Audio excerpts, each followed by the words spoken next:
At Bincheng First Hospital, in the VIP ward. Ms. Lin, this is the consent form for your father Lin Chuan's second surgery. Please sign once you've made your decision. With that, the doctor left the room. Lin Wanyu looked at Lin Chuan lying on the hospital bed, barely alive, but her face showed no trace of sorrow. After 21 years, we meet again like this. Since graduation, father and daughter had not seen each other once. Because she hated him. After a long silence, Lin Wanyu finally spoke, her voice devoid of any emotion. You know, you were never worthy of being a father. We could have had a happy family, but you destroyed it with your own hands. The doctor said there's a 50% chance of success for the surgery. The family needs to sign. She glanced at the form in her hand, then sneered coldly, tearing it into pieces and tossing it onto Lin Chuan's body. Even if the success rate were 100, I would never sign. Give up on this idea, because you should have died a long time ago. Her voice suddenly rose, filled with deep hatred. Lin Chuan's heart twisted painfully. He felt sorrow for his daughter, who had lived half her life in hatred. 20 years had passed, yet she still hadn't let go. If only he had stood up for himself back then. But there was no if. Lin Chuan just wanted to say sorry to his daughter, not expecting forgiveness, only hoping she could let go of her hatred and live the rest of her life peacefully, enjoying the beauty of life. The next second, the ventilator emitted a sharp beeping sound. Lin Wanyu coldly glanced at Lin Chuan's ashen face and calmly pulled out the oxygen tube in his nose. She silently watched the heart monitor flatten into a straight line. Then she laughed bitterly, tears streaming down her face, collapsing to the floor as if all her strength had been drained. She whispered, I was 5 years old. You took the last 10 yuan we had to buy flour. Mom, my brother, and I waited for you, starving. But you gambled it all away, came home drunk, and took it out on us. Mom, trying to protect us, was beaten with a wooden stick across the back. She was bruised and battered, but she couldn't bear to see my brother and me starve. So she went out in a storm to steal fish from the village pond. That night, we had the most delicious fish soup of our lives. At this point, Lin Wanyu was sobbing uncontrollably. Meanwhile, Lin Chuan's soul floated above, watching everything, his daughter's cries piercing through him like blades, slowly tearing open those bloody memories. The pond owner found out about the stolen fish and came demanding compensation. The poor family had no money to pay and was insulted and ridiculed. Back then, he was too proud to admit his own failures and absurdly blamed everything on his wife. He even thought she had humiliated him. He beat her until she collapsed unconscious. That night, his wife and 2 children drank pesticide together. By the time he realized what had happened, he barely managed to save his daughter. His wife and son lay lifeless on the floor, pale as paper. It was like a hammer had struck him awake, but by then, it was already too late. I regret. I hate. Lin Chuan, would trade my billions for another chance at life. Suddenly, Lin Chuan felt himself being sucked into a massive vortex, the world spinning around him, darkness swallowing everything. Spring, 1985.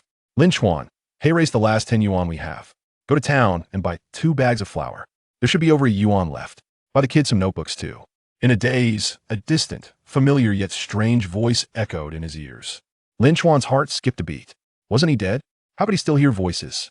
As he puzzled over this, the sound of children's voices reached him again. Dad, wake up! The sweet, innocent voice made his heart race. He opened his eyes suddenly and saw a little boy in pants with an open crotch tugging at him. Jojo! He gasped, pulling his son into a tight embrace. Tears streamed down his face uncontrollably. The scene startled the 2 people standing nearby. A little girl with pigtails blinked her big, watery eyes at him. Beside her stood a woman in a floral patterned shirt, slender and pretty, her beauty undimmed by her simple clothes. Wanyu Qin Mengying. No, this couldn't be real. It must be a dream. Lin Chuan gave a bitter laugh, shaking his head, holding his son even tighter. This was a scene he had dreamed of countless times, and now, even in death, it was playing out again so vividly. But what did it matter? It was just a dream. Dad, you're hurting me. His son struggled to get free, accidentally scratching his arm with his tiny nails. The sharp pain sent a jolt through Lin Chuan. Pain so real. Lin Chuan, are you okay? Qin Mengying frowned, taking their son from his arms. Lin Chuan's eyes drifted to the calendar on the wall. The date was March 18th, 1985. Boomy finally realized what was happening and quickly grabbed a mirror. Black hair, a white undershirt, blue military pants, canvas shoes. He was clearly dressed as he had been 40 years ago. I've been reborn. Excited, he slapped his thigh hard, scanning the beloved faces around him, tears streaming down his face. Wanyu, come give Dad a hug. His gaze landed on his daughter. In his past life, he had been biased towards sons, rarely paying attention to her. Even after his wife and son died, he had only provided the bare minimum for her survival, never truly connecting with her. That was why she had hated him for nearly 20 years. Wanyu, startled, immediately hid behind Qin Mengying, eyes wide with fear, watching the father who had always beaten her. Lin Chuan gave a helpless shrug, understanding her fear, and didn't push further. This time, with a second chance, he would hold onto the most precious thing of all family. Seeing the confusion on everyone's faces, he gave a nervous chuckle. A buying flower, right? He'll go right away. He took the money and hurried out. Lin Chuan, don't gamble this time. We have no money left. Lin Chuan froze, his hand tightening around the money. He nearly shouted the words. How could he? How dare he? He held the family's only hope in his hands. He turned and looked back at his loved ones, eyes red, lips trembling into a smile. Just wait for me. We'll be back soon. With that, Lin Chuan walked out of the courtyard without looking back. Chapter 2. The first fortune. One must purchase necessities while also earning money. Lin Chuan vowed to seize this opportunity of rebirth to ensure his family enjoys a prosperous life. Today coincided with the bustling market day in the town, where vendors from all directions and crowds of people converged, creating a vibrant and lively atmosphere. However, the scarcity of resources in this era meant that the stalls offered little more than basic provisions. As Lin Chuan observed the scene, he suddenly froze. Recalling a memory from his past life, he remembered that on this very day in 1985, a man named Zhao, who sold fashionable hairpins, had been drunkenly flaunting himself when he was thrown into the river, an incident that became widely known. This, he realized, was an opportunity to make money. Without hesitation, Lin Chuan inquired about the time from a passerby and confirmed that the drunken man would appear from the south side of the town in 10 minutes. Resolute, he strode purposefully toward the southern part of the town. Indeed, he soon spotted a slender man, slightly swaying, carrying a bag. Lin Chuan approached him with a smile. Isn't this Brother Zhao? What brings you here? Zhao Guofa, looking puzzled, replied, I don't recognize you. Lin Chuan feigned familiarity. You must have forgotten. I'm a distant relative. And we've shared drinks before. What a rare encounter. Come, let me treat you to a drink. Zhao Guofa's interest piqued at the mention of drinks. But he hesitated, glancing at the bag behind him. With a look of concern on his face, he said, I can't, brother. My cousin brought back some hairpins from the south, and my wife insists I sell them quickly. We need the money for food. Lin Chuan, dismissively and with a hint of mockery, responded, Brother Zhao, are you still afraid of your wife? That is not like you. How about this? You sell me all those hairpins in bulk, and I'll handle the sales while you enjoy a drink. You must try that famous liquor at the tavern. The thought of the liquor awakened Zhao Guofa's cravings, and the enticing aroma filled his mind. He promptly dropped the bag on the ground and declared, All right, saves me a trip to sell them myself. These hairpins cost me 5 cents each wholesale. There are exactly 230 in this bag. Just give me 10 yuan, and they're all yours. Lin Chuan quickly pulled out a crumpled 10 yuan note and handed it over to Zhao Guofa with enthusiasm. With the money in hand, Zhao Guofa rushed toward the tavern with the determination of a soldier heading into battle. Lin Chuan smiled as he opened the bag, chuckling to himself. My first bucket of gold in this new life begins with you. Returning to the market, Lin Chuan sought a spot with high foot traffic, found a discarded cardboard box, and poured all the hairpins onto it. As the saying goes, 3 parts commerce, 7 parts shouting. While people of that era were not accustomed to shouting, Lin Chuan certainly was. Clearing his throat, he began to call out loudly, Step right up and take a look. Trendy and fashionable hairpins have just arrived. Women will look more beautiful wearing them, aunties will feel youthful, and children will appear ever so adorable. Don't miss out as you pass by. The people of that time had never encountered such a pitch and had certainly never seen such fashionable hairpins. After just a few calls, a crowd began to gather around him. Lin Chuan seized the opportunity and promptly adorned a young girl's hair with a black hairpin tied with a bow. Just look at how delightful, how lovely, and how stylish she appears. The child's mother was immediately taken with it. My dear fellow, how much is it? Lin Chuan replied with a smile, not expensive, just 20 cents each. For 20 cents, you cannot be at a loss nor be deceived, yet you can acquire something beautiful. In an era where a pound of pork costs 15 yuan, 20 cents is neither exorbitant nor particularly cheap. However, Lin Chuan had a knack for salesmanship. Suddenly, a scene of frenzied purchasing unfolded. I want that red one, and I also desire a pink one with flowers. Bring me 5. Here is a yuan, keep the change. I'll take 2, And please get one for my mother as well. It looks so charming. As Lin Chuan called out and collected money, he sold 235 hairpins in less than an hour, leaving only 2 behind. Yet, he decided not to sell them, keeping the 2 most exquisite ones to gift to his wife and child. Counting the change meticulously, he found he had earned 466 yuan, which was equivalent to a laborer's monthly wage in a large city. After deducting the 10 yuan cost, his pure profit stood at 366 yuan, a 36-fold return. Clutching the money tightly, Lin Chuan felt a tumult of emotions. Reflecting upon his past life's vast wealth, he realized none could compare to the exhilaration this 366 yuan brought him. This marked the beginning of his rebirth, a chance to rectify all the regrets of his previous life. Wiping away the tears from his eyes, he promptly went to the grain store to purchase 2 bags of flour and a barrel of oil. He then visited the supply and marketing cooperative to buy a notebook and pen, as well as a small red backpack and a pencil case. In his previous life, he had favored sons over daughters, causing his daughter Wanyu years of pain. Now, in this new life, he was determined to mend the bond with her. Subsequently, Lin Chuan bought 2 large carp. In his former life, fish had brought ruin to his family, but this time, he intended to enjoy fish that he had honestly earned. Passing by a stall, he also bought a bag of snowflake cream for Qin Mengying, something she had long desired. Reflecting on his past, he felt deep remorse for having harmed her over a mere 10 cents for a bag of snowflake cream.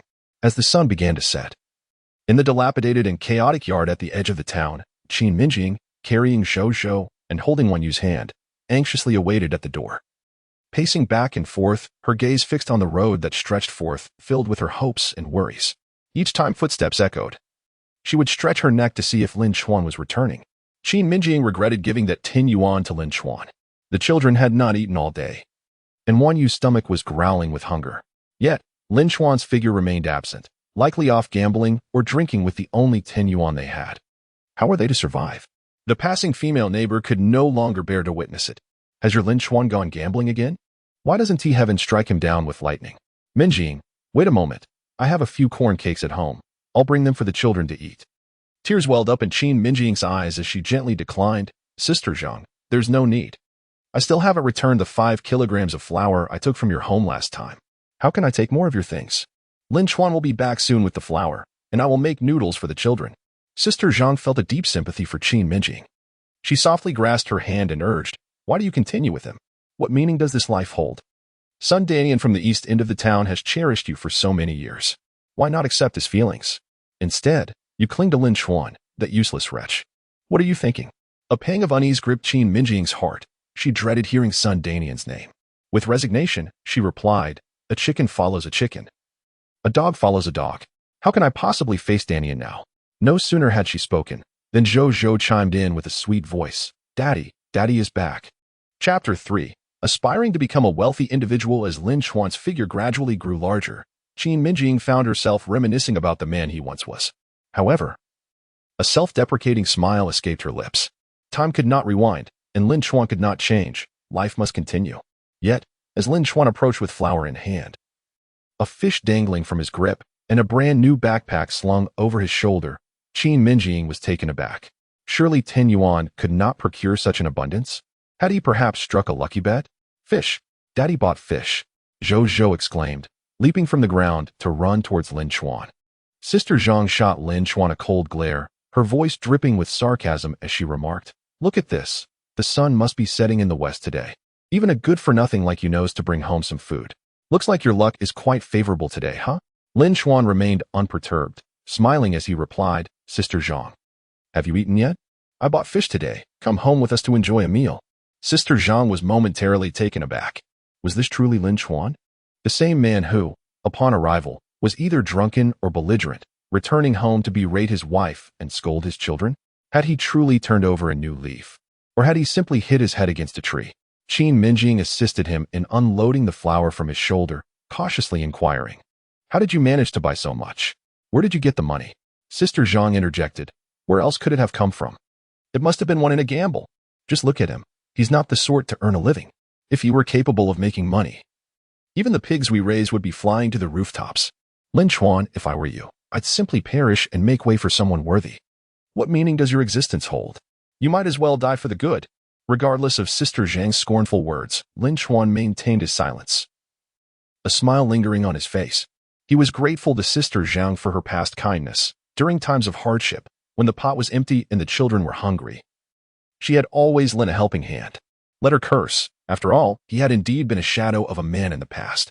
Meanwhile, Lin Wanyu gazed at the backpack, her lips pursed, torn between wanting to speak to him and refraining. Lin Chuan then handed the backpack to Lin Wanyu, tenderly pinching her cheek. This is a new backpack I bought for you, along with a new pencil case, pencils, and a notebook.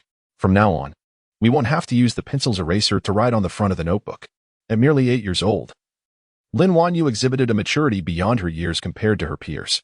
Even she believed that these items must have been won through his gambling, and soon, after drinking, he would inevitably strike her mother again. Thus, Lin Wanyu was quite reluctant to accept the backpack. Zhang Sa and Qin Mengying were also left speechless. Lin Chuan was extremely biased towards males, having raised Lin Wanyu through scoldings and beatings. Now, he was unexpectedly so attentive and gentle towards the child. It turned out that winning at gambling could indeed elevate one's spirits. However, Zhang Sa remained unconvinced, coldly remarking, "Have you suddenly found your conscience? Are you afraid of divine retribution? Do you realize how you have wronged Wanyu? Do you even consider yourself human?" Yet, Lin Chuan remained silent, instead retrieving a hairpin and some moisturizing cream from the backpack. "Wife, these are for you and Wanyu. In the past, I was in the wrong. I was a brute. I even hit you over a mere dime's worth of cream." At this point, Lin Chuan's voice choked with emotion. Meanwhile, Qin Mengying felt a tumult of despair within her, her feelings of disgust and anger stifling the tears welling in her eyes. Coldly, she replied, "I don't want it. Return it to wherever you bought it from. I refuse to accept anything purchased with ill-gotten gains. It just doesn't sit right with me." With that, she gritted her teeth, picked up the 2 bags of flour, and turned to leave the courtyard. Zhang Sa was infuriated, wishing she could scratch Lin Chuan's face. "What a curse, Lin Chuan. You are truly tormenting yourself. If you had even a shred of conscience, you would leave Mengying be. She would fare better without you." Lin Chuan merely offered a faint, bitter smile. It was impossible to change everyone's perception of him at once. He did not expect everyone to accept him immediately. He merely aimed to live his life properly. Zhang Sa sighed helplessly, unwilling to cast him another glance, and turned to head home. Lin Chuan secured the courtyard gate, and smoke began to rise gently from the chimney. Qin Mengying definitely needed the dough, but the 2 fish still lay flopping in the yard, occasionally wriggling. Lin Chuan placed the remaining 20 yuan beside the dough board. Qin Mengying was momentarily stunned, a wave of despair washing over her. After buying so many things, there was still money left. Lin Chuan was clearly not inclined to improve his ways. Reflecting on her own hard life, she angrily threw the money to the ground. Her eyes brimming with tears as she said, "Lin Chuan, you can ignore me, but for the sake of the child, can you at least act like a decent human being?" Qin Mengying's grievances pierced Lin Chuan's heart like a knife. He had intended to help her tidy her disheveled hair, but she flinched, fearing he might strike her again. Tears instantly filled Lin Chuan's eyes. "Wife, don't be afraid. I will not hit you again. This money was not won through gambling, and when have you ever seen me win at gambling? I earned this through my own efforts at the market today selling hairpins. If you don't believe me, you can inquire in town tomorrow. I know you hate me, and I do not expect your forgiveness right now. But remember this, I will, with my own 2 hands, ensure that our family becomes the first 10,000 yuan household in the town. I, Lin Chuan, vow to cherish every second of my current life and will never allow you to endure hardship again." Wiping away his tears, Lin Chuan turned and went to prepare the fish. Qin Mengying was left utterly astounded. The very fact that such words could escape Lin Chuan's lips was nothing short of miraculous. Watching his silhouette as he handled the fish, her eyes brimmed with tears once more. How wonderful it would be if he could truly live up to his words. Yet, she still believed that the money should rightfully belong to him, perhaps merely a stroke of luck. Tomorrow, he would likely revert to his old ways. The steaming noodles were ready, along with the fragrant fish. Zhou, as was his habit, arranged the wine cup for Lin Chuan. However, Lin Chuan suddenly seized the half-bottle of cheap liquor and raised it above his head, startling Qin Mengying, who instinctively cradled their child. Lin Wanyu flinched back in fright. Yet, Lin Chuan simply hurled the liquor out of the window, laughing, "No more drinking, not ever again. Let us eat." Despite the commotion, Qin Mengying's heart was still in turmoil. Had it not been for Zhou's desire for fish, she would have preferred not to share a table with Lin Chuan. While they dined, Lin Chuan cheerfully remarked, "Dear wife, tomorrow, leave Zhou with Sister Zhang for the morning. and come with me to the pond. Qin Mengying, serving fish to Zhou Zhou, coldly inquired, "What do you intend to do at the pond?" Lin Chuan replied with a smile, "You'll find out then. It's pointless to explain now. I promise to surprise you." Chapter 4. What are we really doing? According to the memories of my past life, tomorrow, a tractor will be transporting fish to Huisher, only to fall into a ditch along the way. Upon hearing the news, the entire town will rush to seize the fish. However, that is not Lin Chuan's objective. He has other plans in mind. After a hearty meal, Qin Mengying embraced Zhou Zhou, as always retreating to sleep in the west room, leaving Lin Chuan alone in the east room. It would take time for her to accept him, after all. He had wounded her deeply. Even at night, she felt the need to secure the door. Lin Chuan merely smiled faintly, grateful that he would awaken to see his beloved wife and son alive. Everything else could unfold in due time. There was no rush. As dawn broke, Lin Chuan rose early, searching the storeroom for a large piece of plastic sheeting used in winter to cover the windows. At that moment, Lin Wanyu, with her new backpack, was preparing to head to school. "Wanyu, wait," Lin Chuan called, pulling a dime from his pocket and slipping it into her backpack. "If you get thirsty at school, buy yourself a popsicle." A flicker of fear crossed Lin Wanyu's rosy cheeks as she pulled out the money, pouting, "I don't want it. Mama says your money is not clean." Instead of being angered, Lin Chuan gently pinched her cheek and replied softly, "Every penny I earn is clean, my dear. You are my daughter, and I will always provide the best for you. Now, take the money. If you don't listen, Daddy might get upset." Lin Wanyu's innocent yet precocious heart was completely bewildered by Lin Chuan's words. Since the day she became aware, Lin Chuan had never smiled at her, as if she were never meant to belong to this family. However, from yesterday until now, Lin Chuan has been smiling at her. He glanced at the sun, stuffed some money into Lin Wanyu's pocket, and cheerfully said, "All right, my dear, hurry off to school. Don't be late. When you return tonight, I'll prepare some meat for you." Fearing Lin Chuan's displeasure, Lin Wanyu did not utter a word and dashed out of the courtyard.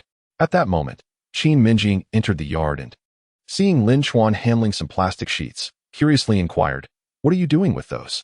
Lin Chuan replied with a smile, "You'll find out soon enough. First, take Zhou Zhou to Sister Zhang's and borrow her tractor. Then we shall head to the fish pond together." Qin Mengying was reluctant to engage in such activities with him. Yet fearing Lin Chuan's wrath and the possibility of physical retribution, she reluctantly carried Zhou Zhou and made her way to Sister Zhang's house. Sister Zhang was hanging up laundry and, upon seeing Qin Mengying, shook the garments vigorously and, with a stern expression, remarked, "Has that good-for-nothing hit you again? Mengying, what on earth are you hoping for? Look at Sun Danian, a skilled carpenter. I heard from my husband that he made over 500 yuan in just a few months from making furniture. Now look at your Lin Chuan, useless in every endeavor, insatiable in his appetites, a gambler and a drunkard. He can't even compare to the dirt between Sun Danian's toes. Mengying, Sun Danian is still waiting for you. Don't let his affections go to waste. If you feel too embarrassed to speak, I will confront that worthless Lin Chuan and have Sun Danian come to fetch you." Qin Mengying's heart was a tumult of emotions. 500 yuan in just a few months. What a stroke of fortune. Reflecting on the two children she had borne for Lin Chuan, she realized she was no longer the Qin Mengying of yesteryears. How could she possibly be worthy of someone like Danian? With a sigh, tears of sorrow welled in her eyes. "Sister Zhang, please stop. Lin Chuan hasn't hit me. He merely wants to borrow your tractor. I'll leave Zhou Zhou here for the day. Could you help me watch him? Borrow the tractor? What does he intend to do with it? I'm not lending it to him. I genuinely fear he might sell it." Sister Zhang could not bring herself to trust Lin Chuan. Qin Mengying too harbored doubts about him, yet after last night's reflections and the 20 yuan she had earned, she felt compelled to give him a chance. Thus, she continued to plead, "No, I must accompany him today. If he harbors any ill intentions, I will risk my life to prevent him from using your tractor." Sister Zhang, feeling sympathy for Qin Mengying and fearing that if she denied her, she would face a beating upon returning home, steeled her resolve and agreed to lend the tractor. When Lin Chuan came to collect it, Sister Zhang did not even step outside, disdainfully refusing to acknowledge him. Yet Lin Chuan remained unperturbed, grasping the tractor's crank and vigorously shaking it. The tractor's engine, mixed with the acrid scent of gasoline, gradually transitioned from a low rumble to a swift thrum. Lin Chuan wore a look of resignation. In this era, the starting mechanism for tractors relied solely on cranking. Fortunately, Sister Zhang's family was well off, possessing a tractor with a steering wheel, had it been a hand-pulled model. It would have required significant strength to start. After 5 minutes of bouncing along the rugged mountain road, they finally arrived at the town's fish pond, which was now under the management of the town's Qin Mengying. This individual is far from virtuous. He is indulgent in lust, gambling, and alcohol. However, his father possesses considerable influence, having established a cooperative in the town, thus ensuring that no obstacle remains insurmountable, as he is always there to resolve matters. Upon encountering Lin Chuan, who is of the same ilk, Qin Mengying, with a face full of sinister glee, remarked, "Chuanzi, what brings you here?" "Oh, and your sister-in-law is with you. I must say, she appears increasingly youthful. Surely, you have been treating her well?" Qin Mengying shot him a disdainful glare, unwilling to engage in conversation with such a person. Conversely, Lin Chuan responded with a cheerful demeanor, "Please procure for me 100 large carp, each weighing over 3 pounds. As swiftly as possible." With a cunning glint in his eye, Qin Mengying stroked his chin and inquired, "Chuanzi, what do you need so many large carp for? Planning to sell them? Today is not a market day." Lin Chuan understood that this fellow was probing for information. He chuckled lightly, "Not for sale. They're for a relative. Hurry and catch them. Just wait a moment." Qin Mengying scoffed, rolling his eyes and grinning broadly, "I might believe someone else needs fish. But you? I wouldn't believe it even if you were to beat me to death. Everyone in town knows your reputation. Do you even have any relatives left? Those you once called kin would wish to see you dead, and you speak of relatives? You want the fish? Fine. But at the market price of 50 cents per pound. How much do you need? I'll provide it, but you must pay up front. Can you manage that?" Lin Chuan dismissed his scorn with a smile. 50 cents a pound? If I recall correctly, someone recently took away 100 fish. And you sold them for 40 cents per pound. Why the increase for me? Qin Mengying was taken aback, wondering how Lin Chuan knew about that transaction. The individual had headed towards Huisher, where they would not cross paths. Nevertheless, Qin Mengying chuckled derisively. "Don't concern yourself with others. If you can present the cash, I could offer you 25 cents per pound, but the question remains, can you actually pay?" With an unwavering smile, Lin Chuan leaned closer to Qin Mengying and whispered something in his ear. Upon hearing it, Qin Mengying was taken aback, then bellowed, "Fish heads. Gather 100 large carp, each over 3 pounds. Chapter 5, The Weakness of Humanity. Qin Mengying dared not refuse the request for fish, not even daring to ask for payment. Lin Chuan had revealed knowledge of his illicit affair with the wife of Sun Hu. The latter, being somewhat unstable, would likely resort to violence upon discovering the truth. Qin Mengying was simultaneously astonished and terrified, realizing that whatever Lin Chuan commanded was now paramount. Observing Qin Mengying hastily roll up his trousers to personally fish in the pond, Lin Chuan found the scene amusing. Reflecting on his previous life, where he had navigated the stock market, engaged in futures trading, and managed companies valued in the trillions, he recognized that dealing with Qin Mengying was merely a matter of a few words. He recalled the incident in his past life when Qin Mengying had been caught conversing with Sun Hu's wife and had met with a brutal fate at the hands of Sun Hu. Such is the weakness of humanity. After decades of navigating the turbulent waters of commerce, Lin Chuan had long mastered these intricacies. At that moment, Qin Mengying, trembling with fear, spoke up. "Lin Chuan, with so many fish, can you sell them all? Perhaps we should ask for fewer. If they don't sell, we won't have the money to repay anyone." As she uttered these words, her eyes reflected a tumult of conflicting emotions, fear of losing money and dread of saying something wrong that might provoke Lin Chuan's wrath. This turmoil weighed heavily on her heart. However, Lin Chuan's gaze, deep and serene, was accompanied by a confident smile. He gently reassured her, "Do not worry, I will surely sell them. You need not do anything. Just wait for the money to come in." Though his words were comforting, Qin Mengying's heart remained in disarray. What perplexed her even more was Lin Chuan's tone and demeanor. In her memory, he only spoke to her in such a manner when they were romantically involved. She had almost forgotten how long it had been since Lin Chuan had treated her with such gentleness. Yet, the more he acted this way, the more uneasy she felt. It seemed as though Lin Chuan had transformed entirely. Was he unwell or perhaps possessed? At that moment, Qin Mengying had swiftly gathered all 100 large carp. According to tradition, they were supposed to be weighed, but Qin Mengying, wary of Lin Chuan, dared not mention it, ignoring the mud on his feet. He smiled broadly at Lin Chuan and declared, 100 fish, no need to weigh them. I'll count each at 3 pounds. And instead of charging you $2.50 per pound, I'll charge you just $2.10. That totals $180 for the 300 pounds, and you can pay whenever you like." Lin Chuan suppressed his laughter and thanked him. "All right, Once I sell the fish, I'll bring the money to you. I need to head to the city now, so I must take my leave." As the tractor roared to life, Lin Chuan shifted gears and steered towards Huisher, hauling the 100 large carp. Due to the cramped space, Qin Mengying found herself sitting closely beside him. Since giving birth to Zhozhou, she had never been this close to Lin Chuan. Even though his presence made her contemplative, she felt a sense of resistance. She wished to inquire about what Lin Chuan had discussed with Qian Mengying that made him so fearful in giving away the fish. But the deafening rumble of the tractor silenced her thoughts, leaving her with no choice but to remain silent. Not long after leaving the town, they spotted a tractor overturned in a ditch ahead, its cargo of large carp scattered chaotically on the ground, flopping wildly. Nearby farmers, enticed by the bargain, rushed forward to seize the fish. The driver, bruised and battered, was powerless to intervene, and the scene was exceedingly lively. A subtle smile crept onto Lin Chuan's lips, confidence radiating from him. However, the sight terrified Qin Mengying, prompting her to urgently advise, "Lin Chuan, let us drive more slowly."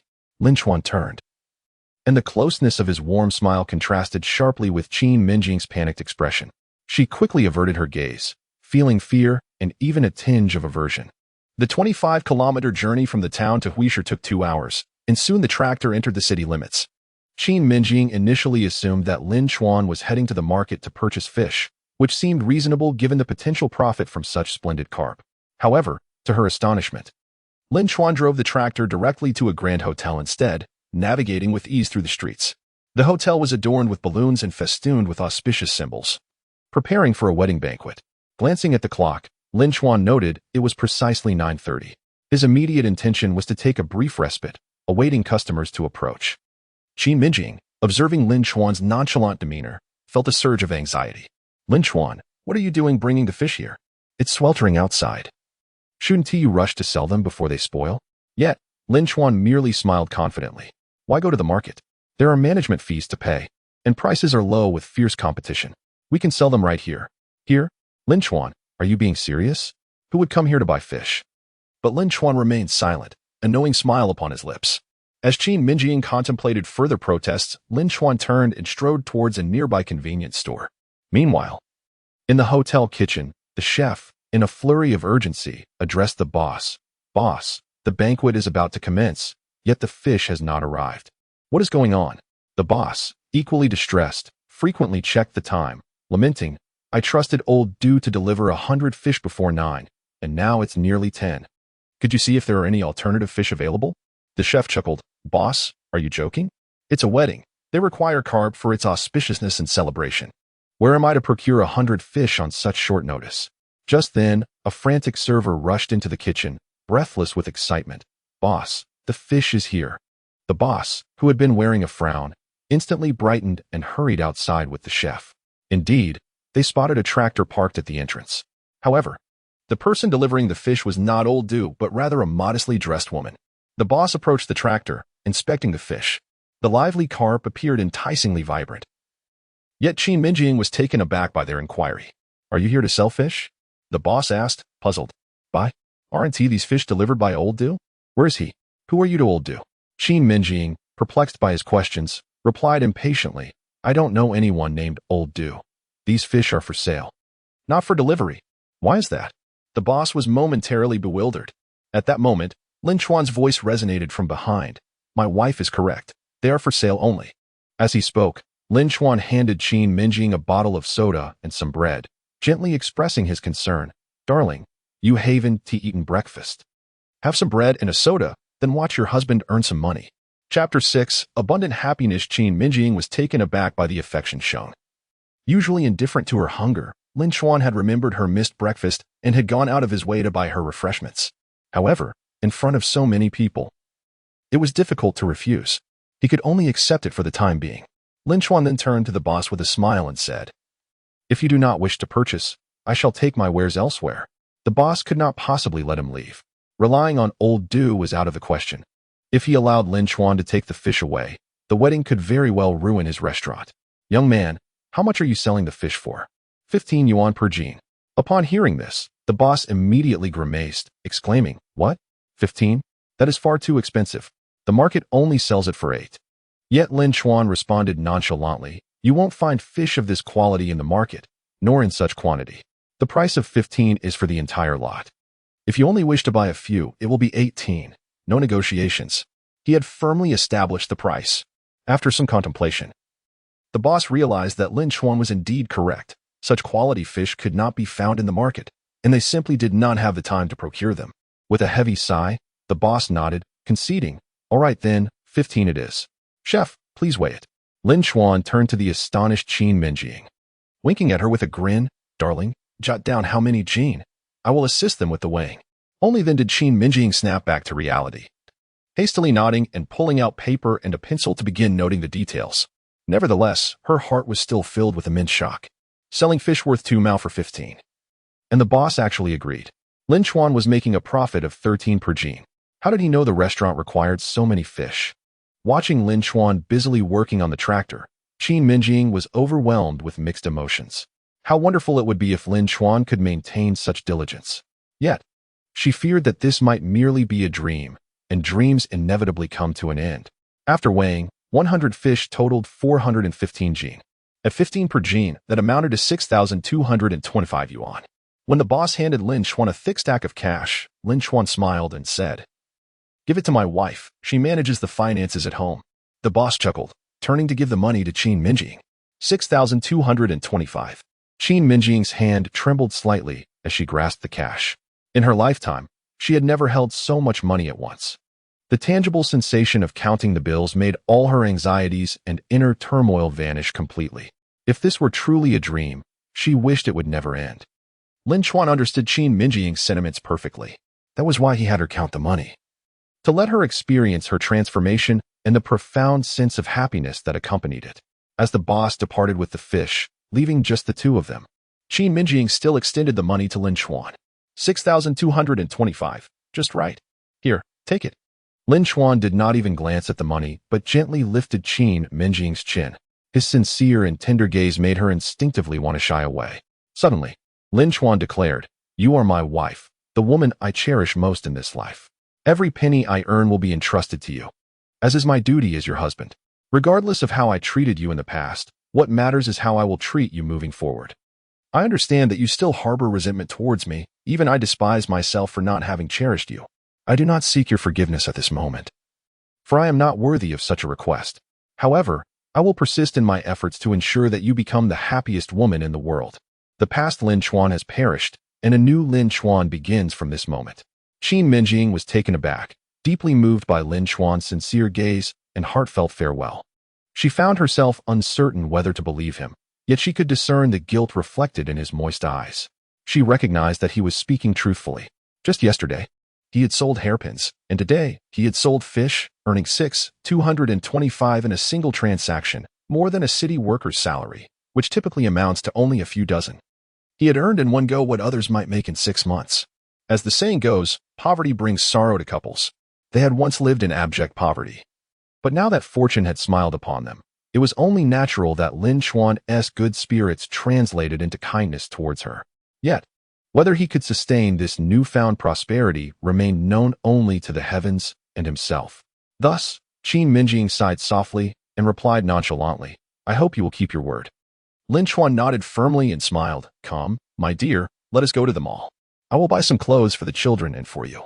Wanyu's shoes are worn down to her toes, and Jojo's pants have become quite small. Your outfit has been worn for a year now. We have money now, so let us take care of these necessities." The thought stirred a pang of sorrow within Qin Mengying. Tentatively, she responded, "You remember these things? If you hadn't mentioned it, I would have thought you didn't consider them your children at all." In the past, Lin Chuan would have reacted with anger. Yet at this moment, he merely smiled sheepishly and confessed, "You are right, my dear. From now on, I will always place you and the children first in my heart." Seeing his constrained expression, Qin Mengying couldn't help but chuckle. To Lin Chuan, this laughter was enchanting, a beauty he had envisioned in countless dreams of his past life. Witnessing it unfold before him now nearly brought him to tears. While Qin Mengying was carefully wrapping the money in a handkerchief, she remained oblivious to Lin Chuan's gaze. She murmured, "As long as you behave, refrain from hitting or scolding us, and avoid drinking and gambling, we will wholeheartedly stay with you. I fear, however, that your enthusiasm will fade in a couple of days. Let us first purchase clothes and shoes for the children, and save the remaining money. Once we have enough, we can buy a tractor which will make selling and transporting fish much easier. Lin Chuan nearly laughed aloud. He was still contemplating fish sales. In his previous life, he had only managed to sell once. Yet, in this life, he had already begun to envision new avenues for earning money. With this thought, his gaze drifted towards the distant city skyline. According to the memories of a past life, news emerged in Huishi. The timing coincided perfectly with noon the day after tomorrow. He had a day and a half to prepare, which was ample for him. As the two individuals joyfully returned home after purchasing their desired items, a guest arrived at the residence of Sun Dajing in the town. Engaged in planing a piece of wood, Sun Dajing quickly wiped the beads of sweat from his honest, dusky cheeks upon seeing the visitor, exclaiming with a smile, "Welcome, Brother Qin, please take a seat." Speaking, Sun Dajing fetched a chair for the somber-faced Qin Mengying and offered him a cigarette. Striking a match, he cheerfully inquired, "Why didn't you go to Mengying's place?" Qin Mengying exhaled a thick plume of smoke, and his gloomy expression softened slightly. "There is no one at my sister's home, so I thought I'd come here for a while. I see you're still alone. Are you waiting for my sister?" Chapter 7. A surge of anger upon mentioning Qin Mengying. Sun Dajing broke into a foolish grin, wiping his sweat to mask his inner excitement. "What does it matter if I wait? Mengying is already married to Lin Chuan. I've grown accustomed to living alone." At the mention of Lin Chuan, a deep fury flickered in Qin Mengying's profound eyes. "Do not speak of that worthless man in my presence. I did not marry him. That would have been sinful in my past life. My mother only valued Lin Chuan for his education. If it were up to me, I would never have married him. Just look at the life my sister is enduring. She barely has enough to eat and is constantly subjected to that beast abuse. As her brother, I am often busy farming and seldom come to town. You once had feelings for my sister. Why do you not intervene when she is being mistreated?" A look of shame and helplessness washed over Sun Dajing's dark face. "Mengying is married to Lin Chuan. How can I meddle? It would only invite gossip, making it impossible for Mengying to live her life. I cannot stand seeing her suffer, nor can I tolerate that scoundrel Lin Chuan." But the words lodged in his throat, swallowed back down. He feared not Lin Chuan, but rather Qin Mengying's potential rejection, which would be even more painful. Qin Mengying crushed his cigarette stub with force and abruptly rose, coldly stating, "You are also a coward. Now I ask you this. If my sister were willing to live with you, would you treat her well?" Sun Dajing shot up, bewildered by Qin Mengying's question. Nevertheless, he nodded emphatically, "Of course. I could provide for her." His declaration was sufficient. Qin Mengying had long regarded Sun Dajing as a trustworthy individual, honest, skilled, and capable of earning a living. He was infinitely superior to Lin Chuan, that good-for-nothing. This time, if Lin Chuan were to lay a finger on his sister again, he would confront Lin Chuan with all his might to ensure that Qin Mengying divorced him. At that moment, Lin Chuan returned with Qin Mengying, their arms laden with packages. Arriving at Sister Zhang's home, observing the abundance of goods and the radiant smile on Qin Mengying's face, Sister Zhang was taken aback. She thought to herself, did these two strike it rich during their outing? Qin Mengying placed 2 pounds of apples on the table in the courtyard, expressing her gratitude. "Sister Zhang, I bought these for you. Please enjoy them, and thank you for lending us the tractor." Sister Zhang glanced at the large red apple and hurriedly pulled Qin Mengying aside, whispering, "Mengying, where did you get the money to buy all these things? Has that good-for-nothing Lin Chuan gone gambling again?" "He hasn't gambled. This is the money we earned from selling fish. Lin Chuan said you have always supported our family and that we should express our gratitude." Qin Mengying's goodwill earned her a fierce glare from Sister Zhang, directed at Lin Chuan, who was tidying up plastic sheets at the doorway. "At least he still has a shred of conscience selling fish. But I see he remains unchanged. Once the novelty fades, he is back to his old self. Mengying, you must keep your eyes wide open and not be deceived by his sweet words." Qin Mengying could only manage a wry smile. If he could improve, that would be something, but if he remains the same, what can I do? Life must go on. This is my fate. Sister Zhang sighed, "You are too soft-hearted. If you were another woman, you would have left him long ago. Look at Sun Danian. He is the one who knows how to make money." At that moment, Zhou dashed out of the room. "Mom, I missed you." Qin Mengying immediately embraced Zhou. Her spirits lifted as she planted a kiss on the child's cheek. "Sister Zhang, we shall take our leave now." Watching their retreating figures, Sister Zhang picked up an apple and took a hearty bite. "Oh, this apple is truly sweet. Perhaps that good-for-nothing has a bit of conscience after all." Lin Chuan, carrying Zhou, returned home, laughing and chatting, only to encounter Qin Mengying, who was glaring at him with a cold expression. Angrily, he exclaimed, "Where have you been gallivanting? Loitering about all day, living off others. Are you even human? This elder brother-in-law never missed an opportunity to berate him. Lin Chuan had grown accustomed to it, merely smiling in silence. Seeing her brother arrive, Qin Mengying felt a surge of joy and quickly opened the door. Brother, what brings you here? Aren't you busy in the fields? Qin Mengying shot Lin Chuan a disdainful look before striding into the courtyard. Lin Chuan, sensing that Qin Mengying had probably been waiting too long, quietly said to Qin Mengying, "Could you lend me 5 kwai? I want to buy some cigarettes, liquor, and some pig's head meat for our brother to enjoy a proper meal." Qin Mengying, feeling delighted, hurriedly pulled out the money for Lin Chuan, cautioning, "Don't buy from the supply and marketing cooperative. Their prices are exorbitant. Go to Old Sue's place instead. I'll give you an extra 5 kwai to buy some cold dishes too." Just then, Qin Mengying caught sight of her handing over the money, and his anger flared instantly. He shouted, "What are you doing? Lin Chuan, are you asking my sister for money to gamble again? Are you even human? Sister, I dare you to give him a single penny today. How could you stoop so low as to beg a woman for money? What worth do you have living like this?" Fearful, Qin Mengying quickly stuffed the money into Lin Chuan's hands, worried that he might lash out and confront Qin Mengying. As they had fought before, such family disputes would only serve as fodder for outsiders' laughter.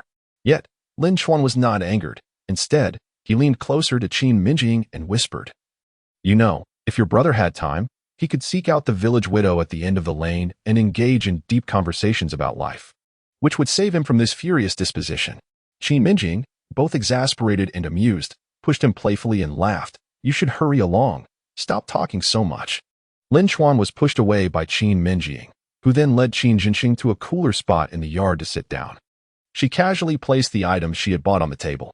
Qin Mengying glanced through them, noting clothes, shoes, and biscuits, which only fueled his anger. "Where did you get the money for all this? Are you no longer concerned about your livelihood? Has that Lin Chuan gotten involved in something dubious again?" While wiping the dirt off Zhou's little face, Qin Mengying chuckled, "This is the money we earned from selling fish. Lin Chuan has been busy with business these past few days. I don't know why. He wakes up and suddenly has a temper." However, Qin Mengying looked at her with disdain. "Yes, doing business? I can hardly believe that. Just look at how he carries himself. Spare me your excuses. I have something important to discuss with you. I met Sun Dajing today. He is still waiting for you. Have you thought about what I said last time? Have you considered divorcing Lin Chuan? You must give me an answer today. As your brother, I cannot watch you suffer in this fire pit. I've also asked Dajing, and he said he wouldn't mind taking care of you, even if you have Lin Chuan as child. Just give me a clear answer." Chapter 8. Accumulating capital. Qin Mengying had no intention of answering this question. Her heart was in turmoil. This was due to Lin Chuan's recent actions, which had rekindled a glimmer of hope within her. Yet, she feared that Lin Chuan was merely putting on a facade, that he would revert to his old self. Regardless, she could never be with Sun Dajing. If Lin Chuan thrived, she would endure. If he remained unchanged, she would rather perish.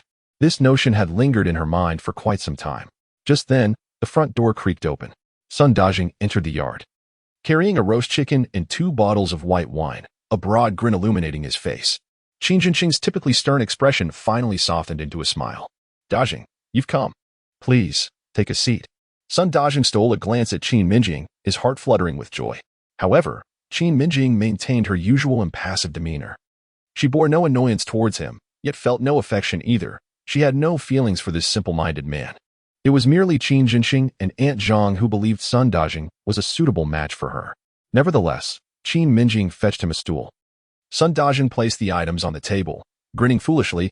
"I noticed you hadn't eaten, so I bought a roast chicken and 2 bottles of wine. You haven't eaten either, have you? This chicken is quite good, only 10 yuan each." Qin Mengying promptly chastised him. "Why did you spend this money? Just come over without bringing gifts. Mengying, go fetch some bowls and chopsticks. I'm having a drink with Dajing." Qin Mengying glanced at the doorway and softly replied, "Lin Chuan has gone to buy groceries. Let us wait for him." Her words incensed Qin Mengying. He slammed the table and shouted, "Who does he think he is? Making me wait? Go get the bowls and chopsticks. We'll eat first." Startled, Qin Mengying's heart raced, and she could only prepare the bowls, chopsticks, and wine cups. At that moment, Lin Chuan had finished his grocery shopping and happened to pass by the tailor's shop in town. He lifted the curtain and entered with a smile. As Yu Meiling pedaled away at her sewing machine, she tossed her fashionable waves of hair, and upon seeing Lin Chuan, her eyes sparkled with a hint of allure. Accompanied by a delicate smile, with a casual tone, She remarked, "What brings you here? Did you know I hadn't eaten, and thus brought me such a feast? Now that you have money, why not repay me first?" Lin Chuan held vivid memories of Yumiling from his past life. They were classmates, and during their middle school years, she had shown interest in him. However, his affections leaned towards the more demure Qin Mengying. Over the years, Yumiling had remained solitary, operating this tailor shop and earning a living through odd jobs. Lin Chuan was aware of her enduring fondness for him in his previous existence. He had often borrowed money from her for gambling, accruing a significant debt of gratitude. Reflecting on this, a serene smile graced his confident visage. "This is for my uncle," he explained. "I came to inquire how many garments you could produce in a day if you were to make ready-to-wear clothing." Yumiling furrowed her brow, puzzled. Had he been drinking, or was he simply acting foolish? He typically spoke of money during his visits, yet now he posed such an unexpected question. Nevertheless, she replied with a smile, "If it's a complete set, I can manage 5 outfits, though trousers are quicker to make than shirts." "Are you suddenly feeling altruistic and wish to make clothes for Qin Mengying?" Lin Chuan barely registered her words, as his mind was calculating the production speed. If only it could be expedited. With that thought, he chuckled softly. "I must take my leave now. You carry on with your work." With that, he turned to depart. Yumiling shot him an annoyed glare, exclaiming, "You come and go as you please. Am I merely a plaything for you?" How infuriating. As Lin Chuan walked away, he pondered his situation. In this rebirth, he was filled with memories of wealth and advanced technologies far ahead of this era. Yet, he was still empty-handed, needing to generate initial capital swiftly to build his commercial empire and secure a comfortable life for his family. Lost in thought, he suddenly heard the cries of a child ahead. Upon closer inspection, Lin Chuan's temper flared. A group of children was bullying Lin Wanyu, seemingly intent on robbing her. She clutched her pocket tightly, her eyes reddened, glaring fiercely at her tormentors. One chubby boy shouted, "Lin Wanyu, your father is a worthless gambler and a drunkard. Look at your tattered shoes. Your entire family wears rags, and your money is filthy." The others joined in the taunts, leaping and chanting, "Worn-out shoes. Worn-out shoes." The young heart of Lin Wanyu was already consumed by anger and insecurity. Unable to endure their mockery any longer, she raised her hand and struck the chubby boy across the face, her voice rising in fury. "My father is not a gambler nor a drunk. You have no right to speak of him." In response, the boy shoved Lin Wanyu to the ground and raised a handful of dirt to throw at her face. "I dare you," Lin Chuan's voice thundered. The children, taken aback by Lin Chuan's fierce expression, fled in terror. Lin Chuan hurried over to help Lin Wanyu up, brushing the dust off her clothes while anxiously asking, "Did you hurt yourself?" Upon noticing the alcohol and food Lin Chuan was carrying, Lin Wanyu assumed he intended to drink again. After too much alcohol, he would lash out at both her and their mother. Enraged, Lin Wanyu shoved Lin Chuan hard and ran toward the school, crying, "Wanyu, I hate you." Without looking back, Lin Wanyu wiped her tears, causing Lin Chuan's heart to break at the sight of her distress. At that moment, the father of the chubby boy, Yang Tushing, a butcher from town, appeared before Lin Chuan, his hefty frame looming like a mountain. Without uttering a word, he seized Lin Chuan by the collar with one hand while brandishing a glinting butcher's knife in the other. His plump, greasy face was contorted with rage, and he spat. "Lin Chuan, you dare to hit my son? You have a death wish, don't you? I demand you kneel before my son, or I swear I'll end you today." Lin Chuan, already feeling miserable, had no desire to engage him. He merely cast a disdainful glance at Yang Tushing and coldly replied, "Let go." Yang Tushing, emboldened by Lin Chuan's perceived weakness, thought of him as just a cowardly man who only had the courage to bully his wife and children. He pressed the knife against Lin Chuan's neck, gritting his teeth. "I won't let go. What will you do about it? Look at you, a pathetic waste. If you don't kneel before my son today, I swear I'll slaughter you. Do you believe me?" An increasing crowd began to gather. Upon witnessing the confrontation between Lin Chuan and Yang Tushing, uproarious cheers erupted. "Lin Chuan, do you dare to hit him? Land a punch, and I'll give you a dime to gamble with." Why do you hold Lin Chuan in such high regard? He can only hit his wife. Who else can he defeat? I can't stand the sight of Lin Chuan. Tushing, what are you waiting for? Beat that fool. Chapter 9. Is that still him? Lin Chuan could no longer endure the humiliation. The fury within him, coupled with guilt for Lin Wanyu, surged to his fists. Memories of his past life as a bodyguard, where he was taught to incapacitate his opponents with a single blow, echoed in his mind. Thus, he suddenly swung his fist, delivering a powerful strike to Yang Tushing's massive trigeminal nerve. Yang Tushing had never expected Lin Chuan would dare to strike him. However, in that fleeting moment. As Lin Chuan's fist soared through the air, Yang Tushin felt as though a colossal gong had been struck in his mind. His entire face went numb, and the searing pain rapidly radiated through every nerve, causing his vision to darken as he collapsed to the ground, his hefty body shaking the earth beneath him. The scene fell into an eerie silence, astonished onlookers rendered speechless. Lin Chuan had actually knocked Yang Tushin unconscious with a single punch? This man, typically mocked for his cowardice, had the audacity to take down Yang Tushin, the local bully. Some in the crowd rubbed their eyes, desperate to confirm whether the figure before them was truly Lin Chuan. At that moment, Lin Chuan's eyes blazed with furious intensity as he turned to face the crowd, his voice echoing with menace. Who else? His words sent the crowd retreating in fear. Yang Tushin was struck down by a single punch, leaving no one daring to approach. Upon witnessing his father's defeat, the chubby child was so frightened that he began to cry. Lin Chuan pinched the boy's round face and coldly warned him, "If I catch you bullying Lin Wanyu again, I shall make you regret it." The chubby child, terrified, immediately stifled his sobs. Lin Chuan gathered his belongings and, under the astonished gazes of the onlookers, gradually walked away. Upon reaching his doorstep, he overheard Qin Mengying berating Qin Mengying. "You are my sister, and I am your brother. Why should I concern myself with others? Just look at our family. Even they can afford a radio. What kind of miserable life are you leading with that good-for-nothing? You don't like hearing this, do you? Our mother was driven to her grave by your actions, and now you want to do the same to me? Let me tell you. Tomorrow you will go to town and divorce that wastrel. Then, in the evening, you will move in with the Danians." Qin Mengying, biting her lip in anger, felt a surge of resentment and helplessness that nearly suffocated her, rendering her speechless. However, this incited Sun Danian, who hurriedly filled Qin Zhinshin's cup with wine. "No need to rush. Let me first prepare a bed for Mengying and the children, and then I will arrange for some cabinets." Qin Zhinshin, angrily gulping down his drink, continued to glare at Qin Mengying as he scolded, "If you weren't my sister, I wouldn't care if you dropped dead before me. Had you married Danian? Would you be living such a wretched life? You have borne 2 children for the Lin family, and now you expect others to support you.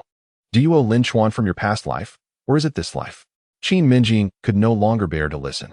With tears welling in her eyes, she implored, "Brother, can you please stop? When I married Lin Chuan, for better or worse, I became his. Unless he dies, I could never be with another." Infuriated, Qin Zhinshin smashed his cup into pieces. With rage boiling over, he bellowed, "You dare defy me? I am your brother, and my word is final. Tomorrow, you will file for divorce, and then sell this house. Let Lin Chuan die wherever he pleases. He has nothing to do with our family. If you refuse, I will drag you there myself." Sun Danian quickly offered Qin Zhinshin a cigarette, feeling anxious as the siblings faced off. He hurriedly interjected, "Brother, calm down. Don't blame Mengying. She fears the gossip. Words can drown a person. I'm not in a hurry. I've endured for so many years. A few more days won't matter. Let Mengying think it over." Outside, Lin Chuan couldn't help but grimace. In the short time it took to buy groceries, they were already planning to sever ties with him, even arranging for his wife and children's future. Clearing his throat, he finally pushed the door open. Upon his return, the expressions of those present varied from anger to resentment to surprise. Sun Danian hastily stood up, timidly stating, Since Chuan is back, I should take my leave. You all enjoy your meal." However, Qin Zhinshin shot Lin Chuan a fierce glare and coldly retorted to Sun Danian, who said he is family. "Spare me the disgust. I can't even drink in his presence. Stay and keep me company." Sun Danian, having lifted himself from his seat, plopped back down, feeling the tension in the air. Lin Chuan was not angry. Instead, he smiled warmly as he handed over the items to the tear-streaked Qin Mengying. He gently added, "Why are you crying? Your husband understands your grievances, but our lives are ours to live. There is no need to dwell on trivial matters. Quickly set the dishes for me." Qin Mengying felt an even deeper pang of sorrow. Why was she feeling aggrieved? Did Lin Chuan truly not know? After speaking, Lin Chuan grabbed a stool and was about to sit at the table. However, Qin Zhinshin suddenly shouted, "Get out. We have guests. And you think you deserve a seat at the table? You have no manners. Just look at yourself. Do you think you are worthy to drink with us?" Qin Mengying was genuinely afraid of Lin Chuan's temper flaring up and couldn't help but intervene with Qin Zhinshin. If Qin Zhinshin left in anger, Lin Chuan would surely take it out on the two of them. Therefore, she tugged at Lin Chuan's shoulder with urgency and whispered, "Lin Chuan, let them eat first. I haven't eaten either. Can we just eat with the children later? I beg you, don't make me feel worse." Lin Chuan truly did not wish for Qin Mengying to suffer. He offered a gentle smile and stood up. saying, "Why aren't you eating? You only had a measly piece of bread for breakfast, and it's nearly 2 o'clock. I will go check on Zhou. You eat with them first." Suddenly, a memory flashed in Qin Mengying's mind. When Lin Chuan's friends came over for dinner, he had yelled at her, "Take that useless thing and go to the other room. You annoy me. How can we drink? Did you hide 2 eggs this morning? Make me some egg sauce. Can't you see we have no food to go with the drinks? You're worthless." Yet at this moment, Lin Chuan was so gentle, so understanding. Like a soft breeze wafting through her painful memories, sweeping away her grievances and discomfort. After speaking, Lin Chuan picked up Shou and stepped into the house. Qin Mengying set aside some pork head meat, peanuts, and cold pig ears she had brought home, saving them for Wanyu. The rest she carried to the table. Qin Jinxing picked up his chopsticks and, with a disdainful snort, declared, "Dinyan, eat to your heart's content. Don't leave anything for that useless one." With that, he grabbed a piece of pork head meat and devoured it as if it were his sworn enemy. As soon as Sun Dinyan picked up his chopsticks, Qin Mengying could no longer contain herself. She slammed the wine bottle onto the table and fiercely exclaimed, "Eat to your heart's content. Let me tell you, all these dishes were bought with money Lin Chuan earned." Chapter 10. Blushing or not, Qin Jinxing was momentarily stunned, the morsel of pork head meat frozen at his lips. After swallowing a few bites, he coldly mocked, "His earnings? Are you trying to deceive me? I'd believe you if you said he won at gambling. Ask Dinyan if he believes that." Sun Dinyan wore an expression of helplessness. He would believe that pigs could climb trees before he would believe Lin Chuan could earn money. Qin Mengying paid no heed to Sun Dinyan's thoughts. She maintained her cold demeanor and stated, "The money we earned from selling fish in the city this morning totaled 4,425. And all this food and those clothes and shoes were bought with the fruits of our own labor." Qin Jinxing felt a weight in his heart. He understood his sister well. She had never told a lie from childhood to adulthood. It seemed that Lin Chuan had indeed taken advantage of the situation. Qin Mengying added, "Brother, I can live well with Lin Chuan. I don't need your goodwill. You always mention sundawn. But Lin Chuan earns in one morning what he makes in half a year. I reiterate, when you marry a chicken, you follow the chicken. When you marry a dog, you follow the dog. I cannot leave Lin Chuan, so please stop saying anything." Upon hearing this, Sun Don's face flushed crimson. The remnants of his superiority were obliterated by her words. The fact that Lin Chuan could earn in a morning what he earned in 6 months left him with nothing to compare. What face did he have to remain seated? Just as he stood to leave, a group of people arrived outside. They were all relatives of Yang Tuxing, along with his brazen wife, Zhou Man. With a fierce determination, she picked up a brick and slammed it against the front door. Then, sitting cross-legged on the ground, she slapped her thighs and began to wail, "Oh heavens, everyone, come and judge. Lin Chuan has beaten my husband. Who will stand up for me?" Standing nearby, the bruised Yang Tuxing glared defiantly at the courtyard gate. Upon hearing the cries, Qin Mengying promptly opened the door. The relatives of Yang Tuxing erupted with fury. "Lin Chuan, you better come out. You foolish brat. You beat my uncle. Today I will ruin you. Coward, if you have the guts, come out. How dare you hit my relative? You think you're something special." Qin Mengying, seeing their anger, turned pale with fear. She quickly attempted to calm them. "Please, don't shout. What exactly happened?" Yang Tuxing replied with malice. "Your useless husband hit my son. I merely said a word, and he came at me like this, without a word of explanation. I cannot swallow this." Hearing this, Qin Mengying felt a wave of disillusionment. The flicker of hope she had held for Lin Chuan was instantly extinguished. Qin Jinxing and Sun Dan also arrived behind the door. Seeing the numbers against them, Qin Jinxing, fueled by alcohol, coldly stated, "Whoever hits someone should be sought after. What are you making noise about here?" Yang Tuxing glared at Qin Jinxing and coldly replied, "I'm here for Lin Chuan. You tell him to come out, or nothing will work today." Sun Dan, terrified at the scene, hurriedly squeezed beside Qin Jinxing, saying, "Brother, I have to go help with the furniture. I'll head back now." With that, Sun Dan dashed away, leaving no trace. Furious, Qin Jinxing scornfully muttered, "What a useless coward." Just then, Zhou Man suddenly leaped up, grabbed Qin Mengying by the hair, and began to hit and curse, "If your husband is dead, I will take it out on you. You tore my husband apart. I will rip you to shreds." Qin Mengying felt an excruciating pain in her scalp, as if her heart were being torn apart. Yet, she made no effort to defend herself, for despair had already taken root in her heart. Let them strike her as they wished. Perhaps it would be best if they ended her life, sparing her from enduring such suffering. Qin Jinxing, in a fit of anger, rushed forward to seize Zhou Man, prompting all of Yang Tuxing's relatives to charge at him. At that moment, A voice filled with icy fury erupted from the courtyard. "Stop right there." The force of that commanding shout silenced the chaos instantly, drawing everyone's attention toward Lin Chuan, whose face was a mask of murderous intent as he made a beeline for Zhou Man, startled. Zhou Man immediately let go and hid behind Yang Tuxing. Upon seeing the fingerprint on Qin Mengying's face, Lin Chuan felt as though his heart had been cleaved open. He struggled to suppress the fury within, gently lifting Qin Mengying's face. Yet, she suddenly laughed, tears streaming down her cheeks, her laughter steeped in profound sorrow. "Lin Chuan, why don't you stand up for yourself? Why don't you strive for a better life? Why can't you ever change?"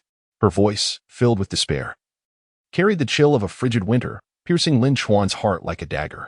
In that moment, Yang Tuxing, gritting his teeth, spat out, "Lin Chuan, are you just going to let this go? You think that's enough? If you don't give me 1,000 yuan for medical expenses, I want to let this slide. I'll do nothing but sleep at your doorstep every day. If you dare, just kill me." Lin Chuan's cold gaze, like a blade of ice, struck Yang Tuxing's face with ferocity. At that instant, his mind was consumed by a singular thought, to annihilate Yang Tuxing. Yet, he refrained. For it was not Yang Tuxing who bore the pain, but Qin Mengying's heart. However, he could not yield to Yang Tuxing. Just then, Qin Mengying pulled Qin Mengying back into the courtyard and slammed the door shut. "Lin Chuan, even if you were to die out here today, don't expect us to help you. Come inside." Lin Chuan found himself in agreement with Qin Mengying's actions. With Qin Mengying out of sight, what did he have to lose? A cold smile curled on his lips as the anger and suppression within him shattered the remnants of his rationality. Such a person could only be beaten, utterly subdued until he wished he were dead. This thought transformed into raw power, and with a sudden surge, his fist crashed into Yang Tuxing's face. The already bruised visage of Yang Tuxing contorted grotesquely upon impact, each distortion resonating with waves of pain that spread throughout his cranial nerves. The agony was so intense that even his muffled groans erupted into a desperate scream, reminiscent of a tormented tenor. As Yang Tuxing crumpled to the ground, his relatives, filled with rage, charged at Lin Chuan. Their anger was not merely frustration. It was born of hatred. How dare this worthless, impoverished, gambling fool lay a hand on Yang Tuxing? The more they despised him, the more they yearned to see Lin Chuan brought low. Yet, the Lin Chuan of today was no longer the one they once knew. The past Lin Chuan would have tolerated such treatment, would have been a mere pawn. The present Lin Chuan would no longer endure. He would strike when necessary and stand firm. With fists hardened by resolve, he effortlessly thwarted their assault. Lin Chuan specializes in striking where it hurts. Much like delivering a decisive blow to Yang Tuxing, one punch, one downfall. After just 3 punches, the ground is littered with cries of anguish. Only now does the somewhat lucid Yang Tuxing attempt to rise, only to be met with another brutal kick to the face by Lin Chuan. The force sends Yang Tuxing crashing to the ground, tears streaming down his face, his corpulent body flailing helplessly, blood oozing from his nose and mouth. At this moment, Zhou Man suddenly begins to scream loudly. Chapter 11. Capable of anything, observing that so many cannot withstand Lin Chuan's might, Zhou Man realizes there is no point in continuing the fight. Moreover, Lin Chuan is notorious for his reckless disregard for life. If anything were to happen to Yang Tuxing, what would become of her? Thus, she rushes forward, firmly clutching Lin Chuan, and pleads, "Lin Chuan, stop. We won't ask for compensation, I beg you." Lin Chuan had no intention of prolonging the altercation. In a different era, where power dictates voice, he would hardly bother to engage. Yet the ferocity in his eyes remains undiminished as he coldly retorts, "Get off me. If I don't put him down today, I'm not Lin Chuan. After all, I have nothing to lose. If I kill one, it's even. If I kill 2, I profit." He forcefully shakes Zhou Man off and advances to strike again. Zhou Man's greatest fear materializes. Lin Chuan's life may be expendable, but her husband cannot perish. In this moment, she casts aside all considerations and clings desperately to Lin Chuan's leg, her voice hoarse with desperation. "Lin Chuan, we were wrong. We shouldn't have come to your home to cause trouble. Please, I beg you, don't strike. I'll bow to you." As she speaks, her forehead repeatedly strikes the ground. Whether her gestures are genuine or feigned, Lin Chuan remains indifferent. Yang Tuxing, now slightly more coherent, feels an overwhelming sense of frustration as he witnesses his wife pleading with Lin Chuan. Despite his anger, he is powerless to retaliate against Lin Chuan. Left with nothing but impotent rage. Wishing to avoid drawing a crowd, Lin Chuan huffs and warns, "Yang Tuxing, remember this. If I ever see your son bullying my daughter again, I will come for you. Now get out of my sight." Grateful, Zhou Man helps lift Yang Tuxing's hefty frame, along with their useless relatives, as they awkwardly depart. However, Yang Tuxing cannot swallow his indignation. As they leave, he glares back at Lin Chuan with vehement hostility. You wait. If I don't end you, I am not Yang Tuxing. At this moment, Lin Chuan attempts to enter the courtyard, only to find the gate firmly locked. Wishing to grant Qin Mengying some time to collect herself, he smiles faintly and sits upon a stone at the entrance, allowing himself a moment of respite. Inside, Qin Mengying puffs on cigarettes incessantly. No matter how dense the smoke, it cannot quell the fury boiling within him. He coldly states, enough of this. Tomorrow you will file for divorce. Our family cannot continue to associate with that worthless fool. Qin Mengying, her face stained with tears, feels suffocated by the weight of despair. Just when she thought there was a glimmer of hope with Lin Chuan, it is abruptly extinguished. Her life seems destined to remain in turmoil, and she dares not hope for Lin Chuan's redemption. Qin Mengying felt undeniably naive. Yet paradoxically, a lingering concern for Lin Chuan resided within her heart. This compulsion drove her to disregard Qin Mengying's objections and swing open the door. Upon seeing Lin Chuan seated solemnly in the tranquil doorway, the tumult of her emotions caused her heart to ache fiercely. Unable to suppress her inner torment any longer, she struggled to articulate her anguish, as if locked in a dire illness. Lin Chuan, this life cannot continue. I can no longer endure it. If you wish to witness my demise with your own eyes, then I shall oblige you. Must you continue to torment me so? A sharp pang coursed through Lin Chuan's heart. Guilt and sorrow entwined on his solemn visage, igniting a fire in his gaze. Despite the multitude of words he wished to express his indebtedness to Qin Mengying, he could only reply gravely, very well, I shall grant your request. I will initiate the divorce tomorrow. With that, he abruptly turned and strode away. The tears that fell from his eyes struck Qin Mengying's heart like a thunderous blow. Under ordinary circumstances, such words from Lin Chuan would have elicited a violent response. Yet today, he acquiesced with unexpected swiftness. Qin Mengying was taken aback to see Lin Chuan actually weeping. Even after his figure had vanished, she stood motionless, gazing into the dim, oppressive alley, her mind a blank canvas. Meanwhile, Lin Chuan arrived at Yumiling's tailor shop, not seeking solace. However, Yumiling perceived it otherwise, teasing him with a smile. You've truly become remarkable, daring even to strike Yang Tuxing. Do you realize his brother, Yang Tuxing, wields considerable influence in the city? Do you think he will let you off after you've treated his brother this way? Lin Chuan was fully aware of the stakes. If he were to fear, he would not have struck at all. Once the battle was engaged, fear was redundant. He held a resolute perspective, believing that compared to the adversaries of his past life, they were inconsequential. Thus, he replied with disdain, it's nothing remarkable. I came to ask you for a favor. Assuming he was short on funds again. Yumiling sighed and said, speak then, how much do you need to borrow this time? Lin Chuan chuckled, what are you talking about? Is there nothing else between us? I wish for you to make 2 sets of clothes for me. Clothes? Yumiling was puzzled. Lin Chuan rarely had clothes made throughout the year. Oh, why the sudden desire after a brawl? What kind of clothes do you want? For yourself or for someone else? For you and my wife. 1 set for each of you, using the finest cotton fabric in your shop, no polyester. And by tomorrow noon, you both must wear them. The smile on Yumiling's face gradually transformed into a look of incredulity. Has your head been knocked silly? What kind of clothes are you asking me to make? Who are we to wear them for? Moreover, cotton fabric is particularly expensive, costing over 10 yuan per meter. Can you explain what exactly you intend to do? Lin Chuan merely offered a calm smile, deeming it unnecessary to elaborate at this moment. The opportunity to win Qin Mengying's heart hinged on this endeavor. Thus, he calmly remarked, do not inquire further. In due time, you shall understand. Hand me the paper and pen, and I shall sketch it for you right now. Subsequently crafting the pattern myself. What? Yumiling was astonished, her mouth agape in disbelief, gazing at Lin Chuan as if he were a creature from a different realm. Having spent years as a seamstress, she had never learned the art of pattern making. How could Lin Chuan possibly possess such a skill? That was a craft reserved for esteemed fashion designers. Was he merely jesting with her? However, at that moment, Lin Chuan had already taken the paper and pen. His wrist deftly maneuvering, the tip of the pen gliding as if carried by the wind, his focus unwavering. Little did Yumiling know that in his previous life, Lin Chuan had served as an apprentice in a southern garment factory, mastering not only the art of pattern making but also cutting and design. The ensemble he was currently designing was the epitome of fashionable women's professional attire for the future. Within a few minutes, a design sketch of a women's outfit lay before Yumiling. Upon observing the chic and avant-garde elements of the design, She was left utterly speechless. Chapter 12.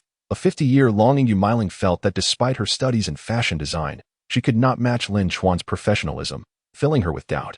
Furrowing her brow, she inquired, Lin Chuan, speak honestly, when did you acquire these skills? Anticipating her question, Lin Chuan merely replied nonchalantly, I learned from books. It is of little consequence. Let me take your measurements first, and we shall assess the finished garment later. With that, Lin Chuan picked up a soft measuring tape and began to meticulously measure around Yu Meiling's figure. The close proximity, especially the inadvertent touches in certain areas, caused a flush to grace Yu Meiling's cheeks. Yet, Lin Chuan harbored no ulterior motives. He quickly completed the measurements and began to cut the fabric. Yu Meiling, observing the dimensions, expressed her surprise. Lin Chuan, these measurements seem incorrect. The waist and hips appear rather slim. Furthermore, the neckline is excessively low, and the pant legs are undoubtedly tight. How did you measure? Lin Chuan remained silent. After all, the fashion styles of this era contrasted significantly with those of 50 years hence. The prevailing trends favored loose-fitting garments, such as bell-bottoms, which epitomized chicness. Moreover, women's clothing, influenced by traditional notions, retained a rather conservative style. Garments from 50 years later were designed to showcase various functionalities, and from a purely fashionable standpoint, they aimed to highlight the figure, showcasing physique and even status through diverse apparel. Of course, Lin Chuan had not designed anything too ahead of its time. After all, trends must unfold gradually. Excessive avant-garde designs would merely be perceived as eccentric. Once the fabric was cut, Lin Chuan urged Yu Meiling to commence her work immediately. Glancing at the time, he realized that Wanyu must have finished school by now, and he needed to return home to check on her and take Qin Mengying's measurements as well. At that very moment, Lin Wanyu had returned from school. Upon entering, she found Qin Mengying in the courtyard, her eyes swollen from tears, enveloped in sorrow. As she approached, she noticed the unmistakable marks of fingers on Qin Mengying's face. She immediately asked coldly, Mom, did he hit you again? Qin Mengying's eyes brimmed with tears once more. No, it was to your father who struck me. You must be hungry. Let me prepare some food for you. By the way, I bought you new clothes and shoes. Why don't you try them on to see if they fit? However, Lin Wanyu stubbornly retorted, if you bought them, I don't want them. It's all because of him that I was bullied today by Yang Tuxing's son and looked down upon by my teacher and classmates. Qin Mengying was taken aback. Wanyu, you're saying Yang Tuxing's son bullied you? How did he do that? With flushed cheeks, Lin Wanyu angrily replied, he tried to steal my money, spat on me, pushed me to the ground, and threw mud at me. Qin Mengying's brow furrowed instantly, and she followed up with the question, Wanyu, did your father see it? He did see it, and even scolded Yang Xiaoqiang. Later, Yang Xiaoqiang's father got into a fight with him, and he beat Yang Xiaoqiang's father. My classmates all say he is a gambling addict and a fighter. I can't help but loathe him. Upon hearing this, Qin Mengying quickly interjected, he's your father. He fought to protect you. You are not allowed to speak of him like that. Do you understand? Lin Wanyu, feeling wronged, nearly burst into tears, shook off Qin Mengying's hand, and ran into the house without looking back. At that moment, Qin Mengying realized she had misunderstood Lin Chuan. Anxiously, she began pacing back and forth. She should have anticipated that Yang Tuxing, who was usually arrogant, would provoke Lin Chuan into a fight for no reason. Yet, not only did she fail to understand Lin Chuan, but she also uttered such harsh words. Just then, the sound of the courtyard gate creaked open, and Lin Chuan returned. Upon seeing him, a flood of emotions surged within Qin Mengying. She hurried to Lin Chuan, reproaching him. Why didn't you tell me earlier that you fought with Yang Tuxing for our daughter? Lin Chuan, with a mix of amusement and exasperation, replied. The scene was so chaotic at the time. Where was there any time to explain? Besides, your brother was out of control. What was there to explain? Ultimately, there is nothing to clarify. Wanyu is my daughter.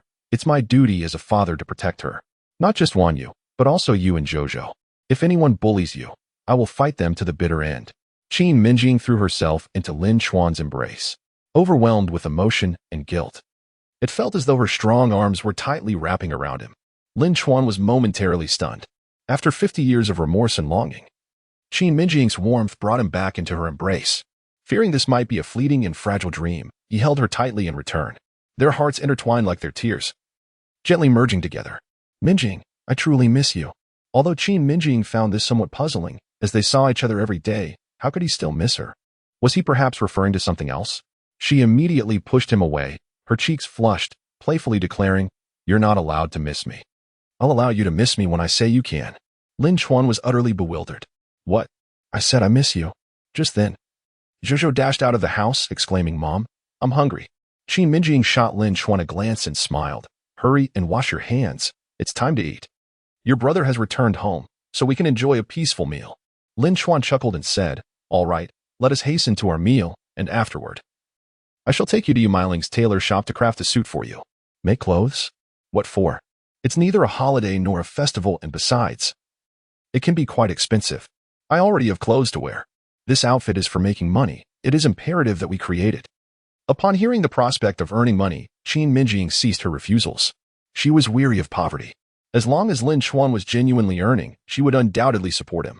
After their meal, the two returned to the tailor shop.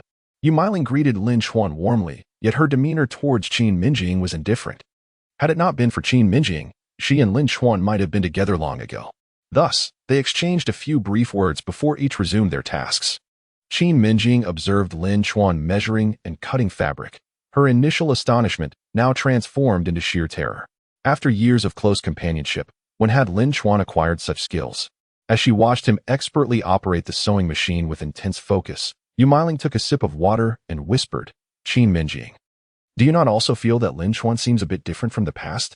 Qin Mengying refrained from responding. She would never discuss her partner with others. Yet Yu Miling continued, he claims to have learned from books, but I find that rather implausible. Could it be that he is possessed? Do not speak nonsense. Go attend to your work. Qin Mengying shot a disdainful glare at Yu Miling. She was well aware of Yu Miling's feelings towards Lin Chuan. Years ago, to provoke Lin Chuan, Yu Miling had even fought with her at the school gate. Yu Miling dismissed it, as she held Qin Mengying in contempt. Although crafting garments is intricate, it is not insurmountable once mastered. By midnight, the two outfits were completed. Lin Chuan beamed at the flawlessly tailored garments and said, You both must try them on now. I wish to see how they look. Chapter 13. The essence of service. When the two donned the attire and gazed into the mirror, they were both taken aback. These garments are simply exquisite.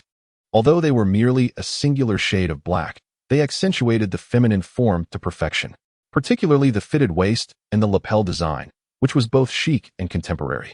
The tapered pant design beautifully highlighted the allure of their legs, rendering them enticing and sensual. Yu Miling, astounded, exclaimed, My goodness, how can these clothes look so stunning? Lin Chuan, what inspired you? Just look at these shoulders, this slim waist. If one were to wear this out, wouldn't it incite envy? In contrast to Yu Miling's exuberance, Qin Mengying shyly remarked, Are these clothes suitable for wearing out? They lack even a crease. However, Lin Chuan's gaze remained fixated on Qin Mengying. Her graceful silhouette and exquisite aura, accentuated by the garments, radiated an alluring charm. Even Yu Miling, with her more voluptuous figure, could not rival Qin Mengying's enchanting and captivating presence. Lin Chuan responded with a smile, Such garments require no creases, for you both embody the most exquisite lines. It was not that Qin Mengying lacked sophistication, rather, it was the fashion of that era that favored creased trousers. Those with electric irons would press creases, while others would use a large teacup filled with hot water to achieve the same effect. The straighter the pant line, the more fashionable it appears. Yet, designs devoid of pant lines can be even more aesthetically pleasing. Naturally, merely possessing garments is insufficient. One must also master the art of coordination to enhance the overall appearance. For instance, high heels and a crisp white shirt. These are staples that Yu Miling possesses, whereas Qin Mengying lacks even a decent pair of high heels. Resorting to borrowing from Yu Miling. Although somewhat ill-fitting, they will suffice for the occasion. At this moment, Yu Miling, still perplexed, inquired, Lin Chuan, Can you tell me what you are planning? You will find out tomorrow. At that time, Mengying and I will come to fetch you, and we shall venture into the city together. Given Lin Chuan's air of mystery, Yu Miling chose not to press further. The following morning arrived with the same routine. Qin Mengying first delivered Zhou to Aunt Zhang. Aunt Zhang shot a disapproving glance at Qin Mengying and remarked, I heard that waste of space got into a fight with Yang Tuxing yesterday. What was he thinking? What kind of family does Yang Tuxing come from? How dare he engage in a brawl? Qin Mengying, displeased by this commentary, retorted, Aunt Zhang, if you are unaware, it's best not to speak out of turn. It was Yang Tuxing's son who bullied my Wanyu, and Lin Chuan intervened when Yang Tuxing brandished a knife, intending to harm him. Should we have just stood by and watched? Enough of this. I am in a hurry to get to the city, so please keep an eye on Jojo. With that, Qin Mengying hurriedly turned and left. Aunt Zhang shook her head in resignation, muttering, all day long, making a fuss, completely unfit for a life of simplicity. Meanwhile, Lin Chuan took a dozen more minutes to craft 2 scarves from chiffon fabric. After the trio changed into their outfits, he personally instructed them on how to tie a flight attendant's scarf. He also assisted them in tidying their hairstyles. As the 3 exited the tailor shop, the crowd's attention swiftly converged on Yumiling and Qin Mengying. Isn't that Qin Mengying? Lin Chuan's wife. Just look at what she's wearing. How embarrassing. Not at all. I think it looks quite lovely. Where did they purchase those clothes? And that scarf, what a charming knot. What is so remarkable? Strutting about like that.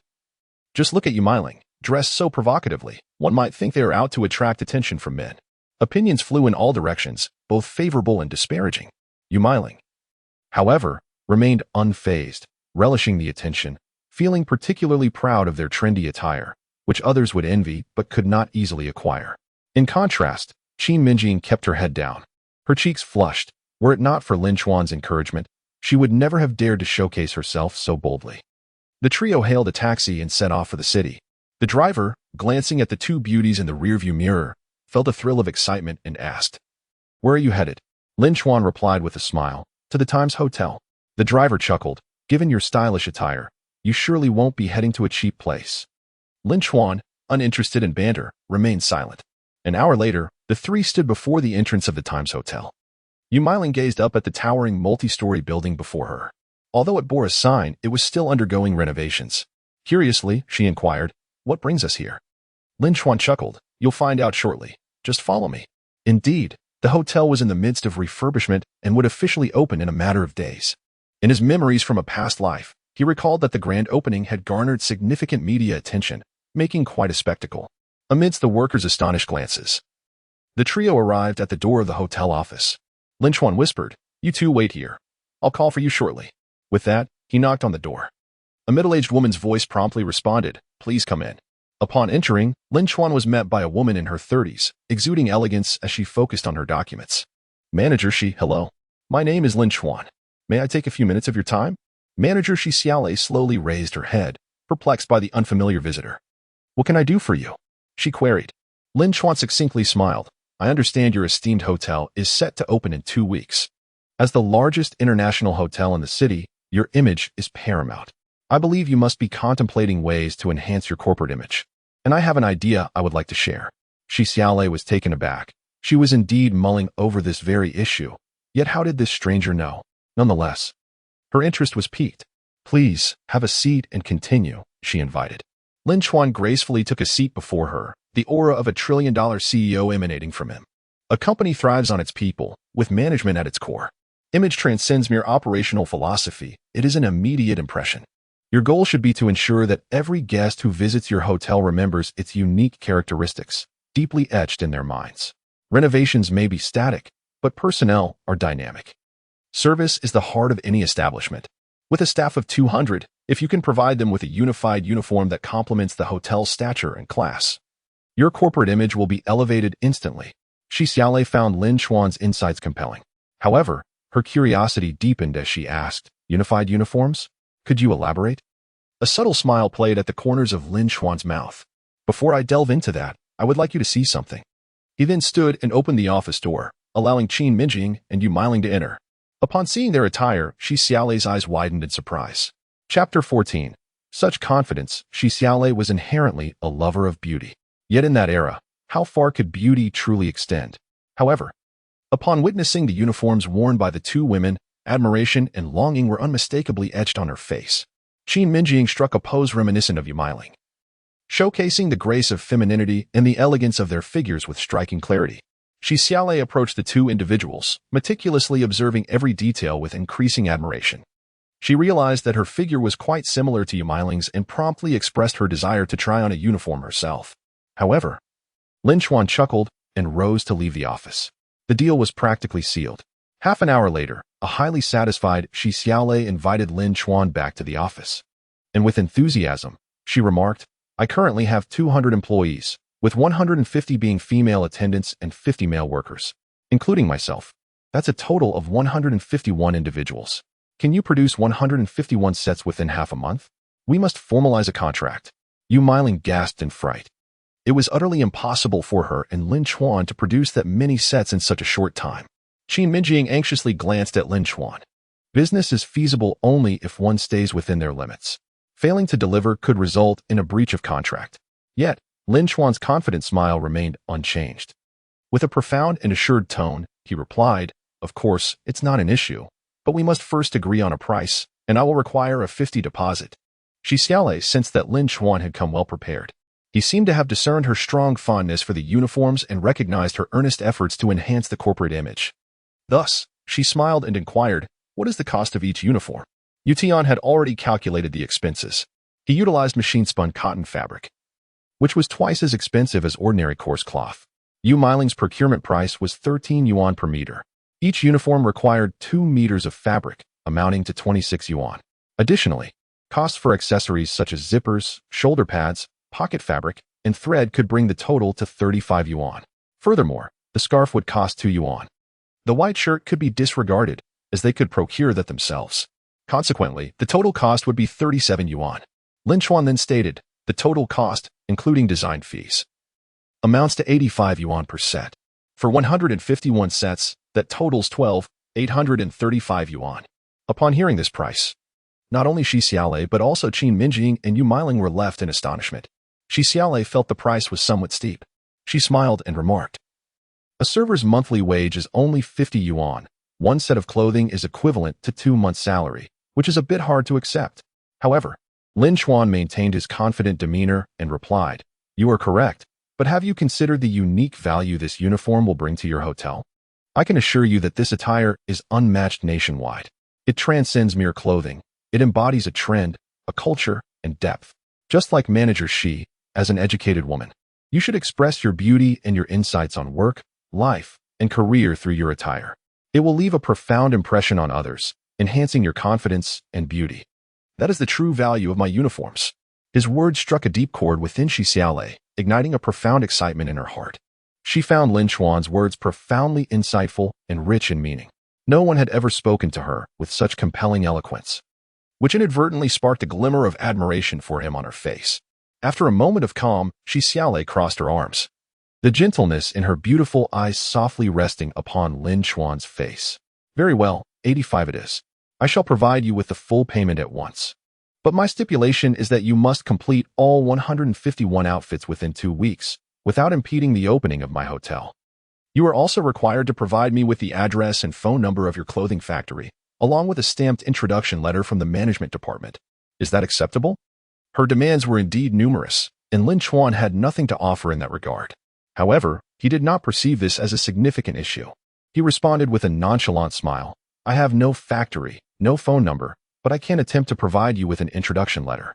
Whether it can be issued depends on whether the person in charge of such matters in our town has had a drink or not. We are merely a tailoring shop in the town, aiming to earn a modest living, and we do not possess such resources. If you find this unacceptable, we can forego our collaboration." Lin Chuan's candor caused Qin Mengying and Yu Meiling's hearts to leap into their throats. They were eager to finalize this business deal. Yet, Shi Xiaolei's requirements felt like a bucket of cold water poured over them. Conversely, Shi Xiaolei was somewhat impressed by Lin Chuan's unflappable demeanor, which made her perceive him as rather formidable. Yet, this is precisely where a person's charm lies, is it not? Furthermore, standing beside Lin Chuan, she glimpsed something remarkably different, his acumen in business. If she could secure such a talent, it would undoubtedly be a boon. Hence, Shi Xiaolei smiled gently and said, "Very well. I trust you will not deceive me. Follow me." A knowing smile crept onto Lin Chuan's lips. In his past life, Shi Xiaolei had always been by his side, a woman who shared both his hardships and joys. Even in this life, their fates were intertwining once more. Upon reaching the finance department, Shi Xiaolei promptly instructed the accountant to provide Lin Chuan with a payment. The middle-aged accountant, who was busy calculating, glanced up at the two with evident reluctance and skepticism. "Manager Shi, while the funds are available, you must provide a project description. Moreover, with such an expenditure, you need a receipt or invoice, correct?" Such was the norm in that era. Everything had to be meticulously documented, especially for an accountant who wielded considerable power. Shi Xiaolei did not wish to waste time with lengthy explanations, so she directly stated, "We are purchasing employee uniforms." The accountant looked at her with a hint of disdain, remarking, "Purchasing employee uniforms? What uniforms do the employees need? You would need a requisition from the director and general manager Wang for me to authorize this expenditure. Without such a document, I cannot release these funds. Lin Chuan observed that Shi Xiaolei, as a manager, was in a rather constrained position. Even an accountant did not regard her with much respect. Shi Xiaolei felt a tinge of embarrassment wash over her. However, he was reluctant to engage in idle chatter with the man, wearing a cold expression as he turned to leave. Lin Chuan had no time to waste. Upon exiting the office, he softly called out to Shi Xiaolei, smiling gently as he inquired, "Why didn't you speak to him before leaving?" Chapter 15. Taking control. Shi Xiaolei smiled, yet it could not conceal the trace of helplessness on her face. "Wait here a moment. I'll fetch the approval slip." Lin Chuan glanced outside at the sun and replied, "No need to trouble yourself. If you trust me, allow me to speak with the accountant." "Are you sure that that's appropriate?" Shi Xiaolei expressed some hesitation, aware that Lin Chuan was not affiliated with the hotel. Nevertheless, her tone was not entirely dismissive. There was a hint of expectation in it. Lin Chuan, brimming with confidence, asserted, "There's nothing inappropriate about it. It's merely a conversation. If you agree, I will proceed." Shi Xiaolei nodded and said, "Very well, follow me." The two returned to face the accountant once more. He regarded them with an air of arrogance, as if everyone were intent on pilfering his wealth. "Why are you back so soon? Did you obtain the approval slip?" With a smile, Lin Chuan took a seat before him and spoke calmly, "I wish to convey a few points. Firstly, although Shi Xiaolei is the vice president of the hotel, she possesses the right to review financial data and equally has the right to suspect any falsification on your part, should she discover any discrepancies. Consider whether your position can withstand such scrutiny. Even if you have not engaged in any deceit, provoking manager Shi is unwise. She is a manager, while you are merely an accountant. If she wishes to replace you, she can do so at any moment. You may believe that manager Shi lacks the authority to act or that someone will come to your aid, but that merely indicates your involvement in dubious dealings." He continued, "I now present you with two options. Either allow me to assist manager Shi in examining the accounts or reflect carefully on how to conduct your duties as an accountant." As soon as he finished speaking, the accountant's once proud demeanor turned pale, as if he had been struck hard across the face. He was acutely aware of his own wrongdoing.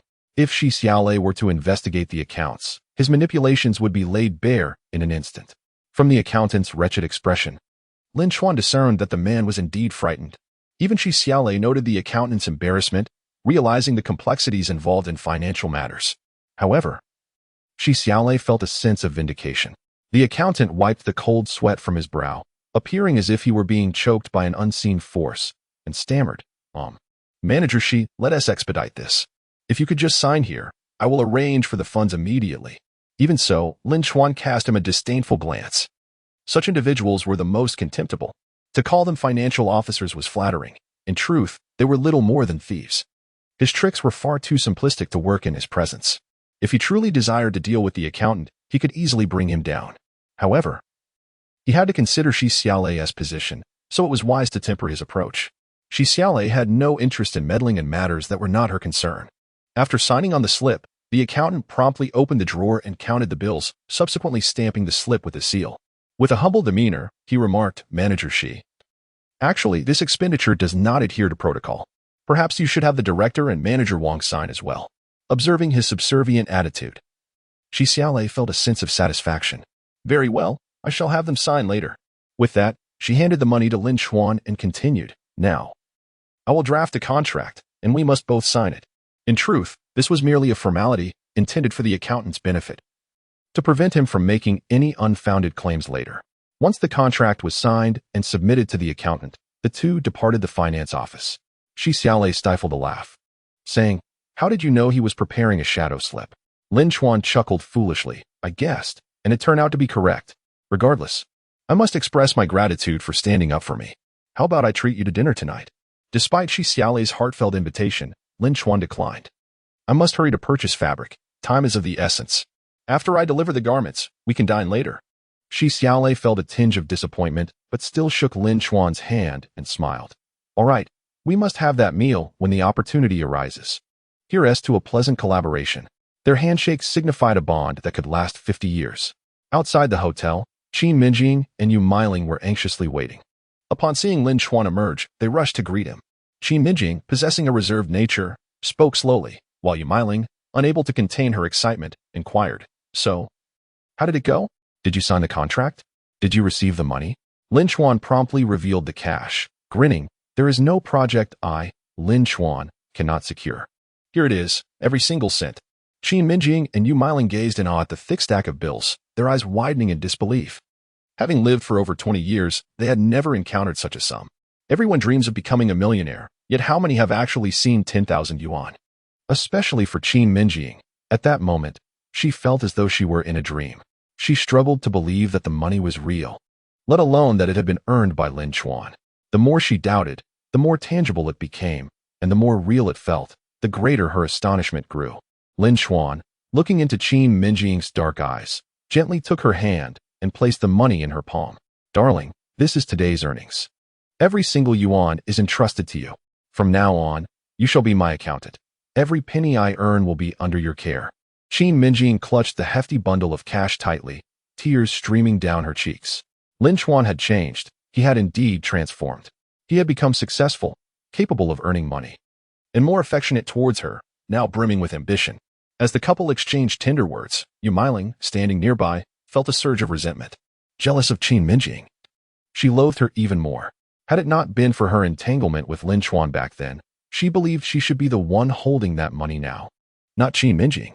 The more she thought about it, the more agitated she became, and she dismissively remarked, "What else with the tears? Lin Chuan can earn money now. He is no longer the good-for-nothing you once claimed, right? Now you can finally look at him with respect, can't you?" Qin Mengying undoubtedly sensed Yu Miling's dissatisfaction. With a hint of irritation, she replied, "Have I ever referred to Lin Chuan as a waste? Have I ever looked down upon him? Can you refrain from speaking so sharply?" Yu Miling, even more incensed, retorted, sharp-tongued, "Very well, allow me to speak plainly then. What do you intend to do about the 151 sets of clothing? I certainly cannot manage this on my own. Don't think that just because you've received the money, you have succeeded. Consider how to actually produce the garments." Qin Mengying was left speechless. She had no understanding of business matters and could only glance at Lin Chuan. Lin Chuan, however, smiled nonchalantly and said, "Enough of the bickering. We can argue when we are broke, but when we have funds, what's the point? Just follow me and count the money.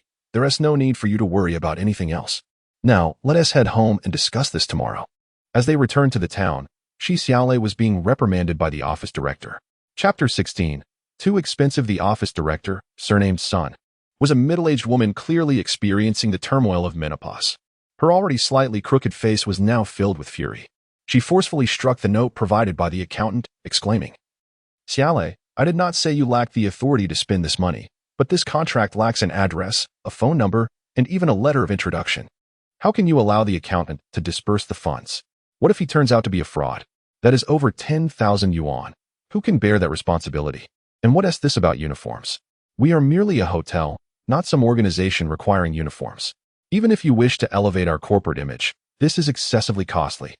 A single outfit costs 85 yuan, while a server's monthly wage is only 50. You should have consulted us before deciding on such a substantial expenditure." Suppressing her own frustration, Shi Xiaolei replied coldly, "My actions are also for the advancement of the hotel.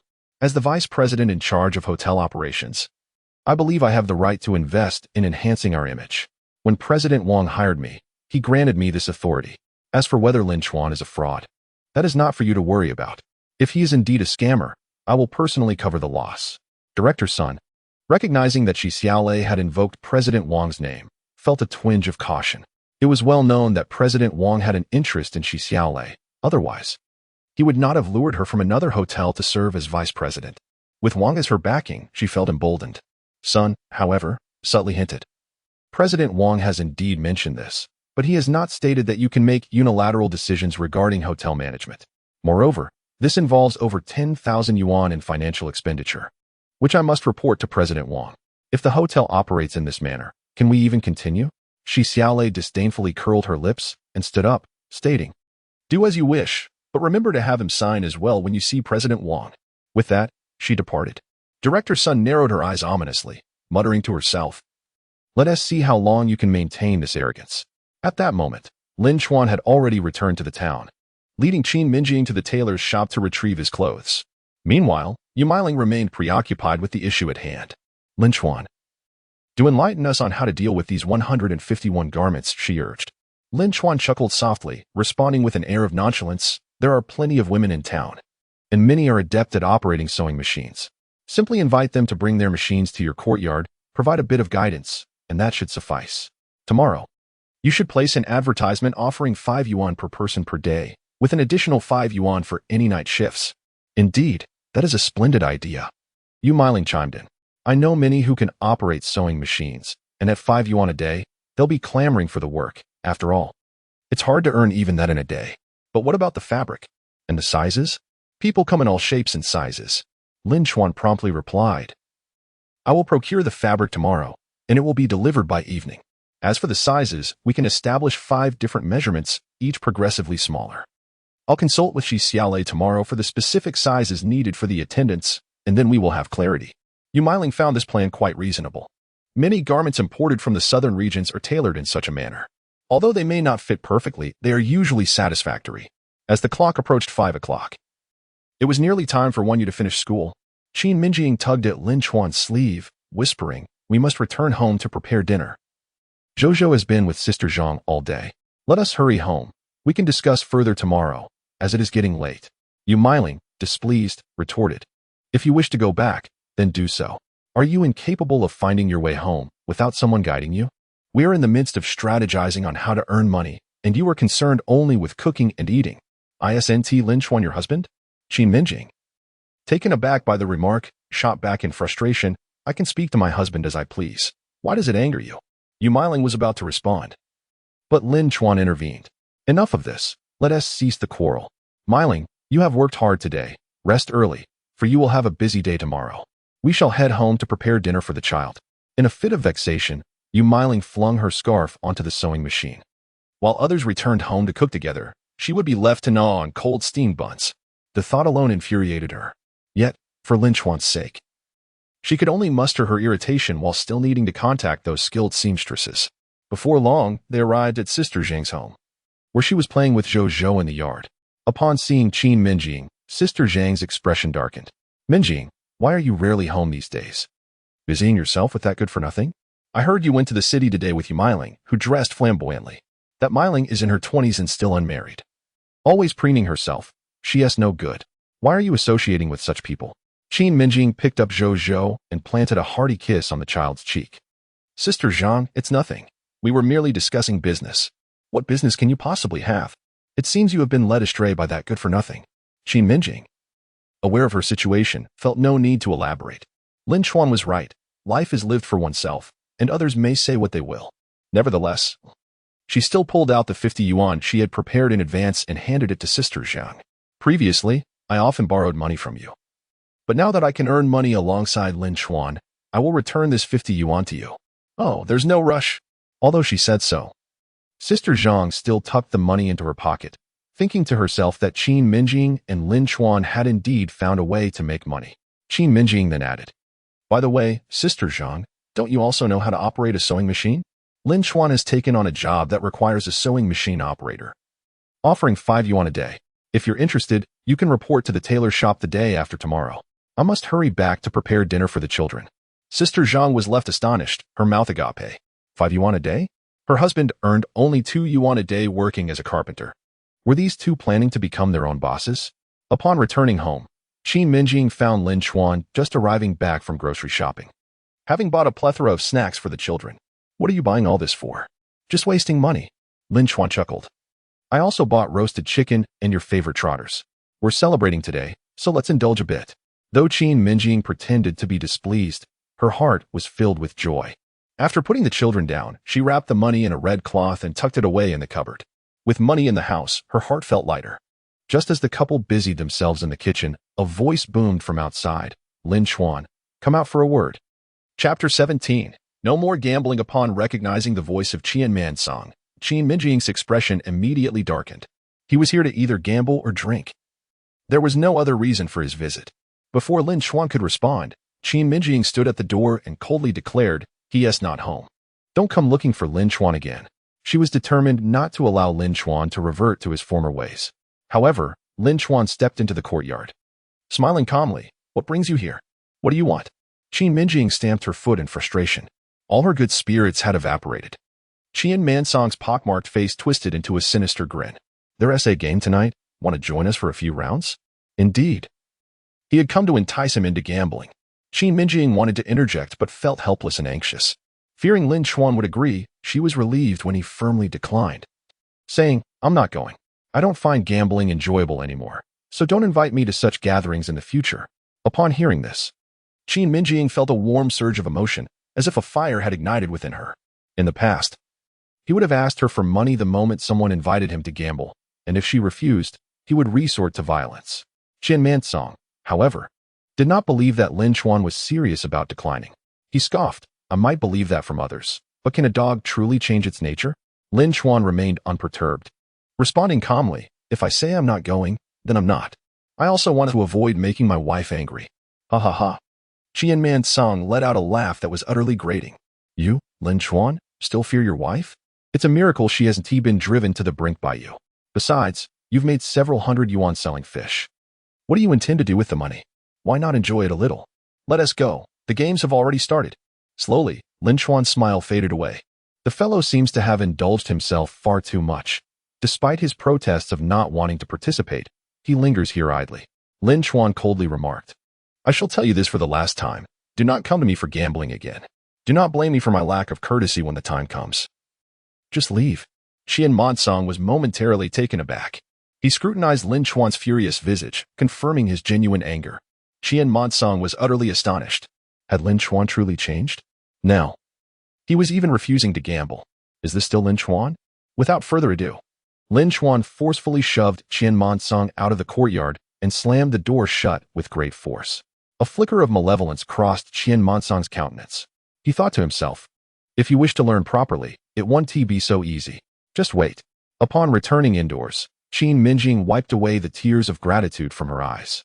Seizing a moment when Lin Chuan was distracted, she planted a fervent kiss on his cheek, leaving Lin Chuan momentarily stunned. This was a moment he had long awaited for over 50 years. The sweetness and longing surged within him, filling his nostrils with a delightful sense of joy. A myriad of emotions welled up in Lin Chuan's heart, prompting him to exclaim, "Wife, grant me another kiss." Qin Mengying shyly shot him a glare, playfully admonishing, "Go see if Wanyu has returned. We can talk later." The phrase "we can talk later" ignited a torrent of endless fantasies in Lin Chuan's mind, and he promptly dashed off to welcome Wanyu. As Qin Mengying observed his retreating figure, she felt this was the life she had always desired. Meanwhile, back at the casino, Qin Mengying hastened to Yang Tushing's side. Yang Tushing slammed a terrible hand of cards onto the table with a resounding thud, cursing vehemently. "Damn it, lost again." Afterward, he stepped into the courtyard, retrieving 2 cigarettes and offering one to Qin Mengying. With a grin, Qin Mengying mocked, "Is your luck so foul that you must have wiped your backside without washing your hands? Truly repugnant." Angered, Yang Tushing shot him a cold glare. "Did I not instruct you to seek out Lin Chuan? Why have you returned alone? Where is he? That rascal has quit gambling and claims he will never play again." Yang Tushing scoffed derisively. "A leopard does not change its spots. If Lin Chuan can quit gambling, I might as well share his surname. He has beaten me to the point where I can barely consume solid food. If I do not set a trap to swindle him, I shall not find peace." Qin Mengying could hardly tolerate Yang Tushing's vengeful disposition. Anyone who crossed him would suffer dire consequences. He too spoke with a hint of disdain. "Perhaps Lin Chuan has realized we have taken advantage of him too often. He has learned well. Over the years, we have indeed swindled him out of quite a sum. Your butcher shop is filled with Lin Chuan's money." Yang Tushing cast a cold glance at Qin Mengying. "How is it swindling? He willingly participated. No one forced him to play. Why do you lament?" Qin Mengying took a deep drag from his cigarette, his eyes darting with mischief as he replied, "Lament? What are you saying? I would rather you lose Qin Mengying to me.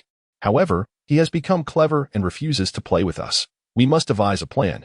Yang Tushing extinguished the cigarette but with force, his voice laden with gloom. "If you want to play, then let Qin Mengying take his turn.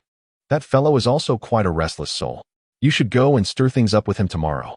With that, the two shared a conspiratorial chuckle. As night fell, however, Qin Mengying had yet to arrive at Lin Chuan's residence, leaving him in a state of anxious impatience.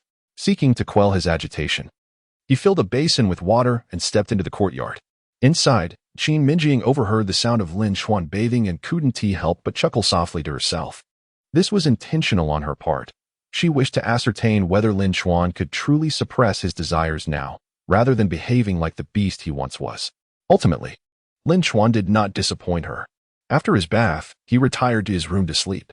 The next morning, Lin Chuan took 5,000 yuan and set off early to the city in search of fabric.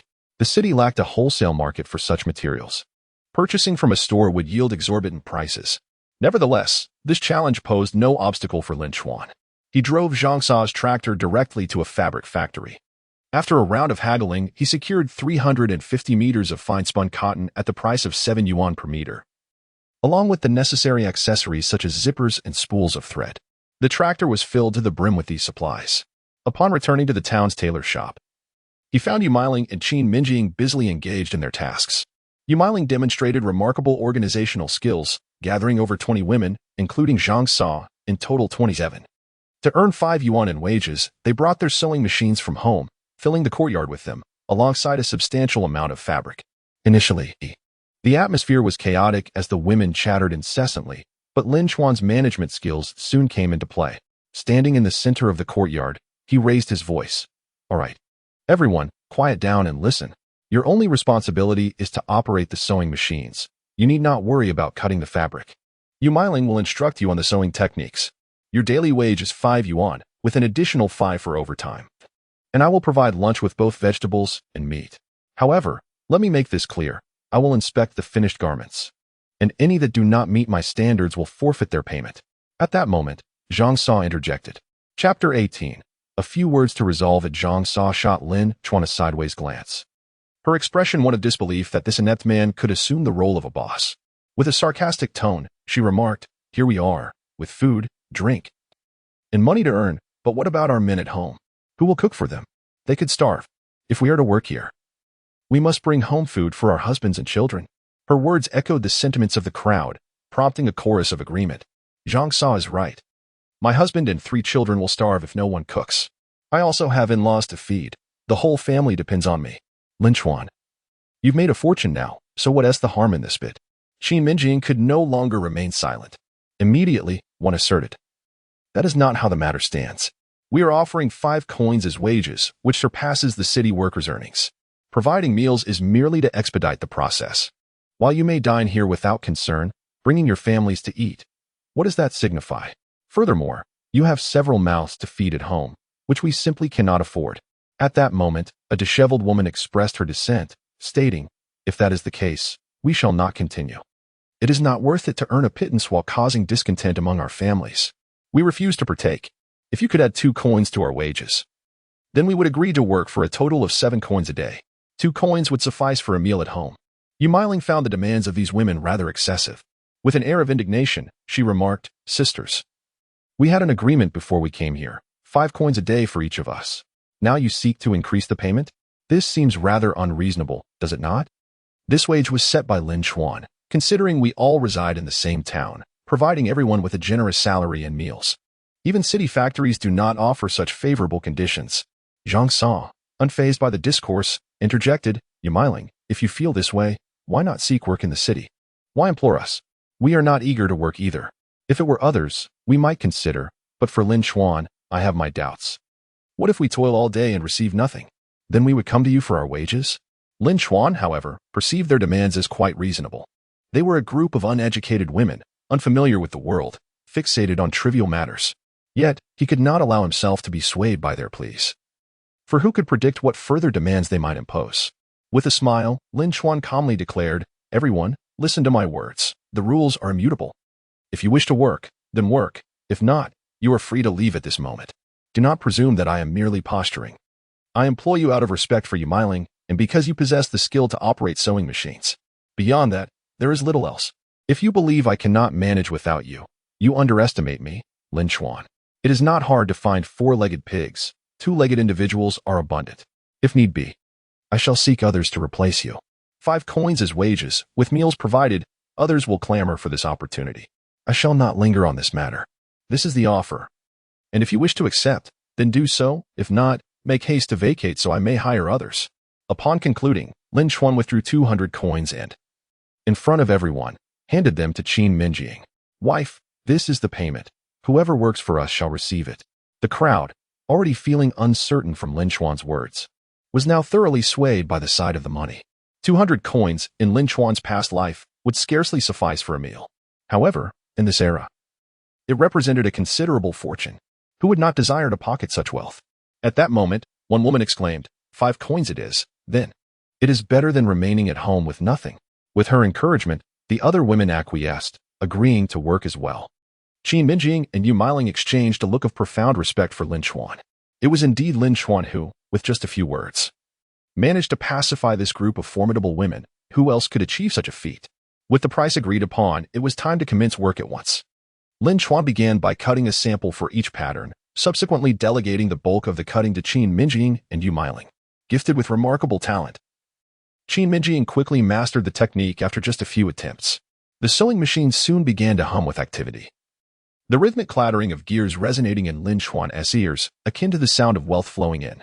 By the end of the day, they had completed over 10 sets. However, Yu Miling felt a twinge of anxiety and pulled Lin Chuan aside, whispering, "At this pace, we might fall behind. Perhaps I should recruit a few more hands tomorrow?" Lin Chuan, surveying the materials before him, remained unperturbed.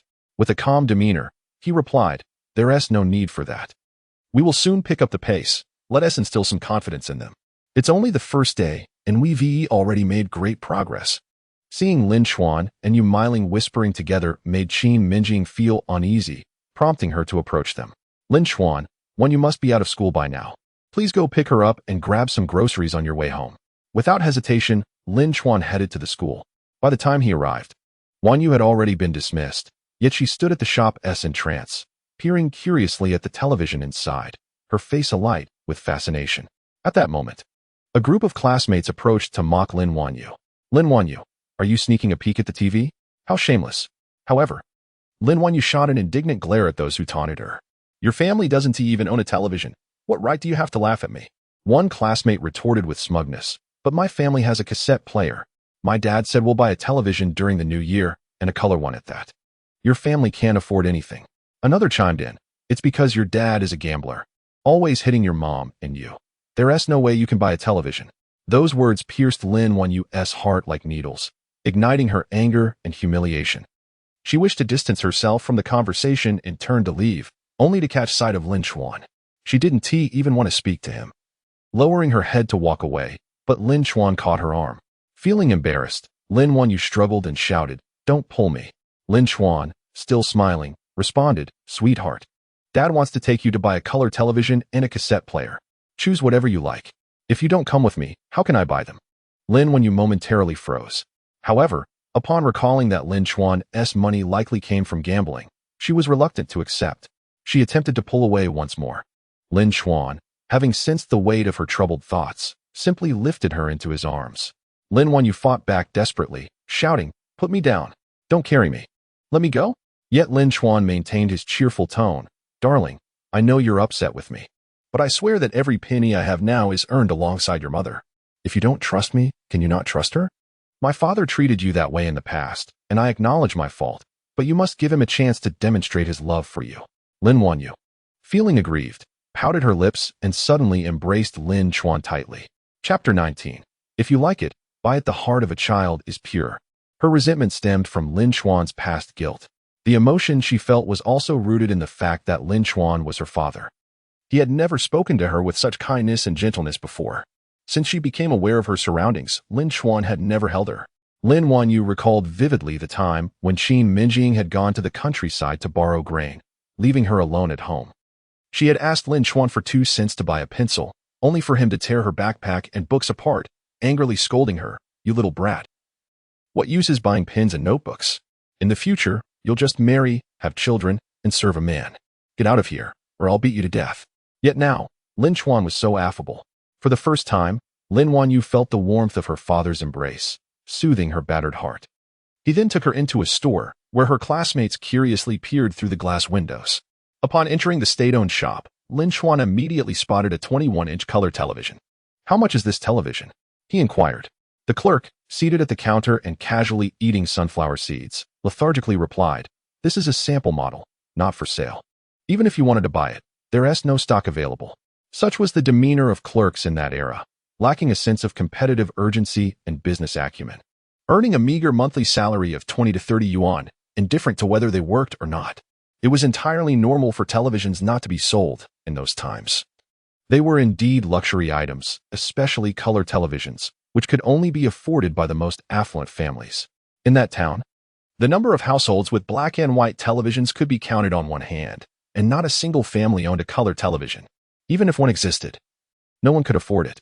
Fortunately, this town was relatively close to the city, allowing them to at least see a sample. Other towns wouldn't even get that opportunity. Thus, Lin Chuan felt no urgency. Material possessions were lifeless, but people were vibrant. In any age, wealth could procure anything. He then turned to Lin Wanyu and asked, "My dear, tell Daddy, do you like this?" Of course, Lin Wanyu adored it, as it was something she had never even imagined. Lin Chuan then smiled at the clerk and said, "My dear lady, my child loves this television. Could you find a way to make it happen? I'm willing to spend more." The 30-something clerk blushed at being called a lady. Such a compliment, so modern for 50 years later, felt quite avant-garde.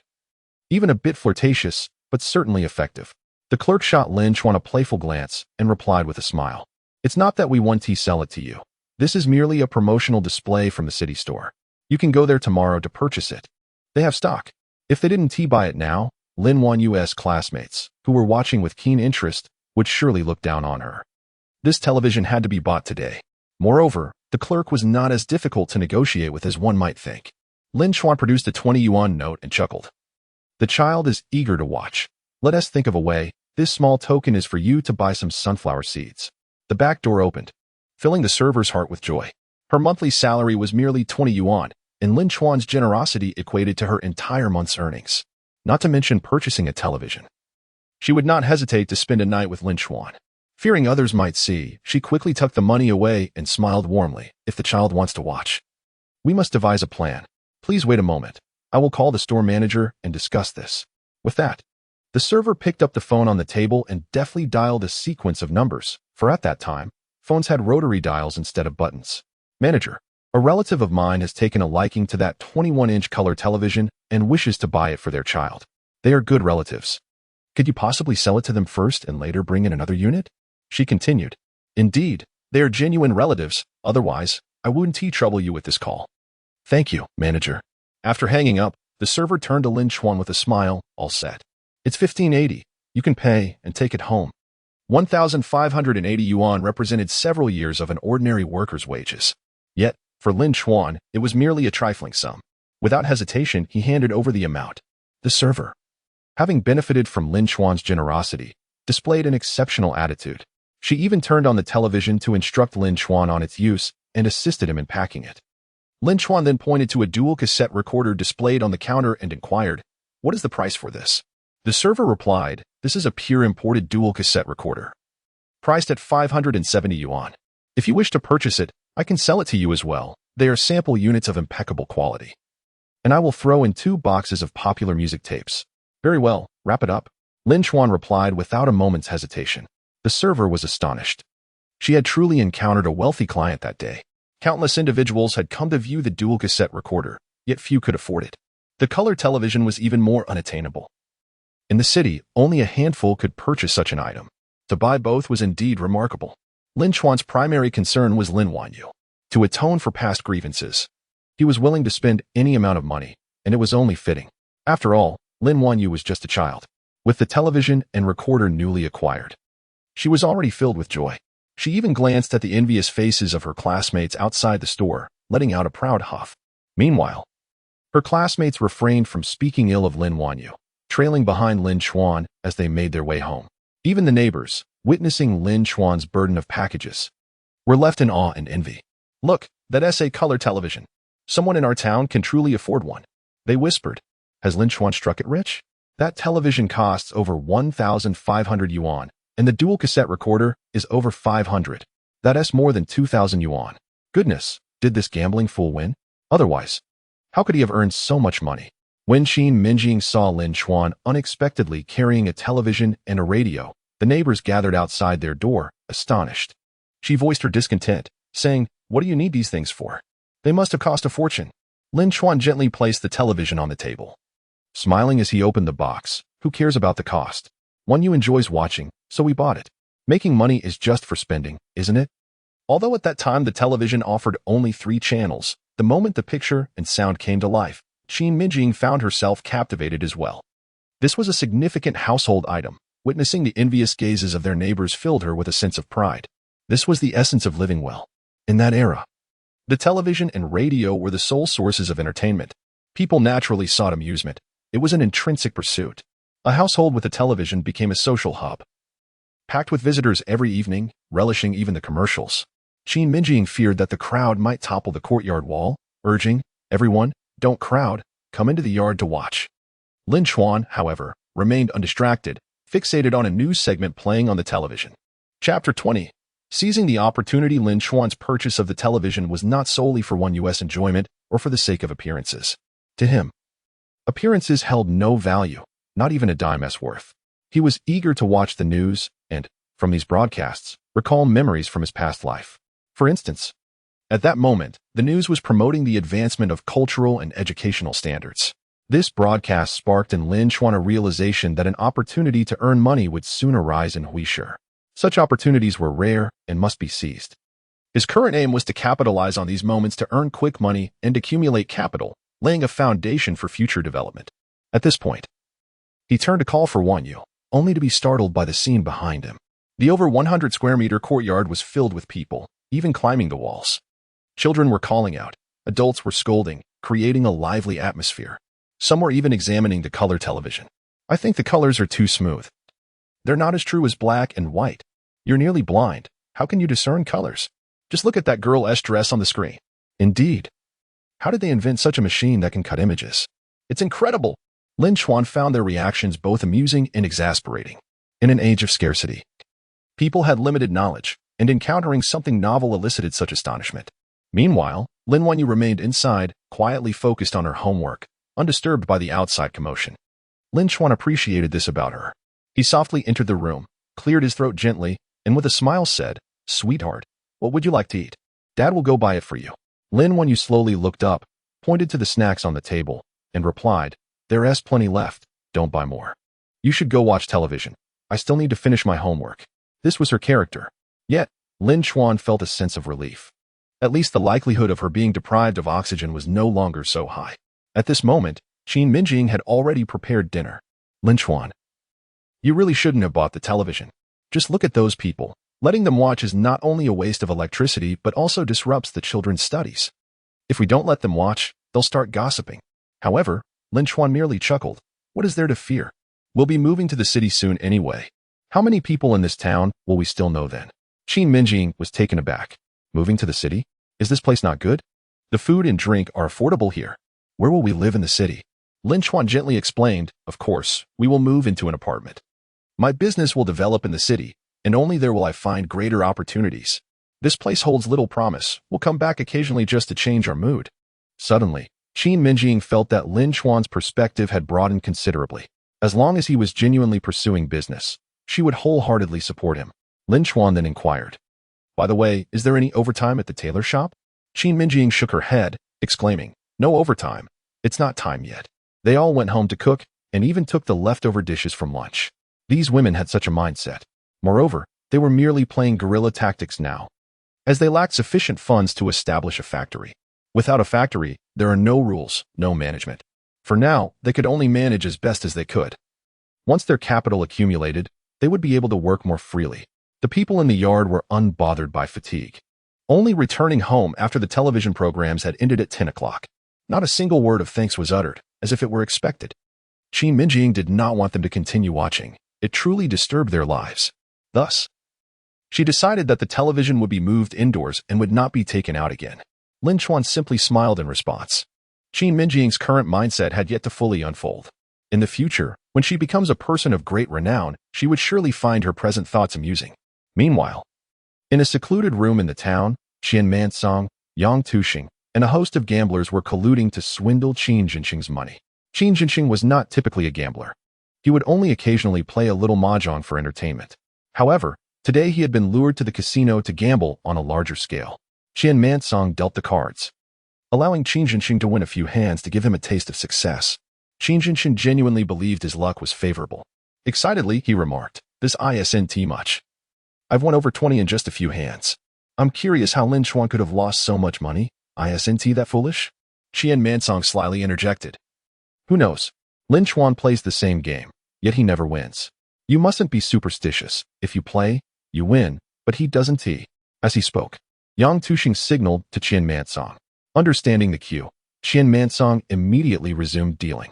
Soon, however, Qin Jinxing lost his enthusiasm, losing nearly every hand after 10 rounds. He not only lost his winnings, but also the $10 he had brought to the table. Qin Jinxing was able to take the loss in stride, chuckling. I'm done. Losing $10 isn't worth it. Qin Mengying immediately interjected. Why leave when we are having such a great time? It's merely money. I have plenty here. Take some and play on. Who knows, you might just win it all back. Qin Jinxing pondered for a moment, deeming 10 or 8 yuan inconsequential, and decided to stay and continue playing. The next morning, Lin Chuan arrived at the tailor's shop, where the others had already gathered. The motivation of earning 5 yuan a day was still palpable. Lin Chuan assessed their craftsmanship and found it quite satisfactory, thus joining them in their work. Meanwhile, with a clouded expression, Qin Jinxing stumbled towards Sun Dazheng's house upon discovering his own door locked. The harsh words of Yang Tuxing echoed in his ears. Listen carefully. You've lost 750 yuan. If you don't bring the money tonight, I swear I'll make your life a living hell. Qin Mengying coldly added. If you lack the funds, you can offer your sister instead. Let her spend a couple of nights with us, and you can forget about the debt. This is all documented, so hurry and find your sister to gather the money. Qin Jinxing knocked on Sun Dazheng's door. Sun Dazheng, who was busy planing wood, promptly set down his tools and opened the door to find Qin Jinxing standing there. He quickly invited him into the yard. Brother, why are you here so early? You look exhausted. Did you not sleep well last night? Qin Jinxing accepted a cigarette from Sun Dazheng and took a couple of deep puffs. Dazheng, I need one. 000 yuan urgently. 1,000. Sun Dazheng's expression faltered immediately. Brother, it's not that I don't want to help, but I simply don't have that kind of money. Everything I have is tied up in materials. I can only scrape together about 100 yuan. What do you need 1,000 yuan for? With a cold and despondent gaze, Qin Jinxing replied gravely, Do you wish to marry my sister? Chapter 21.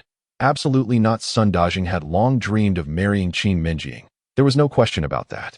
Qin Jinxing, feeling cornered, was determined not to let Qin Mengying and Yang Tuxing take advantage. So he continued, Dazheng, if you can gather 1,000 yuan for the betrothal gift today, I will arrange for my sister to marry you tomorrow. This puts Sun Dazheng in a difficult position. Brother, it's not that I don't want to marry Mengying. It's just that I truly can't come up with 1,000 yuan. That's a substantial sum, far beyond what I can manage. Can you give me a few days to figure something out? Qin Jinxing had no time to spare. Qin Mengying and Yang Tuxing wouldn't grant him such a luxury. He expressed his frustration. Why must you dither? If you wish to marry my sister, you must have the money ready by sunset today. Otherwise, we shall no longer discuss it. Sun Dazheng, anxious, took deep drags from his cigarette. This was an opportunity he could not afford to miss. After much contemplation, he slapped his thigh and said, All right, I will go gather funds from relatives right now. You wait for me at home. Without a word, Qin Jinxing entered the house to sleep. By noon, he returned to Lin Chuan's residence, only to find the door still locked. Enraged, he kicked the door forcefully, startling the neighbor, Uncle Chi-Chi. Isn't that Jinxing? Do you also watch television? There are no programs during the day. Qin Jinxing looked at Uncle Chi with confusion. It's the television that Lin Chuan and his wife just bought. A big screen TV. We all saw it yesterday. A big screen TV? Qin Jinxing was instantly astonished. Where did they acquire the funds for such an extravagant purchase? A television costs over 1,000 yuan. Had they struck it rich? He inquired, Uncle Chi. Do you know where my sister is? Uncle Chi took a puff from his pipe and chuckled. Both of them are at the tailor shop. You might find them there. Without hesitation, Qin Jinxing proceeded to the tailor shop. Upon witnessing the bustling scene, his surprise deepened. Brother, when did you arrive? Qin Mengying greeted him with a smile, eager to share her joy regarding Lin Chuan. However, Qin Jinxing frowned, his expression clouded with displeasure. What are you doing here? Lin Chuan has taken on a tailoring job for a hotel, making work uniforms. We're sewing clothes here. Lin Chuan is finally earning. Qin Jinxing cast a disdainful glance at Lin Chuan, who was busy cutting fabric, his tone laced with scorn. Can he really take on work? Who knows what schemes he is concocting? A dog can't change its nature. Do you really expect him to prosper? I heard you bought a television. Where did that money come from? Qin Mengying's initial happiness was dampened by her brother's attitude. Brother, you can't keep viewing Lin Chuan through the lens of the past. He has changed significantly. Yet, Qin Jinxing scoffed as if hearing a fantastical tale. He has changed? I wouldn't believe it even if you painted a vivid picture. The money for the television must have come from some shady dealings. You say he can earn money. Even my dog could earn money. Don't say anything further. I came to tell you that you two are getting a divorce this afternoon, and you will marry Sun Danyu tomorrow. I've already negotiated the bride price with them. As your brother, I must pull you from this pit of despair. I cannot bear to see you suffer. Fortunately, the clatter of sewing machines masked his words. Otherwise, Lin Chuan would surely have taken offense. Fearing Lin Chuan overhearing, Qin Mengying hurriedly pushed Qin Jinxing outside. Brother, don't force me. Marrying Sun Danyu is out of the question. I will not leave Lin Chuan. He has improved. We are going to live our own lives, so please do not interfere. No. Qin Jinxing, filled with stubborn anger, glared at her, saying, You are my sister, and I must look after you. You will marry Sun Danyu, or I will no longer recognize you as my sister, and you shall not consider me your brother either. Fuming, Qin Mengying stamped her foot in frustration. No matter what. Qin Jinxing remained obstinate, refusing to give Lin Chuan even a chance. In a fit of anger, she coldly retorted, If that's the case, then so be it. Do not come to my home again. I have no brother like you. With that, Qin Mengying shoved Qin Jinxing hard and dashed back into the tailor shop. Enraged, Qin Jinxing's expression twisted in fury, his teeth clenched tightly. At that moment, Lin Chuan noticed Qin Mengying storming into the tailor shop. Her lips pursed in anger as she vented her frustration with the fabric. He immediately set down his work and hurried over to inquire what had happened. Upon listening to Qin Mengying's account, Lin Chuan burst into laughter. How can you still laugh at a time like this? She exclaimed. I am laughing at your brother. This guy is desperately trying to match you with Sun Danyu, as if your refusal to marry him would lead to his demise. Isn't that a bit obsessive? Qin Mengying found herself disarmed by Lin Chuan's humor, her frustration dissipating significantly. Just then, Qin Jinxing pushed open the door of the tailor shop. Pointing at Lin Chuan and coldly stating, You worthless fool, come out here. I have something to say to you. Qin Mengying attempted to intervene, but Lin Chuan chuckled. Go on with your business, my dear. It's nothing to worry about. I assure you it won't come to blows. Of course, if a fight were to ensue, Qin Jinxing would not stand a chance. In the alley, the midday sun cast slanted shadows of the two men. Qin Jinxing wanted to smoke, but his pockets were empty, which only heightened his irritation, his breath thick with suppressed anger. Lin Chuan, I don't care what you plan to do. Just leave my sister alone. She has not experienced a single day of happiness since being with you. If you are a man, you should walk away from her. What can you offer her besides dragging her down? Lin Chuan maintained his calm demeanor, a reflection of his character forged through countless hardships. He rarely succumbed to anger and calmly replied, You seem to be out of cigarettes. Why don't you take a moment to cool off while I fetch you a pack? Qin Jinxing snapped back, I don't need your false kindness. Just let my sister go. People have dignity and trees have bark. Don't lose face. Lin Chuan chuckled lightly, dismissively responding, No matter my past. I have always regarded you as a brother. Honestly, do you believe Mengying would find happiness marrying Sun Danyu? If that were the case, she would have gone willingly without your prompting. Let me be clear. If Mengying agrees, I won't say a word. But if she does not, do not blame me for being harsh. No one shall tear my family apart. Otherwise, I will fight tooth and nail, and you won't be able to help. I call you brother out of respect. Don't take it for granted. Do you understand? Chapter 22. A cause for celebration. Qin Jinxing's face twisted in anger. Can you kill me? Have you become so bold as to speak to me this way? Let me make it clear. If you don't divorce my sister today, I will not only survive but ensure your demise. Lin Chuan, unfazed, replied casually, No need for such heavy words. You might end up choking on them. In any case, it all depends on Mengying. If she agrees, I have no objections. I'm busy making money, so I won't waste time with this futile discussion. Continuing the conversation with Qin Jinxing would be nothing but a waste of time, given his ignorance and lack of culture.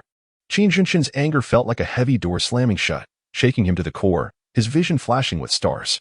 He could only sit on a stone at the entrance, attempting to quell his fury. With Lin Chuan refusing to relent, there was no chance that Qin Mengying would agree to a divorce. Qin Mengying cannot marry Sun Danyu. What should be done about his 1,000 yuan? At that moment, Qin Jinxing's eyes gleamed with a sudden idea. Just then, a delivery from the town's restaurant arrived, bearing a large basin of rice, another of chicken stew with potatoes, and yet another of braised pork, which made his stomach growl with hunger. Lin Chuan, coming out to serve the meal, noticed Qin Jinxing salivating and chuckled. Why not share this work meal? Qin Jinxing remained silent, grabbing a bowl, filling it with rice and meat, and devouring it ravenously. Lin Chuan simply smiled without a word. The dignity of a man cannot withstand the demands of an empty stomach. Seeing Qin Mengying choking, Qin Mengying promptly fetched him a bowl of water. He snatched the water from her hands and gulped it down, wiping the grease from his mouth. He solemnly declared, "Sister, do not blame me for being so callous. If you intend to continue with Lin Chuan, that is acceptable. But you must provide me with 1,000 yuan. I want to see if he truly cares for you, and if he has the means to provide for you. If he cannot produce this sum, you must divorce him today." Lin Chuan, overhearing this, sensed something amiss with Qin Mengying. 1,000 yuan? In that era, such a sum was sufficient to marry a decent bride. Moreover, as a farmer, Qin Mengying likely had never even seen such an amount. What was his true intention behind demanding this money? Without a moment's thought, Qin Mengying refused outright. "Do not even think about it. We do not have that kind of money. 1,000 yuan? How dare you ask? Eat your fill and leave. Do not trouble me again." With that, she snatched back the bowl and pulled Lin Chuan into the house, closing the door behind them. Lin Chuan said nothing. Yet he could not shake the feeling that Qin Mengying was up to something. As night fell, Qin Mengying visited Sun Darnian's home once more. However, Sun Darnian timidly produced only 200 yuan. "Brother, I have exhausted my relatives and gathered just 200. I still have 150, if you need it urgently. Take it now, and I will think of another way." The 350 yuan set heavily before Qin Mengying. What more could he say? Sun Darnian was notoriously stingy, and for him to part with 350 yuan was already quite generous. Though insufficient to repay the debt to Man Song, it could be used for another gamble, perhaps to win back his losses. "Fine, 350 it is. I'll take this for now. You need to gather the rest quickly." Sun Darnian watched in dismay as the 350 was tucked into Qin Mengying's pocket and asked pitifully, "Brother, what did Mengying say? Once you gather the money, I will naturally speak to my sister. For now, you focus on your task. We will discuss this later." Qin Mengying, eager to regain his losses, abandoned the conversation and dashed out of the courtyard. Left behind, Sun Darnian began to envision a life with Qin Mengying, and he couldn't help but leap for joy. At this moment, Lin Chuan arrived to pick up Lin Wanyu, who was exceptionally cheerful today. As they walked, a classmate earnestly pleaded, "Wanyu, my mother asked me to accompany you through the back door tonight to watch television at your home. Please reserve us a good spot." Another classmate chimed in loudly, "Wanyu, I bought this candy for you.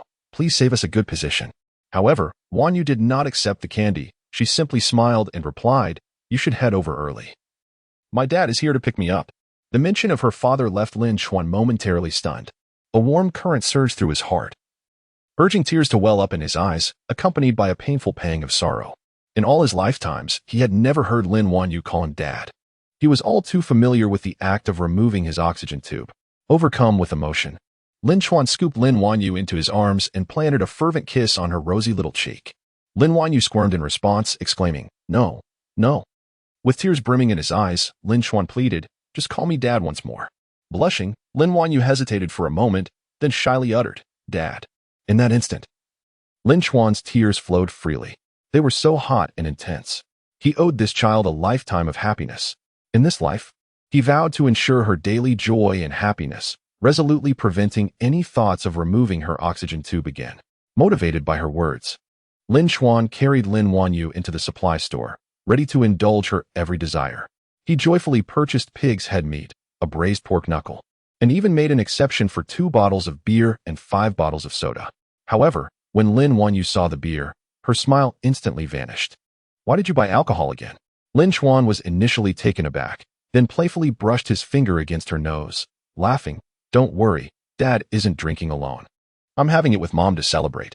When the time comes, we'll drink, and you and your brother can have soda. How about we toast together?" Lin Wanyu was half convinced, as the wounds in her tender heart were not easily healed. Upon returning home, they found people already gathered outside, eagerly awaiting the television show. Lin Chuan cheerfully remarked, "No need to arrive so early. The program starts at 7. Let us eat first." With such enthusiasm from the crowd, Lin Chuan could hardly refuse.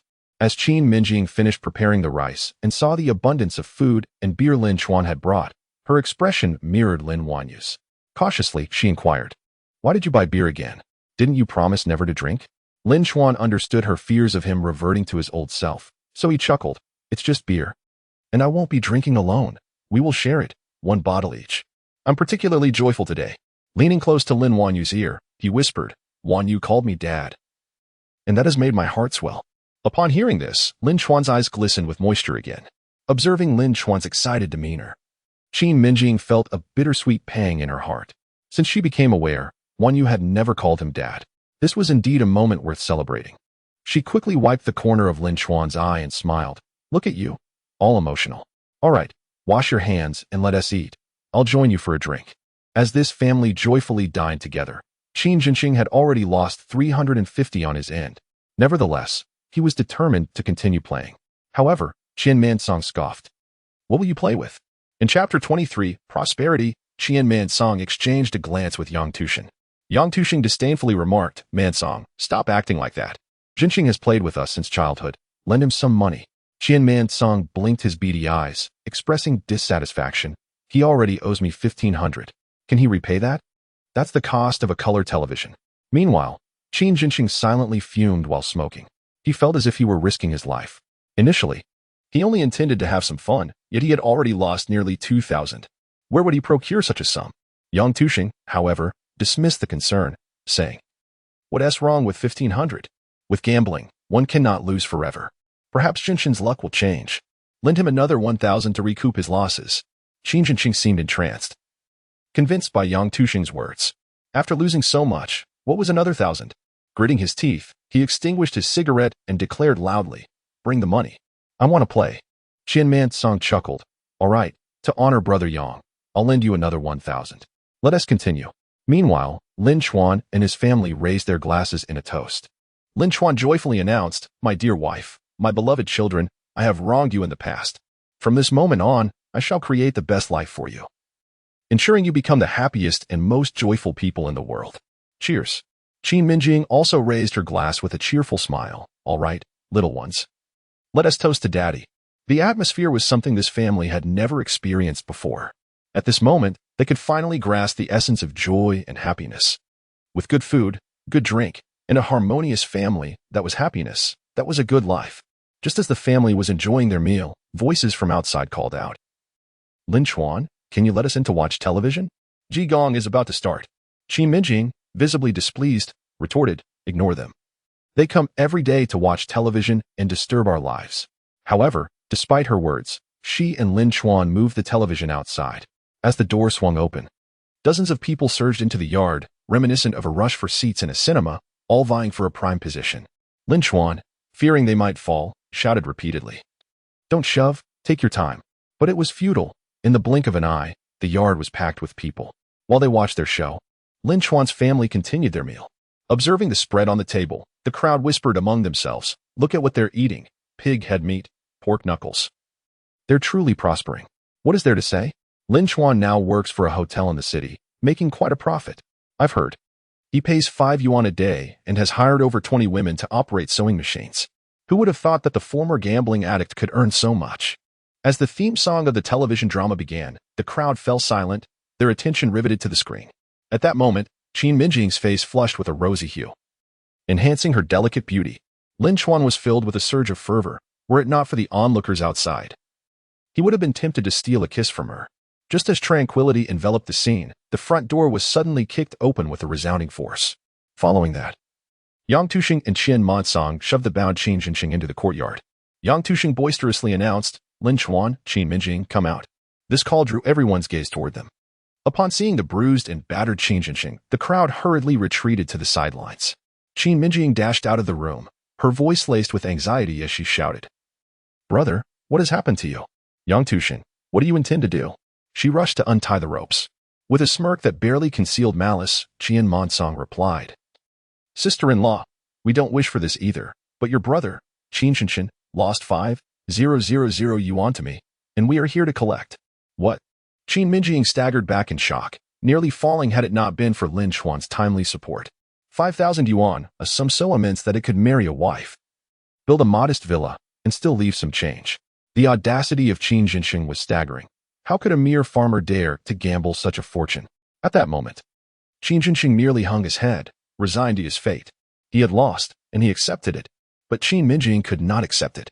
Furious, she cried out, Brother, are you trying to ruin yourself? How could you gamble with them? Have you lost your mind? How am I supposed to manage this? Lin Chuan's gaze was cold as he scrutinized Qin Mengying and Yang Tushing. It was evident they were exploiting Qin Jinxing, and their intent was directed at him. Thus, he remained silent, waiting to see how they would proceed. Yang Tushing, seemingly eager to witness Lin Chuan's downfall, smugly remarked, Lin Chuan, he is your brother-in-law. You seem quite wealthy now, buying color televisions, tape recorders, and even sewing clothes to sell. 5,000 yuan shouldn't pose a challenge for you. Moreover, it's clearly stated in writing that if he cannot produce the money, his sister, your wife, Qin Mengying, will serve as collateral at a rate of 50 yuan per day, returning only once the debt is settled.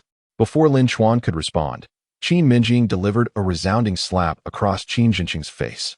Beast, I am your sister. How could you do this? This strike did not awaken any sense of clarity in Qin Jinxing. Instead, it fueled his resentment toward Lin Chuan. In a fit of rage, he retorted, if you had married Sun Danian, would you be unable to come up with even 5,000 yuan? Blame Lin Chuan. He is the useless one. Such words drew disdainful glares from the neighbors gathered around. Lin Chuan was simply living his life at home. What did this have to do with him? To blame Lin Chuan for his own losses was absurd. It was clear that Qin Jinxing had lost his mind. Lin Chuan, too, was filled with indignation. However, anger will not resolve the issue at hand. It would be best to silence them entirely and dismiss them with utter conviction. With this thought, Lin Chuan gently stroked Qin Mengying's back, urging her not to be overly upset. Yet his gaze pierced through the air like the sharp edge of a sword, landing squarely on Yang Tushing and his companions. In a voice cold as ice, he remarked, I am all too aware of your true nature. You know precisely how much money Qin Jinxing has lost. There is no need for these underhanded tactics. Speak plainly. What do you want? Yang Tushing, seething with rage, wished nothing more than to crush Lin Chuan beneath his heel. With a fierce countenance, he declared, as long as you're aware, we mean no harm. It's simple. Either pay us 5,000 yuan, or allow Qin Mengying to accompany us, or you can crawl beneath my pants and bow 100 times. If I am pleased, I might grant you a few days' grace. Chapter 24. The Will of Heaven. Lin Chuan merely scoffed at the proposition. I shall select none of your options. What you propose is gambling, and since that is the case, let us settle this publicly before our neighbors. Since Qin Jinxing lost his money at the gambling table, I shall win it back on his behalf. Let us play mahjong. A single round will determine the outcome. If I lose, I shall pay you 5,000 yuan, but if you lose, you must release him immediately, and the debt shall be considered settled. Do you dare to play? Yang Tushing pondered this for a moment. Was Lin Chuan truly insane? 1 against 3, how could he possibly prevail? Unless a miracle occurred. Defeat was inevitable. Thus, Yang Tushing laughed heartily. Very well. I shall ensure you lose with complete understanding. Bring forth the mahjong. Lin Chuan had anticipated this very response. His choice of mahjong was deliberate, knowing Yang Tushing would presume their advantage in numbers and therefore would not hesitate to accept. Once the game commenced, they would soon realize the folly of their decision. Lin Chuan's confidence stemmed from his previous life experiences. He often played mahjong with the elite and had even enlisted the help of a master to hone his skills, rendering him capable of outplaying Yang Tushing and his cohorts. Qin Mengying, concerned, attempted to dissuade Lin Chuan. Please, do not engage with them. Let us disregard this matter. However, Lin Chuan, brimming with confidence, replied with a smile. That is our brother. Regardless, we must intervene. Do not worry, my dear. I will not lose. Just sit beside me and witness how I teach them a lesson. With no further recourse, Qin Mengying could only glare resentfully at Qin Jinxing. Lin Chuan turned, grinning. Uncle Qi, may I borrow your mahjong set? Uncle Qi promptly responded. I will fetch it for you. This scene was far more riveting than any television show. Everyone was eager to see if Lin Chuan could reclaim his dignity. What would happen if he were to lose? The mahjong set was quickly brought forth.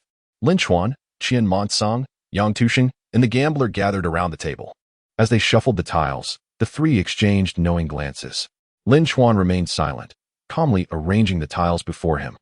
Under the watchful gaze of dozens of eyes fixed upon the card table, Lin Chuan skillfully arranged all the cards he desired on his side, completely unnoticed. When it came time to roll the dice, Yang Tushing hastily picked them up to throw. Lin Chuan immediately interjected. What? Do you wish to be the dealer? Have you sought my consent? I am currently seated in the east wind position. The role of the dealer rightfully belongs to me. Let us seek a fair judgment. Am I not correct? Uncle Qiji was the first to affirm. Lin Chuan is right, according to the rules of mahjong. The one seated in the east is the dealer, and the dice should be cast by Lin Chuan. Yang Tuxing, seemingly indifferent, laughed heartily. If you are so eager to take on the role of the dealer, then so be it. I am keen to see how you expect to win against the three of us. With that, he tossed the dice to Lin Chuan. Lin Chuan merely chuckled, rolling the dice with a few graceful spins before they landed firmly on the table. 5 points. Observing this score, Lin Chuan remarked, 5 points, a self-drawn win. It seems my turn as dealer is quite auspicious. Thus, the four players began to draw their cards in turn. At this moment, whispers began to circulate amongst the onlookers. It was evident that this was a 3-against-1 scenario. Lin Chuan had no chance of winning. I concurred, with 3 players working in concert. Any one of them could easily win, leaving Lin Chuan at a loss. I had little desire to continue watching. What was the point of this game? Just then, Lin Chuan expertly held his cards upright. As the spectators behind him caught a glimpse of his hand, their eyes widened in astonishment. Not only was it a pure hand, but it was also a Tian-Ting hand. What is a Tian-Ting, you ask? It is when one draws a winning hand without needing to meld any cards. The probability of such a hand occurring is 1 in 10,000. Yet, Lin Chuan possessed this rare treasure. Qin Mengying, unfamiliar with mahjong, nonetheless found Lin Chuan's hand particularly striking, comprised entirely of tens. Meanwhile, Yang Tuxing and the others arranged their cards. Qin Mengying, with a smile that barely concealed his displeasure, remarked, Chuanzi, let us be clear. Today, we cannot afford to go easy on you, especially since the stakes are 5,000 yuan. Lin Chuan, however, maintained an air of nonchalance, responding with a smile, 5,000 is merely 5,000. What's the big deal? By the way, I think I'll declare a winning hand. With that, he swiftly covered his cards. My apologies, everyone, but I declare Tian-Ting. This revelation left Qin Mengying and Yang Tuxing utterly speechless, their eyes glazing over in disbelief. How could it be? Starting with no cards drawn, and yet achieving a Tian-Ting? Was this a jest? How could one possess such fortunate cards? The smile on Qin Mengying's face froze. In his years of playing mahjong, he had never encountered a Tian-Ting. What remarkable fortune must one possess to draw such a hand? Yang Tuxing, barely able to contain his rage, retorted, Are you playing tricks on me? Tian-Ting? Why not aim for a Tian-Hu instead? Lin Chuan simply chuckled, You might not want to jest. With my luck today, I could very well achieve a Tian-Hu. Yang Tuxing, filled with indignation, clenched his teeth and disdainfully remarked, If you manage to achieve a heavenly hand, I shall crawl beneath your trousers. Qin Mengying chimed in, The odds of drawing a heavenly hand are 1 in a million. I refuse to believe your luck could be that exceptional. As the dealer, you should draw first. If you truly manage to unveil a heavenly hand, not only will I forfeit the 5,000 yuan, but I will also gift you my fish pond in front of the neighbors. And I shall not go back on my word. The crowd buzzed with excitement, speculating on the possibility of a heavenly hand. Impossible. What kind of luck would it take to draw a heavenly hand? It's not that I underestimate Lin Chuan. I simply believe his fortune cannot be that fortuitous. Another chimed in. I too find it highly unlikely. I have never even seen the cards for a heavenly hand. In truth, Lin Chuan himself felt a tinge of uncertainty. After arranging his cards, he would need to draw from Qin Mengying's hand. He sought the 3, 6, and 9 of the character suits. While the probability of self-drawing was relatively high, the likelihood of achieving a heavenly hand truly was 1 in a million. It all hinged on whether fate would smile upon him. With that thought lingering, Lin Chuan confidently reached for a card. The moment he did so, every onlooker felt their hearts race, holding their breath. Before revealing the card, Lin Chuan first felt its surface blindfolded, an instinctive skill possessed by every avid mahjong player. As his fingers grazed the card, all gazes converged upon his hand. With a chuckle, Lin Chuan resignedly stated, You were right. It is indeed very challenging to draw a heavenly hand. Chapter 25. A step down. Upon hearing Lin Chuan's words, Yang Tuxing felt a surge of triumph. His crooked eyes narrowed as he glared at Lin Chuan, scoffing, I told you it would be impossible to achieve a heavenly hand. Did you really think you were a gambling god? The crowd lamented the missed opportunity. The spectacle of Lin Chuan drawing a heavenly hand would have been thrilling. But how could such luck be so easily attained? Just then, Lin Chuan turned to the visibly anxious and worried Qin Mengying, flashing a gentle smile. My dear, do you wish for me to win? Without hesitation, Qin Mengying eagerly nodded. Of course. I hope you defeat those people and send them out of this courtyard. With a smile, Lin Chuan declared, Then I shall heed my wife's wishes and win this round. He then slapped the card onto the table. The crowd leaned in, anxious to see the card. It was the 6 of characters. Lin Chuan then revealed the other cards, calmly stating, Apologies, everyone. but I have a pure set of 3, 6, and 9 of characters, along with a heavenly hand. Yang Tuxing and Qin Mengying were left utterly dumbfounded, their minds reeling as if a grenade had exploded, sending shockwaves through their very being. They could scarcely comprehend how this was possible. Without even the opportunity to draw, Lin Chuan had emerged victorious with a heavenly hand. In the past, Lin Chuan had never won a bet against them at the Matchan Novel Network. Today, however, was it the manifestation of a gambling deity? The crowd erupted with excitement. Incredible! Truly a heavenly hand. I've played mahjong for over 10 years and have seen many remarkable plays. But this is the first time I've witnessed such a divine hand. It's exhilarating, they exclaimed. You must believe in the supernatural. Even fate seems to favor Lin Chuan. It's no wonder Yang Tuxing and Qin Mengying lost. They must have acted unethically. Lin Chuan placed his cards in the center of the table. Instead of displaying the exhilaration and excitement typically associated with a heavenly hand, he wore a mere playful smile. Although it was indeed difficult to achieve such a hand, he felt slightly embarrassed to have done so. Qin Mengying still refused to accept it. The adage goes that in gambling, 9 out of 10 are deceitful. Lin Chuan must have employed some trickery. How else could he have drawn a pure hand? A heavenly listening, combined with a heavenly hand? Such a combination was simply impossible. The more he thought about it, the more his disbelief grew.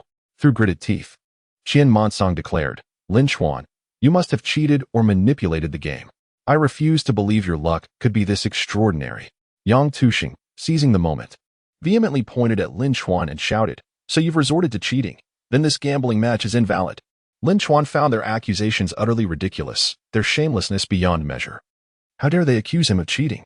He replied coolly, one may indulge in gluttony, but words should not be spoken frivolously. With so many witnesses present, who has seen me employ deceit? Which of you can claim to have seen me cheat? If you cannot accept losing, then do not play. Is it only permissible for you to win money from others while others cannot win from you? The money my brother-in-law lost was not won by your trickery? Accepting defeat is part of the gamble, he continued sharply, and yet you now wish to deny your own words? His retorts left them speechless. Uncle Qi added, Lin Chuan speaks the truth. We heard you declare that this round would determine the winner, and we have not witnessed any cheating on Lin Chuan's part. Are you brave enough to deny it? The crowd rallied behind Lin Chuan, not only out of support, but also due to their long-standing dissatisfaction with Yang Tuxing and Qin Mengying. The two had swindled money from them on numerous occasions. And now was the perfect opportunity to vent their frustrations. As the tide turned in favor of Lin Chuan, Yang Tuxing and Qin Mengying found it hard to refute. If they persisted in their deceit, they would find it impossible to maintain their reputation in the town. With clenched teeth and a furious expression, Qin Mengying finally conceded, fine. We accept the outcome. The 5,000 yuan owed by Qin Mengying is cancelled. We're leaving. However, Lin Chuan would not let them go so easily. Wait. You can't just declare it cancelled. Who was it that said the loser must crawl through their legs and pay the fish pond? The crowd erupted in agreement. Yes, crawl through your legs and pay the fish pond. That was your decree. Accept your defeat and abide by your words. Yang Tuxing and Qin Mengying seethed with rage, their foreheads bulging with veins. They regretted their earlier decision. Had they known Lin Chuan's luck would be this extraordinary, they would never have made such foolish bets. They had only succeeded in shooting themselves in the foot. The situation had become quite precarious, yet Lin Chuan remained utterly indifferent to the stakes at hand. He had no desire to delve into such matters, fearing the tarnishing of his own dignity. Thus, as the two men wore expressions of despair, Lin Chuan coldly declared, I don't need your dubious favors or your fishing pond. Just return the money my brother-in-law lost to you. In a state of shock and guilt, Qin Mengying, who had been grappling with his inner turmoil, finally mustered the courage to exclaim, I lost a total of 400 yuan to them. In comparison to the humiliation and the value of the fishing pond, the 400 yuan seemed trivial. Their only wish was to exit this scene swiftly. Hence, Qin Mengying hastily placed the 400 yuan on the table, and alongside Yang Tuxing, they left in disgrace amidst the laughter of the crowd. Everyone silently admired Lin Chuan, their perception of him having undergone a remarkable transformation. Qin Mengying felt an overwhelming sense of shame. To provide him with an escape, Lin Chuan smiled and said, Brother, take this money and buy some snacks and drinks for everyone, and perhaps a cake for Uncle Qi. We shouldn't take advantage of others. All right, I will. Qin Mengying felt considerably relieved, as long as he wasn't publicly humiliated. The others were pleased to enjoy the television and refreshments, particularly Uncle Qi, who chuckled, were neighbors. No need for formalities. By the way, Xiao Chuan, your card play today was impressive. Those two scoundrels deserved a lesson to prevent them from swindling others. However, Lin Chuan was not so naive. Yang Tuxing and Qin Mengying would undoubtedly seek revenge. Yet, he felt little fear. Qin Mengying, being a man of integrity, purchased sunflower seeds, peanuts, candies, and soft drinks. He even bought a bottle of strong liquor, intending to toast Lin Chuan in gratitude. Even Qin Mengying encouraged Lin Chuan to join them for a drink, but Lin Chuan politely declined, saying, "No need for alcohol or formalities, brother. You have cared for Mengying over the years, especially after her parents passed. Today's gestures are merely my duty, for we are family." Chapter 26. The charm of a man. Qin Mengying was moved to tears, feeling increasingly remorseful towards Lin Chuan. He had always deemed Lin Chuan a failure. Yet it was this very person he had looked down upon who had saved him in a moment of crisis. He downed a glass of liquor in one go, the fiery liquid scorching his throat and reddening his face. "Chuanzi, I am sorry for my actions. I should not have tried to separate you two. Today, I understand that Mengying will have a better life with you. I will no longer interfere." Even Qin Mengying shed tears. Lin Chuan had finally earned Qin Mengying's acknowledgement. A feat that was not easily attained, known only to her heart. "Brother, please don't drink anymore. Eat something and get some rest. Our life together will only improve. And once we earn more, I promise to find you a wife." Qin Mengying wiped his tears and smiled. "All right, I believe in you both." Lin Chuan felt a surge of happiness within. Life, when lived in such a manner, indeed bears a certain flavor, does it not? Meanwhile, within a modest tavern in town, Yang Tuxing furiously downed a glass of liquor, cursing vehemently, "Today has been utterly humiliating. I intended to teach Lin Chuan a lesson. Yet it is he who has turned the tables on me." Qin Mengying, with a grim expression, coldly interjected, "I too cannot swallow this humiliation. Who does Lin Chuan think he is to reprimand me? If I do not retaliate, then I am not Qin Mengying." Aware of Qin Mengying's cunning, Yang Tuxing leaned in and quietly inquired, "Do you have a plan?" With a gaze filled with resentment, Qin Mengying replied icily, "You will soon find out." The next day at noon arrived swiftly. Lin Chuan counted the garments he had completed, precisely 37 sets. At this pace, fulfilling the order posed no challenge. He then selected an outfit that would suit Shi Xiaolei's figure and made his way to the city. Given Shi Xiaolei's assistance, it was only fitting to offer her something in return. He could not allow her to feel that after receiving payment, he simply vanished. At that moment, Shi Xiaolei was dining at a restaurant with the hotel manager, Wang Kaizha. After several glasses of baijiu, his square face bore a faint flush, softening the previously haughty glint in his eyes as he regarded Shi Xiaolei with newfound warmth. "Xiaolei, during this busy period with the project, I haven't inquired about your experience at the hotel. Are you finding it enjoyable?" Shi Xiaolei delicately set down her chopsticks and sipped her tea with elegance. She harbored no deep emotions for the middle-aged man, who was over a decade her senior, thus her tone was more akin to a work report as she replied, "It's manageable, I suppose, but some believe my position as Deputy General Manager is solely due to your influence. I am simply focused on performing my duties. I do not wish to concern myself with anything beyond that." Wang Kaizha chuckled heartily, appreciating her aloof demeanor far more than that of his own wife. He consoled her. "They envy your capabilities. Moreover, you have much to learn in enterprise management, and I intend to continue utilizing your talents. However, my director's son mentioned that you previously authorized an expenditure of over 10,000 yuan to a man for work uniforms, despite him lacking any letter of introduction. Such a decision indeed reflects a degree of immaturity. Were he a fraud, you would have been duped." Unbidden, Lin Chuan's visage appeared in Shi Xiaolei's mind, and she could not reconcile him with the notion of a swindler. Thus, she earnestly countered, "If he truly is a fraud, I shall compensate you for the loss." "Surely that suffices?" Wang Kaizha shook his head with a smile. "I do not refer to the money. In any case, 10 or 20,000 is not significant to me. I merely wish to remind you to exercise discernment in your dealings. Money is inconsequential. I would gladly invest whatever sum to ensure you master hotel management completely. However, if others do not respect you, my support alone is insufficient. You are aware that promoting you to Deputy General Manager imposes considerable pressure on me as well." As he spoke, Wang Kaizha gently grasped Shi Xiaolei's hand. Startled, she swiftly withdrew her hand beneath the table, as if jolted by an electric shock. The disdain and tension in her eyes rendered her expression even more frigid. "Mr. Wang, I am merely here to work for you. Let us refrain from discussing anything else. I must return to my duties." She wished to evade further interaction with this lascivious middle-aged man. Seizing her handbag, she hastily exited the restaurant. Wang Kaizha, unfazed, possessed an unwavering patience to nurture this budding flower. When it blossomed, he would surely savor its fragrance. At the entrance of the company, Lin Chuan greeted Shi Xiaolei with a smile. "Manager Shi, I have brought you a sample." Upon seeing Lin Chuan, the turmoil in Shi Xiaolei's heart finally began to settle. For reasons unknown, she always sensed a unique charm in him, which even coaxed a smile from her as she asked, "When did you arrive? Have you eaten?" Lin Chuan, appreciating her warmth and enthusiasm, replied with a smile, "I have already dined. Please, try this sample." He handed her the garment. Shi Xiaolei genuinely adored the outfit and, feeling a sense of urgency, exclaimed, "Great. Come to my office. I'll try it on for you." However, Lin Chuan kindly declined. "I want to go up. I still have other matters to attend to. I'll treat you to a meal when I deliver the goods in a few days." For reasons unknown, a tinge of disappointment flickered within Shi Xiaolei, yet she graciously responded, "All right, then you may continue with your work." After bidding farewell to Shi Xiaolei, Lin Chuan made his way to the Huisher open-air clothing wholesale market. The market was vast yet surprisingly tranquil, despite being designated as a clothing wholesale market. Very few vendors actually sold garments, resembling more of a flea market. Some stalls even peddled vegetables. The few vendors that did offer clothing primarily engaged in wholesale to retail, selling items such as old-fashioned shirts and vests. Lin Chuan scrutinized the market for some time and found it promising.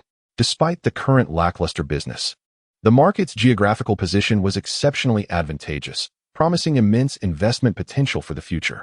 However, the city's development had yet to reach that stage, presenting him with a lucrative opportunity to start small. In time, this wholesale market and everything surrounding it would belong to Lin Chuan. Not far from the market entrance, several stalls were available for lease. Lin Chuan approached and struck up a conversation with the owner. The scorching weather cast a pall over the owner's demeanor. "You're interested in leasing a stall? It's a bargain. I have 6 stalls in total, and I built this canopy myself. I'll lease it all to you for 500. Lin Chuan merely nodded, responding with a smile, "The price is reasonable. I'll think it over." Just as he turned to leave, the owner called out to him, as if he had spotted a savior. It was rare for someone to express interest in leasing a stall, and he could not let this opportunity slip away, especially with so many stalls available for lease in the market. Thus, the proprietor softly uttered, "Brother, if you truly wish to make a deal, I could offer you a discount. For 6 counters, how about 400? The crux of the matter lies in the prime location I possess, which attracts a greater clientele." While the interior remains largely vacant, Lin Chuan found little issue with this arrangement. Although the era had embraced full openness, the concept of a market economy was still in its infancy. Everything was akin to a grand spectacle. The wholesale market, originally constructed to enhance urban development and invigorate commerce, soon revealed its shortcomings due to a scarcity of resources and inadequate designs, production, and logistics. Initially, it thrived, but the flaws quickly surfaced. Nevertheless, the price of 400 was still acceptable. Lin Chuan, feeling agreeable, promptly produced the amount and signed the transfer agreement with the proprietor. At last, the owner managed to relinquish the counter. The exhilaration of counting the money made his hands tremble. He could hardly fathom that this wholesale market would soon evolve, thanks to Lin Chuan, into the largest hub for fashion wholesale in the nation. The vision for the market's development had long been crystallized in Lin Chuan's mind. His initial plan was to acquire the entire wholesale market. However, this endeavor would necessitate immense capital and societal resources. On his way home, Lin Chuan pondered this dilemma. The small workshop of the tailoring shop was far from sufficient for his ambitions. To integrate production and sales, he first needed to establish his own factory capable of large-scale production. Yet, considering his meager capital of less than 10,000, the prospect of opening a factory seemed exceedingly distant. Lin Chuan also contemplated the stock market. However, currently, trading stocks yielded little profit, as many remained oblivious to the concept of shares. Investment in the stock market would not yield returns. It would take at least another year before the southern stock market could be utilized. At that moment, Lin Chuan suddenly had a thought and inquired of the driver, "What time is it now?" The driver replied with a smile, "It is 4 in the afternoon." Thankfully, there was ample time. Should he seize this opportunity to profit, the funds for establishing a factory would be secured.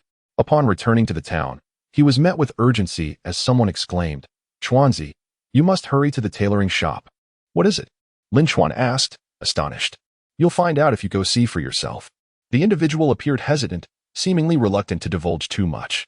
It would be better to investigate personally. Upon returning to the tailoring shop, he found a crowd gathered, engrossed in the commotion. At the entrance stood a middle-aged man. Bellowing with indignation, "You can say whatever you like, but I will not allow my wife to work here. You all sit here sewing and eating, while we men at home starve. What kind of situation is this?" Another elderly gentleman chimed in, "Let whoever desires to work do so. I do not permit my daughter-in-law to work. With my son away, my wife and I are in poor health, and we can't even manage a hot meal. The money earned is never shared with me, so I will not let her work here." A third man, fuming, added, "They claim to be making clothes here. Who knows what is truly going on? All day long, absent from home, claiming to be earning money, yet I, a man, am expected to rely on her to support the family? So this is the reason." Lin Chuan found these individuals somewhat lacking in judgment. They possess wealth yet refuse to earn. At that moment, Qin Mengying stepped forward, expressing her indignation. "Is it their duty to remain at home, catering to you? If you are so capable, why not provide your wives with a mere 5 yuan a day? Moreover, if you send them back, what will happen to our business? Can you not be so selfish?"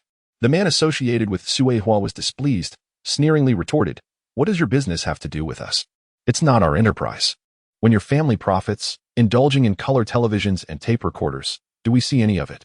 If you want my Sui Hua to assist you, then you must pay her an additional 5 yuan a day, and our entire family must dine here for lunch and dinner." Yu Miling shot an angry glare at the man, exclaiming, "Sui Hua's family, have you no shame? And you all don't think I'm oblivious to your intentions. You believe that we are now dependent on them, so you raise the price? Let me be frank, not a single penny more." When the man associated with Zhou realized negotiations were futile, his stubbornness flared, and he declared, "If you won't increase the pay, then we shall not work. Sui Hua, come out here and bring our sewing machine." The women in the yard trembled in fear, particularly Sui Hua, as her partner was known to beat her in anger. She promptly yanked the unfinished garments from the sewing machine and prepared to leave with it. The others followed suit, eager to earn money. Yet faced with incomprehension and rejection from their families, what could they do? Qin Mengying, anxious about their departure, questioned who would undertake the sewing if they left. She immediately positioned herself at the door, blocking their exit, pleading, "You cannot leave. What will we do?" Yet, Sui Hua's partner scornfully retorted, "Get out of my way. I'll take my wife home, and you have no right to stop me." As soon as he finished speaking, Lin Chuan's deep, magnetic voice resonated. "You think you're brave? I dare you to lay a finger on my wife." The crowd swiftly turned to look at Lin Chuan. Upon meeting Lin Chuan's icy gaze, Sui Hua's partner recalled the day he had beaten Yang Tuxing, causing a tremor of fear within him. He dared not utter another word and quickly stepped aside to let Lin Chuan pass. Qin Mengying and Yu Miling breathed a sigh of relief upon Lin Chuan's arrival. He approached the two women, his demeanor calm and composed, as if he were a placid lake. He held no regard for those men, nor would he entertain their unreasonable demands. He stated coldly, "Wife, do not stop them. Tomorrow, we shall officially hire contracted workers. I have no desire for them to profit from my labor." Seeing Lin Chuan's unwavering stance, Qin Mengying whispered, "All right then, they want to stay anyway. Let them go." Those men had initially anticipated causing a commotion to reap some benefit. Who would have thought that in attempting to steal a chicken, one would end up losing a handful of rice? Now, even 5 yuan is gone. Lin Chuan's stance is unequivocal. There is no room for negotiation. Those who wish to leave may do so, and those who wish to stay may remain. At this moment, the women gradually exit the tailor shop. Some men murmur in discontent, saying, "You were told to come out, and you did. How foolish. Just go back to work." Chapter 28. A fire. Lin Chuan is acutely aware that these uneducated individuals harbor thoughts of taking advantage.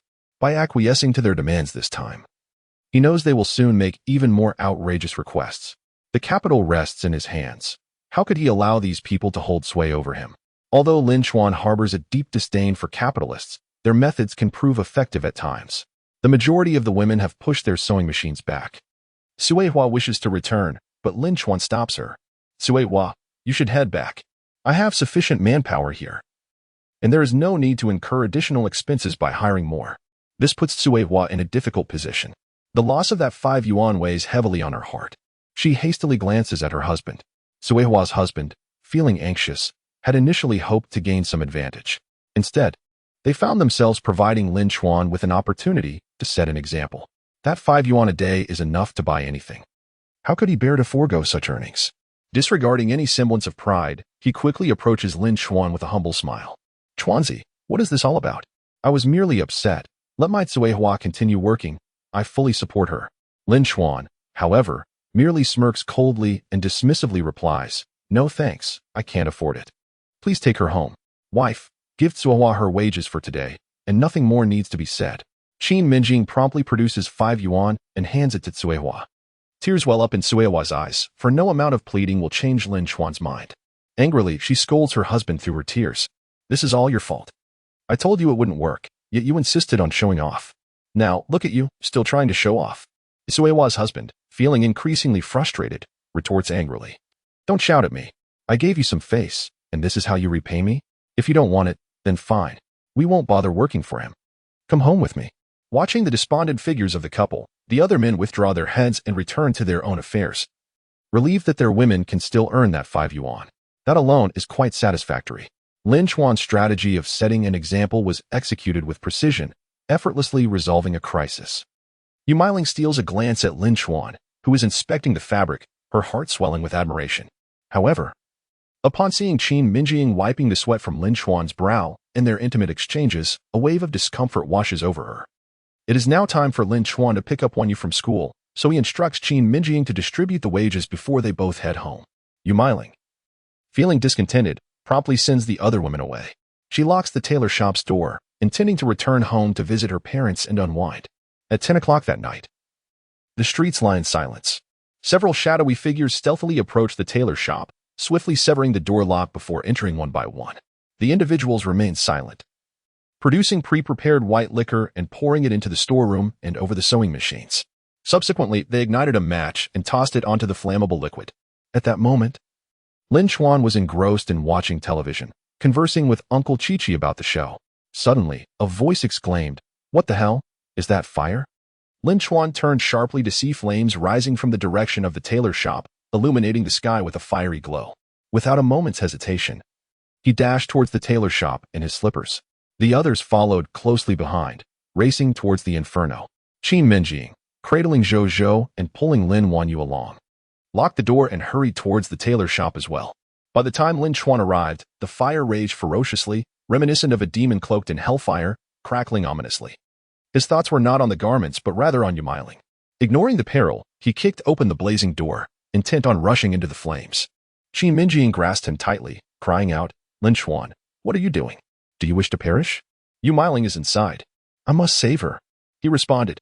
Yet, with such an overwhelming blaze, it was likely that anyone trapped within had perished. Lin Chuan immediately turned and shouted to the crowd, "Quickly, help extinguish the fire. Assist me." Only then did they spring into action, searching for buckets of water. Fortunately, someone had summoned the town's fire brigade. For half an hour, they doused the flames with water, transforming the inferno into thick plumes of smoke that billowed into the dim sky. Lin Chuan persistently implored the firefighters to search for Yu Meiling within the wreckage. After a thorough examination of the site, they found no trace of her. Then someone spoke up, "Chuanzi, I saw Yu Meiling earlier today. She went home to see her parents and isn't at the tailor shop." At that revelation, Lin Chuan's heart, which had been suspended in anxiety, finally found solace. As long as no one was harmed, the rest was trivial. However, Qin Mengying gazed upon the ruins, her heart bleeding. All the finished garments and fabric worth several thousand had been reduced to ashes. Moreover, the tailor shop, along with over 20 sewing machines, had been entirely consumed by the flames. Neighboring houses had also suffered significant damage. The thought of it all brought forth a torrent of tears from Qin Mengying's eyes. "Lin Chuan, nearly 40 outfits have been destroyed. How will we make amends to our clients?" Seeing her expression of despair and injustice pierced Lin Chuan's heart like a needle.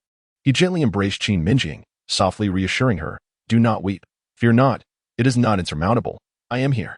Yet, to Qin Mengying, those words felt utterly hollow and powerless. He was no deity. How could he possibly resolve these calamities? At that moment, Yu Meiling broke through the crowd, rushing towards the ruins. My tailor shop, my tailor shop. What about the clothes?" She seemed to have lost her sanity, charging towards the debris, only to be pulled back by Lin Chuan. "Do not dwell on what is lost. It is gone, but it can be remade.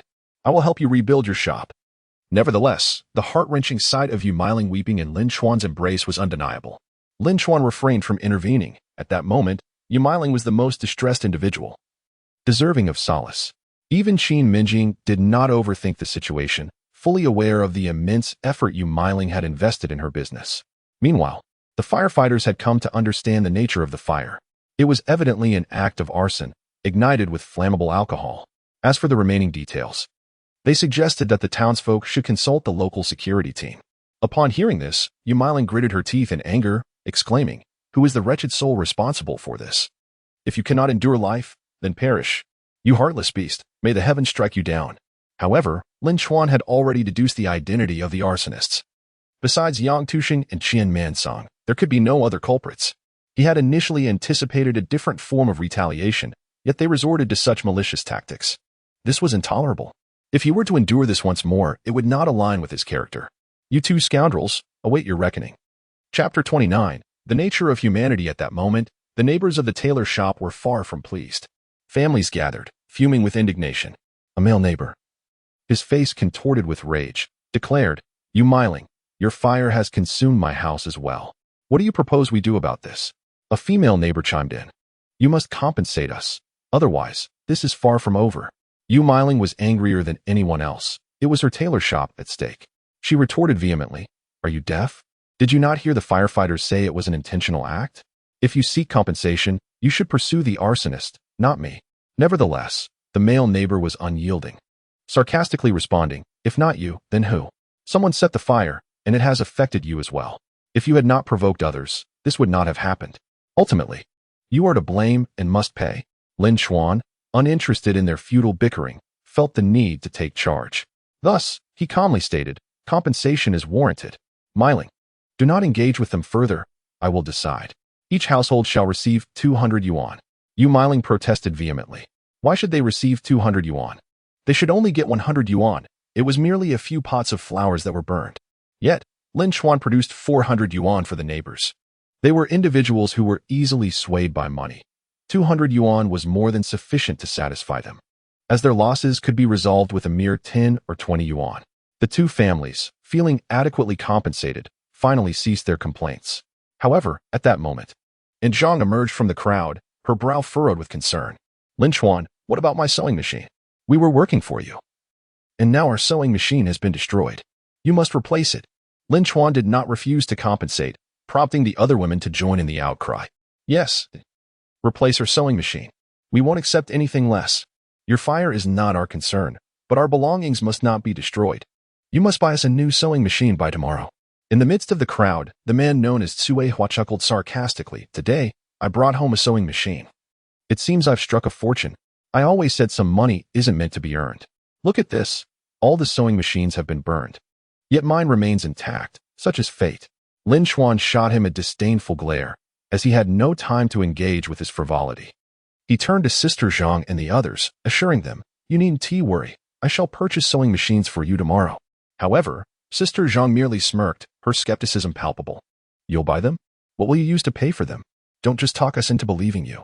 If you don't follow through, whom shall we hold accountable?" Lin Chuan found Sister Zhang's demeanor quite despicable. He calmly inquired, "Then what do you propose? Where shall I go to procure these sewing machines?" Sister Zhang scoffed. Her eyes narrowed in disbelief. "No need for you to buy them. Just give us the money and we will purchase them ourselves. The best sewing machine currently costs 125 yuan. Just hand each of us 125 yuan, and if you refuse, we shall follow you home. You have a color television and a tape recorder, don't you? We'll take whatever we can. There is no way we'll suffer this loss. When the walls fall, the crowd pushes, such is human nature. When you possess wealth, they treat you like a deity, but once they sense your downfall, they prioritize their own interests above all else." Qin Mengying's eyes brimmed with tears, overwhelmed by the coldness of these people. Yet, Lin Chuan viewed the situation as entirely ordinary. He had encountered such scenes countless times in his past life, rendering him impervious to their malice. With a faint smile, he coldly declared, "Very well, let us proceed as you suggest. Come with me to collect the money." Desiring to avoid further spectacle, Lin Chuan lifted Zhou into his arms, holding Qin Mengying's hand as they made their way home. Sister Zhang and the others closely trailed behind, as if fearing that Lin Chuan might take flight. With tears streaming down her face, Qin Mengying clutched Lin Chuan's hand tightly, lamenting, "Lin Chuan, why is our fate so harsh? Just as we had a glimmer of hope, it was all consumed by flames." To which Lin Chuan resolutely replied, "I have never believed in fate. I only trust in myself. As long as I am willing to strive, I can forge my own destiny. Without experiencing storms, how can one witness the rainbow? There is no success without its trials."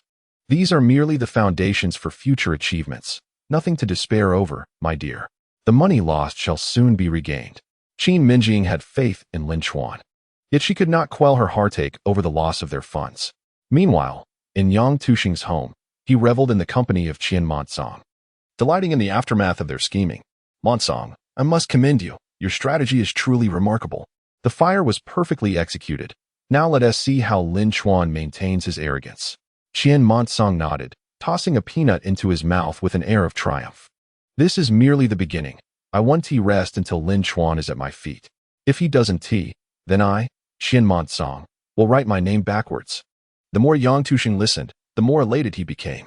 Regardless of Qin Mengying's methods, as long as Lin Chuan was brought low, that was all that mattered. As the night deepened and silence enveloped the world, Qin Mengying, clutching the meager sum of 3,000 yuan, wore a troubled expression. Her dark lashes adorned with traces of tears. The amount of money at hand is insufficient even for purchasing fabric, and with the fire incident, there will be no one to assist us in our work. How are we to fulfill the hotel orders? Yuan was consumed by deep self-reproach. With a heavy sigh, she lamented, would it not be better if I simply did not return home tonight? It is all my fault. Meanwhile, Lin Chuan appeared entirely unfazed, casually opening a bottle of soda and taking a sip, followed by a satisfied belch. He then remarked nonchalantly, it's fortunate you are going home. Otherwise, I would fear for your safety. Now you should be pleased. The old has been burned away, and I will build you something new. How splendid that would be. Yuan shot him a fierce glare, reproaching, at such a moment, you can still jest. Can you not be a bit more considerate? Lin Chuan retorted dismissively. Will frowning and fretting resolve our issues? We still have 12 days until the delivery. That is ample time. However, Qin Mengying interjected, but how will we procure the fabric? Moreover, we simply do not have enough funds. Do not worry about the money. I will handle that. Tomorrow, the two of you will contact the workers. Those willing to work will be paid 10 yuan a day, but they must commit from 7 in the morning until 8 in the evening. Qin Mengying was concerned that Lin Chuan might resort to gambling for money again. Yet, without his assurance, she could only acquiesce. The next morning, Lin Chuan took all 3,000 yuan and headed to the city. He went directly to the largest gold shop in Huishi, which at that time had modest dimensions, as few individuals were purchasing gold. The price of gold was 32 yuan per gram, a figure that deterred many, particularly. Crafted jewelry such as gold necklaces and rings were typically reserved for families in exceptional financial circumstances, often allocated for weddings. Upon entering the shop, the owner greeted him with a smile, saying, Sir, are you interested in purchasing gold jewelry? Chapter 30. The exchange of interest. Lin Chuan inquired with a smile. What is the current price of gold? The owner, a practical middle-aged man with a notably round face and large ears, squinted his eyes in a smile as he responded. The current price is 32 yuan per gram, adhering to international rates, with only slight fluctuations, and this year has seen remarkable stability in gold prices. Lin Chuan nodded slightly and, with a grand demeanor, asked, how much gold do you have available? Noticing Lin Chuan's lavish tone, the owner felt a surge of joy. It seemed he had encountered a significant buyer. Thus, with a smug smile, he replied, currently, we have approximately 10 jin, or 5,000 grams. How much do you intend to purchase? Without hesitation, Lin Chuan exclaimed, I will take it all. What? The owner was so astonished that he could scarcely muster a smile. He had imagined this distinguished young man might purchase a mere 10 or 8 grams, which would still be quite remarkable. Even affluent individuals typically bought only a few dozen grams at most. In this era, not everyone could afford gold. Yet this young man boldly declared he would buy it all. Was he merely jesting? The owner nervously licked his lips and said, Young man, we are not joking here. You cannot simply walk in and decide to purchase my entire inventory. Be reasonable. Tell me how much you truly wish to buy, and I can offer you a better price. Lin Chuan, however, retracted his smile and stated with solemnity, I am not jesting. I intend to purchase the entire 5,000 grams. So grant me the lowest price. The proprietor's heart raced, nearly leaping from his chest. Yet, he skeptically replied, Young man, are you perhaps in the same line of business? Otherwise, why would you be acquiring such a vast quantity of gold? His apprehension was reasonable, for anyone buying 5,000 grams of gold would undoubtedly raise questions. Lin Chuan, however, responded nonchalantly, I am purchasing on behalf of another. They are establishing a factory and require gold as a raw material. Let us not dwell on unnecessary inquiries. Simply provide me with a fair price. The owner pondered briefly. Indeed, gold could be utilized as a material in electronics. It seemed this significant client was poised to bring him a lucrative transaction. He then picked up his abacus, methodically calculating before stating, "Very well. I shall sell it to you at 28 yuan per gram. For 5,000 grams, that totals 140,000. As he spoke, a bead of cold sweat formed on his brow, fearing that this man might deem the price unacceptable and abandon the deal. Yet, Lin Chuan remained utterly unfazed, akin to a tranquil lake devoid of ripples. This composure led the seasoned proprietor to regard Lin Chuan as a remarkable individual. Lin Chuan then produced 3,000 yuan, placing it on the table, and calmly remarked, "I do not possess the full amount at present. I must first retrieve it from the bank. This 3,000 shall serve as a deposit. Let us draft a contract. And I will take a 50-gram sample now, with our transaction to follow in 2 hours." The proprietor had no objections.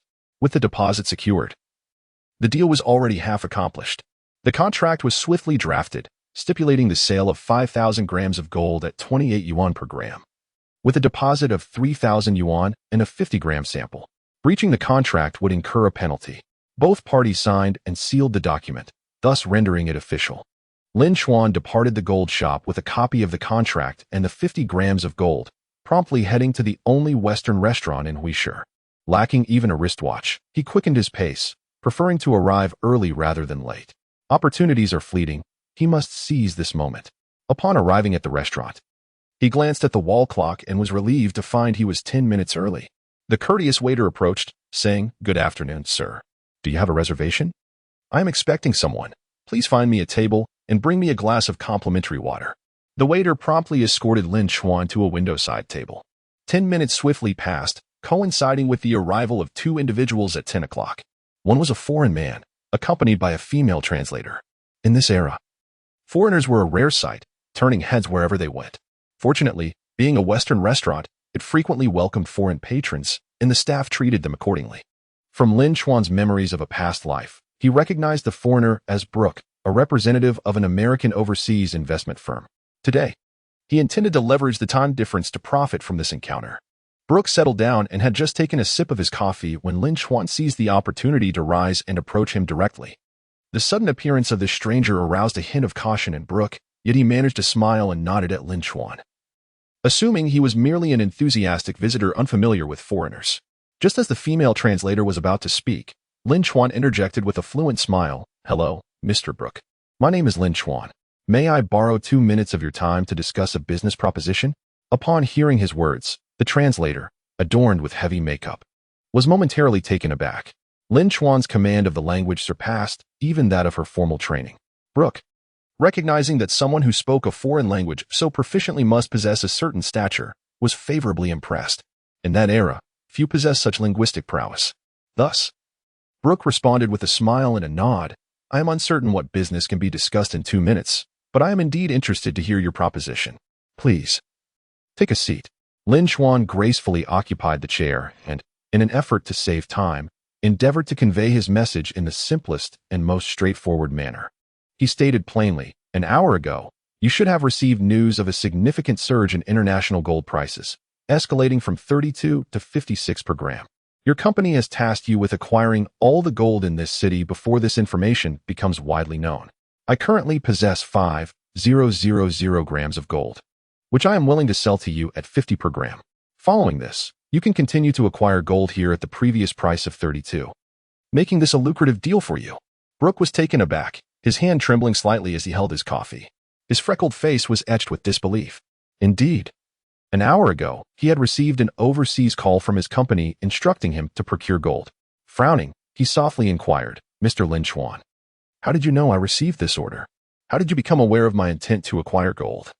And on what grounds do you assume that I will purchase your gold at this price?" Lin Chuan smiled calmly, "Because you have no choice. Should you decline to buy, I will leverage my influence to ensure that the gold prices in Huishi soar beyond 56. You can choose not to purchase, but I presume you would not wish to forfeit this opportunity. Simply fulfill my request, and I shall ensure your profit. It is a matter of mutual benefit." Chapter 31. Quite reasonable. Lin Chuan continued with a serene smile. "As for how I am privy to this information, it is quite simple. My expertise lies in international futures trading, and I constantly monitor the trends of international gold futures. An hour ago, I received a call from my international counterpart as well. However, while I possess gold, I lack the channels to sell it.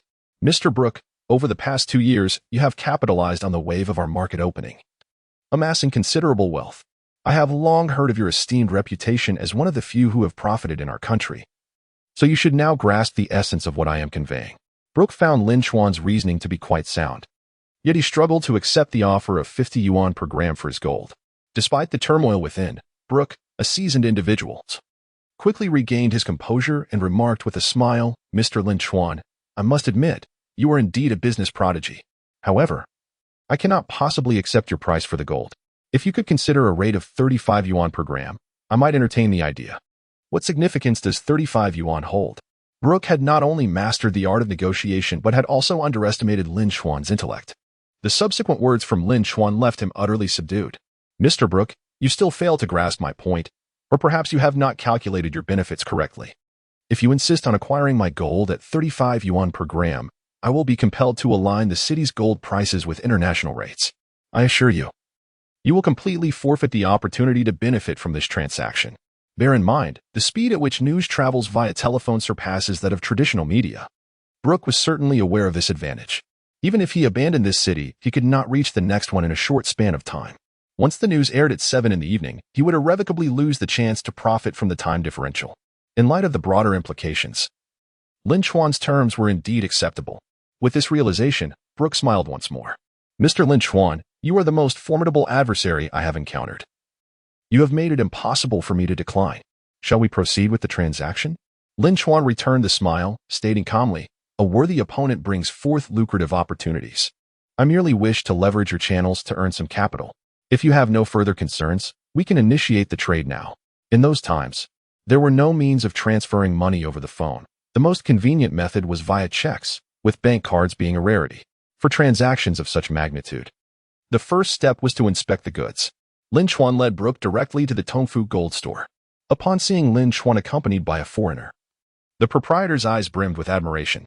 To conduct business with a foreigner, one must be an exceptional individual. Lin Chuan then spoke in a foreign tongue, "Mr. Brook, the gold here totals 5,000 grams, and at our agreed price of 50 yuan per gram, the total comes to 250,000. Impressed by the store's professionalism, Brook promptly assessed the gold and, satisfied, replied with a smile, "Excellent, I shall write you a check now. Please have all the gold prepared." The proprietor stood by, unable to comprehend their conversation, his face adorned with a foolish grin. After receiving the check and verifying the amount and its authenticity, Lin Chuan turned to the proprietor with a smile, "Please pack all the gold." "No problem, but what about the payment?" Lin Chuan waved the check in his hand, grinning. "The money is right here. We shall visit the bank together shortly." With that, the transaction proceeded seamlessly. The boss, with a smile, packaged the gold and awkwardly remarked to Brook, "You are hired from abroad, 3 grams of gold." Brook furrowed his brow in confusion and said, "Buddy, what is he talking about?" Lin Chuan, equally bemused, replied, "He says you are wonderful." Indeed, Brook was quite amiable. He accepted the gold and warmly shook Lin Chuan's hand. "I am truly pleased to meet you, Mr. Lin Chuan. I hope we will have more opportunities to see each other in the future." Lin Chuan responded, "I am equally delighted to make your acquaintance, and I believe we will collaborate again." Internally, however, Lin Chuan berated Brook for his naivety. He harbored a deep-seated resentment towards these foreign capitalists, having been exploited by them in his previous life. In this life, he intended to turn the tables and reap the benefits from these foreigners. After bidding farewell to Brook, Lin Chuan promptly took the boss to the bank. He was forthright with the boss, stating, "That gentleman is a friend of mine. To express his gratitude, he has given me a commission, which I must disclose to you. I will withdraw your 140,000 now." The boss, being open-minded, chuckled, "That is certainly deserved. You have assisted me in securing a substantial deal. By the way, take this 3,000 as your commission as well. I hope you will continue to look after me in future ventures." Lin Chuan merely smiled in response, proceeding to process the check withdrawal. Apart from the 140,000 given to the boss, he deposited the remaining 110,000 into his savings account. The boss was unaware of the exact commission Lin Chuan had received. He was simply content with his 140,000. Upon exiting the bank, he intended to invite Lin Chuan for a drink, but Lin Chuan politely declined. With the 110,000 savings book in hand, Lin Chuan returned home. At this moment, despite having contacted a group of women skilled in operating sewing machines, Qin Mengying was still unable to shake off her gloom. She returned home first, prepared a meal for Zhou Shou, and then sat in the courtyard, sighing heavily. She lamented the persistent hardships of life, just when a glimmer of hope appeared. It was swiftly extinguished. Reflecting on how Lin Chuan had finally begun to improve their circumstances, she felt as though they had reverted to the past. Tears welled in her eyes as she pondered this. At that moment, the courtyard gate creaked open, and Sun Dajing peeked in. Upon seeing Qin Mengying alone, he smiled and said, "Mengying, you're home. I heard the tailor shop caught fire, so I came to check on you." Qin Mengying found his presence bothersome. With Lin Chuan absent, she initially hesitated to invite him in, but Sun Dajing entered uninvited, placing 2 jars of canned goods gently on the table. "I brought these to prevent you from getting too upset, and to keep Lin Chuan from getting angry with you," he added. Qin Mengying had no desire to converse and chose to ignore him. Sun Dajing, grinning foolishly, took a seat on a stool. Noticing Qin Mengying's red, swollen eyes, he felt a pang of sympathy. "Isn't Brother Jinshen coming?" Qin Mengying kept her head lowered, her exquisite face displaying an air of indifferent coldness.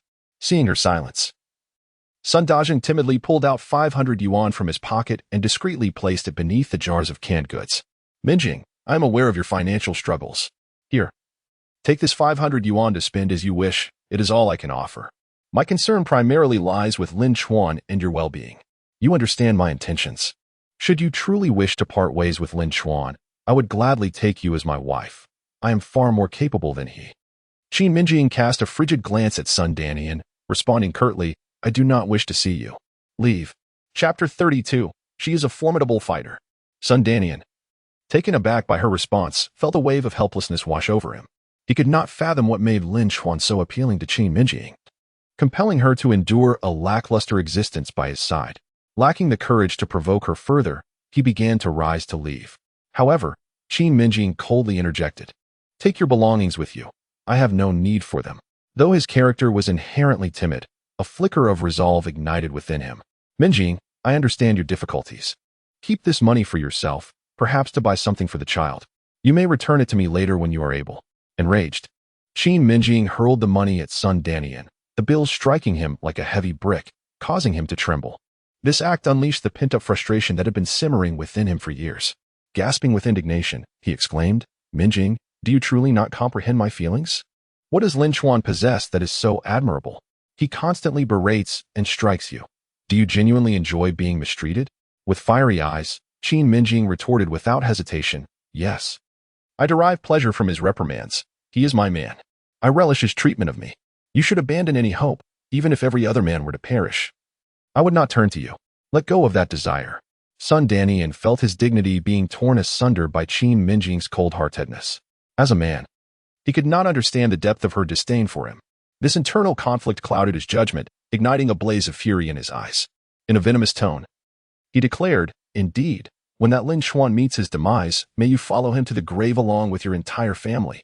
Qin Mengying, now devoid of reason, seized a small stool and hurled it at Sun Danian. Realizing her anger was genuine, he fled in terror, cowering and shouting, "Strike me if you wish. Once Lin Chuan is gone, who will want you? You will be but a widow." As Qin Mengying pursued him, shouting, "I will strike you down first." At that moment, Lin Chuan, having just reached the doorway, heard her cries and hastily pushed the door open. Sun Danian happened to be directly behind the door, not anticipating Lin Chuan's entrance. In a foolish rush, he bent down, colliding headfirst into the door. The impact reverberated, causing the doorframe to shudder. Sun Danian felt a flash of light before his vision blurred, and he groaned, "Why did you not knock?" As he spoke, he collapsed unceremoniously to the floor. Upon witnessing Qin Mengying wielding the stool, her face a mask of indignation and fury, Lin Chuan quickly stepped over Sun Danian and seized the stool from her grasp. "Dear, please calm down. Did Sun Dan bully you? Take a breather. Allow me to handle this." Qin Mengying, apprehensive that Lin Chuan might resort to violence against Sun Dan, retorted, "Look at that spineless fool. Does he dare to bully me? If you don't return soon, I'll deal with him myself." Lin Chuan couldn't help but chuckle. "Wife, you're quite formidable. You can take on Sun Dan all by yourself." At that moment, Sun Dan, begrudgingly rising to his feet, exclaimed in terror, "Your wife is quite fierce. She swung a stool at me. I must return to my furniture making. With that, he left, holding his forehead. A pained expression etched on his face. Observing his cowardly demeanor, Qin Mengying couldn't help but find humor in the situation. Yet, as she recalled the numerous challenges ahead, her smile faded, replaced by a frown of worry. Didn't you say you were going to earn some money? Why are you back so soon? Did you make any? Lin Chuan, instead of handing her the bank book, feigned a solemn expression and replied, I did earn a little, but not much. Qin Mengying was genuinely moved by his performance. Feeling a pang of sympathy for Lin Chuan, knowing he was anxious, she mustered a faint smile to comfort him, saying, Don't fret, as long as you're well. We can earn money gradually. Whatever difficulties arise, I will face them with you. You haven't eaten yet, have you? Let me prepare a meal for you. Lin Chuan was overwhelmed by her heartfelt words, his emotions surging, tears welling in his eyes. Just as Qin Mengying turned away, Lin Chuan abruptly pulled her back and kissed her passionately. Startled by the sudden intensity of the kiss, Qin Mengying felt a wave of confusion. Yet, inexplicably, this kiss rekindled the feelings reminiscent of their youthful romance, sweet and filled with hopeful dreams for the future. After enduring years of hardship and despair, Lin Chuan had finally reverted to the man he once was. Reflecting on their shared struggles, tears cascaded down his cheeks like glistening pearls. For Qin Mengying, it was merely a few years, but for Lin Chuan, that kiss was a culmination of 50 long years, a reunion of two souls. He had reclaimed the most precious love and familial bond from his past. Their tears intertwined, mingling with fervent longing and the belief in enduring together, caressing their passionate hearts until they reluctantly pulled away slightly. In that moment, Qin Mengying resembled the shy girl from years gone by, her cheeks flushed. Especially with that hint of playful reproach and joy in her eyes, Lin Chuan found himself utterly captivated. He then pressed another fervent kiss to her forehead.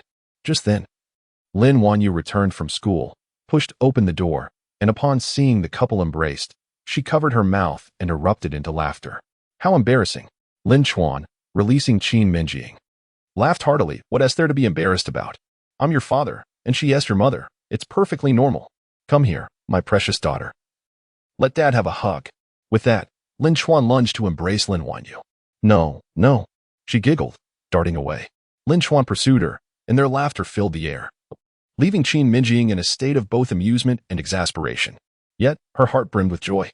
The Lin Chuan of the past would have vented his frustrations on the two of them, resorting to anger or reprimands. However, the present Lin Chuan exudes an air of grandeur and forbearance. Despite enduring considerable hardship, he remains remarkably optimistic. He has indeed transformed significantly. At that moment, Lin Chuan successfully embraced Lin Wanyu, planting a gentle kiss on her small face, and cheerfully remarked, Today is Sunday. We have no classes this afternoon, right? Lin Wanyu nodded with a smile. Great.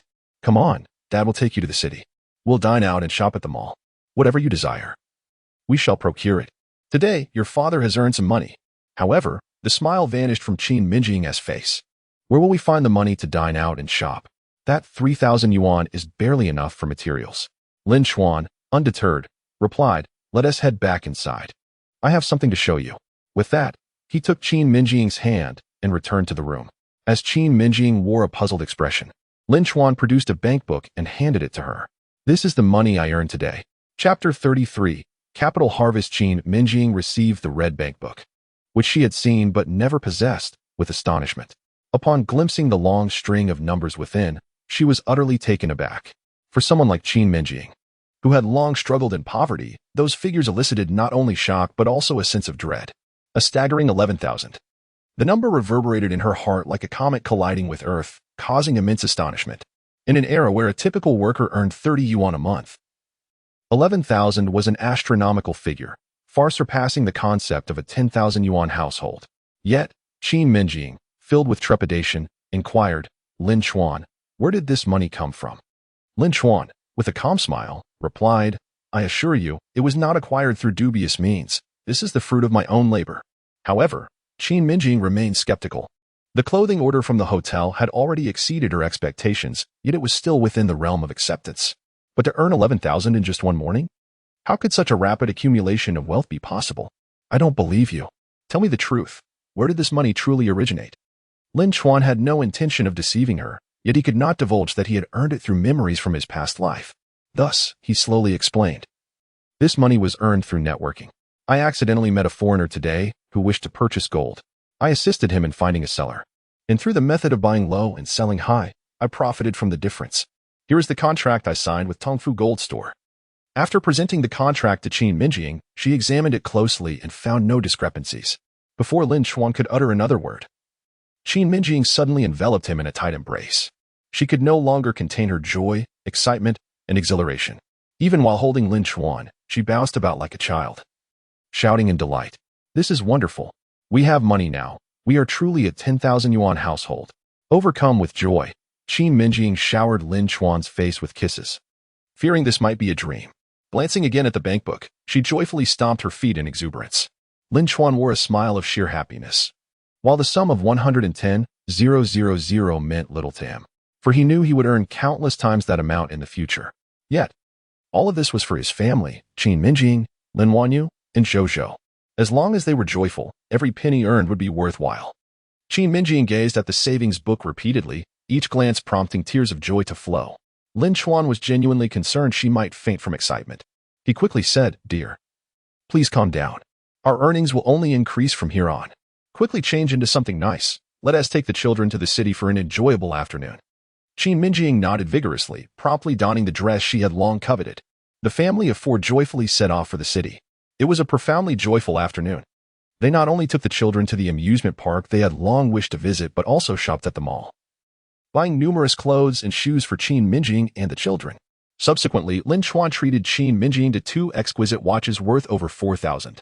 He had initially contemplated buying her a gold necklace and ring, but after visiting several jewelry stores without success, he chuckled. Brooke had nearly acquired all the gold in half the city. Little did he realize, the more he bought, the greater his eventual losses would be. Later, they found a restaurant and indulged in a delightful meal before returning to their town in high spirits. Meanwhile, Yuan, who had gone the entire day without food, paced anxiously at her doorstep. Upon seeing the happy family return with numerous bags, she was infuriated. How can you still have the leisure and money to shop? How can you be so carefree? Lin Chuan, unfazed, replied, "What is there to worry about? Come inside." As Qin Mengying unlocked the door, Yuan noticed the watch she was wearing. In that era, owning a watch was rarer than having a television. If a family had two fine watches at a wedding, it was a mark of great prestige, akin to luxury reserved for the affluent. Yet, both Qin Mengying and Lin Chuan possessed one each. Infuriated, Yuan entered the courtyard with a stern expression and questioned, "Lin Chuan, you must have spent quite a bit on those watches, haven't you?" Lin Chuan casually placed their items on the table and replied, "Just over 4,000. Just over 4,000. Yuan's face was contorted with rage. "Lin Chuan, if you have money, why not buy fabric? Don't you care about fulfilling the hotel orders? And what about my tailor shop? Are you just going to let it languish? What exactly do you intend to do?" Seeing Yuan's distress, Qin Mengying felt she was being overly anxious. She opened a bottle of soda and cheerfully said, "Miling, don't worry. Sit down and take a break." However, Yuan had no inclination to rest. Accidentally catching sight of the trendy high-heeled shoes Qin Mengying wore only intensified her anger. Grabbing the soda, she hurled it to the ground, shattering it into pieces. Tears streamed down her face uncontrollably as she cried, "Who am I rushing for? Who am I doing this for? I have gone an entire day without a morsel of food, tirelessly reaching out to the workers on your behalf, while you indulge in your meals, faces glistening with grease, and spend money on this and that. What do you take me for?" Meanwhile, Lin Chuan remained utterly indifferent as he switched on the television. Just in time for the news. Yuan attempted to protest, but Lin Chuan turned to her with a shushing gesture and softly said, "Hold on, dear. Please prepare something for her. I want to catch this news first." At that moment, the news anchor announced, due to the influence of global gold futures, the price of gold has been steadily rising, surpassing the significant threshold of 56 yuan per gram. However, at the close of trading, the price has begun to decline. And by the time this news is broadcasted, the gold price has fallen to 35 yuan per gram. Upon hearing this, a knowing smile crept across Lin Chuan's lips.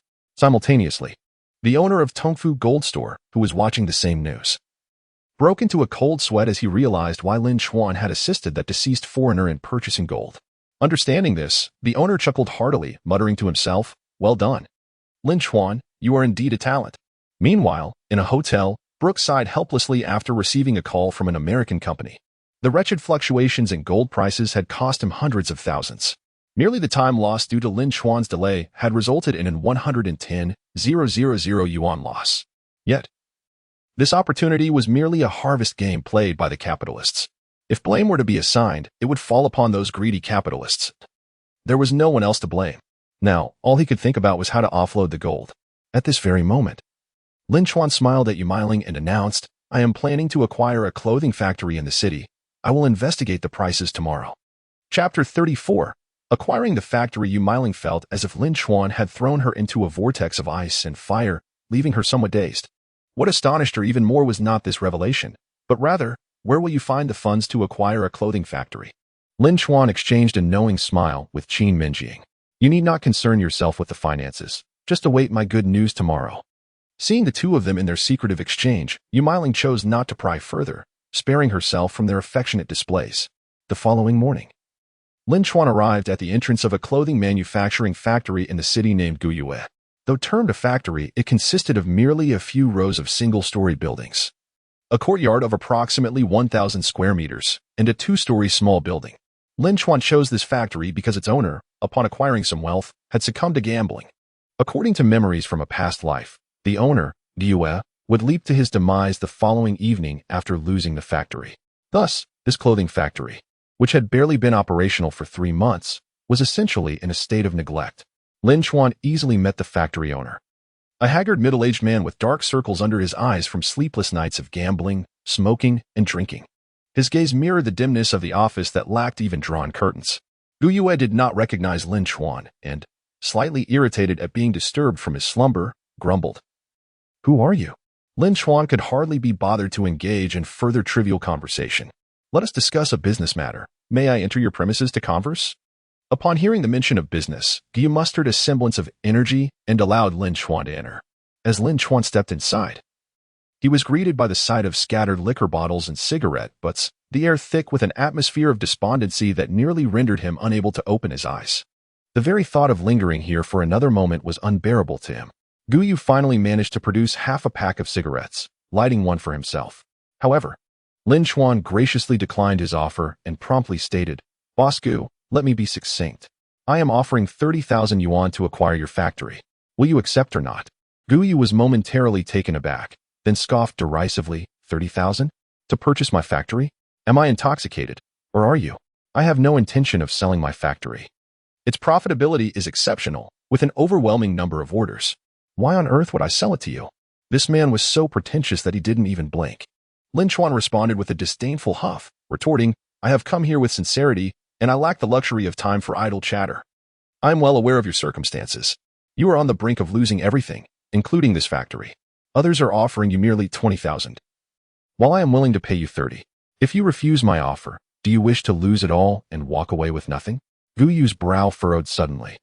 He had no dignity left, yet he was astounded by how Lin Chuan had gleaned insights into his gambling troubles. He had never encountered this man before. Yet it seemed as though Lin Chuan possessed an intimate knowledge of him. Nevertheless, Guyue took a deep drag from his cigarette, casting a dark gaze at Lin Chuan as he said, "You make a valid point. However, I cannot accept 30,000. I invested 200,000 here, and all the equipment is brand new. Although the workers are currently on break, they can be summoned back to work immediately. I might consider 10,000. Lin Chuan simply huffed again and rose to leave, stating, "Then there is no purpose in further discussions. You may await the 20,000 from others." No matter how good the factory was, without orders, design research, or sales channels, it held little value. Even 30,000 was excessive for him. Were it not for Lin Chuan's keen interest in this location, he wouldn't even accept it for free. Seeing Lin Chuan about to depart, Guyue felt a pang of urgency. He would undoubtedly regret missing this opportunity. Just as Lin Chuan reached the door, Guyue called out, 50,000. "Let us sign the agreement now." 35,000, not a penny more. Lin Chuan's resolve remained steadfast. He had already discerned Guyu's vulnerabilities. This was a skill honed through countless experiences in the tumultuous sea of commerce. Every individual harbors weaknesses. It is merely a matter of whether one can exploit them. What constitutes a human weakness? Greed, self-interest, and so forth. Guyu's weakness lay in his gambling addiction. He yearned for funds to recoup his losses and was eager to gamble once more. He was desperate for money, and Lin Chuan was the one capable of providing it. It is akin to selling goods. The more desperate one is to sell, the less one can command a price. Guyu was thoroughly ensnared by Lin Chuan's strategy. Eventually, he signed the transfer contract with Lin Chuan for the sum of 350,000. The moment Lin Chuan handed over the 35,000 to Guyu, the entirety of the clothing factory became his domain. When Lin Chuan returned to the factory, a series of plans and arrangements emerged simultaneously. The remaining staff at the factory were already aware that Guyu had sold the establishment to this young man. As Lin Chuan entered, these workers gathered around him, their expressions revealing their curiosity. Lin Chuan smiled and reassured them, saying, "There's no need for concern.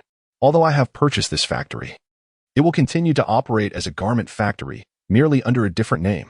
Please inform the other workers to come back to work tomorrow." The tension among them eased at last. In a private enterprise, decisions are dictated by the owner. If they are needed, they are employed. If not, they are dismissed. However, this new proprietor displayed no airs and spoke in a relatable manner. Working under such a boss promised to be a pleasure. At that moment, Lin Chuan turned to a middle-aged man with an honest demeanor and asked, "May I know your surname?" The man quickly responded with a hearty smile, "My surname is Zhao. I am Zhao Sui Tian, the maintenance worker here. Brother Zhao, please give me a tour of the factory. The rest can go inform the other workers to report back tomorrow."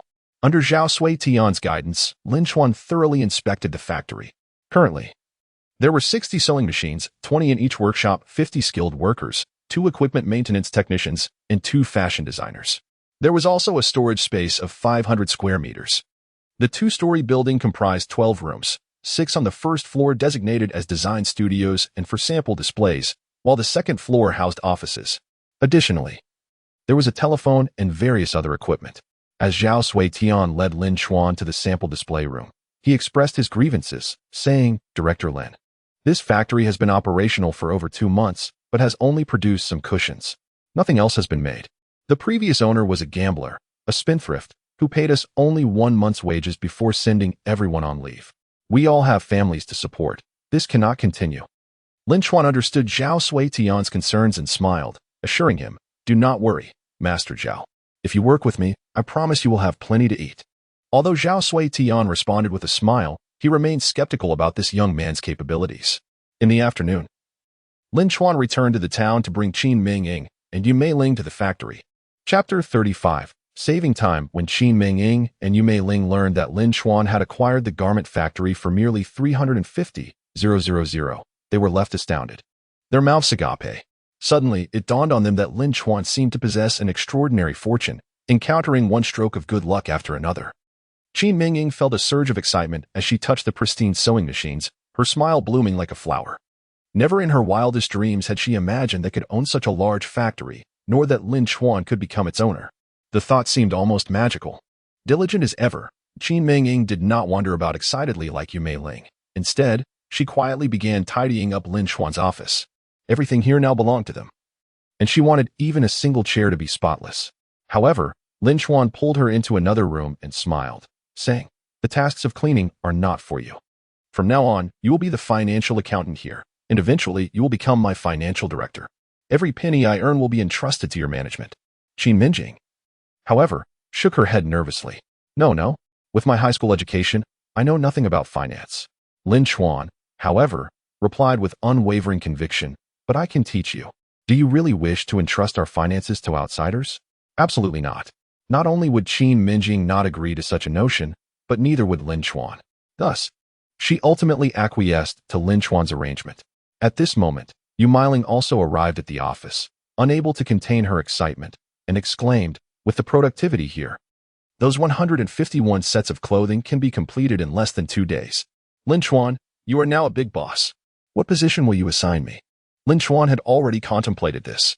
He smiled calmly and said, "You will be the sales department manager." "Really? I'm a big manager now?" Lin Chuan anticipated her joy.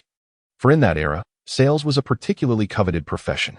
It involved networking extensively, and possessing in-demand goods meant one would always receive invitations and gifts wherever they went. Moreover, Yu Meiling was young and beautiful, with an extroverted personality, making her the perfect fit for this role. Of course, Lin Chuan's considerations were far-reaching. While he rejoiced, he also contemplated the challenges that lay ahead. The factory was located in Huishi, 2 hours round trip from the town, and Wanyu was still attending school there. The daily commute would be taxing in terms of both time and energy. Thus, Lin Chuan resolved to find a place to reside near the factory, ideally close to the school. He need not search personally. He could simply inquire with the workers who would arrive tomorrow. Seeing the time, Qin Mengying hurriedly said, "I must return to prepare dinner for the children." Since there was nothing more to see at the factory, they decided to head back to the town. Meanwhile, Qin Mengying had also arrived in Huishi. He went directly to a hotel, where he happened to be spotted by Director Sunday observing Qian's furtive demeanor. Reminiscent of a thief, Director Sun approached him and inquired, "What are you doing here? Why are you looking around?" Recognizing the authoritative presence of Director Sun, Qin Mengying leaned closer, smiling ingratiatingly. "Hello, comrade. I just wanted to discuss a matter. Are you employing someone named Lin Chuan to make your work uniforms?" Director Sun certainly remembered this and asked, "What is the matter?" Qin Mengying frowned and squinted, saying, "You have been deceived. That Lin Chuan is nothing but a gambling addict. He will never produce any clothing. He merely got a few women to sew a few garments. The night before last, he lost a gamble, got drunk, and set fire to the tailor shop. Then he paraded around with his wife, drinking and boasting. The people in our town can no longer tolerate this. Is this not a deception? We cannot allow him to tarnish the reputation of our town." Director Sun listened intently, increasingly enchanted. At last, an opportunity to manipulate Shi Xiaolei had presented itself. How would she respond now? With this thought in mind, Director Sun coldly remarked, "Words alone bear no weight. Can you commit these to writing? Only then can I convey this to my superior." Qin Mengying appeared somewhat reluctant. Yet upon considering the prospect of undermining Lin Chuan, he agreed to comply. "Very well, Director Sun, I shall write it down for you now. Good, follow me."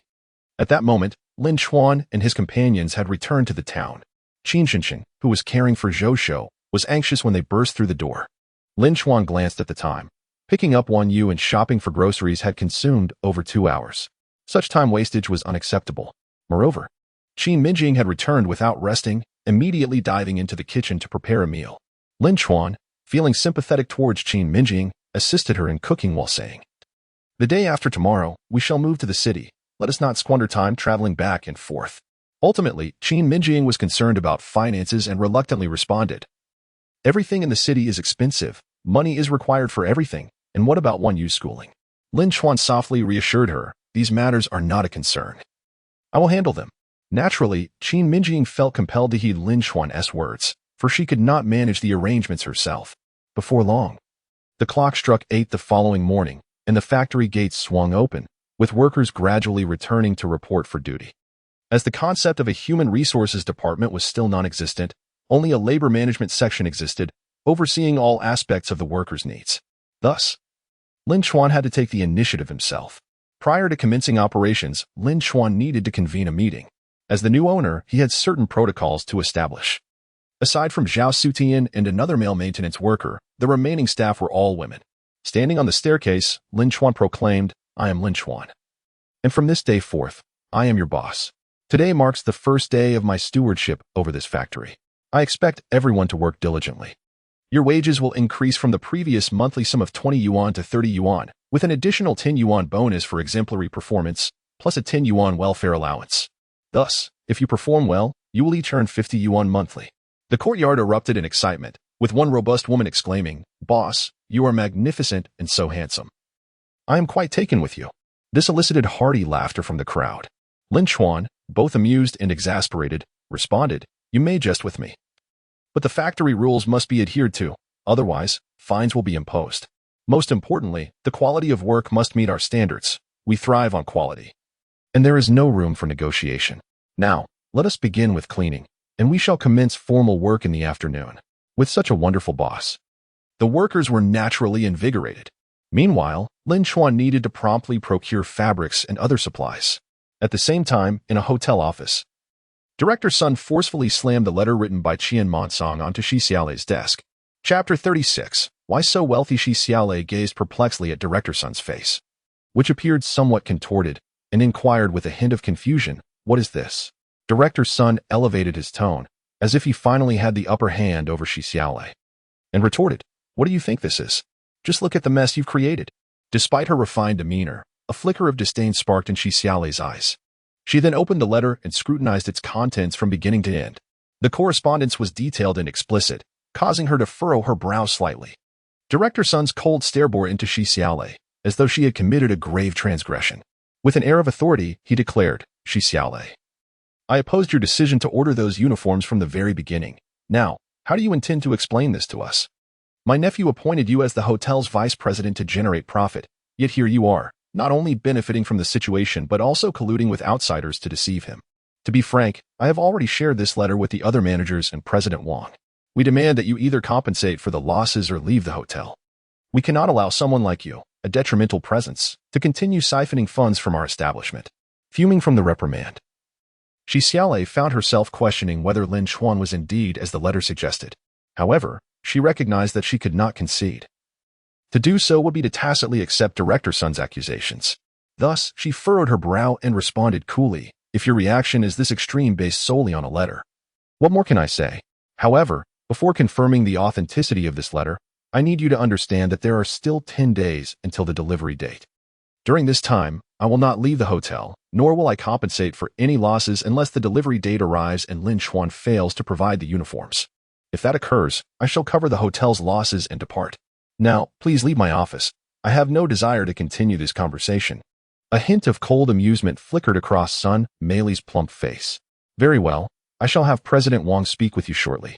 With that, she turned on her heels and exited the office, her considerable weight swaying as she departed. As the door closed, the resolve on Shi Xiaolei's face gradually dissipated. She re-examined the letter once more, contemplating a visit to the town that evening. At that moment, a knock on the door interrupted her thoughts, and Wang Kaizha entered with a smile. To him, it seemed that no matter the gravity of Shi Xiaolei's missteps, they were inconsequential. Once seated, Wang Kaizha casually remarked, "I came to the hotel specifically for you. I was genuinely concerned that you might struggle against Sun Meili and her ilk. Being deceived is no great matter. It's a learning experience, and you simply need to be more cautious in the future. The over 10,000 yuan. I've taken care of that for you. It's no trouble at all. Just focus on your work. With me here, you need not worry." His words were eloquent, yet Shi Xiaolei felt no gratitude. Instead, a sense of aversion welled within her. She could discern from Wang Kaizha's seemingly omniscient gaze what he truly thought. Thus, Shi Xiaolei merely smiled calmly and remarked, "No need. If I am truly deceived, I shall face it myself. However, it is premature to discuss such matters now. As for Sun Meili and the others, I have grown accustomed to their attempts to drive me away from the hotel. Nevertheless, I have no intention of leaving at this moment. You are quite busy, so there's no need for you to concern yourself with these trivialities. I must go train the waitstaff, so I shall take my leave." With that, Shi Xiaolei departed the office without a backward glance. Wang Kaizha's expression remained unperturbed, yet a flicker of excitement ignited within his eyes. To him, the more untamed the wild horse, the greater the thrill. Meanwhile, Lin Chuan had placed an order for a substantial quantity of fabric at the textile factory. However, he soon realized that without proper transportation, the task would be unmanageable. The sheer volume of fabric necessitated hiring a human-powered tricycle, which was laborious and costly. Lin Chuan resolved to purchase a light truck, which would facilitate future logistics. Determined, he returned the fabric to the factory and immediately instructed Yu Meiling to commence cutting the material with the 2 members of the design department. The workers began production without delay. He also shared his plan to buy a light truck with Qin Mengying. After some contemplation, Qin Mengying agreed that having a vehicle for transportation would be beneficial and inquired, "How much will it cost?" "We currently have 60,000 yuan in our savings. Is that sufficient?" Lin Chuan chuckled, "Not at all. A tractor costs just over 3,000 yuan, and a top-notch light truck only amounts to a little over 20,000 yuan. Come, let us go and take a look. If all goes well, we can drive it home tonight." Qin Mengying readily acquiesced, eager to support Lin Chuan. By evening, the two returned to the factory in a brand new light truck. Naturally, Qin Mengying was curious about Lin Chuan's impressive driving skills. Lin Chuan explained, "As long as one can drive a tractor, operating this is no challenge." The specifics mattered little. He preferred to keep the details of his previous life, where his least expensive vehicle was worth over 8 million yuan private. For now, practicality took precedence. Acquiring a light truck was the priority, with plans for further purchases later. What Lin Chuan was most eager to ascertain was the proficiency of the workers. Without pausing for a sip of water, he proceeded directly to the factory floor, scrutinizing each worker's technique. He was quite pleased with the results. The women, though boisterous, executed their tasks exceptionally well. Their division of labor was notably efficient. Those assigned to tops focused solely on tops, while those responsible for trousers dedicated themselves to that task.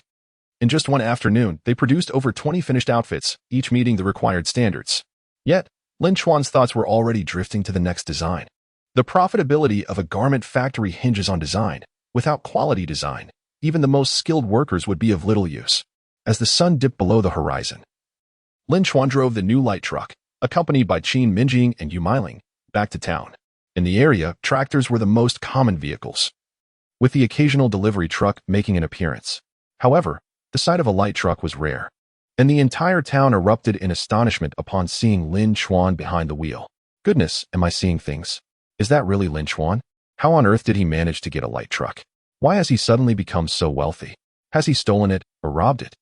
This gambling addict has truly risen. At this moment, Lin Chuan's doorstep is more crowded than usual, with people gathering to admire his light truck. Among the crowd, Sister Zhang is filled with jealousy, her mouth twisted in disdain. What is so impressive? Wasn't it just a while ago that he frequently borrowed our tractor? Look at how they flaunt themselves. It's nauseating. Nearby, an elderly woman stitching shoesole scoffed, scratching her forehead with her needle. You're just bitter because you can't reach the grapes. If you had the means, why not buy one yourself? Amidst the murmurs of the crowd, Shi Xiaolei stands before the ruins of the tailor shop, her expression increasingly grim. Chapter 37. Rapid Profits. It seems there is indeed some truth to what was written in that letter. With gritted teeth, Shi Xiaolei turns and spots a small restaurant nearby. Immediately deciding to inquire about Lin Chuan and whether he truly is as described in the letter. Meanwhile, Lin Chuan has no inclination to show off his possessions. Regardless of the commotion outside, his mind is occupied with thoughts of his next clothing design. Yet, this is not his primary concern. The clothing factory is merely a facade, a prop to elevate his status. Relying solely on the factory for profit would be rather slow. Armed with the memories of his past life, he intends to explore every lucrative venture available to him. Just then, Zhou bursts into the room, pouting, "Daddy, I want an ice cream." Lin Chuan pinches his little cheek and smiles. "All right, Daddy will go buy some." With that, he bids farewell to Qin Mengying and heads to the store for ice cream. At the same time, in the restaurant, Shi Xiaolei orders a bowl of noodles. With the lunchtime crowd sparse, she engages the owner in conversation. "Oh, I know Lin Chuan all too well." The owner, fanning herself, sits beside Shi Xiaolei, her words pouring forth. He is nothing but a gambling addict, drinking all day. When he loses after drinking too much, he beats his wife and kids. Everyone in town knows him. He used to come here to drink, often without a penny to his name. It was quite bothersome. Shi Xiaolei's heart sinks. Could she have truly misjudged him? Considering this, she furrows her brow and asks, "Has he been making clothes lately?"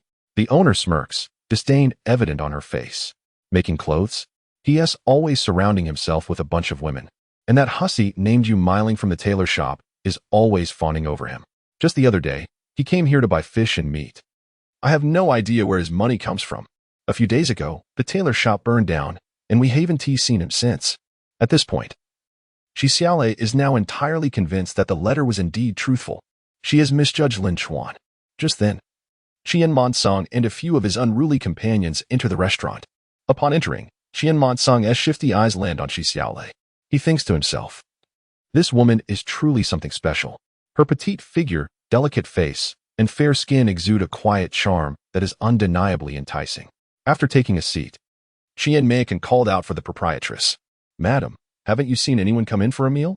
Come and take our orders."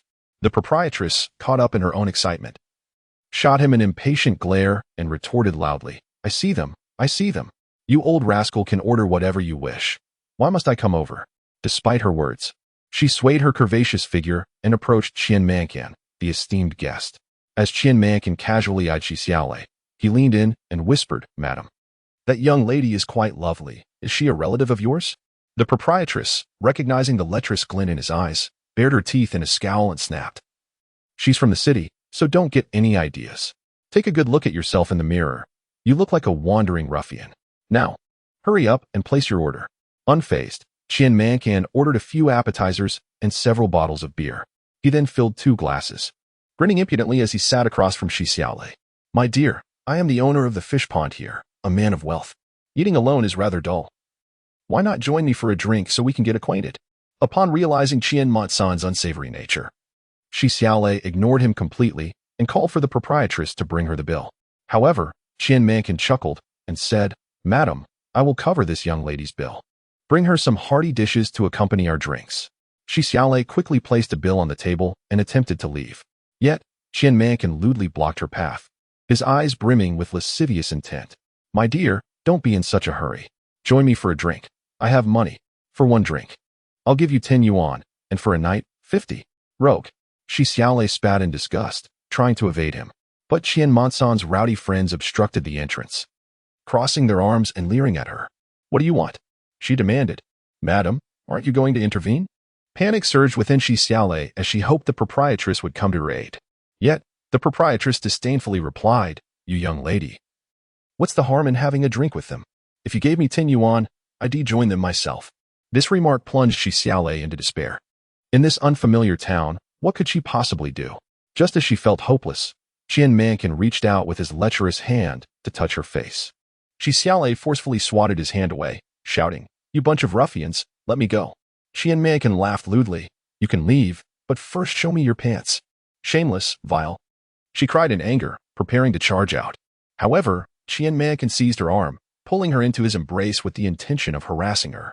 Shi Xiaolei struggled fiercely, calling for help. At that moment, Lin Chuan was passing by the restaurant with a bag of ice pops. Hearing the familiar cry for help, he turned and looked inside the restaurant. Was that not Shi Xiaolei? What was she doing in town? Without a moment's hesitation, Lin Chuan burst into the restaurant, shouting, "Let that young lady go. Release her at once." In a moment of panic, Lin Chuan unconsciously shouted out the popular phrases from his previous life. Seeing Lin Chuan, Shi Xiaolei felt a tumult of emotions, yet she discerned a glimmer of hope. She hurriedly called out, "Lin Chuan, save me."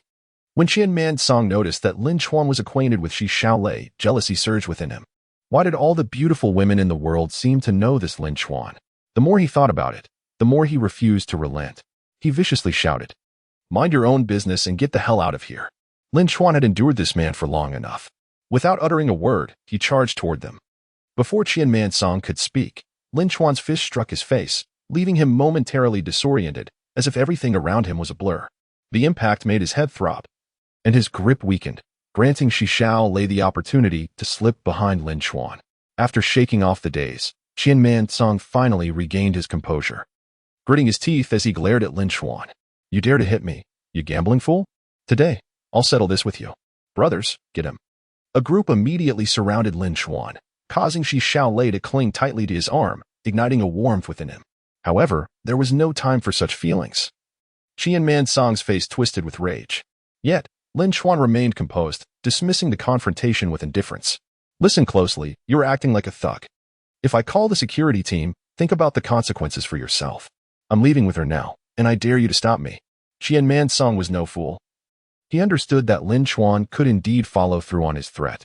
If this escalated to the security team, he would find himself in a precarious position. Having already received a blow that left his face swollen, he could not swallow his pride easily, in front of all his friends.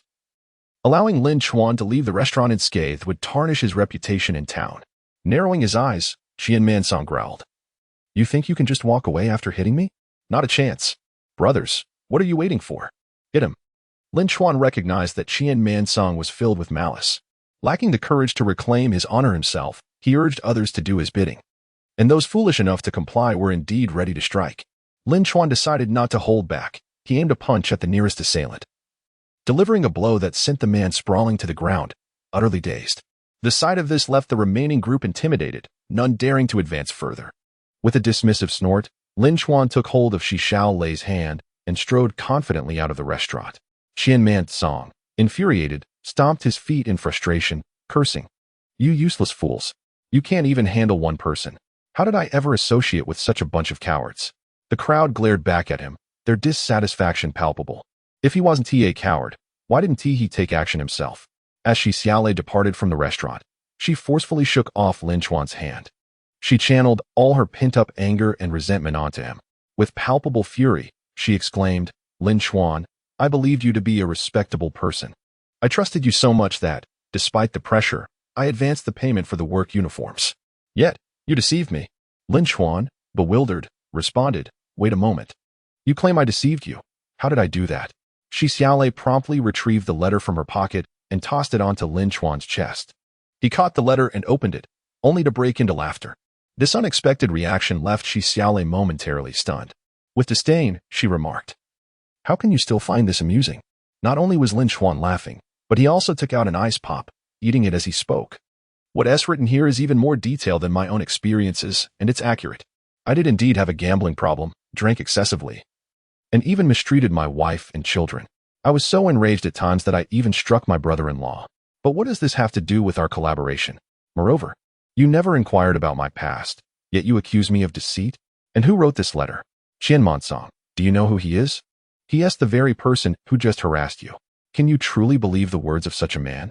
Shi Xiaolei was momentarily at a loss for words. The realization that the rogue was the author of the letter struck her. She had placed her trust in the words of someone like him. Furthermore, Lin Chuan's assertion held merit. Why should he disclose his past to her? Nevertheless, biting her lip, she pressed on. "When I accused you of deceiving me, it wasn't about that. I want to know where the work uniforms are. They are at my factory. They will be ready for delivery in a few days." "Your factory? Your factory?" Shi Xiaolei was taken aback. Lin Chuan chuckled and replied, "The tailor shop burned down, so I had to establish a factory right in the city. Would you like to come and see it?" As Shi Xiaolei gazed into Lin Chuan's clear eyes, she found no hint of deceit. Only sincerity and even a touch of warmth. "Then why didn't you tell me sooner?" she reproached. "Why should I share such matters with you?" Lin Chuan laughed, which caused a blush to rise on Shi Xiaolei's cheeks. She realized she might have been a tad overbearing, although she was eager to understand Lin Chuan better. She found this desire somewhat embarrassing. Lin Chuan glanced at the time and remarked, "It's almost 8 o'clock. Are you planning to stay in town or return home?" Disliking the town intensely, Shi Xiaolei replied without hesitation, "I want to go back to the city." Lin Chuan, unfazed, smiled and said, "All right, I'll take you back. But first, I need to deliver this ice pop to my son. Would you like to come to my house for a bit?" As he spoke, he handed her an ice pop as well. On the way home, Shi Xiaolei curiously asked, "Why do the people here dislike you so much?" Lin Chuan smiled calmly and said, "The truth is, I used to be quite unremarkable. It was also due to their jealousy of my wealth. As you know, human jealousy can be quite frightening at times. It can easily distort one's humanity. Thus, the people in this town ponder why it is I who earns money, rather than them. In reality, we are quite similar. I believe that even in that hotel, many would envy you, even if you were younger and more beautiful. Those are still reasons for their jealousy." Shi Xiaolei found Lin Chuan's words to be quite insightful and cultured.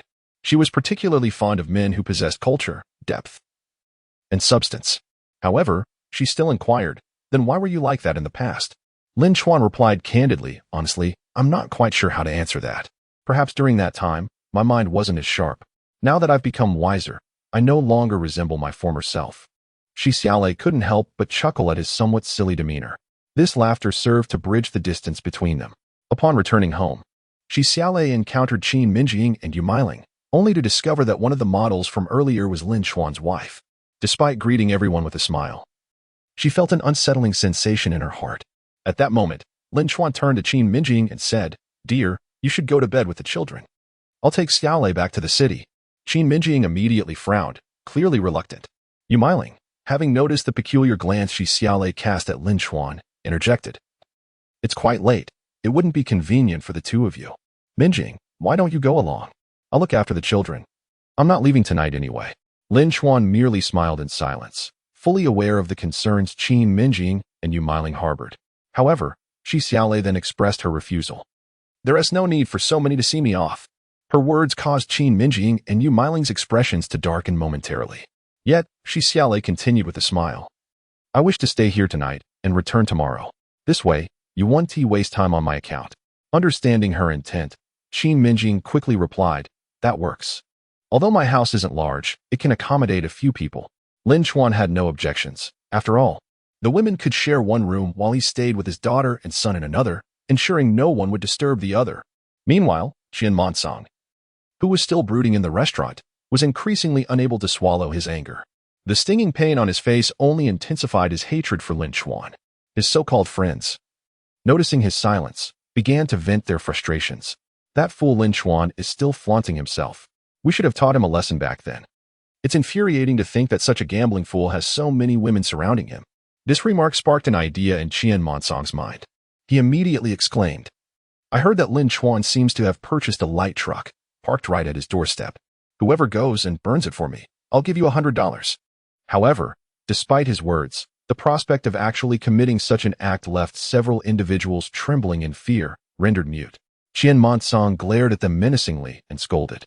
You are all a bunch of pathetic cowards, living off my generosity, and now that I need your help, you choose to play the silent game? It was at that moment Qin Mengying realized what true fair-weather friends were. Get out of my sight, I can't stand you all. The group hastily exited the restaurant. Gritting his teeth, Qin Mengying muttered to himself, if no one will help, I'll do it myself. I must vent my frustrations tonight. At midnight.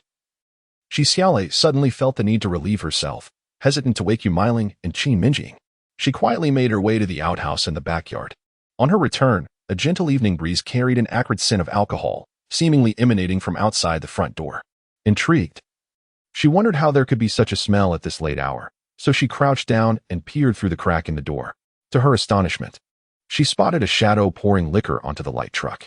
Startled, she covered her mouth and hurried back to knock on Lin Chuan's door. Awakened abruptly, Lin Chuan opened the door to find Shi Xiaolei's face etched with terror. What's wrong? She stammered. There is someone outside trying to set fire. Alarmed, Lin Chuan dashed outside without even putting on his shoes. Just as Qin Mengying was about to strike the match, the front door swung open with a forceful crash. Startled, Qin Mengying dropped the match, turning to flee.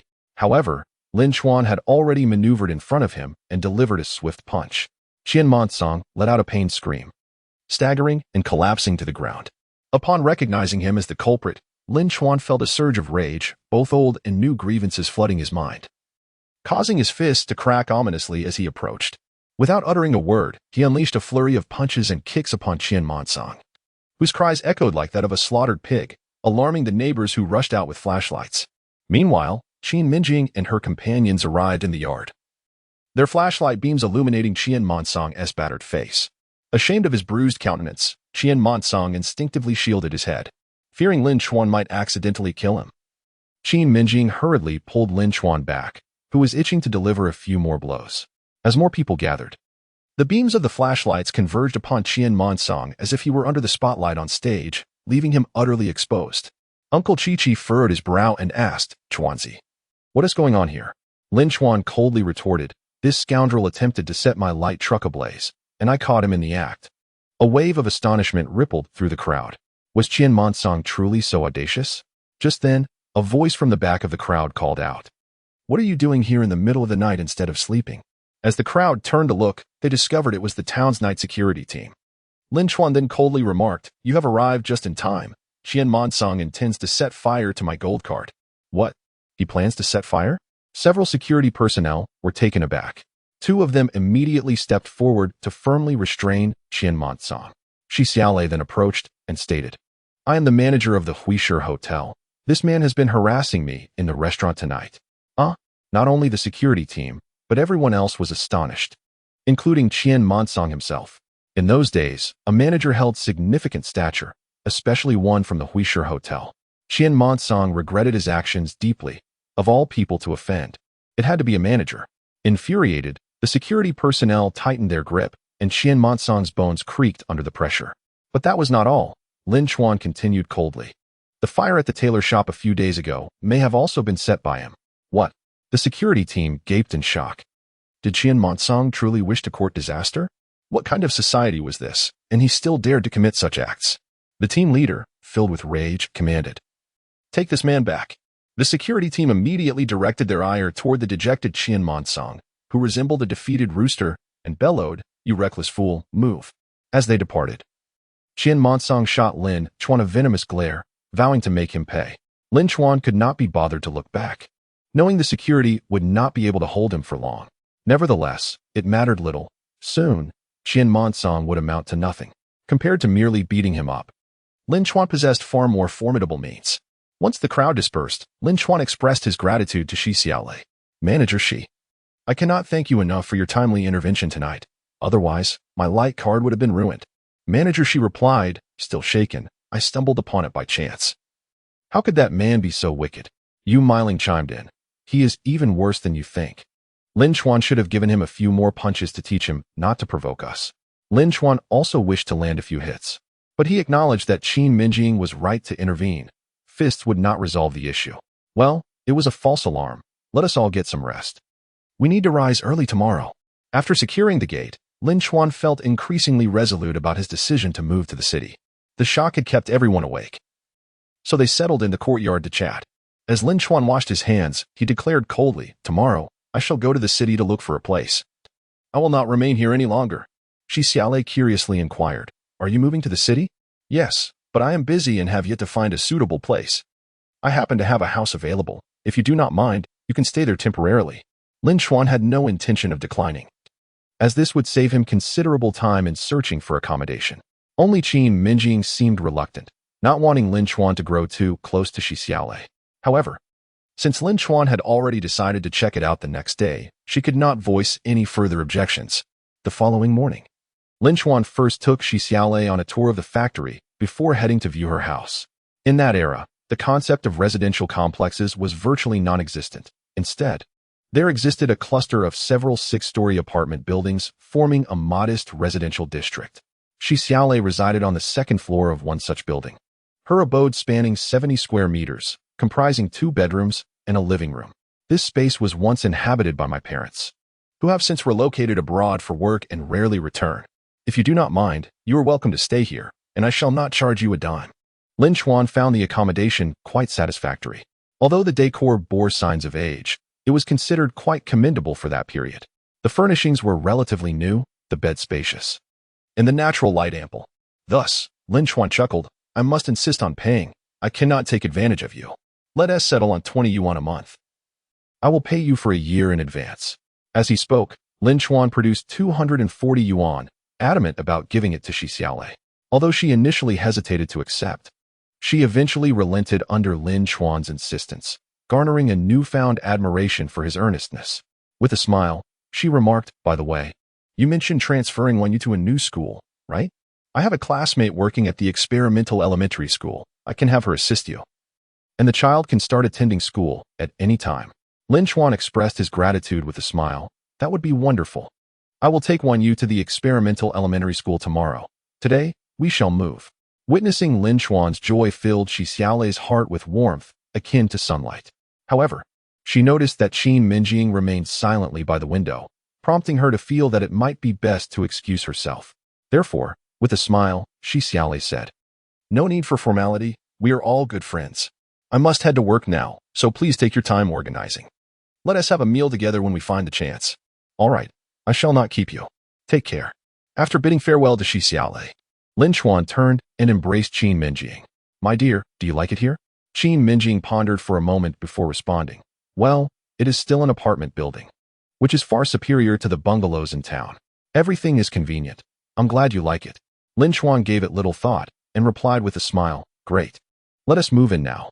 By afternoon, they were finally loading the last of their belongings onto the truck. Just before locking the door, Lin Chuan and Qin Mengying glanced back at the courtyard. It wasn't reluctance they felt, but rather a sense of nostalgia, as it was filled with countless memories. Yet, the future shimmered with promise, and this courtyard was merely a haven for reminiscence. Qin Mengying took it upon herself to organize their new home, while Lin Chuan busied himself with factory work. Earning money was paramount at this juncture. Nearly 100 sets of hotel uniforms had been produced, with just one more day required for delivery. The factory was a veritable money-making machine, and Lin Chuan could not afford to let it lie dormant. Thus, he devoted an entire afternoon to crafting a new clothing design, culottes for women. Considering the era's conservative tendencies in women's fashion, overly flamboyant designs would likely falter in the market. In a time dominated by bell-bottoms, the introduction of culottes was sure to spark a new trend.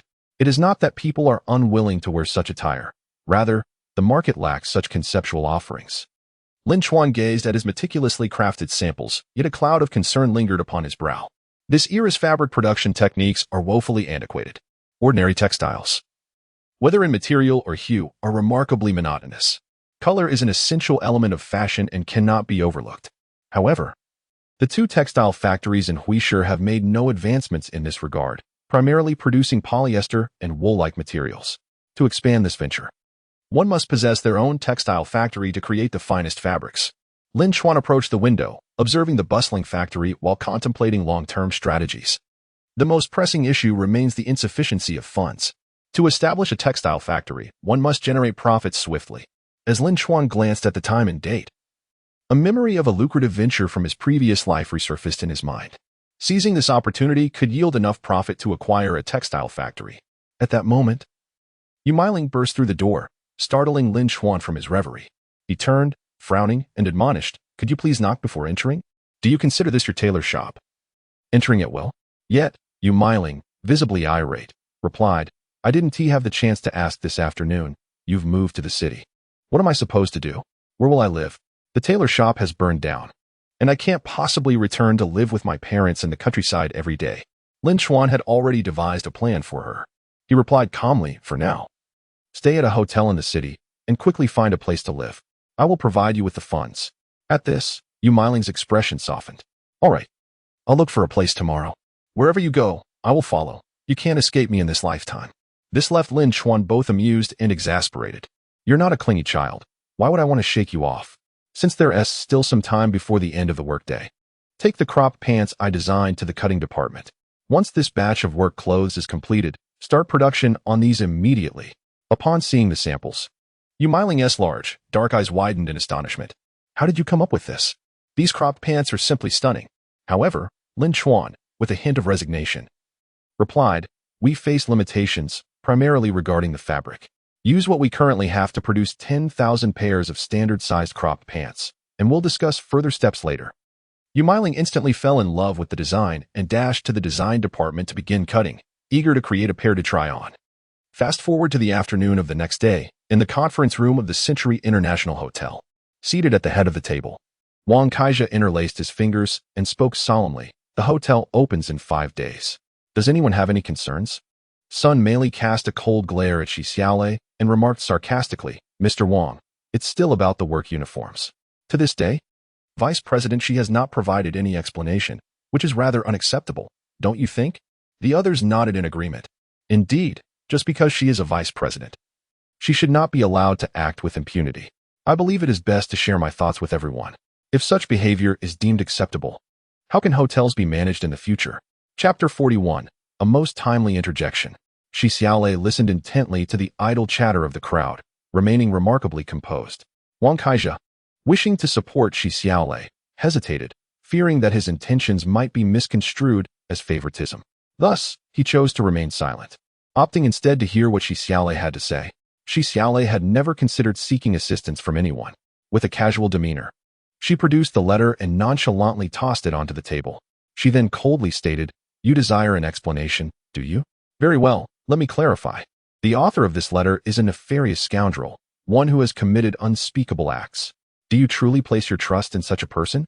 If so, that is your prerogative. I have no intention of dissuading you from your convictions." Now, regarding the work uniforms, Lin Chuan possesses a legitimate garment factory in Huisher. Thus, there are no concerns regarding production capability. I fail to understand why this should be a point of contention. I merely wish to remind you all that I am fulfilling my responsibilities. I have committed no wrongdoing. However, Sun Meili scoffed and retorted, "Now, you can say whatever you wish, but we have yet to see the work uniforms, and thus your words hold no credibility." The crowd nodded in agreement with Sun Meili's sentiments. She shot a disdainful glare at Shi Xiaolei before turning her attention to Wang Kaija, mockingly suggesting, "Mr. Wang, perhaps you would care to weigh in on this matter?" Wang Kaija pondered how to navigate the situation for his own benefit, hoping to elicit gratitude from Shi Xiaolei. Therefore, he adopted a seemingly impartial stance, stating, "In my view, Vice President Shi is still young and lacks sufficient societal experience. Let us not make her situation more difficult than it needs to be. As for the financial loss, simply write off that expenditure and issue a receipt. Let us not revisit this topic." Despite his assertions, Sun Meili and her companions felt disgruntled, yet found themselves at a loss for words. However, Shi Xiaolei firmly opposed this resolution. "I am sorry, Mr. Wang, but I cannot accept your decision. It is tantamount to admitting fault, and I have done no wrong. Once again, I reiterate, until the delivery date has passed, no one can claim that I am at fault." How obstinate this woman is. Wang Kaija felt his patience waning. Sun Meili, her face contorted in disdain, remarked, "Shi Xiaolei, you should count yourself fortunate for the leniency you've been shown. If Mr. Wang states you're in the wrong, then you are. Do you now refuse to comply?" The crowd chimed in, urging her, "Vice President Shi, Why not take the opportunity to step down gracefully? What purpose does this stubbornness serve? If you are indeed at fault, what difference does it make? Mr. Wang has suggested we move on. Why linger on this matter? Vice President, we are looking out for your best interests. You are still young, with much to learn. First and foremost, you must learn humility. Shi Xiaolei stood abruptly. Her voice icy as she declared, I do not require such a concession. If I am not at fault, I will not concede. Wang Kaizha, now exasperated, felt his inclination to support her wane. Surely, she ought to afford him some respect. Vice President, have you not heard my words? Calm yourself and take a seat. Shi Xiaolei paid no heed to the complaints, resolutely believing in her own righteousness despite the grievances weighing heavily on her heart. At that moment, the secretary knocked and entered the conference room, addressing Shi Xiaolei. Vice President Shi, the Mengying garment factory has delivered our work uniforms. They are on the first floor and require your signature for receipt. With this announcement, the atmosphere in the conference room shifted dramatically. All eyes turned toward Shi Xiaolei. With a haughty scoff, she retorted, Didn't you all say I was deceived? Now that the uniforms have arrived, why don't you accompany me to sign for them? With that, she strode out of the conference room without a backward glance. After a moment of silence, the others exchanged glances before rising to follow her. Wang Kaizha shot a fierce glare at Sun Meili, coldly admonishing, Mind your own business from now on. Sun Meili's face bore the expression of a victim, filled with distress. As she inwardly cursed Shi Xiaolei. Just you wait, Shi Xiaolei. In the lobby on the first floor, Lin Chuan handed over all 151 sets of work uniforms to Shi Xiaolei without a single piece missing. Shi Xiaolei felt that Lin Chuan's timing was impeccable, expressing her joy. Lin Chuan, I truly don't know how to thank you. Lin Chuan was somewhat puzzled, replying, What is there to thank between us? These uniforms are made to standard sizes. If the pant legs are a bit too long or short, the staff can adjust them as needed. While they conversed, Wang Kaizha, accompanied by others, arrived in the lobby. Upon seeing the affectionate and joyful gaze Shi Xiaolei directed at Lin Chuan, his anger surged. He cleared his throat loudly, attempting to suppress his irritation, and then said haughtily, Since the uniforms have arrived, let us distribute them and examine for any quality issues. At his command, the staff promptly began to move the uniforms. Out of courtesy, Shi Xiaolei introduced Lin Chuan to Wang Kaizha, saying, President Wang, this is Lin Chuan, the owner of Mengying Garment Factory. Lin Chuan had already sensed Wang Kaizha's disdainful attitude towards him, yet he maintained a gracious smile, saying, Hello, President Wang. Wang Kaizha remained icy, dismissively responding, Xiaolei, please refrain from introducing such individuals to me in the future. They do not align with our status. I run a company. While he is merely a tailor, we are not on the same playing field. If I were to know everyone, it would invite ridicule. I must return to the company to discuss a project. Kindly see that these unimportant individuals are sent on their way. With that, Wang Kaizha brushed past Lin Chuan, exuding an air of superiority. However, Lin Chuan continued to wear a dignified smile, unaffected by the slight, which was quite normal. When the time came for Wang Kaizha to acknowledge Lin Chuan, he would likely find it difficult to do so. Shi Xiaolei felt a wave of embarrassment wash over her and quickly apologized. Lin Chuan, please don't be upset. Before you arrived, I was embroiled in an argument with them. They all wanted to see me humiliated. Lin Chuan calmly remarked, such is the nature of workplace competition. Hidden currents are ever present. If you maintain clarity and composure, you will realize that nothing is truly remarkable. There is no need to engage in disputes with them. Simply focus on perfecting your own work, and they will have nothing to say. His comforting words greatly eased Shi Xiaolei's heart. I must thank you, Lin Chuan. How about we have lunch together? She suggested. However, Lin Chuan glanced at the time and declined, saying perhaps another day. There is still much work to be done at the garment factory, and I must return now. Shi Xiaolei refrained from insisting further, and despite her reluctance, she could only watch as Lin Chuan departed. Upon returning to the factory, Lin Chuan noticed a group of women in the courtyard shouting and clamoring. He initially thought they were quarreling, but soon realized they were eagerly competing to try on a selection of cropped pants. Their excited chatter was filled with admiration for the garments. Particularly those with enviable figures looked stunning in the cropped pants, which elegantly showcased the beauty of their leg curves. Paired with high heels, the allure of their silhouettes was undeniably fashionable, as one would say in those days. Lin Chuan's attention was especially drawn to Yu Meiling. With her naturally model-like physique, the cropped pants fit her impeccably. In an era dominated by flared trousers, women's figures were often concealed. Thus, in his designs, Lin Chuan incorporated many elements of future trends, such as a fitted design at the pant legs. Women have always had an innate appreciation for beauty. Yet tradition dictated that they should not reveal too much, lest they be deemed inappropriate. Nonetheless, their pursuit of beauty and desire to showcase their figures remained a nascent topic. And Lin Chuan was already at the forefront of the trend. When the women noticed Lin Chuan standing behind them, silence fell over the scene. After all, he was the boss, and it was inappropriate to be trying on pants during work hours. They feared reprimand. However, Lin Chuan was unfazed, and with a serene smile. He said, "Everyone need not be anxious. Feel free to try them on. Each of you can wear a pair, whether at work or at home, and it's completely free." At this, the crowd erupted with excitement. "Boss, you are incredible. I adore these pants. You are my idol. How are these pants so beautiful?" As they rushed to the storeroom to select their sizes, Yumiling expressed her dissatisfaction, saying, "Lin Chuan, have you lost your mind? Why give them to wear? Doesn't this incur costs?" Little did she know Lin Chuan's true intentions. The cost of a single pair of pants was no more than 10 yuan. But the advertising effect it generated would multiply that investment. In that era, people lacked the understanding of advertising or branding. Practicality was paramount. With so many women wearing the pants and walking about, it served as a form of advertisement. Lin Chuan chose not to elaborate to Yumiling. Such a concept could not be easily conveyed in just a few words. He simply chuckled and said, "Just mind your own business and leave the rest alone. Have you seen Qin Mengying?" Yumiling pouted and replied defiantly, "She is only looking out for you. Qin Mengying is upstairs practicing her abacus." With a resigned smile, Lin Chuan went to find Qin Mengying, and together they proceeded to the business management department to apply for trademark registration.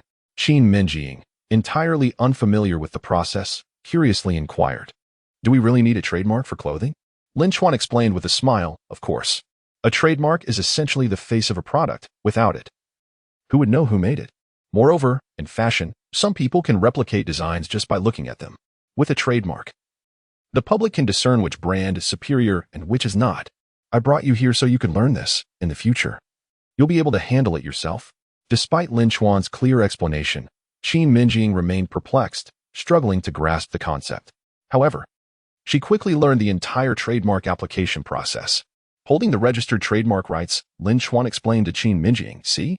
From now on, whatever we create will bear the Mengying brand, which will soon become a globally recognized name." Qin Mengying's aspirations were not so grand. She simply felt delighted that Lin Chuan had chosen to name the brand after her. Just as they were about to leave the management department, the middle-aged woman who assisted Lin Chuan approached them, asking, "Young lady, where did you buy those pants you're wearing?" Lin Chuan chuckled. Although Qin Mengying's figure was not as voluptuous as Yumiling's, her petite elegance and perfectly proportioned figure showcased the allure of her black cropped pants beautifully. As she entered the management department, she instantly became the center of attention among the women there. Qin Mengying was at a loss for words.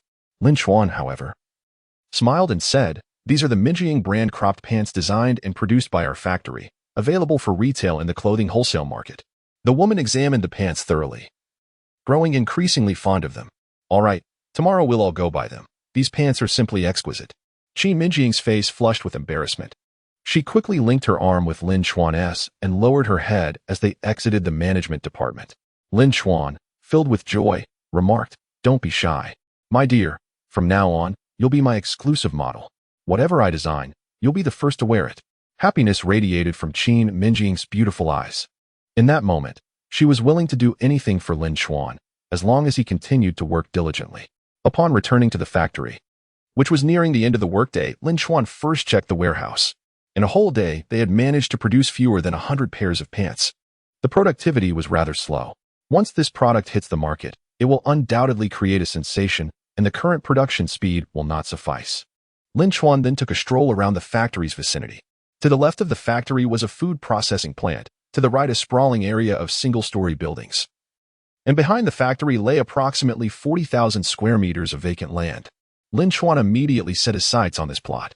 This nearly 60-acre tract was not designated for agricultural use, but was instead zoned for industrial development within the city. The true establishment of property rights and the transfer of private land will only commence after several years. At present, the annual cost for each acre is merely 170 yuan, and it is quite easy to obtain approval from the management department. After all, during that era, the concepts of real estate and large commercial development zones were yet to emerge, and these ideas would not materialize for another decade or so. Thus, acquiring this land now will yield golden returns in the future. After formulating a development plan, Lin Chuan promptly applied to the management department. The application process was remarkably smooth. Once the staff confirmed Lin Chuan's identity and the factory's details, they promptly marked the area of the land on the blueprint. Upon calculation, the total land area approached over 400 acres.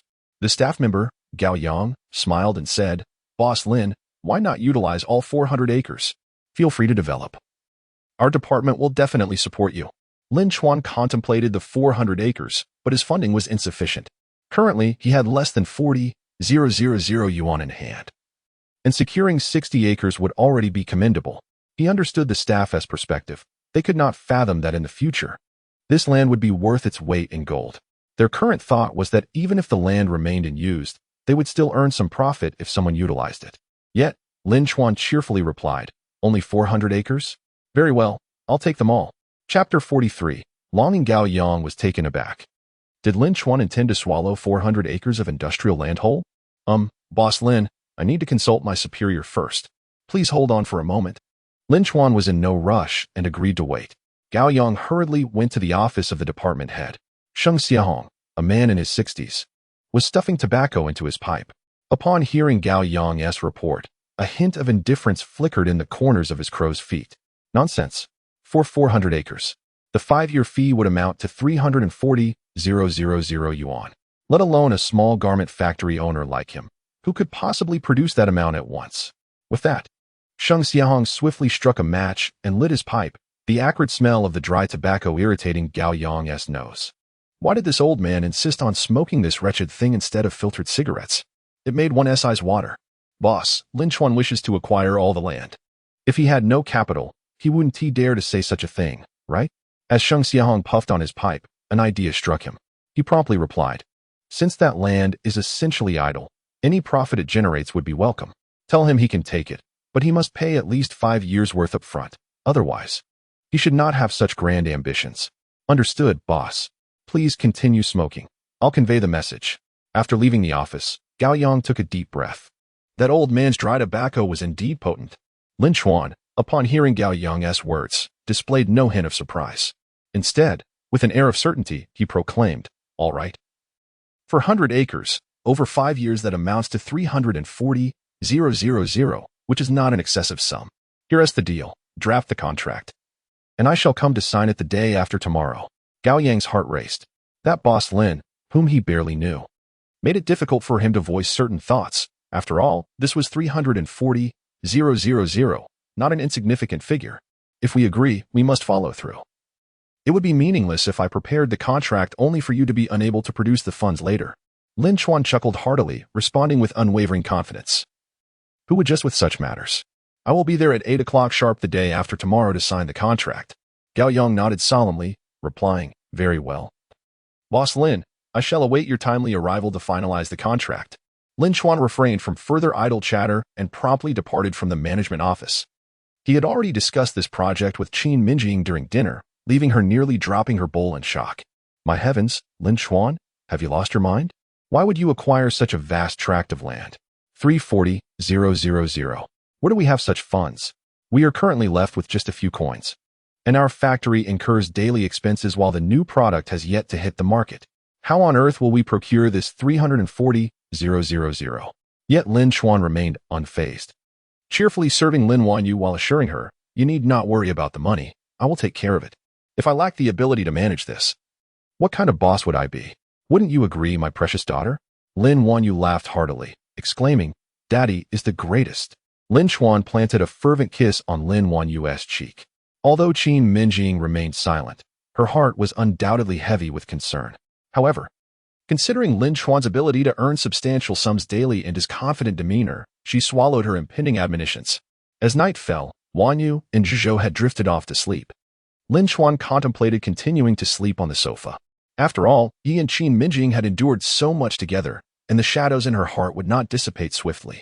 Thus, he did not wish to pressure her into sharing a bed, as it would be a form of emotional distress for her.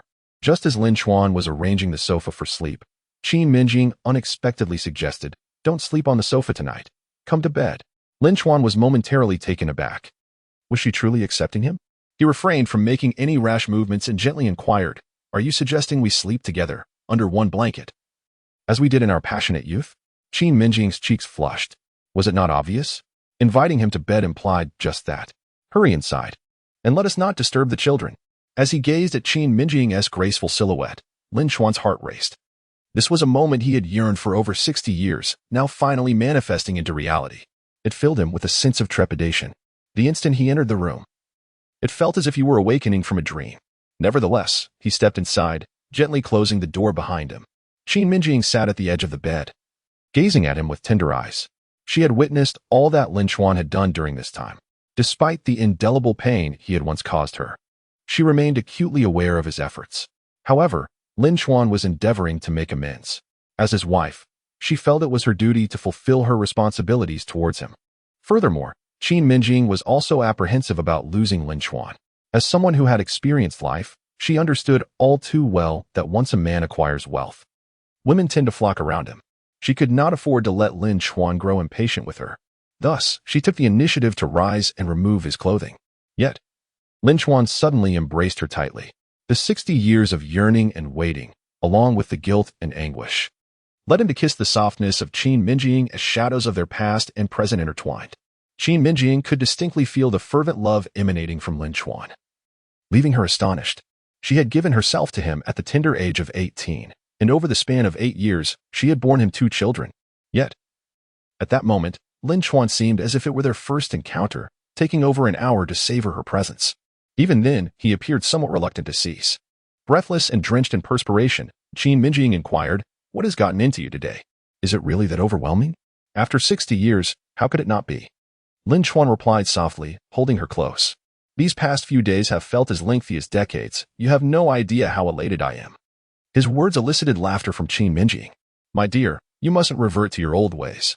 Now that we have a means to earn a living, we must cherish it." Lin Chuan earnestly responded, "The Lin Chuan of the past has long since perished. The man before you now is a new Lin Chuan. Yet my love for you will remain unwavering." Qin Mengying embraced him tightly, tears of joy finally spilling from her eyes. As dawn broke the following day, Lin Chuan arrived at the factory and instructed the warehouse manager to release all the cropped pants from storage. He then summoned Yu Miling and Qin Mengying, taking 100 pairs of cropped pants to the wholesale market. Curiously, Qin Mengying asked, "Lin Chuan, what are we doing here?" With confidence, he declared, "This is where our journey to prosperity begins. Previously, I secured a few counters here. Henceforth, the garments we produce will be showcased to the world from this very place." Chapter 44. The business begins. Upon reaching the counter, Lin Chuan meticulously cleaned the area and neatly arranged the prepared pant hangers. The surrounding onlookers regarded them with bemusement. "Look at that. Another fool trying to make a name for himself, thinking this is a wholesale market. What a pity. One will perish, yet others still come. What can you do about it? Seems they are selling pants. Who would buy those?" Amidst the derisive comments, Lin Chuan diligently hung the pants on the rack with great care. Once the pants were displayed, the crowd began to take notice. "Wait, aren't those the pants worn by those 2 women? Goodness, they truly are. What kind of pants are those? I've never seen anything like them. But they look rather splendid on her. Yesterday, while shopping for groceries, I noticed someone wearing those pants, and many people were gathered around to admire them. So, it turns out they are the ones selling them." As soon as the words left his lips, a dozen women gathered at the counter. Among them was Meng Yuan from the management department.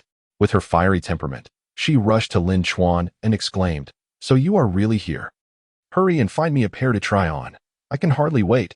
I even brought my high heels." Thus commenced the transaction. Lin Chuan turned to Qin Mengying and Yu Miling with a smile, saying, "Let us get down to business. First, let us find the right sizes for everyone to try on before purchasing."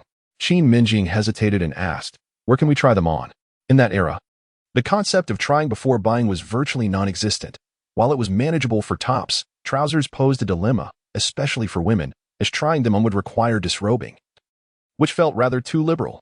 Lin Chuan had anticipated this issue and promptly set up a makeshift fitting room, using prepared fabric and a pull ring in one corner of the stall. Even Meng Yuan remarked, "This boss truly knows how to conduct business. Ladies, hurry and try them on. Selling goods is an art." And Lin Chuan personally demonstrated to Yu Miling how to sell and measure sizes. Yu Miling, being a seamstress and quite articulate, quickly quickly grasped the concepts with just a little guidance. At that moment, clad in her high heels and admiring herself in the mirror, Mengying asked contentedly, "Boss, how much is it?" After a moment's thought, Lin Chuan calculated the total cost of a pair of trousers to be 7 yuan. With a retail price of 17 yuan, no issues there. 17 yuan, he announced, and the crowd was taken aback. Oh, 17 yuan a pair, that is not cheap. That is half a month's salary gone. While they admired the trousers, they lamented, "It's beautiful, but too pricey. Can't you lower the price a bit? We're buying in bulk here." "Indeed, how about 15 yuan? We are just ordinary workers. Where do we find so much money?" Lin Chuan chuckled. "All right, 15 it is.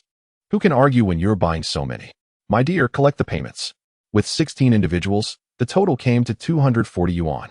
Each pair yielded an 8 yuan profit, netting him 128 yuan in less than half an hour.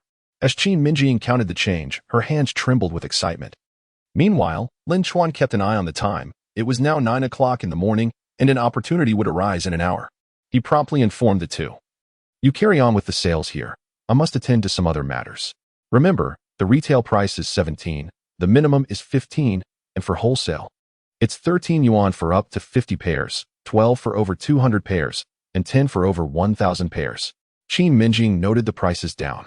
Still somewhat anxious. "Where are you going? Should I accompany you?" "No need. I will return by noon. You both keep busy." With that, Lin Chuan left without looking back. At 10 o'clock, the Huisher pharmaceutical factory was adorned in festive decor, as they were to hold a partnership signing ceremony with a foreign pharmaceutical research firm to develop an antibiotic. However, just before the ceremony commenced, the factory's president, the 55-year-old Tang Guiyuan, wore a grim expression devoid of any smile, his face betraying a hint of resigned coldness. Gazing at the fluttering, colorful flags outside the window, it felt as though they were mocking him. Tang Guiyuan coldly addressed those behind him. "Today's contract is nothing short of a disgrace. We receive financial compensation but must bow to their whims, and the final patent for the medication does not even belong to us. Additionally, the fate of the drugs we produce is dictated by them. This is utterly humiliating." The individuals behind him exchanged glances, acutely aware of the injustice. Yet they lacked the capability for drug development. They had spent years working on this antibiotic, yet had made no significant breakthroughs. For now, collaboration with foreign enterprises was their only option, leaving them no choice but to endure their condescension. At that moment, the secretary glanced at the time and stepped forward, whispering, "President Tang, the signing time is approaching. We should head to the conference room." Tang Guiyuan let out a heavy sigh. He had no alternatives. For the sake of the pharmaceutical company's growth, he felt compelled to endure this disgraceful situation, which left the company in dire straits. Upon entering the conference room, several representatives from the foreign research company awaited them with expressions of arrogance and disdain, particularly the middle-aged man in a gray suit and tinted glasses. With a smirk that seemed to mock, filled Tang Guiyuan with revulsion. Why must a fellow countryman stoop to serve foreign capitalists? What was Mujiazi thinking?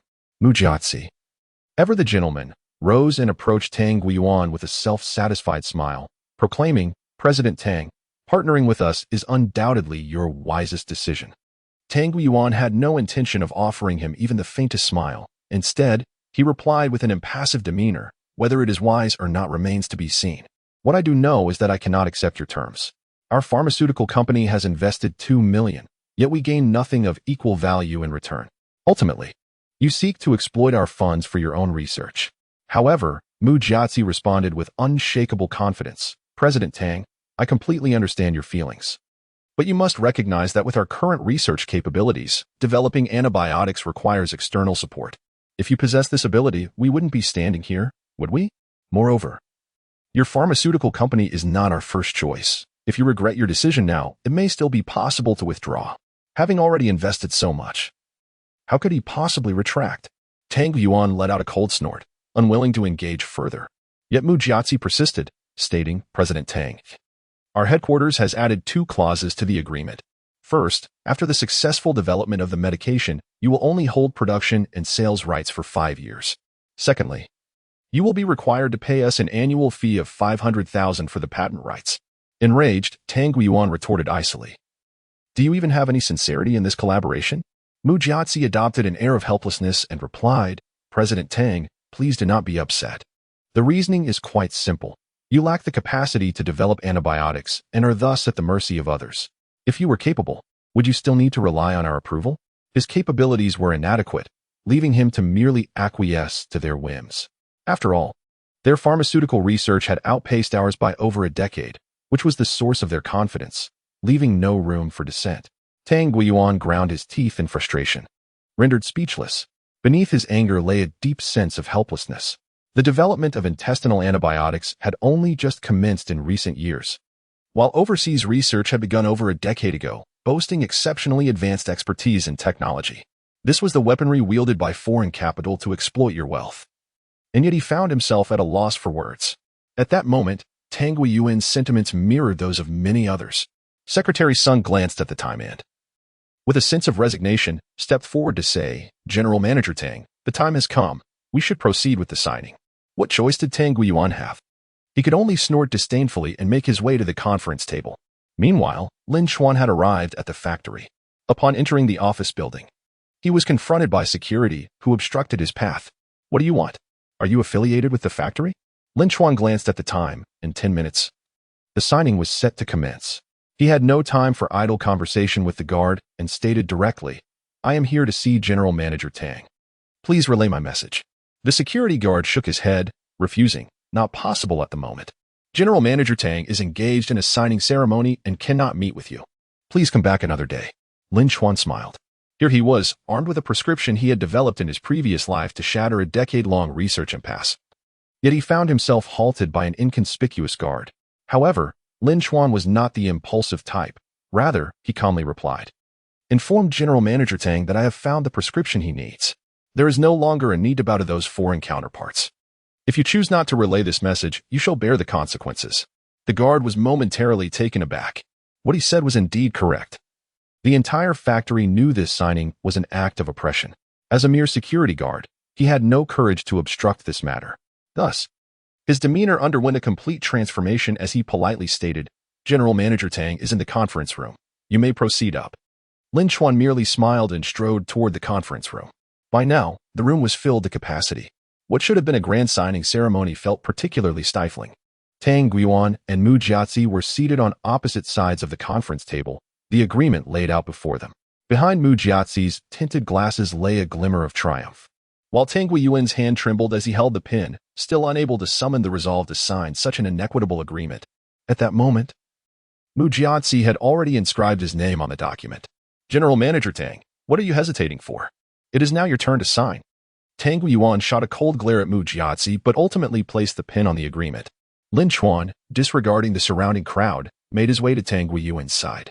The attendees were taken aback, wondering about his purpose. Secretary Sun immediately stepped forward to obstruct him, asking, "What are you doing?" Lin Chuan simply smiled calmly. "I have something to say to General Manager Tang. Please step aside. This is a very serious signing ceremony. Why must you speak now?" In the cold, indifferent gaze of Secretary Sun, a flicker of disdain appeared as he bluntly retorted, "How can you be so rude? Is this your time to speak? Leave at once, or I shall call security." Influenced by this, Tang Guiyuan raised his hand again and turned to Lin Chuan. A striking figure, composed and mature. Lin Chuan's first impression led Tang Guiyuan to believe he was no ordinary individual. Therefore, as Secretary Sun's words fell, Tang Guiyuan spoke in a deep voice, "Shao Sun, step aside." Secretary Sun shot a cold glare at Lin Chuan before stepping aside. Lin Chuan, with a hint of amusement, glanced at Secretary Sun, realizing that the latter's interference stemmed from a desire to protect his own interests. However, Lin Chuan was not inclined to engage with him at that moment. He approached Tang Guiyuan closely and whispered in his ear, "I possess the mature formula for the intestinal antibiotic you have been developing." Tang Guiyuan was taken aback, his legs stiffening in shock as he stood upright. He looked at Lin Chuan with suspicion, momentarily doubting whether he had misheard. Yet, the confidence gleaming in Lin Chuan's eyes assured him that he had not erred. Tang Guiyuan immediately commanded Secretary Sun, "Shao Sun, postpone the signing ceremony by 1 hour." Before Secretary Sun could respond, Tang Guiyuan turned to Lin Chuan, speaking with great respect, "Please, let us discuss this in my office." Lin Chuan had no objections, but Mu Jiazi across the room was far from pleased. He exchanged a glance with Secretary Sun and then rose, exclaiming in anger, "President Tang, are you still going to sign this agreement?" At the doorway, Tang Guiyuan abruptly turned and roared, "I said to wait an hour. If you're unwilling to wait, then leave at once." His thunderous voice reverberated throughout the conference room, leaving everyone in stunned silence, especially Mu Jiazi, having never experienced such fury from Tang Guiyuan before. He was astonished that a young man could sway the latter's decision. Who was this young man? Mu Jiazi quickly signaled to Secretary Sun, urging him to follow. Secretary Sun frowned but complied. However, upon reaching the office door, Lin Chuan suddenly stated, "President Tang, I wish for us to speak privately." Tang Guiyuan immediately cast a tense and urgent glance at Secretary Sun, instructing, "You wait here." Secretary Sun, unwilling to relent, retorted cautiously, "President Tang, this individual is not affiliated with our pharmaceutical company. It would be safer for me to remain by your side." Yet, Tang Guiyuan insisted. "I said wait. So wait you shall." With that, he opened the door, inviting Lin Chuan inside, and then firmly closed the door behind him, under the resentful gaze of Secretary Sunday. Inside the office, once seated, Lin Chuan began, to be succinct, "My name is Lin Chuan. Do not inquire about my profession. I am willing to sell you the formula for the intestinal antibiotic permanently, on the condition that I receive 2 million. I understand your confusion, which is entirely normal. Hence, I will first provide you with the formula, and then you can have your research engineers conduct immediate drug testing." The issue of money was trivial. What Tang Guiyuan contemplated was the authenticity of the drug formula. He readily acquiesced to Lin Chuan's request. "I shall address you as Shaolin, and I am willing to meet your demands. Now, I wish to see the formula to confirm its validity. We shall sign the contract immediately." Chapter 46. The optimal transaction. Lin Chuan took a pen and paper, meticulously transcribing the detailed formula for the antibiotic from his past recollections. This intestinal antibiotic is a prized asset at present, yet in several decades, it will be ubiquitous. The pharmaceutical factory he operates also manufactures this medication. Not only this drug, but he has also invested billions in developing other leading-edge pharmaceuticals. A portion of his energy has been devoted to the growth of his pharmaceutical enterprise. The medication designed to treat heart failure was merely a day away from production when his oxygen supply was abruptly cut off. Thus, these formulas are firmly entrenched in his memory. However, certain drugs need not be released at this juncture, as there is no pressing need. For instance, medications for diabetes, cardiovascular diseases, or even the world's 10 most stubborn ailments, as there are currently few patients requiring such treatments. Antibiotics, on the other hand, are in high demand, which is why Tang Guiyuan has reluctantly agreed to sign the contract. Lin Chuan handed the formula to Tang Guiyuan, a serene smile gracing his lips. "I have also disclosed the extraction techniques for certain elements of the drugs. Now, have your engineers conduct the necessary tests?" As a pharmaceutical expert, Tang Guiyuan donned his glasses and scrutinized every character of the formula in disbelief. His heart raced, and he felt as though his entire being was on the verge of levitation. The reaction data for each element was exceptionally comprehensive, with detailed records of other physiological responses that could rival a textbook. They had toiled for 5 years, encountering countless failures, yet Lin Chuan had seemingly developed it long ago. Tang Guiyuan's eyes brimmed with excitement. "Shaolin, may I inquire how you developed this drug?" Lin Chuan could hardly suppress a smile. Such a straightforward antibiotic would be common knowledge among ordinary medical students decades hence. Yet, he feigned an air of mystery, replying, "You know, confidentiality is paramount in the realm of technological research.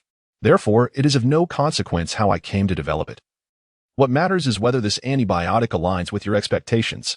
Tang Yuan comprehended the gravity of confidentiality in technological development, especially concerning pharmaceuticals. With that realization, he promptly rose and said, "Very well, please follow me."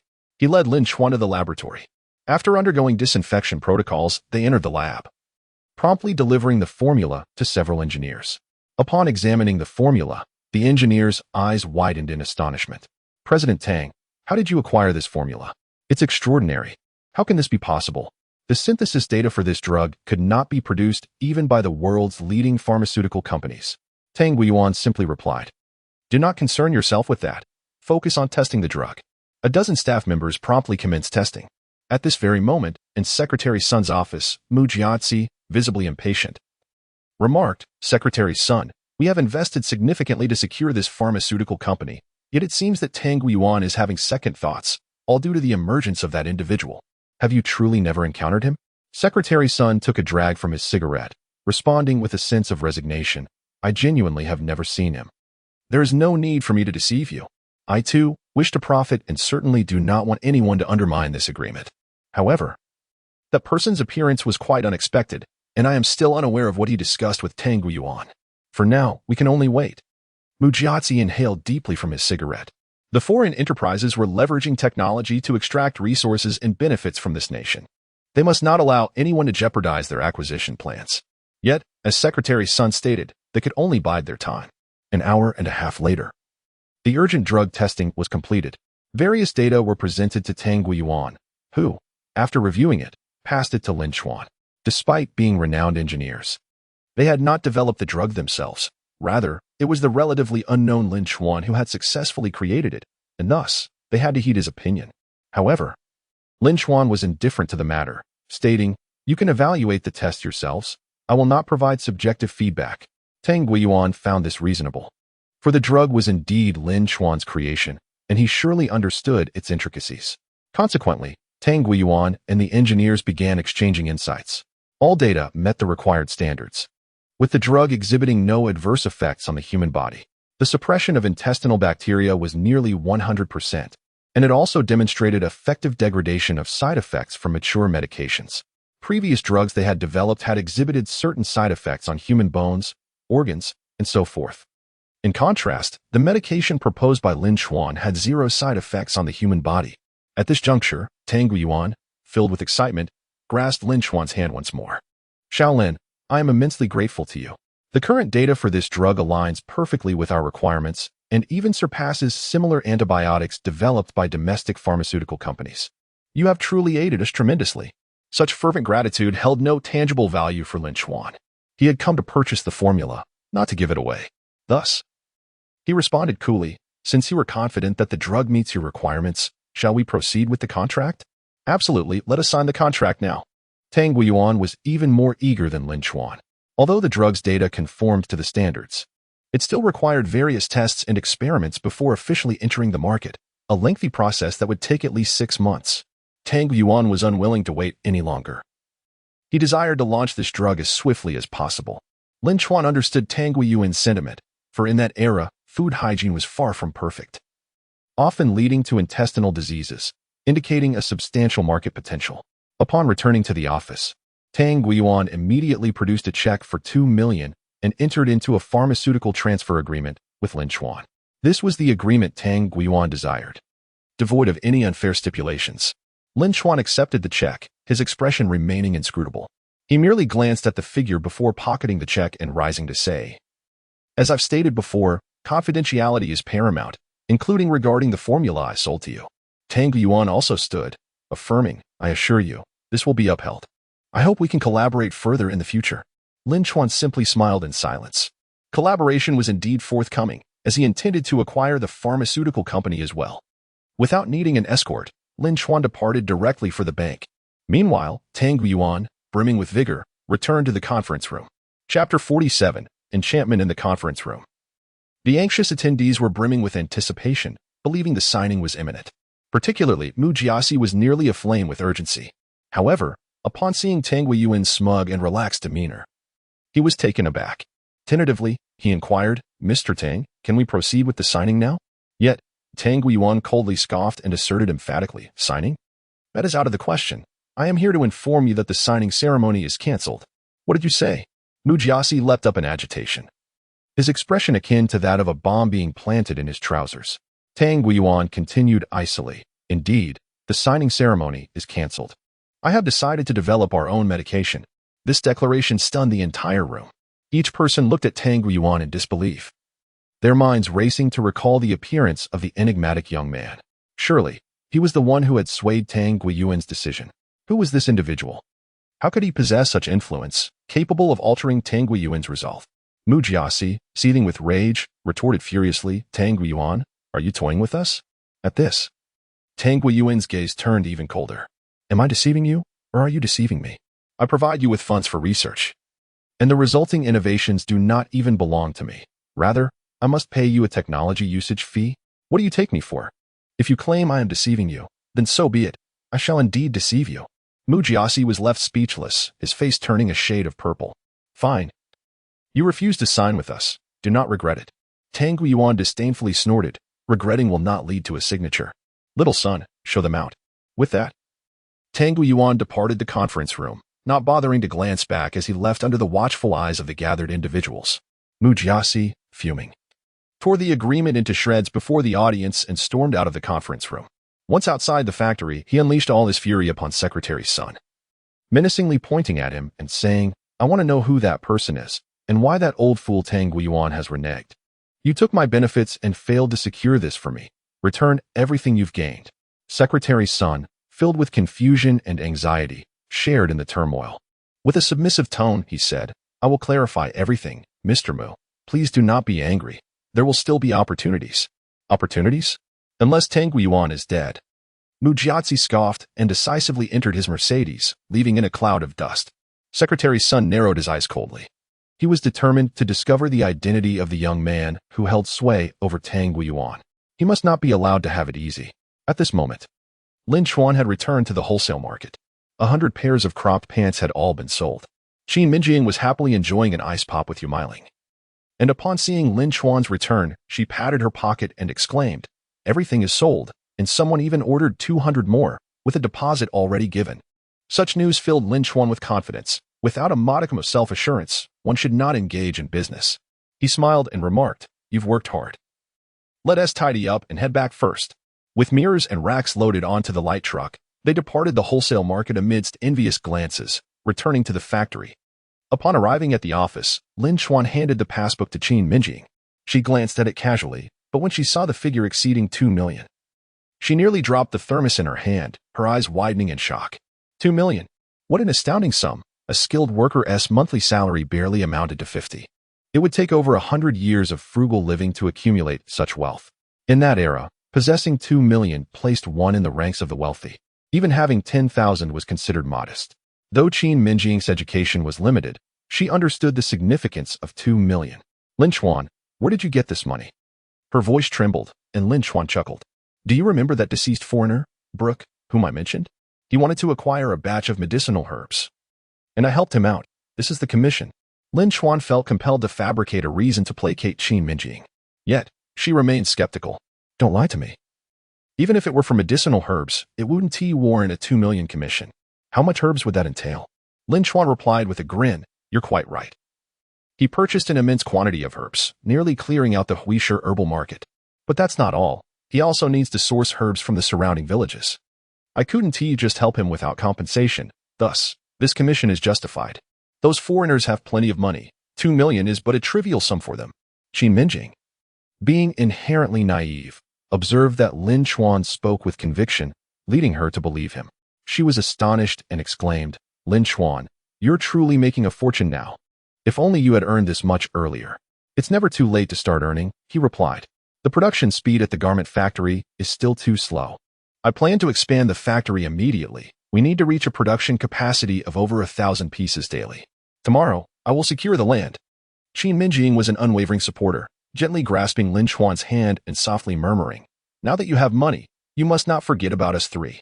Lin Chuan nodded earnestly, his voice laden with emotion as he responded, Everything I do is to ensure you all live well. How could I possibly betray you? Stop overthinking it and get back to your tasks. With that, Qin Mengying transformed her heartfelt gratitude into a passionate kiss, pressing it onto Lin Chuan's cheek. No matter the moment, her kiss always intoxicated him profoundly. The following morning, Lin Chuan arrived punctually at the management department, depositing a bag containing 340,000 in cash directly onto Gao Yang's desk. Gao Yang was momentarily taken aback, quickly inquiring, What on earth is so heavy? 340,000 in cash. Lin Chuan declared. What? Money? Gao Yang exclaimed, his shock evident as he opened the bag, the overwhelming scent of currency flooding his senses. Who does not appreciate money? And how many have encountered such a sum in cash? Gao Yang's heart raced with excitement as he grinned. You really brought the money? Lin Chuan, dismissive, replied. Am I joking with you? Enough with the chit-chat. Let us get the agreement signed. Gao Yang, feeling parched with anxiety, stammered. All right, wait a moment. I'll fetch the agreement.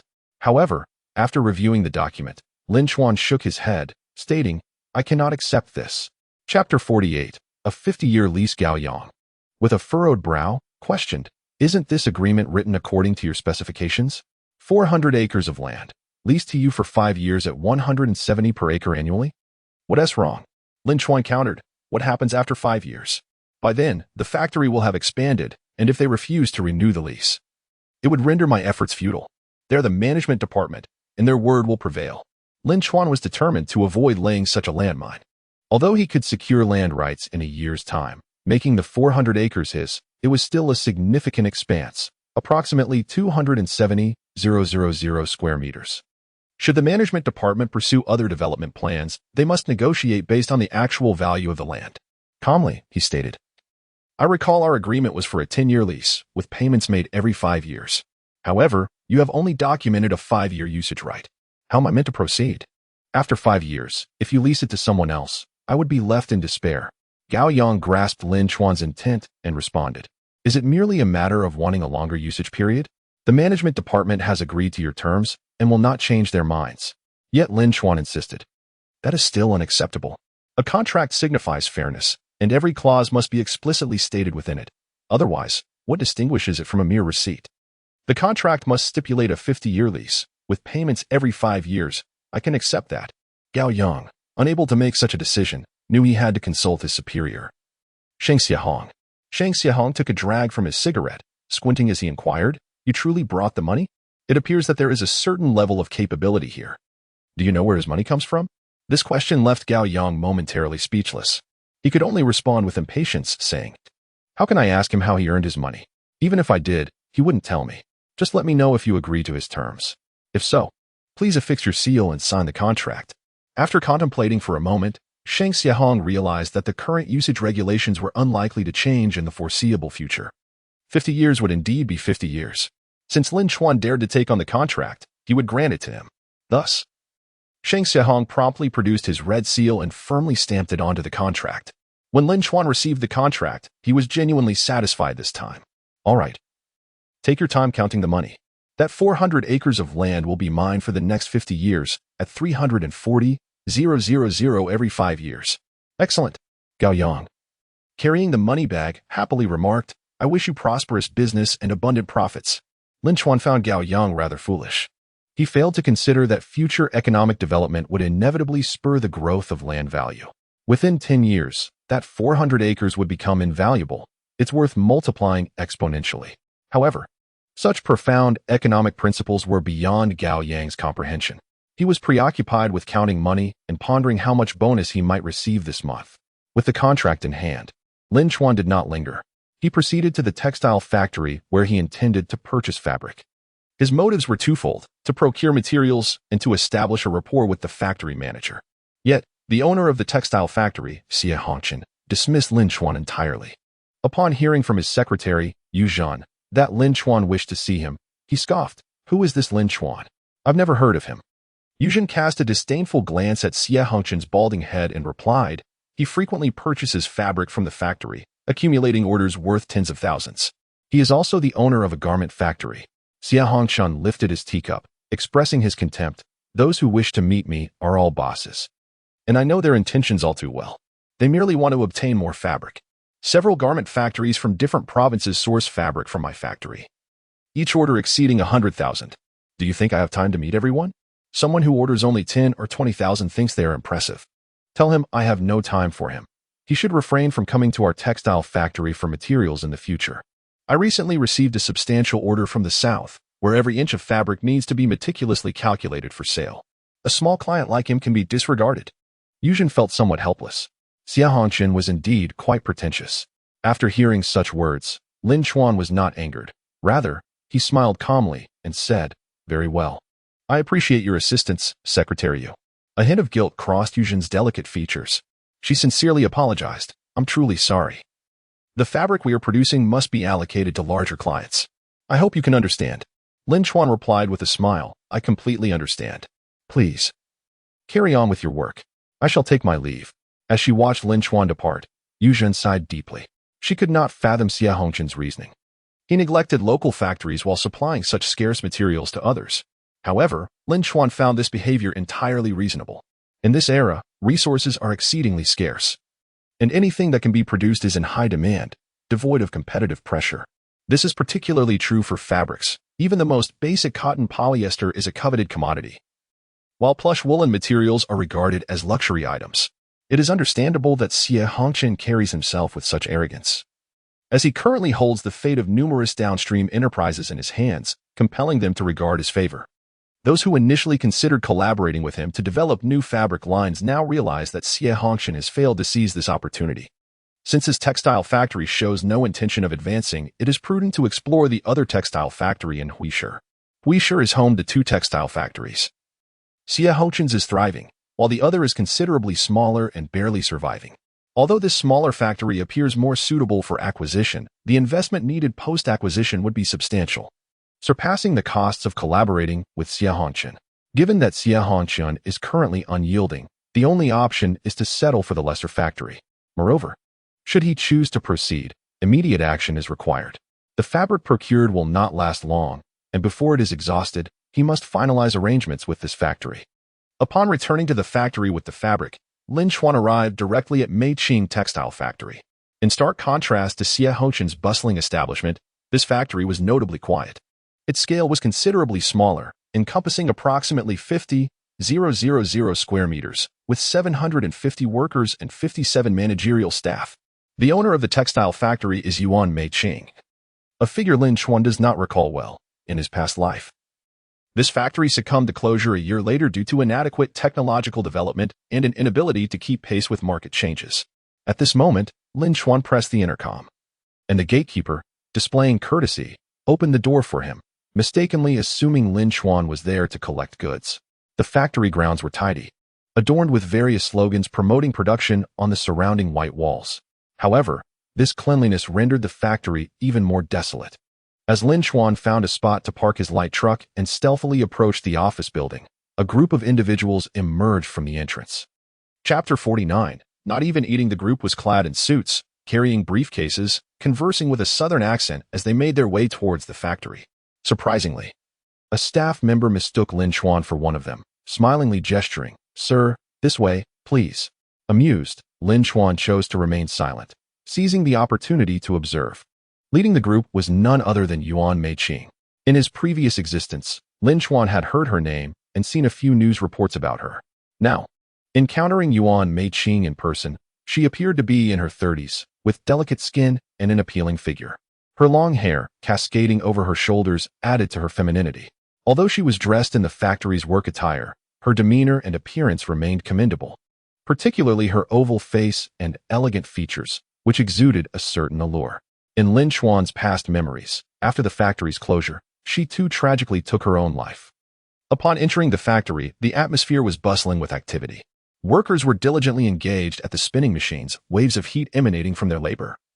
As the fabric was gradually produced, accumulating piece by piece, Yuan Meiqing walked along, smiling as she explained, "These textile machines, including the cotton rolling machines and shuttle looms, were all newly acquired last year. My factory's annual production capacity can now reach 50,000 meters, and the fabrics we produce meet the standards for textile production." Lin Chuan picked up a piece of fabric and, upon a cursory inspection, could not help but grimace. This cotton fabric, made from natural fibers, was the primary material in this era, as the technology for synthetic fibers and artificially synthesized materials was still lacking. Nonetheless, the quality of this fabric was somewhat disappointing. The essential attributes of fabric are its density and firmness, while thickness and breathability hold lesser significance. However, Lin Chuan noticed that the piece of cloth in his hand lacked both density and firmness. With the slightest pressure, the fibers snapped. This inadequacy was not lost on the southerners present, who soon echoed his concerns. A frail middle-aged man furrowed his brow and shook his head vigorously. "Boss Yuan, your machinery is indeed impressive, but I fail to comprehend how you can produce such inferior fabric with such excellent equipment. The fibers are too weak. They break with a mere tug, and the warp and weft are chaotic, with frayed flaws. Selling us this fabric for our garment factory is nothing short of a scam." Yuan Meiqing appeared particularly anxious and hurriedly explained, "Mr. Han, the issue lies with the raw materials we procured, and our workers are not yet proficient in their operations. This batch of fabric has unfortunately turned out this way. However, our technicians have begun making adjustments, and we can offer this batch at a lower price to your garment factory. It should be suitable for use as auxiliary materials." This explanation left Lin Chuan feeling helpless. and Mr. Han wore a wry smile of resignation. He then stated directly, Boss Yuan, this is not merely a matter of cost. Even as auxiliary material, this fabric is unacceptable. Even as lining for garments, it would fall apart after a couple of washes. It simply won't do. Let us not waste each other's time. We were originally heading to the Huisher textile factory, and you have dragged us here only to show us this kind of fabric. You are wasting our precious time. Yuan Meiqing attempted to offer further clarification, but Mr. Han was unyielding. No more words. We must proceed to the Huisher textile factory now. I apologize. With that, Mr. Han and his companions shook their heads and walked out of the factory. Lin Chuan, however, was not inclined to leave just yet, as he found the situation somewhat peculiar. The equipment in this textile factory was relatively new. If properly adjusted, such issues should not arise. There was only one explanation. It was either a lack of skill or deliberate sabotage. Yuan Meiqing was unwilling to relinquish this business opportunity and hurried after Mr. Han and his group, offering profuse apologies. Mr. Han, it is nearly noon, and the restaurant is already booked. We must at least have lunch. Mr. Han shook his head and gestured dismissively, saying, No more, no more. Mr. Yuan, please refrain from further discussion. The fabrics your company produces are so substandard that we wouldn't accept them even if offered for free. I find it hard to fathom how such a reputable factory can produce such inferior products. Ultimately, Mr. Han was disinclined to converse further with Yuan Meiqing. Yuan Meiqing stood dazed at the factory entrance, the gentle breeze tousling her hair. A sense of helplessness caused her to lean against the large door. Tears of sorrow swirling in her eyes, a mixture of despair and helplessness. The employees kept their heads down in silence. In contrast, Lin Chuan continued to observe within the factory. In his previous life, his textile factory exported various textile products worth hundreds of billions of dollars annually. He was exceedingly familiar with the equipment and production processes within a textile factory. At that moment, Yuan Meiqing's secretary, Yang Xiaonan, noticed Lin Chuan's presence and inquired with curiosity, why hasn't that man left yet? Wiping away the tears from her eyes, Yuan Meiqing turned to look at Lin Chuan. He was intently scrutinizing the warp and weft design at one of the looms, his brow furrowed in concentration. Excuse me, sir, may I ask who you are? Yuan Meiqing questioned, her gaze fixed on Lin Chuan's silhouette. Having discerned the underlying issues, Lin Chuan sensed complexity in the situation. He turned with a smile and replied, I am here to place an order for fabric. My name is Lin Chuan. Upon hearing his intent to order fabric, Yuan Meiqing's despairing expression was momentarily rekindled with a flicker of hope. However, she quickly suppressed her excitement, recalling the woeful quality of her fabrics. As you can see, our materials are available. If you find them suitable, I can offer you a discount. The stifling heat within the factory left Lin Chuan feeling quite uncomfortable. As he walked toward the exit, he remarked, I require a significant quantity of fabric, at least 50 rolls a day. Can your production capacity meet this demand? His lack of refusal seemed to inspire Yuan Meiqing with renewed hope. She hurried after him, earnestly asserting, we can produce whatever quantity you need. However, just as Lin Chuan stepped outside, he halted abruptly and coldly stated, but the quality of your products is fundamentally inadequate. Mr. Han was correct. The items you produce are nothing but refuse. This statement struck Yuan Meiqing like a thunderclap, causing the bitterness within her to surface on her exquisite features. Lin Chuan then queried, as the factory manager, do you not comprehend the underlying issues? Do you have any understanding of textiles? Yuan Meiqing was on the verge of tears. Responding pitifully, if I understood, would I be in this predicament? Lin Chuan was taken aback, genuinely surprised by her lack of knowledge. Chapter 50, Out of sympathy at a nearby restaurant, a lavish spread of dishes originally prepared to entertain Mr. Han was now laid out for Lin Chuan. Yet, Yuan Meiqing lacked Lin Chuan's appetite, her face a portrait of sorrow.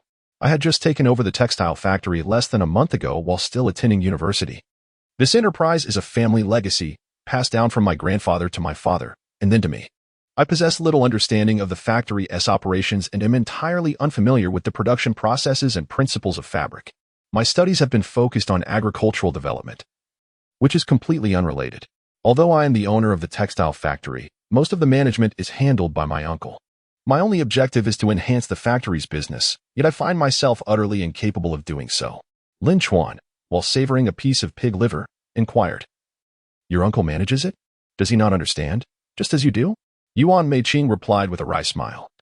My uncle has always blamed my grandfather for not bequeathing the factory to him. He refuses to teach me much of what I do not know. Even the reasons behind the production of such inferior fabrics. Previously, I believed it was due to outdated equipment. So I entrusted all our funds to my uncle for the purchase of new machinery, yet the situation remains unchanged. Upon hearing this, Lin Chuan began to piece together the situation. It was evident that Yuan Meiqing's uncle was obstructing her progress, a typical case of one who, unable to obtain something themselves, prevents others from achieving it. Curiously, he asked, "How much did you spend on those machines?" "My uncle told me it cost over 2 million. Yuan Meiqing exclaimed. Lin Chuan nearly spit out the pig liver in disbelief. The total value of all the machinery in the factory could scarcely exceed 500,000. Her uncle was treating her as a mere cash dispenser.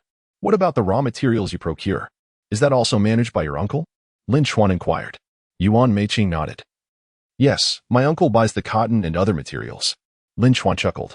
"The reason your fabrics are so subpar is due to the use of inferior cotton and the negligence of the technical staff." Yuan Meiqing's dark eyes widened in shock as she exclaimed, "My uncle claimed that the cotton was of first-rate quality." With a calm demeanor, Lin Chuan responded, "Have you ever seen what first-rate cotton looks like? Do you know where the best cotton originates? Are you aware of the price per pound for first-rate cotton?" In her state of ignorance, Yuan Meiqing listened intently as Lin Chuan continued, "Superior cotton is priced at 5 yuan per pound, first-rate cotton at 3 yuan, while inferior cotton can be as low as 1 yuan or 80 cents. If I am not mistaken, your uncle assured you that you were purchasing the superior grade at 5 yuan per pound, correct?" Yuan Meiqing nodded vigorously, suddenly comprehending the implications of Lin Chuan's words. It was her uncle who had been undermining her all along. No wonder the produced fabrics were so dreadful. No wonder the factory's management and technicians treated her as an adversary. It was her uncle's deceit that lay behind it all. Lin Chuan smirked and remarked, "Superior cotton is scarce and seldom reaches the hands of textile factories. First-rate cotton is the preferred choice. Yet the cotton you are using is likely the low-grade variety at 80 cents per pound. Consider how much profit your uncle is reaping from this arrangement. At this rate, such a fine textile factory may soon close its doors." Yuan Meiqing's heart was engulfed by an overwhelming tide of resentment, tears cascading down her cheeks, each drop a testament to her profound sorrow. Her muffled sobs echoed like the icy rain of autumn and winter, piercing through her very soul. How could he act so ruthlessly?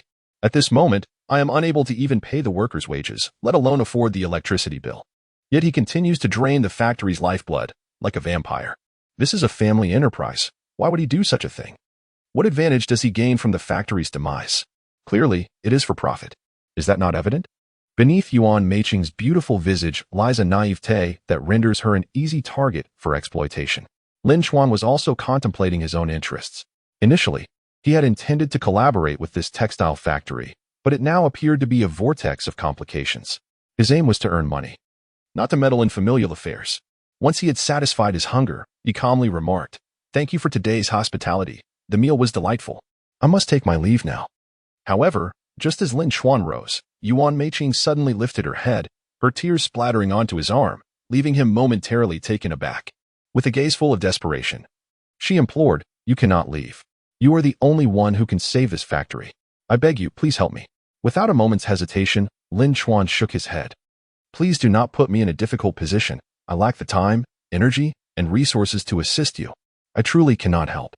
Yet, Yuan Meiqing stood resolute, declaring, "I will grant you a 10% stake in the factory. Once you help revitalize the business, we can discuss increasing your shares. You are my only hope. If my family's legacy is destroyed under my watch, what purpose is there for my existence? I would rather fade away alongside the factory." Suddenly, Lin Chuan recalled the moment in his past life when Qin Mengying took her own life. The loss of a single life brought endless suffering to many. Moved by compassion, Lin Chuan found his perspective shifting. He sighed softly, "You do not need my assistance per se. If you can remove your uncle from the factory and replace all technical and managerial staff, while also selecting new suppliers, your factory could survive." However, Yuan Meiqing shook her head vigorously. "I need your help with all of this. If you find my offer insufficient, I can increase it to 20%. Please stay and assist me." Lin Chuan blinked thoughtfully, reluctantly responding, "Let us first ensure your uncle departs from the factory." Yuan Meiqing, now resolute, understood she must make this happen. Grateful for the opportunity to receive Lin Chuan's professional assistance, she looked at him earnestly and said, "Thank you for agreeing to help me. I will cherish this opportunity." Lin Chuan smiled in return. In truth, helping you also aids my own interests. My clothing factory needs to develop, and for that, integration of industries is essential to enhance competitiveness and foster comprehensive growth. Yuan Meiqing was left in a daze by his words. Integration, competitiveness. Terminal. Such profound concepts were utterly beyond her comprehension. Half an hour later, Lin Chuan immediately began drafting plans for the factory's expansion. Now, he possesses 400 acres of land, upon which he can cultivate extraordinary economic value. However, this is contingent upon his access to sufficient funds. With the limited capital he currently holds, he must allocate his expenses with great prudence. The next opportunity for profit awaits him in a month, which also necessitates investment. Just then, a commotion erupted within the factory premises. Chapter 51. All in his domain, a throng of women, eager to purchase cropped trousers, burst into the factory. Over 20 of them could not be deterred. Among them, a woman sporting a trendy hairstyle shouted the loudest. We went to the wholesale market for trousers, but we couldn't find them there. We ended up here, and you must sell us the trousers, or we won't leave. Yu Meiling, equally exasperated, attempted to placate them. Everyone, please listen, we genuinely do not have any surplus stock to sell at the moment. Could you wait a couple of days? That's not acceptable. We've come all this way and just want to buy a pair of trousers to wear. We don't care about stock. We want to buy them now. Lin Chuan could only shake his head in resignation. The 200 pairs ordered by Qin Mengying the previous day were to be picked up by evening, and they had yet to produce even 100 pairs. Selling to these women would leave him with nothing for his prior commitment. Yet, the women's pursuit of beauty could not be suppressed. Their urgency stemmed from seeing others look splendid in similar garments, igniting their desire to emulate. Such is the nature of this era. The concepts of individuality and unique combinations are virtually non-existent. When they see others looking good, they too wish to try. Ultimately, it is a matter of comparison. The same pair of trousers can yield different effects on different individuals. In that time, there were no effective means to showcase one's physique, but with cropped trousers, even the mere glimpse of an ankle is enough to captivate them. However, Yu Meiling was clearly overwhelmed by the frenzy of these women. Ultimately, it was Lin Chuan who stepped forward. Everyone, I completely understand your feelings, but we truly lack sufficient stock at this moment. If you could return tomorrow, I assure you, you will be able to find what you seek. Upon seeing Lin Chuan's distinguished demeanor, the fashionable woman approached him, whispering, You must be the boss, Lin Chuan. I'm Shaowen from the Health Management Department. And Ming Yuan is my classmate. These ladies are from my unit, and we simply wish to wear such cropped trousers. Please consider our request, and we can establish good business relations in the future. Lin Chuan, wearing a wry smile, realized this was yet another instance of leveraging connections. If he were to decline, it would be difficult to justify. Moreover, he anticipated numerous dealings with the Health Management Department ahead. With someone so well connected, he decided to view this as an opportunity for relationship building. Thus, Lin Chuan responded, So you were Ming's classmate. In that case, there is no need for further discussion. Meiling, please take Shaowen and her companions to the storeroom and sell them what they seek. Shaowen beamed with satisfaction, exuding a sense of importance as she remarked, You're quite generous, Lin Chuan. If you ever need anything, don't hesitate to ask. Now, I shall go pick out my trousers. No need for politeness. We are all on the same side. Go on, go on. Lin Chuan was still being courteous when Yu Meiling pushed him lightly and whispered in complaint, Have you lost your mind? What about the orders if you sell to them? It seems you lose all sense when you see a woman, doesn't it? Lin Chuan, wearing a frown, replied, Your words imply that I only know direction when I don't see women. This is about the image of the enterprise and its capital. The more in demand the goods, the higher their value. You understand nothing. Just get back to your work. Yu Meiling, too weary to argue further, pouted and headed to the storeroom. Lin Chuan didn't return to the office, but instead made his way to the labor market. In this city, all skilled craftsmen awaited jobs in this labor market. Each individual had a sign at their feet, clearly listing their skills. However, during that era, skilled trades often had an air of pretentiousness, indifferent to anyone who approached. They would never proactively solicit business. If you dared to inquire about prices, you'd first have to offer a cigarette before they would engage in conversation. Lin Chuan wasn't interested in those who worked alone. He was looking for a contractor. Although there were construction companies at that time, they typically focused on larger projects. Finding a contractor was sufficient. Contractors were easily recognizable, often adorned with large gold rings and dressed in black vests and flip-flops. As Lin Chuan surveyed the area, He noticed a few individuals playing mahjong in a shed, one of whom was a contractor. The man's luck was not favorable, and while drawing tiles, he cursed. What kind of nonsense is this? To build a 2-story house and still provide materials for $10 a day? Do I really need that little money? He angrily slammed the tiles he had drawn onto the table, only to be beaten by an opponent. Infuriated, the contractor shot a glare at the victor and tossed 2 coins in frustration. As he was stacking the tiles, Lin Chuan stepped forward with a smile, inquiring, "Excuse me, sir, would you be interested in a project?" The contractor, already in a sour mood from losing, scrutinized Lin Chuan with disdain, convinced that Lin Chuan was likely affluent. He impatiently asked, "What project? How much will you pay? Be specific. Otherwise, how can I know if I can undertake it?" This arrogant demeanor was becoming unbearable. How could one expect quality work from someone who asked about payment before even determining feasibility? Lin Chuan, shaking his head in resignation, decided to continue his search. As he turned to leave, the contractor's irritation flared. With an exaggerated roll of his eyes, he sarcastically remarked, "You say you have a project, but offer no details. Is there something wrong with you?" Lin Chuan, weary of further discourse, was about to walk away when the contractor sneered, "Go ahead. This entire labor market is my territory. Without my involvement, I doubt anyone would dare take your job." Lin Chuan found this amusing. In this dismal place, there existed such unwritten rules. With a decisive turn, he replied, "I intend to build a house. Can you take on the project?" The foreman tossed aside a card, disdainfully remarking, "What nonsense. You wish to marry yet come to the labor market for assistance in raising children? Tell me the size of the house you wish to build. You clearly have no understanding of the proper protocols." Lin Chuan maintained a calm smile and replied, "For a 100 square meter house, excluding materials. How much would that be?" The foreman, rather adept in this domain, casually calculated, "For 100 square meters, we would require 3 tons of cement, 6 tons of sand, and additional cost for timber, glass, wires, and the labor of 10 men, all completed in 5 days, totaling 5,500. This price was indeed quite steep. Lin Chuan recognized that the foreman was overreaching. Thus, he refrained from further commentary and simply said with a smile, "All right, I shall consider it." The foreman shot Lin Chuan a disdainful glare, scoffing, "If you lack the funds, just admit it. No need to ponder. I find you educated folks particularly irksome, always hesitating. Consider it well. If you return, the price will not remain the same." Laughter erupted among the onlookers. Not wishing to waste time, Lin Chuan turned to leave when a middle-aged man called out to him. Chapter 52, Competing for Contracts Upon Turning. Lin Chuan recognized the man who had been standing outside the shed, a scruffy individual in his 40s, his blue work uniform tattered and seemingly unwashed for ages. Not to mention, the pair of shoes he wore revealed his toes, and he lacked even the courtesy of socks. Nonetheless, the man's countenance radiated sincerity. A smile reminiscent of a simple farmer. Lin Chuan held a deep respect for farmers, as his deceased parents had been cultivators who relied on their harvests to sustain him.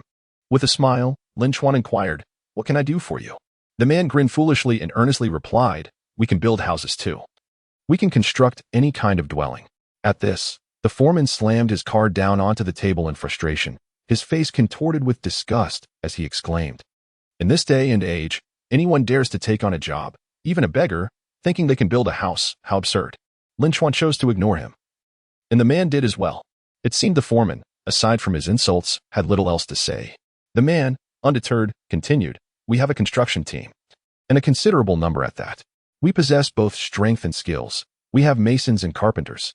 This statement elucidated why he appeared unperturbed by the foreman. It was clear they had a sizable group, coming together as a cohesive unit from the countryside. They could indeed dominate the labor market. Otherwise, they would not have the audacity to encroach on the foreman's business. Lin Chuan chuckled softly and inquired, "May I ask your name, brother?" "Just call me Zhao Nianchuan," the man replied. "Nianchuan, how much would you require for that 100 square meter house?"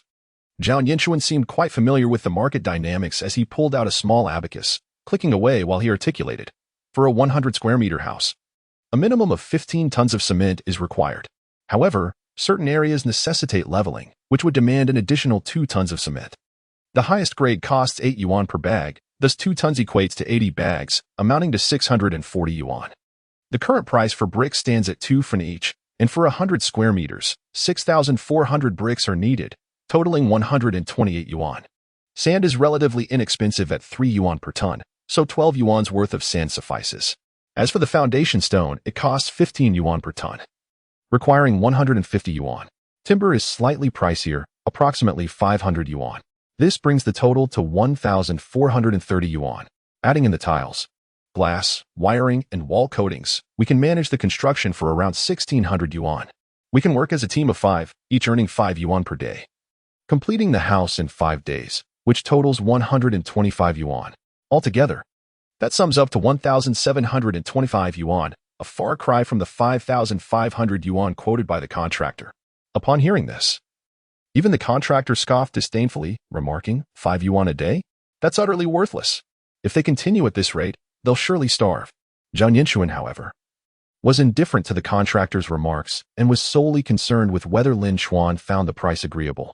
They had not received any work for several days. Having seen their projects snatched away by contractors, they couldn't allow their skills to go to waste. While others earned 10 yuan a day, they managed with just 5. And they were determined to secure work. Lin Chuan nodded and inquired, what would be the price for a 20,000 square meter factory? The moment he spoke, not only was Lin Chuan taken aback, but even those engaged in mahjong paused in astonishment, particularly the contractor, who stared at Lin Chuan in disbelief. A 20,000 square meter factory represented a colossal undertaking. Are you serious? Lin Chuan asked incredulously, please don't toy with us. Such a large project really exists? Lin Chuan smiled. Do I seem to be jesting? I am expanding my garment factory. If you are capable, we can discuss further. If not, I shall seek others. Yes, we can do it. We truly can. Lin Chuan stammered, his hands trembling as he struggled with the abacus.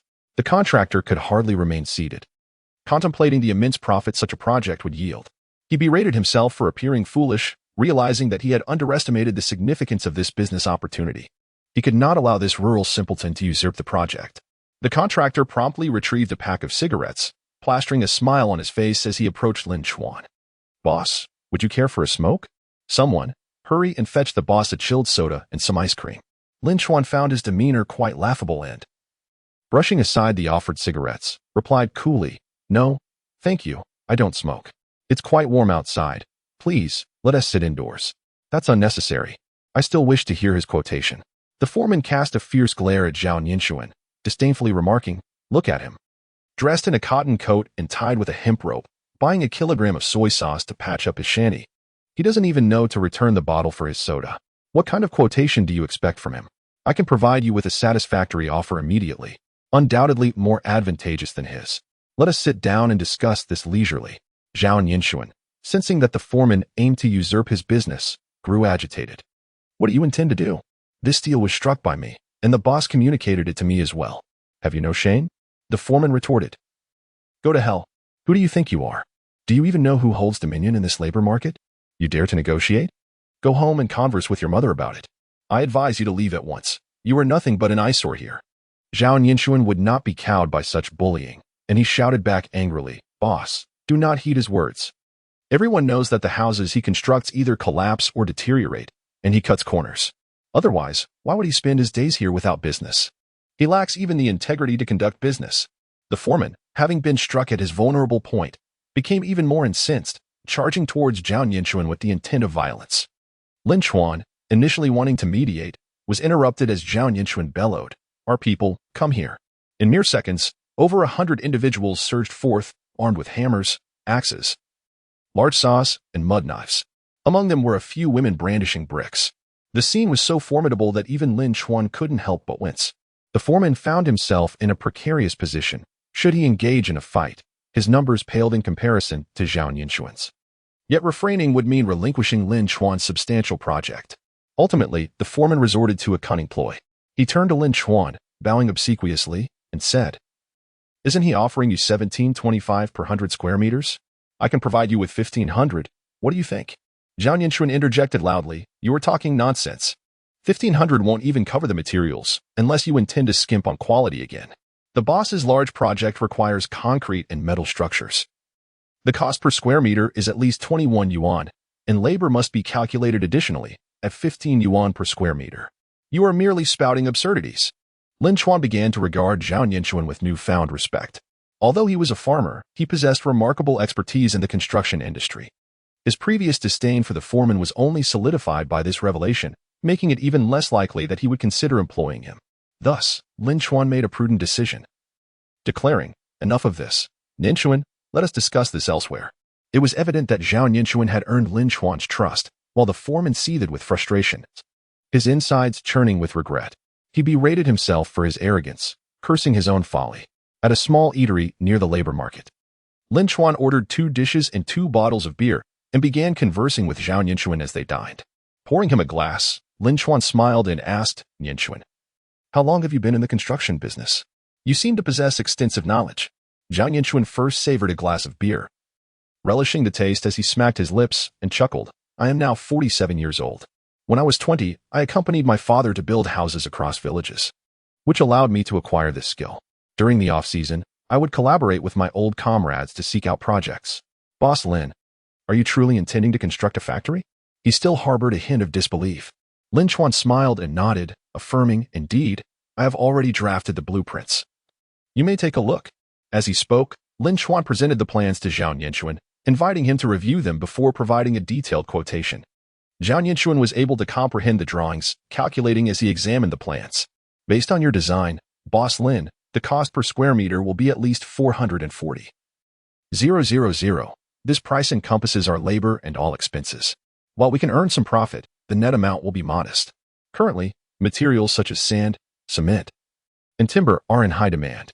To procure such a large quantity of cement, one must navigate certain channels. Otherwise, it would be nearly impossible to acquire cement, sand, or even bricks.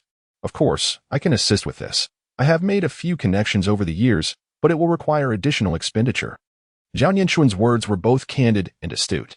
In this era, securing cement and similar materials was indeed challenging for private projects. His honesty instilled confidence in him. Lin Chuan promptly responded, "The estimated cost is acceptable, and I am amenable to some fluctuations, as it is unrealistic to expect an engineering budget to be precise to the last cent. However, I have 2 stipulations. The project must be completed within 2 months, and the quality must meet standards. There can be no shortcuts or substandard work." Zhao Nianchuan earnestly replied, "Boss Lin, let's set aside other matters. We are farmers and inherently lack deceitful intentions. If you trust us, we will ensure the project is executed properly." Lin Chuan nodded, "Excellent. Tomorrow, you may lead the team to the construction site. Once we sign the contract, you may commence work immediately. As for the project funds and expenses, payments will be made daily. Please prepare a budget for the necessary building materials and submit it to the finance department at the factory." Zhao Nianchuan had no objections. He respected Lin Chuan's straightforwardness and promptly poured him another glass of wine. Meanwhile, in the office of Meiqing Textile Factory, Yuan Meiqing stared expressionlessly, her gaze cold and indifferent, at her uncle Yuan Hedong. "Uncle, I understand that you are dissatisfied with the fact that my father left this textile factory to me. However, this is our family's enterprise. How can you betray us?" Yuan Hedong's dark, contemptuous gaze slowly descended upon Yuan Meiqing's face, his features contorted with a twisted rage. From his razor-thin lips came a cold grunt. "You accuse me of betrayal? Without my involvement, this factory would have long since shut down. You are nothing but a worthless fool. Your deceased father entrusted this factory to you merely to ruin our family's legacy." Yuan Meiqing found Yuan Hedong utterly incomprehensible. "Uncle, your exorbitant purchases of machinery and your willingness to buy inferior cotton at inflated prices have rendered the fabric we produce as worthless as refuse. I am unable to sell even a meter of cloth, and I can no longer pay the workers' wages. Yet, you dare to claim you are not undermining us? It is clear that you no longer belong here. It would be best for you to depart." Yuan Hedong glared at Yuan Meiqing with the ferocity of an enraged wild dog, his teeth clenched. "You want me to leave? What authority do you possess to demand that of me? The one who should truly exit is you. This textile factory rightfully belongs to me. It was forcibly taken from my grasp by your father. Now you expect me to depart? Do you truly believe that is feasible?" Yuan Meiqing's heart was fragile. She had no desire to create such animosity with her own uncle. However, she recognized that if she displayed any weakness now, the factory would undoubtedly fall into his hands. Thus, she resolved to be strong and assertive. "Uncle, I have inherited this textile factory and I am its owner now. Despite our familial ties, you must leave. I will notify the entire factory shortly that you, Yuan Hedong, are no longer the deputy general manager." Yuan Hedong sprang to his feet, his cold, malevolent eyes suddenly ablaze with a palpable hatred. Yet, in an instant, That murderous intent morphed into smug satisfaction, followed by a disdainful sneer. Oh, so you wish for my departure? Allow me to enlighten you. The procurement, sales, technical staff, and a significant number of workers here are all in my employ. Should I leave, they will follow suit. This factory is already on shaky ground. If we all exit, you will be forced to close its doors by tomorrow. Yuan Meiqing had long since prepared herself for the potential losses and replied coolly, even if you choose not to leave, the factory is teetering on the brink of collapse. Your departure will not inflict any damage upon me. However, Yuan Hedong erupted into a boisterous laugh, brimming with arrogance. You're mistaken. Do you know why I deliberately purchased those inferior goods at such high prices? You assume my intentions are merely to profit? While it is true I have amassed considerable wealth, enough to buy this factory, I will indeed leave. But I will relish watching you struggle until you are forced to shut down. At that point, I will use the money I have earned to reclaim this textile factory, becoming its owner once more, while you will be left as a failure, standing outside the gates, witnessing my control over what was once yours. You must be quite astonished now, yet I find great joy in this turn of events. Since we have severed any semblance of civility, I shall no longer hold back. Simply watch as this factory falls into my hands. Chapter 54. The wages. First, Yuan Meiqing felt a profound sense of estrangement from the uncle who had watched her grow since childhood. For the sake of money, he was capable of actions she had never imagined. Overwhelmed by disappointment and anger, she coldly declared, I will never allow this factory to close. Now, I ask you to leave. Yuan Hedong paid her words no heed. Instead, he coldly remarked, no matter what you do, you cannot alter the fact that I will use your money to purchase your factory. I eagerly await the day this factory closes its doors. He tossed these harsh words at Yuan Meiqing, and Yuan Hedong left the office with an air of triumph. Yuan Meiqing silently took out a photograph of herself with her father, gently caressing his face, tears streaming uncontrollably down her cheeks. Meanwhile, upon returning to the factory, Lin Chuan was met with a furious complaint from Yu Meiling. We currently have fewer than 150 items in stock, and the customers are anxiously waiting for their orders. What are we to do? You insisted on selling despite the restrictions, and now, with the workday almost over, we won't be able to produce 200 items. How can I explain this to our suppliers? At that moment, Qin Mengying also exited the workshop, frowning as she said, before we finish for the day, we can only manage to make 10 more items. What should we do? Both women were in a state of urgency. Yet Lin Chuan maintained an air of calm and smiled. You two need to remain composed. If a mere 180 pairs of pants have you so flustered, what will you do when faced with thousands of items in the future? You both are destined to manage large enterprises. Should you not be able to handle such minor issues? Meiling, please take the suppliers out for a meal. I will handle the rest. In 2 hours, you can return to collect the goods. Yu Meiling, rendered speechless by his words, promptly followed Lin Chuan's advice. Lin Chuan then entered the workshop and called out, everyone, take a short break. I have a few words to share. The previously noisy workshop fell silent. He continued, today, I need 200 pairs of pants. We are still short by 40.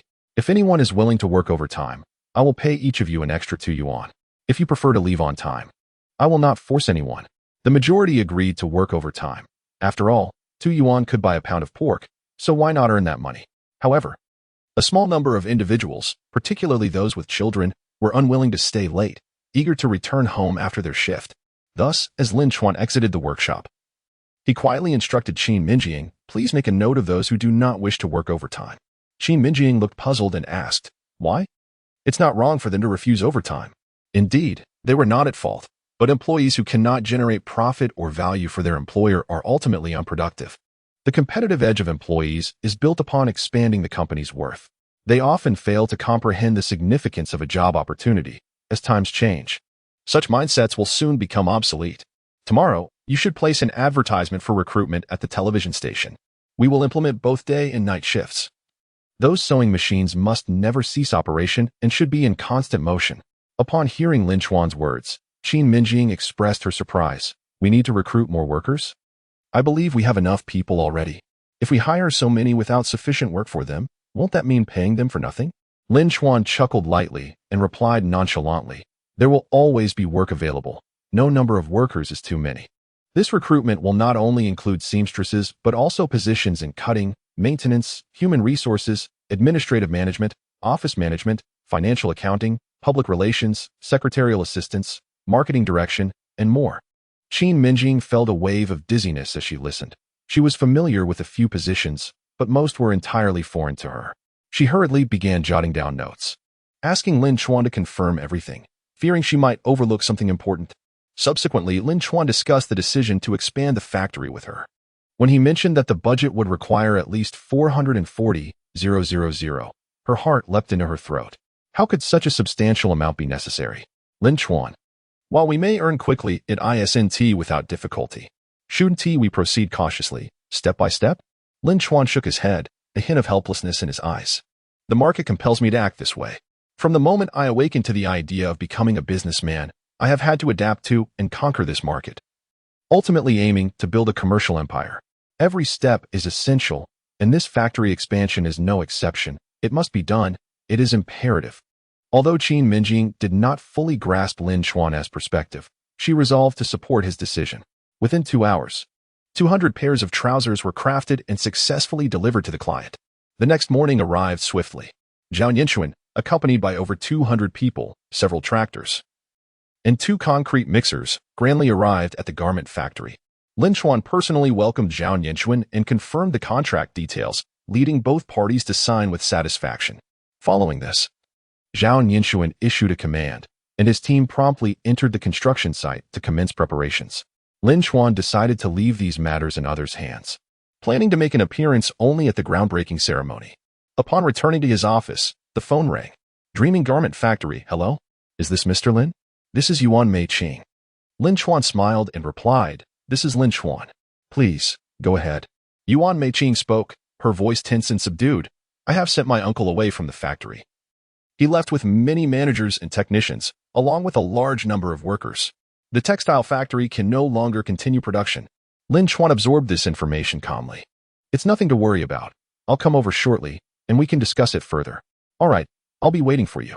An hour later, Lin Chuan arrived at the tightly shut textile factory, only managing to enter through a side door.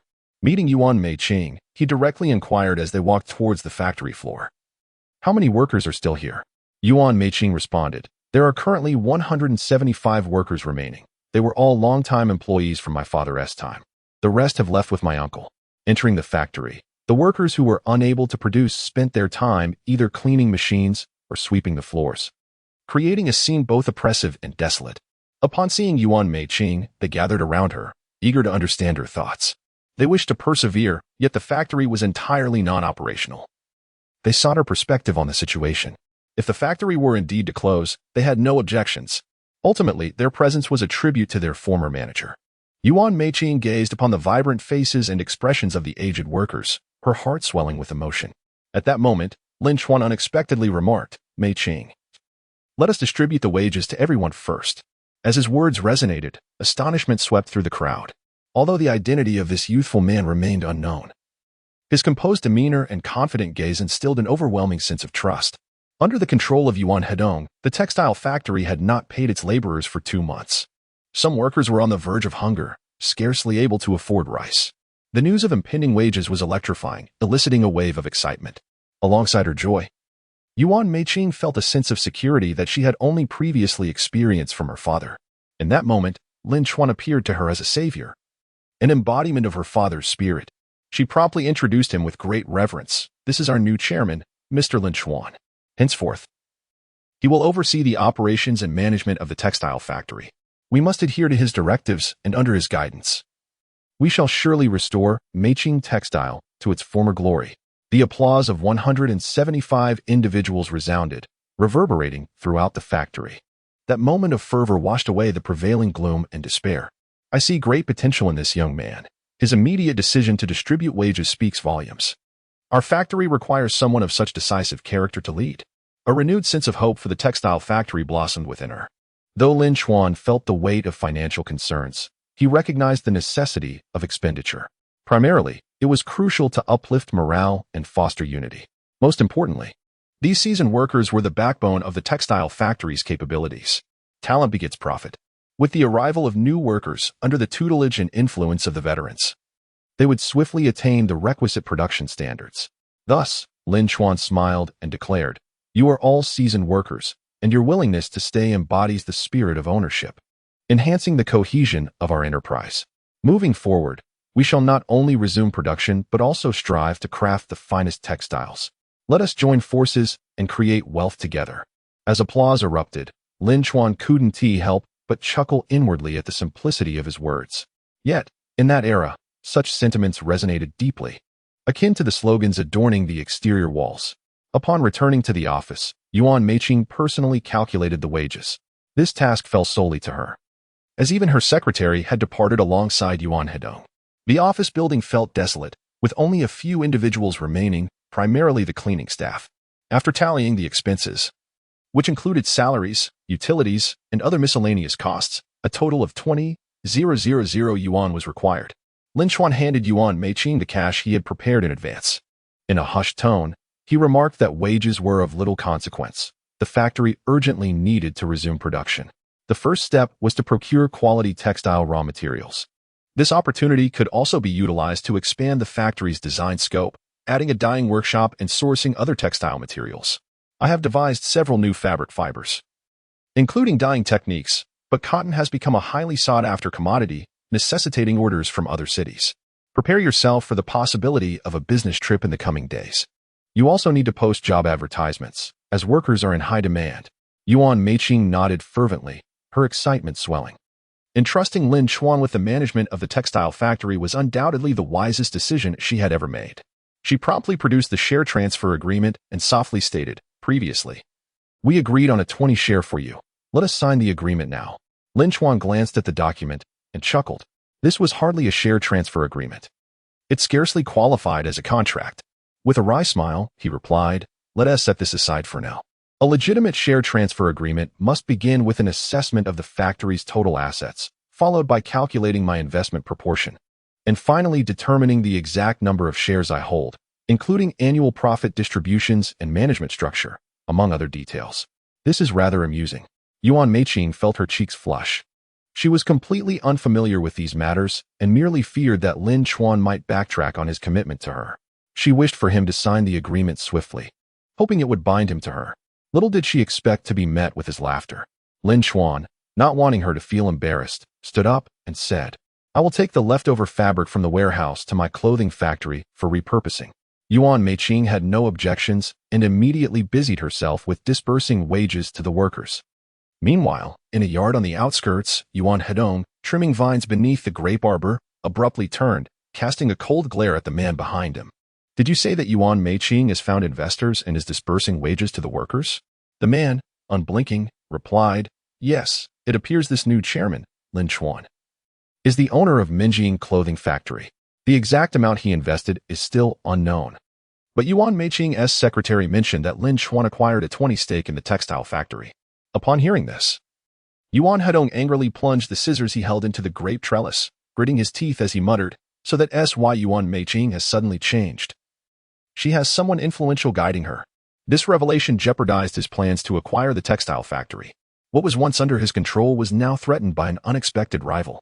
With Yuan Meiqing gaining funding, the closure of the factory was no longer a possibility. Thus, he could not allow Lin Chuan to assist her under any circumstances. Resolving this in his mind, Yuan Hedong coldly commanded, "Arrange a meeting with Lin Chuan. I would like to invite him to dinner." "Understood, Mr. Yuan. I will make the arrangements right away." Yuan Hedong narrowed his eyes coldly. If he could bribe him, he would. If not, he would ensure that Yuan Meiqing could not benefit from Lin Chuan's assistance. Lin Chuan brought the fabric back to the factory, instructing the workers to store it for future use.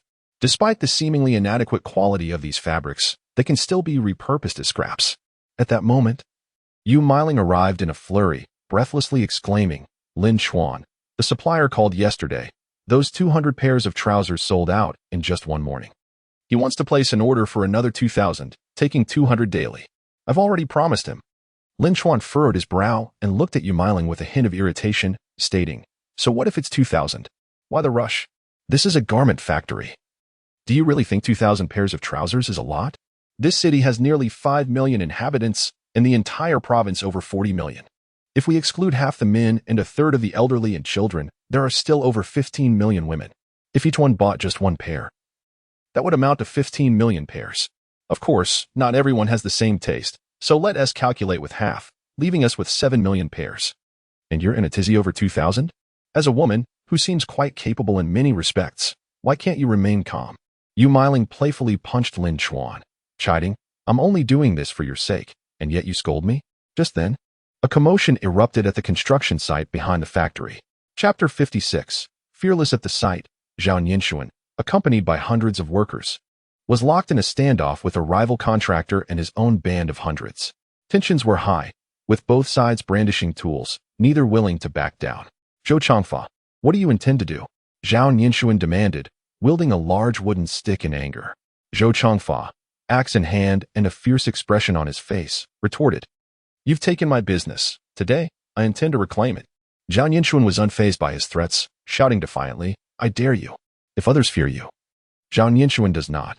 Come at me. The animosity escalated, with the crowd surging forward, on the verge of clashing. Lin Chuan felt a headache brewing. In this era, competition was settled with fists, disregarding any market rules. Whoever emerged victorious claimed the spoils. However, Lin Chuan could not allow them to engage in violence. Injuries or fatalities would yield no benefits. Ignoring Yu Meiling's protests, he charged between the two factions and shouted, Enough. Everyone, step back. As the boss, Zhao Ninshuan immediately organized his men, and Zhou Changfa's side complied as well.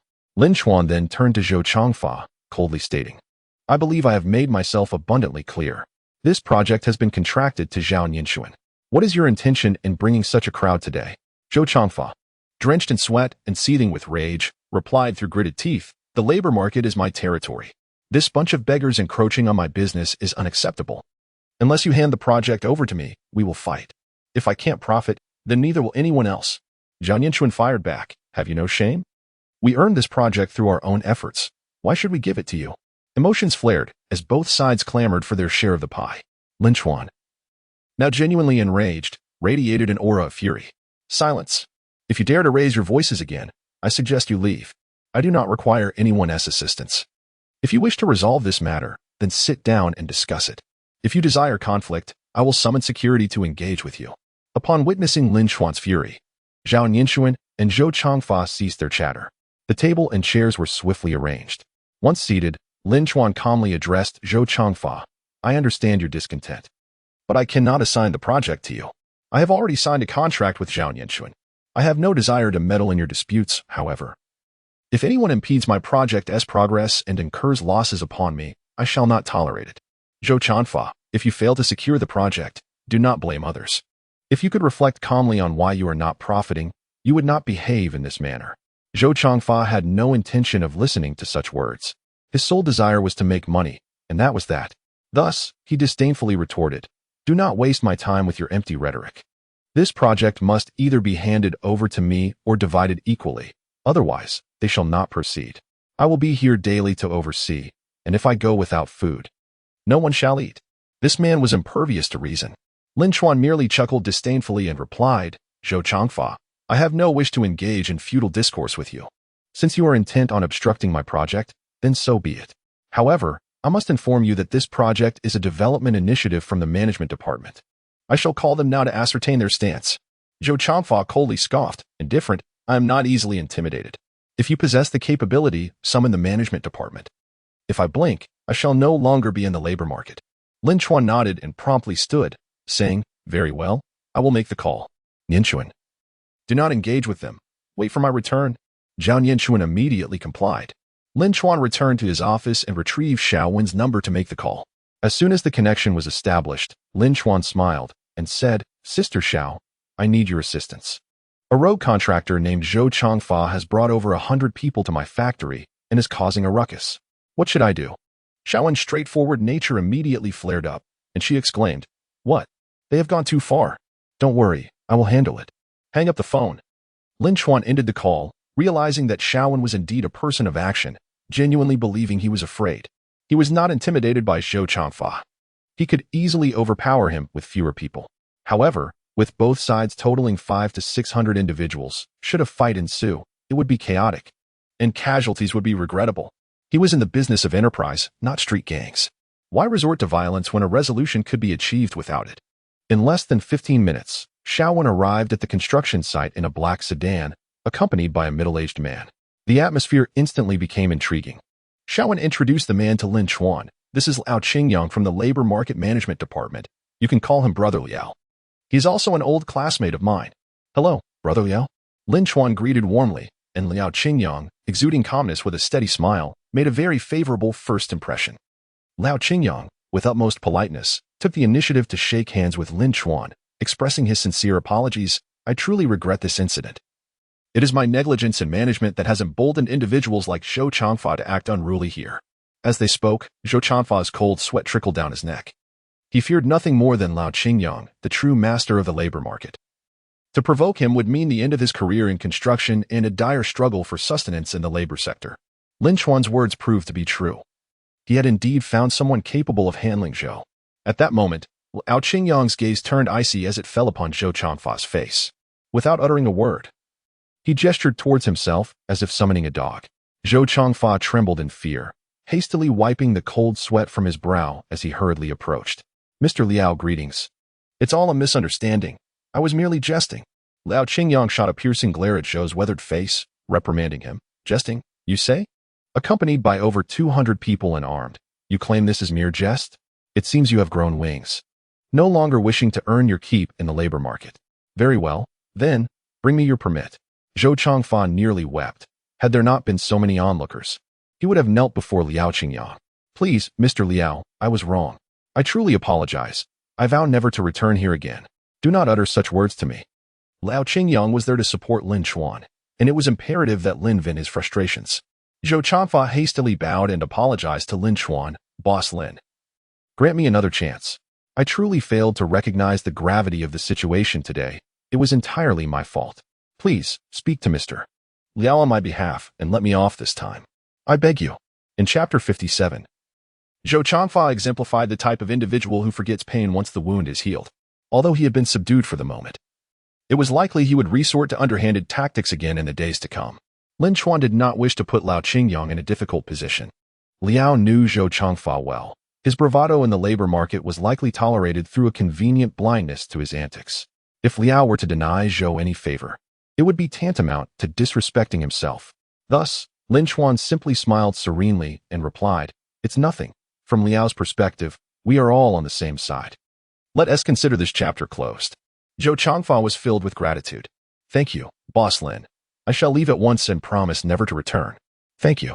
After speaking, he glanced at Liao Qingyang's expression, which was now one of satisfaction, gaining face without the need for conflict, benefiting both sides.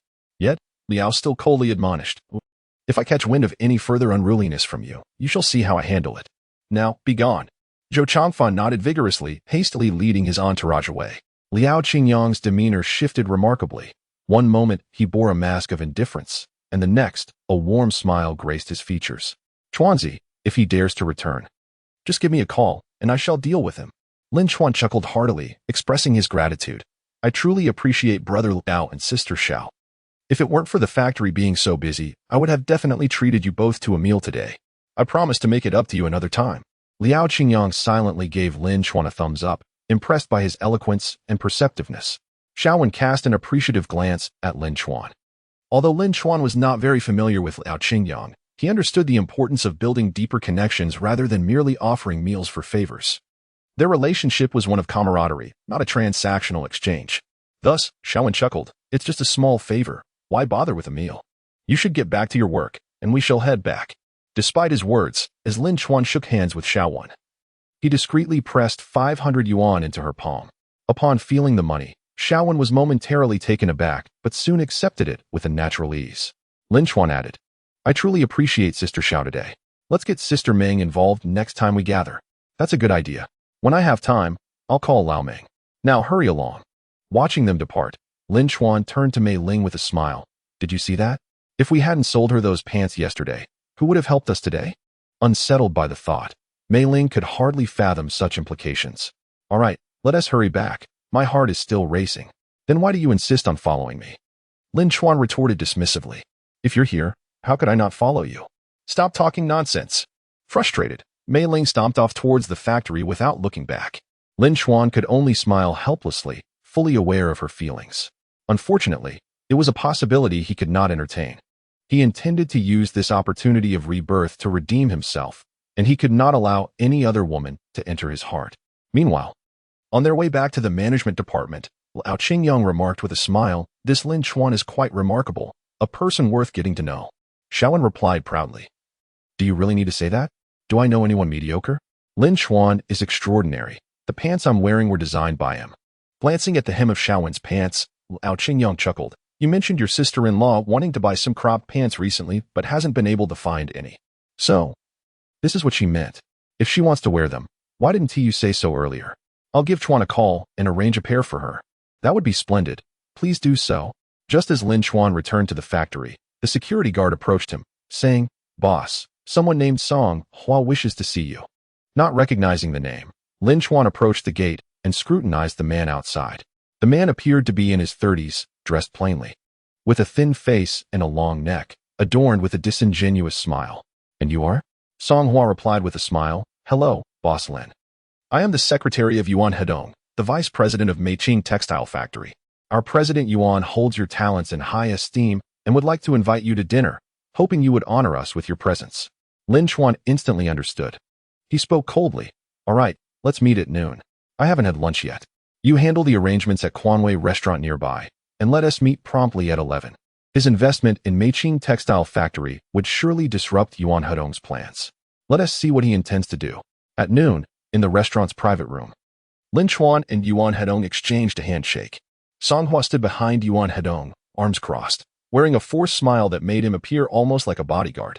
Typically, Yuan Hedong would have someone else pour the wine during meals, but today he unexpectedly decided to serve Lin Chuan himself.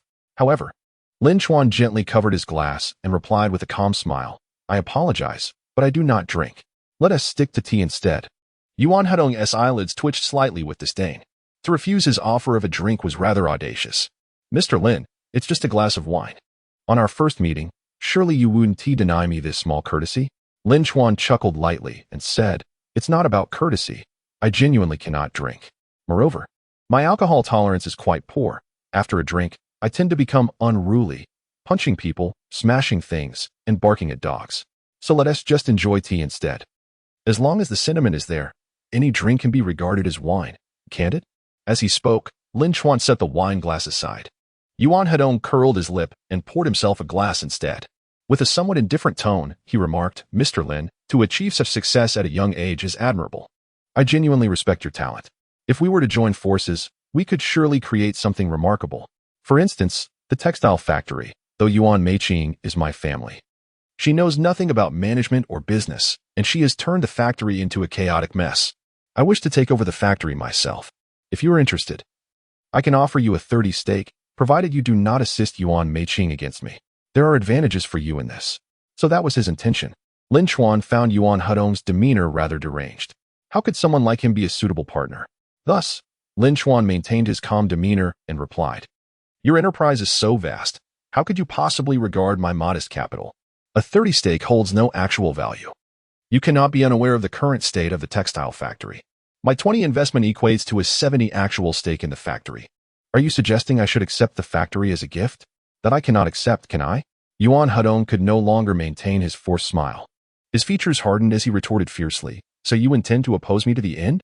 Chapter 58. The grand opening. Lin Chuan remained unfazed. His expression as serene as still water. Such threats were mere child's play to him, hardly worthy of concern. Instead, he found Yuan Hedong to be quite amusing. He slowly replied, "What you say here is futile. The world does not grant everything one desires for free. With that said, reflect on it yourself. Farewell." Lin Chuan stood and exited the private room, leaving Yuan Hedong seething, his cheeks puffing with rage. Clenching his wine glass tightly, he growled, "Refusing a toast only to drink a punishment. Let us see how long your textile factory lasts." Song Hua leaned in and said, "General Yuan, this fellow is exceedingly arrogant. Should we find someone to teach him a lesson and instill some sense into him?" Yuan Hedong's eyes darkened slightly as he replied in a somber tone, "No need. I possess more effective means to deal with him. Have the factory personnel keep a close watch on their every move and report to me at all times." "Understood, General Yuan." Yuan Hedong tilted his head back, glaring with intensity as he savored the drink in his cup. Meanwhile, on the way back to the factory, Lin Chuan pondered over Yuan Hedong. It was evident that this man would undoubtedly resort to underhanded tactics. Thus, it was prudent to remain vigilant. After all, Yuan Hudong was not a mere trifling character like Qin Mengying or Yang Tushing. Upon returning to the factory, Lin Chuan was surprised to find Shi Xiaolei there, dressed in cropped pants, chatting and laughing with Yu Meiling and Qin Mengying. When she spotted Lin Chuan, Shi Xiaolei greeted him with a gentle smile, saying, "Lin Chuan, tomorrow at 10 in the morning, the hotel will have its grand opening. I would like to invite you to attend the ceremony." However, Lin Chuan shook his head with a smile and replied, "I am not well acquainted with your hotel. I don't see the necessity of attending." In truth, he wished to avoid Wang Kaizha, having already noticed the latter's interest in Shi Xiaolei. He preferred not to entangle himself in their emotional complexities. His sole focus was on successfully managing his business with no interest in anything else. Yet Shi Xiaolei, undeterred, responded, "But isn't it sufficient that you are familiar with me? I also wish to introduce you to some prominent figures in society. It would undoubtedly benefit your business." Though her reasoning was sound, Lin Chuan held a strong aversion to such trivial socializing. Lacking true strength meant being beholden to others' opinions, as if one were seeking their favor. Particularly in this era, where connections often outweighed pure ability, those without a background, no matter how wealthy, were merely seen as nouveau riche, garnering little respect. Thus, Lin Chuan had no desire to seek discomfort in such gatherings. With a polite smile, he replied, "I appreciate your kindness, but I must decline. Tomorrow, our factory will commence its construction, and I truly cannot spare the time. Please do not put me in a difficult position." Shi Xiaolei felt a wave of disappointment wash over her. She merely wished to grow closer to Lin Chuan, as he consistently exhibited a plethora of unique qualities. However, it seemed that her affections were unrequited, for in Lin Chuan's eyes, there was only Qin Mengying. Suppressing her frustration, Shi Xiaolei smiled and said, "Very well. I want to press you. I have my own matters to attend to, so I shall take my leave." Once Shi Xiaolei departed, Qin Mengying quietly inquired, "Isn't it a bit impolite to reject her like that? She specifically came to invite you." Lin Chuan, unfazed, replied, "It's nothing. Shi Xiaolei is not one to fuss over such things, and besides, I truly have no time tomorrow." As his words faded, a convoy of tractors laden with construction materials rumbled into the site, filling the air with the scent of burning diesel. Yuan observed the bustling activity at the construction site, and a sense of ambition surged within him. The wealth and business empire he intended to build for his family was merely in its infancy. He was determined to seize this opportunity of rebirth to master the core technologies of every industry, for that was the essence of true wealth. As dawn broke on the second day, Zhao Ninshuan personally ignited the firecrackers to commence the work. Amidst the thunderous explosions, the excavator's bucket plunged deeply into the earth, marking the official groundbreaking. Lin Chuan, filled with joy, shook hands with Zhao Ninshuan, exchanging heartfelt congratulations before promptly unfurling the blueprints. "Ninshuan," he began, "I need to enhance the factory's output, as the current facilities are woefully inadequate. Therefore, I require you to construct additional space for us. The overall structure can be segmented into several parts for construction. Could you begin with a 2,000 square meter factory? Is that feasible?" Zhao Ninshuan glanced at the plans and nodded confidently. "Not a single issue at all. Let us position the cafeteria and product display hall at the back. Our priority should be to erect the factory first." Lin Chuan smiled. "Excellent. I expect the workers to be operating within the factory in 10 days. And the accompanying facilities must be prepared ahead of time." Although the 10-day timeline was ambitious, Zhao Ninshuan understood Lin Chuan's urgency and resolved to accommodate the workers with extra shifts. Simultaneously, the hotel celebrated its grand opening amidst a cacophony of firecrackers. The event was far more extravagant than the construction site's inauguration. Social luminaries, business owners, executives from the management department, and even television crews attended. When all the staff donned the work attire designed by Lin Chuan, adorned with distinctive scarves, they became a striking spectacle in front of the hotel. Attendees of the opening ceremony expressed their admiration. "Where were these uniforms made? They look exquisite. No wonder it's an international hotel. Just look at the grace of the staff and their attire. It's truly impressive. I wonder if my restaurant staff could wear something similar. I must inquire about the source of these uniforms." This inquiry even reached Wang Kaizha, a friend from another city's hotel. During the celebratory banquet, jovially remarked to Wang Kaizha, "Kaizha, your personnel management is commendable. Look at your employees. They radiate vitality. Where did they get their uniforms? I want to procure similar ones for my hotel." Wang Kaizha felt a twinge of discomfort. Today marked the opening of his hotel, yet the focus was not on the establishment itself, but rather on the uniforms. Even the television reporters and cameras were fixated on the staff, neglecting the owner. Thus, Wang Kaizha could only respond dismissively, "That's managed by my vice president." Before he could finish, his friend had already sought out Shi Xiaolei. Frustrated, Wang Kaizha tightened his grip around his wine glass. Meanwhile, Shi Xiaolei was indeed busy. Though not with the hotel's opening, rather, she was engaged in promoting the Mengying garment factory, including taking down contact numbers. Some prominent women even approached her, inquiring, "Manager Shi, your crop pants were made by Mengying garment factory, weren't they? They're quite trendy and hard to find." Deliberately bending her leg to showcase the pants, Shi Xiaolei replied, "They are ramping up production, and soon there will be other designs available." Just then, Wang Kaizha's irate voice resonated from behind her. Chapter 59. The exhibition. Wang Kaizha was particularly vexed with Shi Xiaolei for only introducing that shabby clothing factory and neglecting to mention the hotel. In front of so many onlookers, he coldly remarked, "Manager Shi, as far as I know, you are still the vice general manager of my hotel, are you not?" The moment the crowd noticed the somber expression on Wang Kaizha's face, they discreetly dispersed. Yet, Shi Xiaolei gazed at him in bewilderment, silently questioning his intentions. Could he not articulate his thoughts directly? With a heavy thud, Wang Kaizha placed his glass onto the table. Though he was reluctant to express anger towards Shi Xiaolei, such a display would render him quite petty. His masculine nature could not suppress the discontent brewing within him. He coldly asserted, "Today marks the grand opening of my hotel, not a showcase for tailors. You ought to stay by my side and assist in welcoming our esteemed guests." Shi Xiaolei abhorred Wang Kaizha's unreasonable demeanor, as if the entire world were obliged to heed his words. Her previously cheerful eyes turned icy. "Mr. Wang, if you feel that way, I have nothing to say. I am not particularly adept at socializing. Perhaps you should seek someone else." Finding Wang Kaizha utterly incomprehensible, she turned to leave. However, he clenched his jaw and forcefully grasped her arm. "Where do you think you're going?" he demanded. The grip on her arm was painfully tight. Enraged, she violently shook off his hand and retorted, "That is none of your concern," as she glanced at her reddened arm. A mix of indignation and helplessness washed over her. She coldly declared, "Wang Kaizha, you are truly barbaric. I believe we are utterly incompatible as colleagues. I resign. I am done." Her tone and demeanor were resolute, which instantaneously brought Wang Kaizha to a sobering realization. He hastily softened his tone, murmuring, "I apologize, Xiaolei. I should not have been so rude. Please forgive me." In truth, Shi Xiaolei had long desired to leave, and Wang Kaizha's unreasonable behavior merely solidified her resolution. She had no wish to see him even once more, thus she departed the gathering without uttering another word. Wang Kaizha's face flushed with anger. Were it not for the multitude present at the opening ceremony, he would have pursued her immediately. However, he reconsidered, deciding it was best for both to take time to cool off.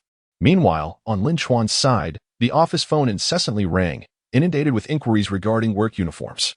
In the afternoon, a rush of customers arrived at the factory, placing orders on the spot. "I need 200 sets of that work uniform. I require 700 sets. I want all my restaurant staff to wear this uniform. Hello, Boss Lin. I am from the Nandu wholesale market. I wish to order 20,000 sets of that work uniform, and for the crop pants, I would like to order 100,000 pairs." Lin Chuan observed the situation spiraling out of control and hurriedly sought to calm the crowd's excitement. Everyone listened as I spoke, assuring them that there was no limit to their orders. We could produce even 1,000,000 pieces. Furthermore, we would gradually provide everyone with exclusive uniforms. Although this would require time for production. As you can see, my factory is currently undergoing expansion, and our production capacity is limited. If you are willing to wait, I suggest you sign an order with my sales manager and leave a deposit. I will expedite the production process for you." The crowd expressed their understanding and accepted the terms without hesitation. Lin Chuan comprehended their fervor. After all, they had witnessed the effect of the uniforms today. Especially when over 100 waitstaff stood in unison, the scene was nothing short of electrifying. In this era, the concept of corporate identity was still nascent. Traditionally, only personnel from the management department donned uniforms. In private enterprises or units, individuals wore whatever they pleased, lacking a cohesive concept. Now, witnessing the uniformity among hotel staff, they not only found it aesthetically pleasing but also profoundly impactful. Though they might not grasp the term cohesion, the idea resonated within them. The most astonished among them was Qin Mengying. She beheld the bustling scene of orders being signed, stacks of cash exchanged into Yu Meiling's hands and subsequently placed into the drawer. It all felt surreal, as if she were in a dream. Turning her gaze towards Lin Chuan, who was introducing the products to the crowd, she was struck by his radiant smile amid the busy shadows and his commanding, confident demeanor. The overwhelming emotions welled up within her, bringing tears to her eyes. She had once believed she had married the wrong man, feeling that her life was ruined by Lin Chuan.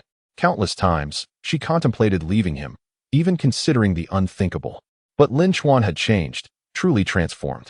He had become composed, brave, and someone she could passionately adore and love. At that moment, the phone rang again. Yu Mengying, caught up in her busy schedule, glanced around and called out to the dazed Qin Mengying. Mengying, don't just stand there. Answer the phone. Orders were still to be taken. Qin Mengying steadied herself and continued to explain the ordering process. Meanwhile, amidst the crowd, a middle-aged man and woman with shifty eyes exchanged glances, peering out of the factory windows for a while before silently departing. Once outside, the woman exclaimed with envy, "Did you see that? Their business is thriving.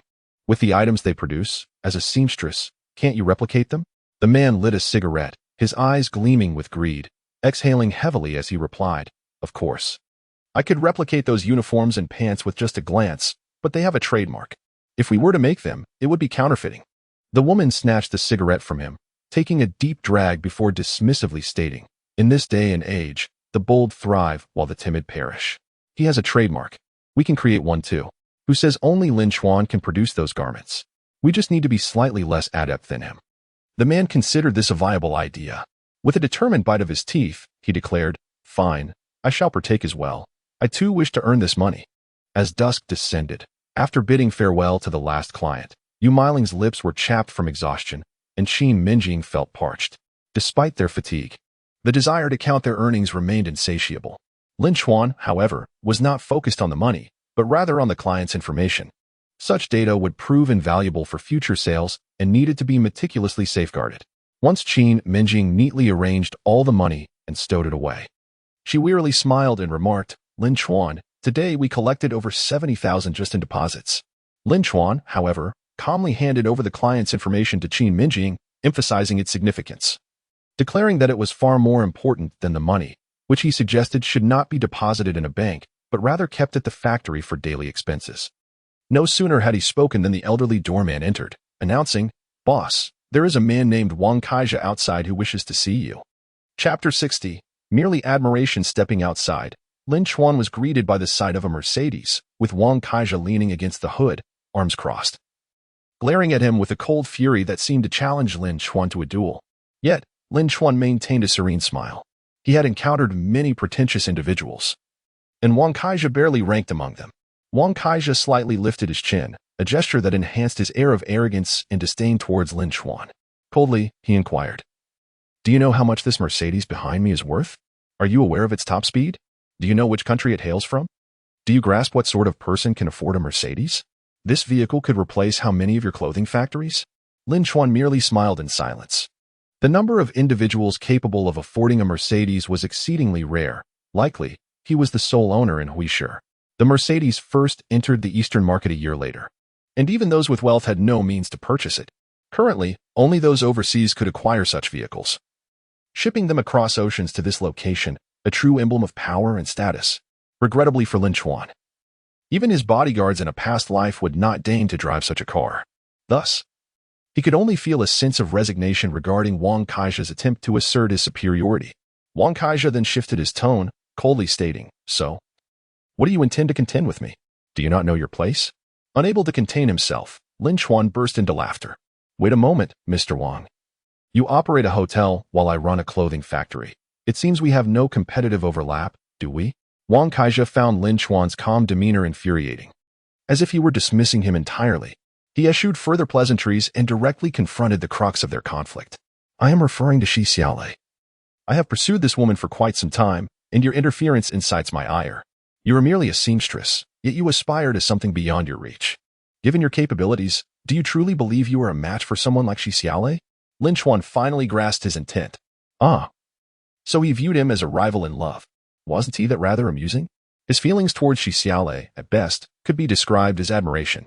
Even in a past life, when Shi Xiaolei was one of his closest confidants, they never developed any emotions that transcended the bounds of friendship. How much less so in this life? Therefore, Lin Chuan found Wang Kai's insistence rather perplexing. With a tone of disdain, he remarked, "Mr. Wang, I believe you are merely wasting both our time. You should attend to your own matters." Wang Kai completely misinterpreted Lin Chuan's intent. In fact, Lin Chuan's contempt only fueled his anger further. Coldly, he retorted, "Lin Chuan, name your price. As long as you can keep your distance from Shi Xiaolei, I will fulfill your request." Has this man lost his senses? Lin Chuan replied coolly, "All right, give me your Mercedes." It was initially said in jest. Yet Wang Kai unhesitatingly tossed the keys to Lin Chuan. "It's yours now.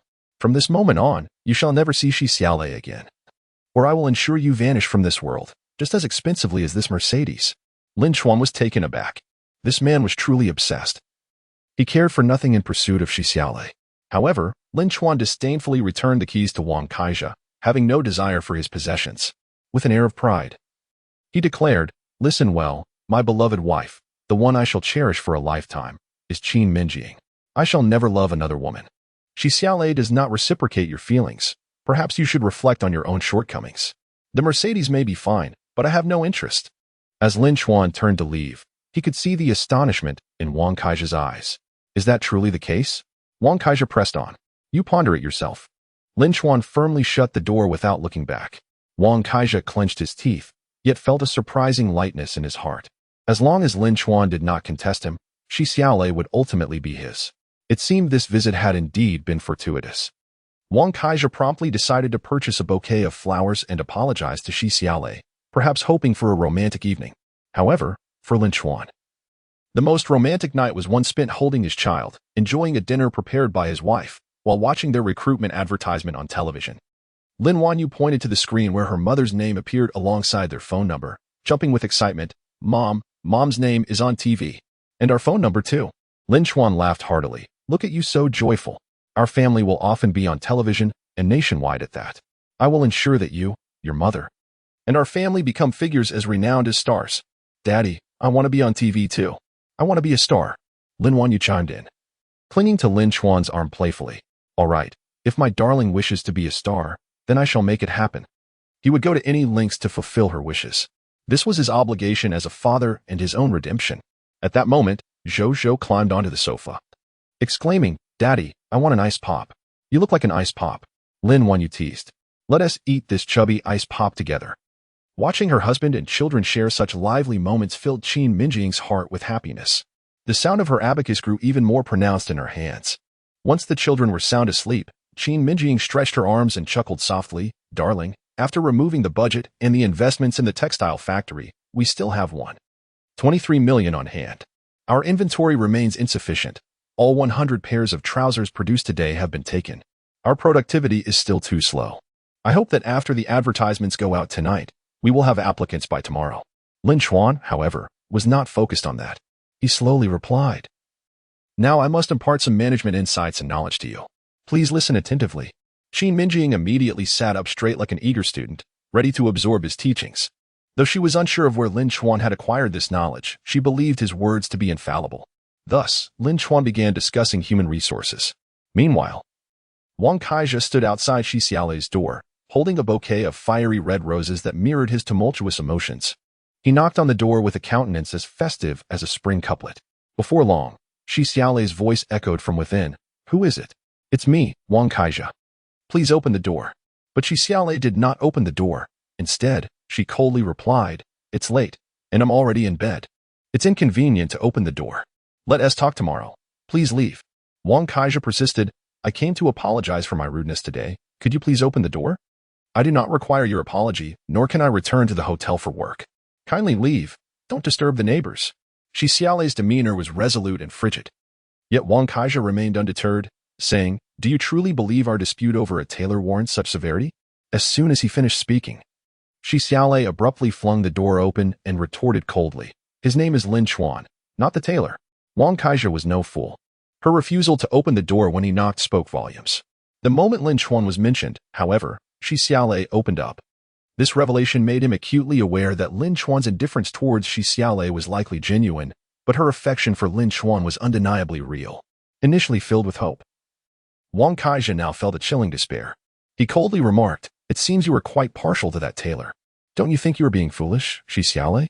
That tailor has a wife and children, and he has explicitly stated that he does not harbor any feelings for you. Yet you persist in chasing after him while disregarding my genuine affection for you. It truly angers me." Shi Xiaolei, taken aback and enraged, asked, "Did you go find Lin Chuan?" Wang Kaizha scoffed, "Indeed, I sought him out. How else would I know he doesn't like you, or that he has a family?" Shi Xiaolei was momentarily speechless with indignation. She feared that her previously favorable image in Lin Chuan's eyes had been irrevocably tarnished. How would he ever view her again? Wang Kaizha had truly lost his senses. What gave him the right to confront Lin Chuan? In her anger, tears welled in the corners of Shi Xiaolei's eyes as she gritted her teeth and retorted, "How dare you speak of Lin Chuan when you yourself have a wife and children? I no longer wish to encounter you, a hypocritical individual.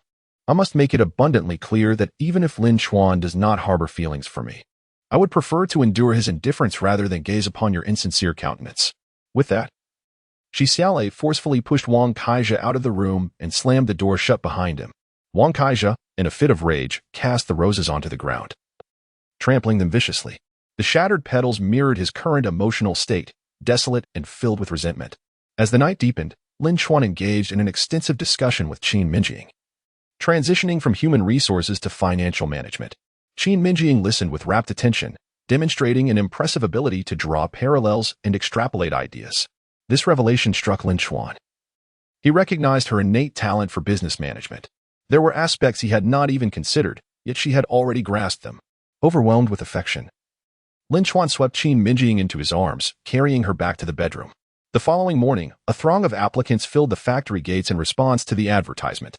Qin Mengying and Yu Meiling attended to the influx of candidates. Yu Meiling sensed something unusual about Qin Mengying that day. Her speech mirrored Lin Chuan's to the extent that even she struggled to comprehend it. Lin Chuan, unfazed by these observations, proceeded to the textile factory, which was also in the midst of a recruitment drive. Yuan Meiqing requested that others handle the tasks while she personally invited Lin Chuan into her office, brewing him a cup of tea. Lin Chuan noted her remarkable tea-making skills, particularly her ability to control water temperature, with a playful smile revealing her adorable little tiger teeth. Yuan Meiqing remarked, "I often brewed tea for my father. He taught me everything." "Indeed, it seems quite good. How's the recruitment progressing?" Lin Chuan inquired nonchalantly. "It's going well. The enthusiasm of the applicants is high, but I am uncertain about the next steps," Yuan Meiqing admitted, her confidence wavering. Given her lack of knowledge in management, Lin Chuan, with a resigned smile, replied, "Of course. We must have the existing workers train the new recruits to facilitate their adjustment to the job. There are still some cotton supplies in the factory. Let them practice with that. Other departments will determine their roles based on their actual capabilities. As for finances, we will initially merge with my garment factory, managed by my financial director.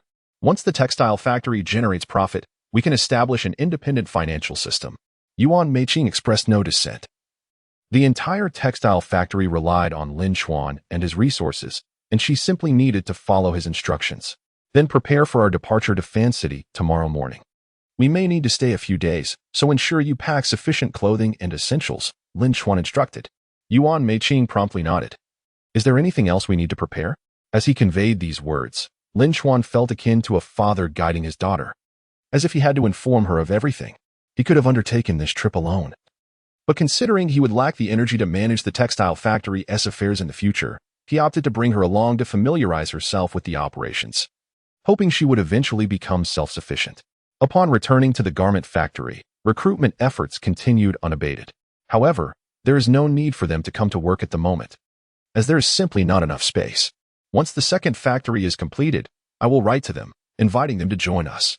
Lin Chuan felt a sense of helplessness. In this era, telephones were not widespread, and the internet was non-existent. All communication relied solely on letters and telegrams, nothing more. This was true even for travel. The journey from Huishur to Fanshur spanned thousands of kilometers. Fortunately, Huishur had an airport, yet there were no direct flights to Fanshur. Upon reaching Qishur, one would still have to endure a long bus ride to reach Fanshur.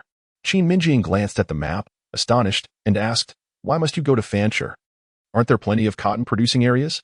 Lin Chuan pointed to Fanshur on the map and explained, "Only the cotton from here is of the finest quality, with the highest yield. Other regions do produce cotton, but it has long been purchased by textile mills in first-tier cities or state-owned factories. If I go, I won't be able to buy even a pound of cotton. Lin Chuan refrained from mentioning that this knowledge stemmed from his previous life's memories. In this era, few were aware of Fancher's cotton production, which had already reached a significant scale. This was spurred by the development of the times. Cotton had originally been concentrated in the southern regions or plains, but due to limited land and a predominance of grain cultivation, cotton yields were relatively low. Conversely, Fancher boasted extensive land and ample sunlight, making it particularly suitable for cotton cultivation, with the quality consistently reaching first-class standards. Of course, Qin Mengying was unaware of these details. She merely cautioned, "In any case, be careful and take care of your health. I'll prepare more clothes for you tonight and pack some food." By evening, Qin Mengying had prepared an abundance of dishes, nearly filling the suitcase with food. Lin Chuan, observing her busy figure, smiled wryly and said, "Wife, don't fuss so much. Carrying all this will be cumbersome. When we assess the cotton production area, I need to travel light. It will save time." Qin Mengying found this reasoning sound. Yet she still filled the table with food. The two shared a beer together. As for Lin Chuan's business trip with Yuan Meiqing, she felt no concern whatsoever.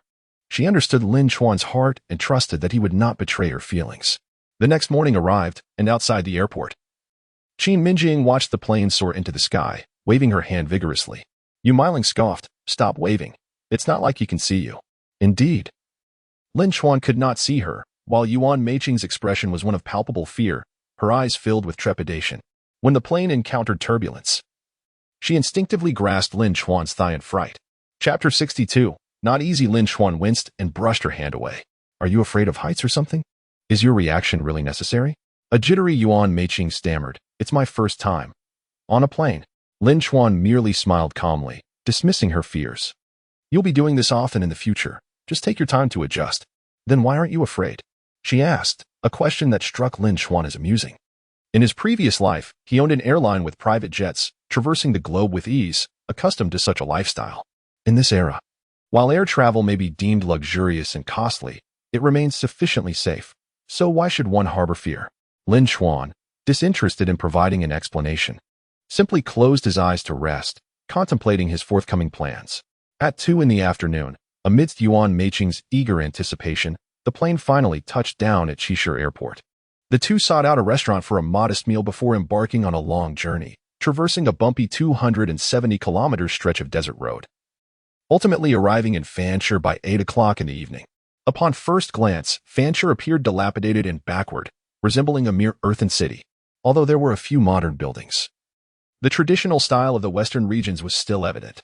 Nevertheless, some slogans promoting production on the walls infused this underdeveloped city with a semblance of vibrant progress. Lin Chuan checked the time and decided they should find a lodging for the night. Yuan Meiqing surveyed the filthy room, where even the sheets carried an unpleasant odor. And there was no private restroom. At that moment, Lin Chuan knocked on the door, entering with a generous supply of meat skewers and Fancher's distinctive large naan. Munching as he stepped inside. "Have a bite. You can't find this delicacy back home." Yuan Meiqing lacked any appetite and lamented, "This room is too dirty. How can one sleep here? Moreover, it's inconvenient to access the restroom. Can we switch hotels?" Lin Chuan sighed. "This is a business trip, not a vacation. Rooms like this are considered decent in Fancher. We'll manage here until we secure the cotton, then we can return." With no alternative, Yuan Meiqing reluctantly accepted a skewer and began to eat. Lin Chuan continued to advise, "It's not very safe here at night. Lock the door while you sleep and brace it with a chair. I'll be next door, so if anything happens, just call for me. The sun is setting. You should rest early." Yuan Meiqing glanced out at the sunset, feeling a wave of despondency. Back in Huishur, she would be at home watching television by now. While in Fancher, it was still daylight, and she was stuck gnawing on a relatively palatable meat skewer and naan. The more she thought about it, the more aggrieved she felt, regretting her decision to accompany Lin Chuan. Meanwhile, Lin Chuan returned to the room and lay down to sleep, needing to gather his strength for the challenging task of procuring cotton ahead. By 10 the next morning, Lin Chuan deposited Yuan Meiqing's suitcase at the inn. After some inquiries, they arrived at the largest cotton plantation in Fancher, the Mamai farm. The farm boasted dedicated management and sales departments. As they entered, they were nearly pushed out by a flock of sheep, causing Yuan Meiqing to jump and cling tightly to Lin Chuan's arm, almost in tears. The sales department was essentially a sizable earthen building, crowded with buyers from far and wide seeking to procure cotton. The head of the sales department was a man in his 50s, with prominent cheekbones and a sharp, simian face.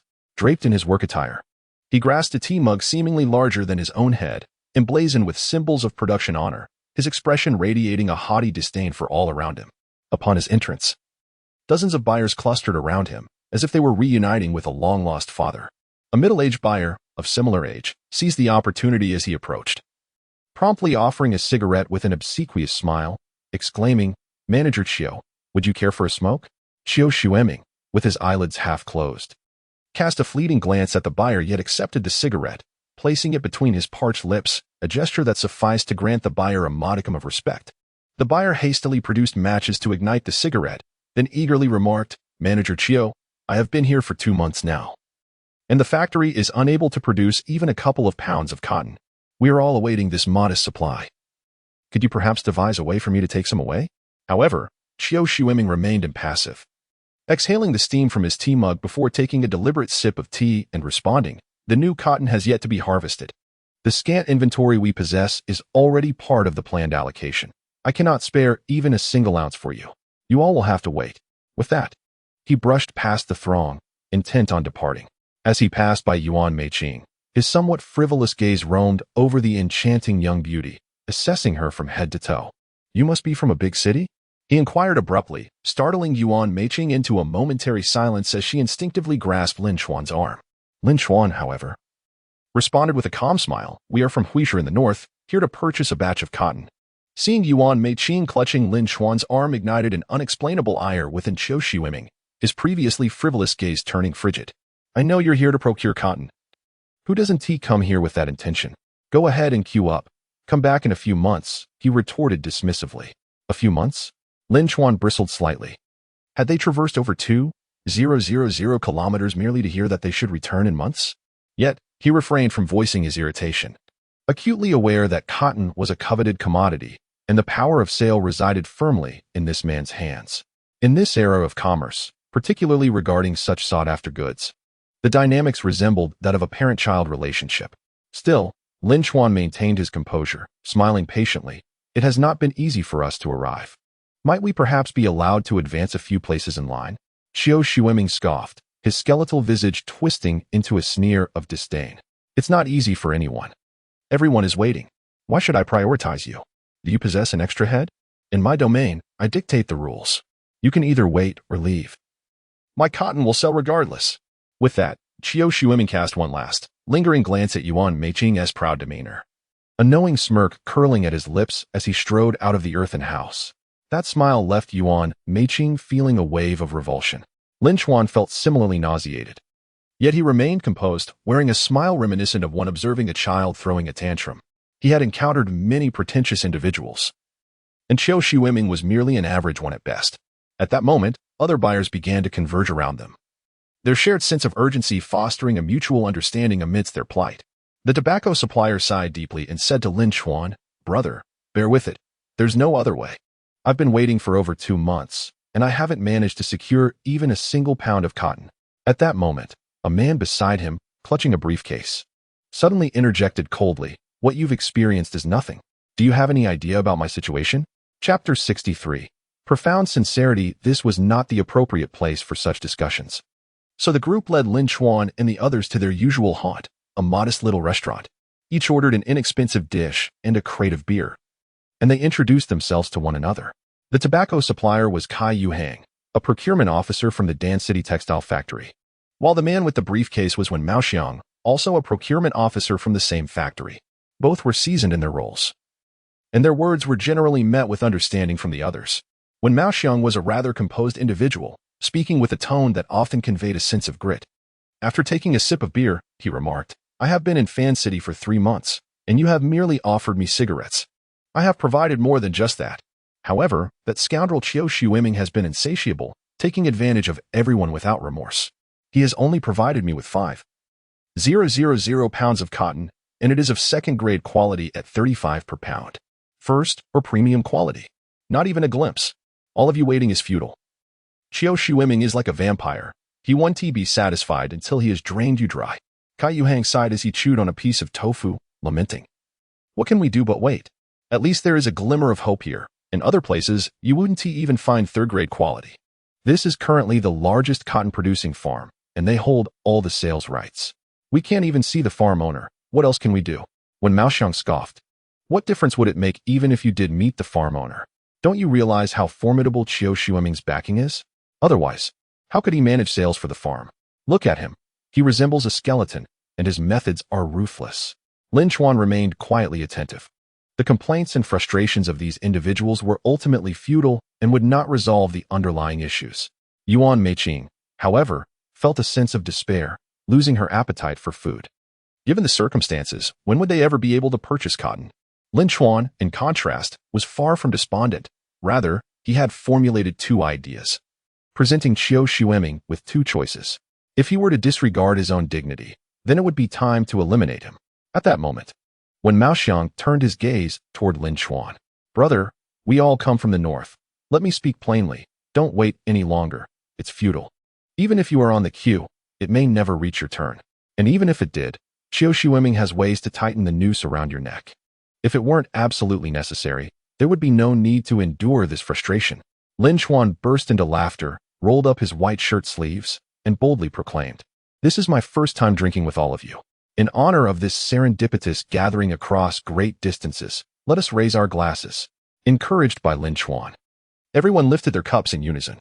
The meal cost 35 yuan. Each person contributed 35 yuan, which was the earliest form of their arrangement, while they could dine together. The expense was to be borne individually. Every day spent here involves expenditures for food, drink, and lodging, with each individual requiring an invoice for reimbursement upon return, while others, satiated, retreat to their abodes for rest. Lin Chuan, however, leads Yuan Meiqing back toward the farm. Yuan Meiqing, her voice lacking vigor, laments, "What purpose does our visit to the farm serve? Did you not hear what those people said? We have no chance of obtaining the cotton. I deem this an utter waste of time. We might as well return." Lin Chuan, attuned to her current state of mind, responds with a serene smile.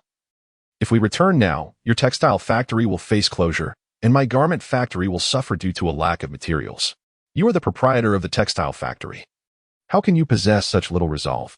Will you allow this minor obstacle to deter you? What will you achieve then?" With a resigned sigh, Yuan Meiqing confesses, "I had thought being a boss would be a simple endeavor. Who knew it would be fraught with such difficulties?" Lin Chuan retorts coldly, "If it were easy, anyone could be a boss.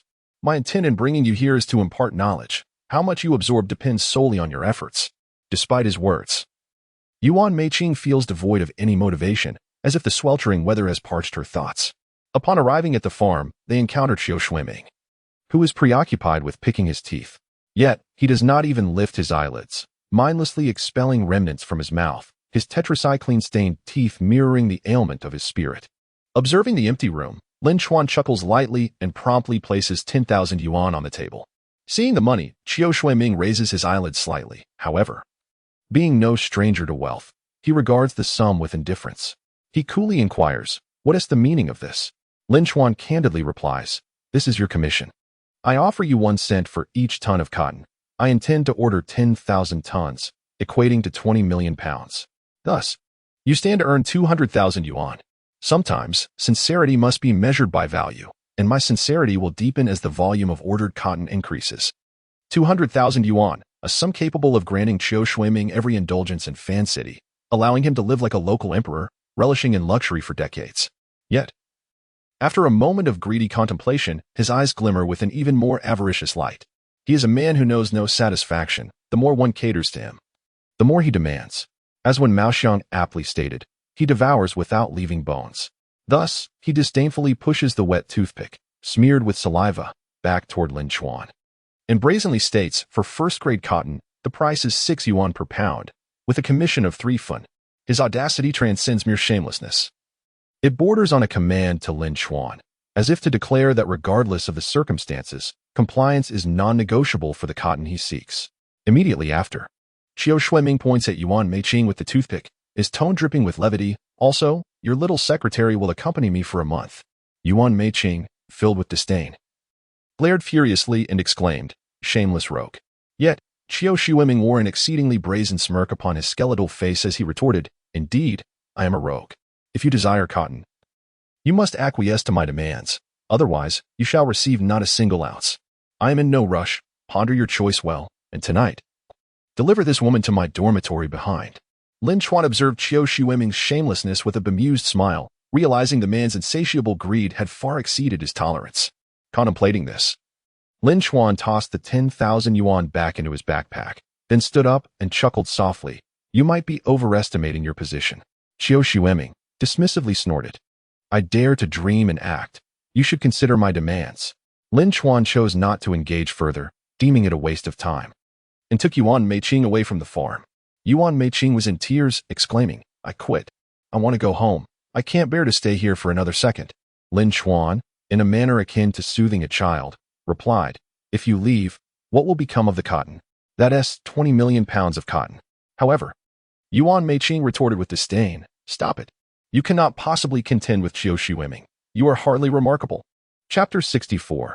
Genuine emotion. Lin Chuan noticed that the girl seemed on the brink of madness, irritated by everyone around her, leaving him with a wry smile. You are now a business owner. How can you manage your enterprise like this? A bit of adversity should not break you. When faced with a problem, confront it. What is the big deal? Yuan Meiqing, pouting defiantly, replied, I am utterly exhausted of being a boss. University was so pleasant. But now I am confronted with an overwhelming array of issues, and I am merely a girl. Lin Chuan laughed heartily. Very well, you may purchase a ticket home. But you must consider whether you can face your father and grandfather. Do you think they established this textile factory so easily? Reflect on whether you wish to continue. I will not force you. With that, Lin Chuan turned and strolled leisurely away. Yuan Meiqing, having calmed somewhat, realized Lin Chuan had a point. Abandoning now would betray her father's expectations. She wiped her tears and hurried to catch up with him. Yet, with such harsh conditions imposed by the rogue, everything hinged on his whims. What were they to do? Lin Chuan spoke with serene confidence. Then let us make our own terms instead of adhering to his. Yuan Meiqing found his words akin to a fantastical tale. After all, it was said that Qiu Shuiming had formidable backing. How could he be so brazen otherwise? Lin Chuan, however, remained silent, guiding her to a dilapidated courtyard. This courtyard appeared quite worn and aged, yet it was bustling with activity, as people frequently entered and exited. Lin Chuan turned to Yuan Meiqing with a smile, saying, You go buy some ice pops from the store across the street while I explore this courtyard. Yuan Meiqing glanced up at the dilapidated courtyard, disdainfully remarking, What is there to see here? The house is on the verge of collapse. Yet you seem to possess the leisure to indulge in such sights. I shall accompany you, but I shall not partake in ice pops. Lin Chuan shook his head in resignation and softly replied, This place is rather special. Women are not permitted entry. Please be obedient and go buy yourself an ice pop. Infuriated, Yuan Meiqing stomped her foot and pouted as she headed toward the store. A knowing smile crept across Lin Chuan's lips. Despite the courtyard's shabby appearance, with some rooms lacking doors, it housed a revered sage. In Lin Chuan's memories from his previous life, this sage had appeared on television. He had once been a farmer, often aiding the impoverished with food and drink, leaving him unable to afford repairs for his own home. Consequently, he was highly respected in the city, commanding deference even from those in authority. Upon entering the courtyard, a man with a long beard, approximately 50 years old and clad in a long robe, greeted Lin Chuan with a warm smile. Greetings, my friend. Lin Chuan hastily returned the greeting. Hello, I am a traveler from afar, and I appreciate your hospitality. The man's wise eyes sparkled with a hint of compassionate goodwill. Yet, I perceive confusion within your gaze. Have you lost your way? Lin Chuan promptly replied earnestly, Indeed. I seek guidance and assistance. The man admired Lin Chuan's candor and invited him into his chamber. Sitting upon a well-worn blanket, Adelaide poured Lin Chuan a cup of hot tea. Lin Chuan expressed his gratitude, and Adelaide gently remarked, You are a wise individual. When confusion arises in life, your heart will guide you towards the correct path. Lin Chuan slowly raised his head and sincerely stated, Thus, I have come here, seeking even a moment of reflection and pursuit amidst suffering and pain. Adelaide nodded with a smile, recognizing the profound insights of this traveler. He then said, My friend, suffering and pain are mere experiences of life. As long as we have aspirations, there will be pain, unless we choose to abandon our pursuits. However, Lin Chuan slowly responded, Human pursuits are manifold: wealth, education, love, and enjoyment. Ultimately, pursuits can be distilled into two fundamental aspects: darkness and light, right and wrong, good and bad. Take wealth, for instance. Some create it through their own labor, bringing prosperity to others. Yet, others acquire wealth through unscrupulous means, effortlessly seizing what others have toiled to create.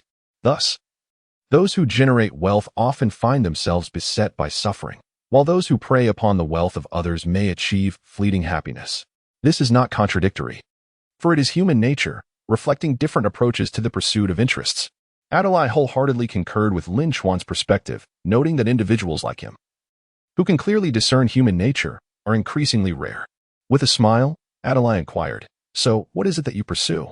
Lin Chuan spoke plainly, "Your assistance is invaluable, and I too will lend a hand to those in need. This is what I mean when I say that I create wealth, which in turn brings prosperity to others." Adili nodded with a smile. His ability to share wealth was indeed commendable. By aiding him, he was also bringing joy to many others, which was a worthy endeavor. As he spoke, Lin Chuan retrieved 50,000 yuan in cash from his backpack and respectfully placed it before Adili. 50,000 yuan. In Fan City, a pound of lamb costs merely 0.75 yuan, and a pound of fine flour is merely 0.5 yuan. An ordinary farm worker earns only 15 yuan a month. The significance of this sum could provide sustenance for many impoverished individuals for an extended period. However, Adili merely smiled in silence, for, like Lin Chuan, he held a rather indifferent view of money. Otherwise, he would not have devoted his vast wealth to help others. Lin Chuan continued earnestly, "Mr. Adili, I hold you in the highest regard, for you are a true sage and a philanthropist. Your willingness to share your wealth with those in need deeply moves me. If you could assist me in acquiring more wealth, I too would ensure that many others are helped.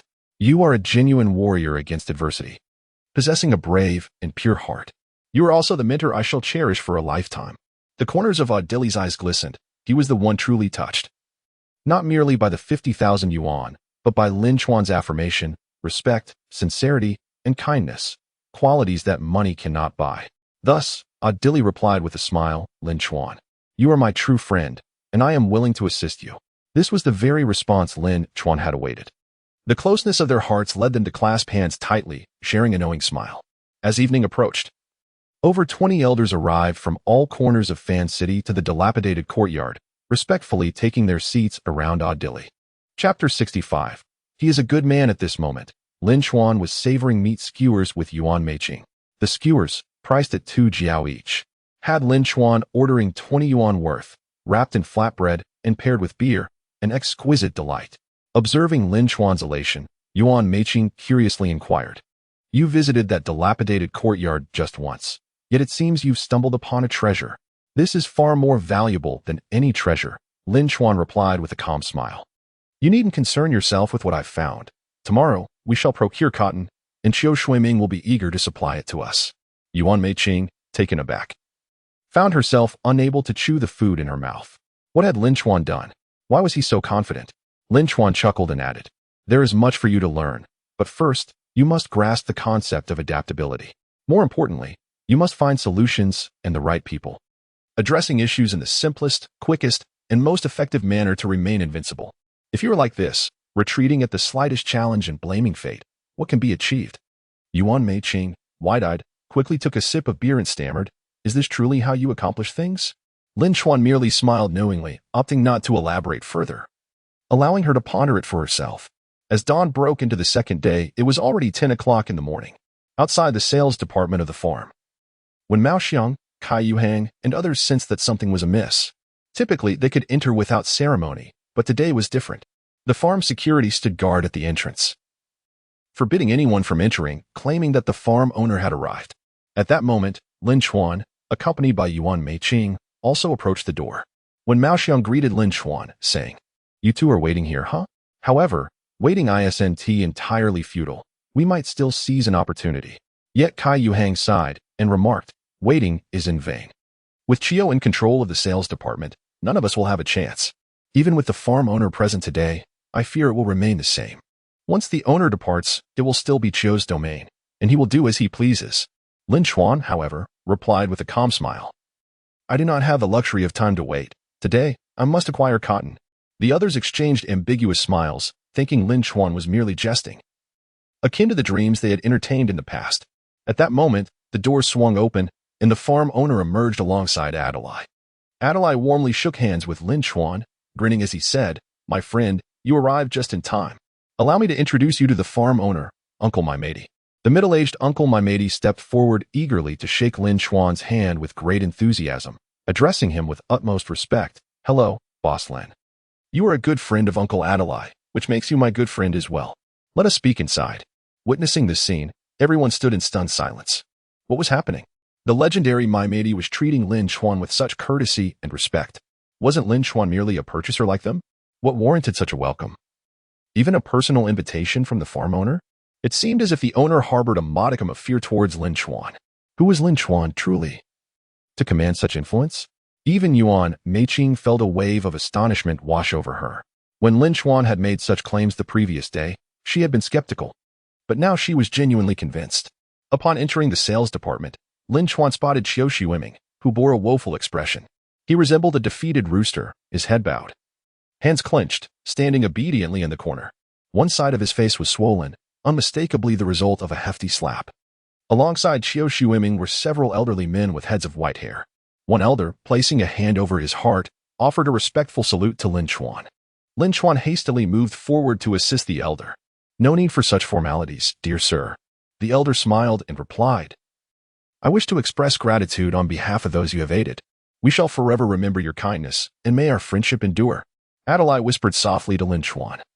These individuals are relatives of the farm owner and respected by the workers. They are outraged by Qiu Xueming's actions and have demanded that my Maimedi promptly remove him. Otherwise, the workers will abandon the farm. Just then, my Maimedi unsheathed his belt and unleashed a flurry of strikes upon Qiu Xueming. In a corner, Qiu Xueming cowered, howling like a banshee, lamenting for his parents. His skeletal visage resembled that of a tormented demon, contorted in agony. My Maimedi, amidst the beating, cursed, "You wretched beast. Taking advantage of others, throttling them, and intending to bully women, you're worse than a pig or dog. Today, I shall ensure your demise." Qiu Xueming knelt before my Maimedi, wailing, "I was wrong. Spare me, I beg for your forgiveness." "Forgive you? How could I face Uncle Adalai after that?" With these words, the belt came crashing down upon Qiu Xueming's face like a torrential downpour. Desperately, Qiu Xueming crawled to Lin Chuan, clutching his shoes, bowing deeply. His eyes brimming with despair as he pleaded, "Boss Lin, I implore you, forgive me. Otherwise, I shall be beaten to death." Lin Chuan wished to forgive him, but it was not within his prerogative. Qiu Xueming was my Maimedi's subordinate, and it was my Maimedi who decided the punishment.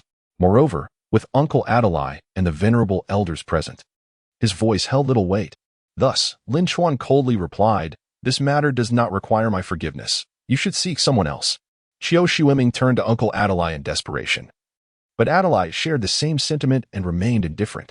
My Maimedi dragged the man back to the corner, wielding the belt and kicking him mercilessly until he lay motionless. Only then did my Maimedi, breathless, turn to the elders. The elders exchanged glances and nodded slightly. One elder gravely declared, according to our customs, "This man must leave the city of Fan and never return." My Maimedi promptly responded, "Understood, I shall heed your directives." The elder continued, "Lin Chuan is a kind-hearted individual. He must receive all the cotton he desires at the best price." "Yes, I will arrange that immediately." Several elders nodded in satisfaction and rose alongside Adalai to exit the room. At that moment, my Maimedi wiped the sweat from his brow and smiled at Lin Chuan, stating, "What do you think of a price of 28 per pound for first-class cotton? We can sign a contract to supply you with 100,000 tons of first-class cotton over the next few years, delivering 10 tons weekly. Does that sound acceptable?" "Acceptable? It is more than satisfactory." Lin Chuan responded with a smile. "I am extremely grateful, Uncle Maimedi. This price pleases me greatly, thank you." My Maimedi laughed heartily. "You are a good man. This is the least I can do. Now, let us proceed to sign the agreement." When Mao Xiang and the others witnessed my Maimedi leading Lin Chuan toward the warehouse, alongside the incapacitated Qiu Xueming, they were once again left in stunned amazement. Chapter 66, Deepening Friendship. Although they were unaware of the events that transpired within that room, they had witnessed a remarkable outcome. Lin Chuan had gained both the cotton and the respect of the farmers while ensuring that Qiu Xueming paid a steep price. The emotions of Mao Xiang and Cai Yuhang were complex, filled with envy, jealousy, helplessness, confusion, and profound curiosity. They yearned to comprehend how Lin Chuan had achieved such a feat. Only Yuan Meiqing was privy to the unfolding events. As she gazed intently at the cotton, engaged in an animated discussion with Uncle Maimedi, Lin Chuan felt an extraordinary sense of assurance. In that moment, Lin Chuan appeared to be an omnipotent deity, effortlessly resolving any challenge that presented itself. Simultaneously, Yuan Meiqing pondered when she might attain such independence and capability as Lin Chuan. Meanwhile, Lin Chuan was preoccupied with logistical considerations, how to transport the cotton. The journey from Fanshi to Huishi spanned over 2,000 kilometers. While rail transport was an option, it required waiting for empty containers, which could take 10 days, a month, or even 2. Although road transport was feasible, it would significantly elevate costs. In this era, there were no highways, and many areas were still accessible only by dirt roads, compromising safety. Thus, the most prudent choice was air transport, secure and swift, albeit prohibitively expensive, at 5 yuan per kilogram, nearly exceeding the actual price of the cotton itself.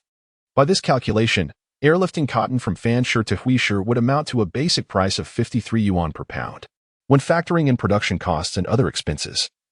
And considering the production of combed cotton, 2 pounds of cotton would yield just 1 pound of refined product. In Huishi's textile market, each pound of combed cotton could fetch 7 yuan. In simpler terms, relying solely on fabric sales would yield no profit whatsoever. Contemplating this, Lin Chuan set down the cotton in his hands and remarked with a gentle smile, "Uncle my matey, how much can you send me at once?" My matey thoughtfully patted the cotton bags and replied earnestly, "Lin Chuan, our contract states that I can supply you with 10 tons of cotton each week. While I currently lack sufficient stock, I can reach out to other farms and send you 3 tons every 3 days. How does that sound?"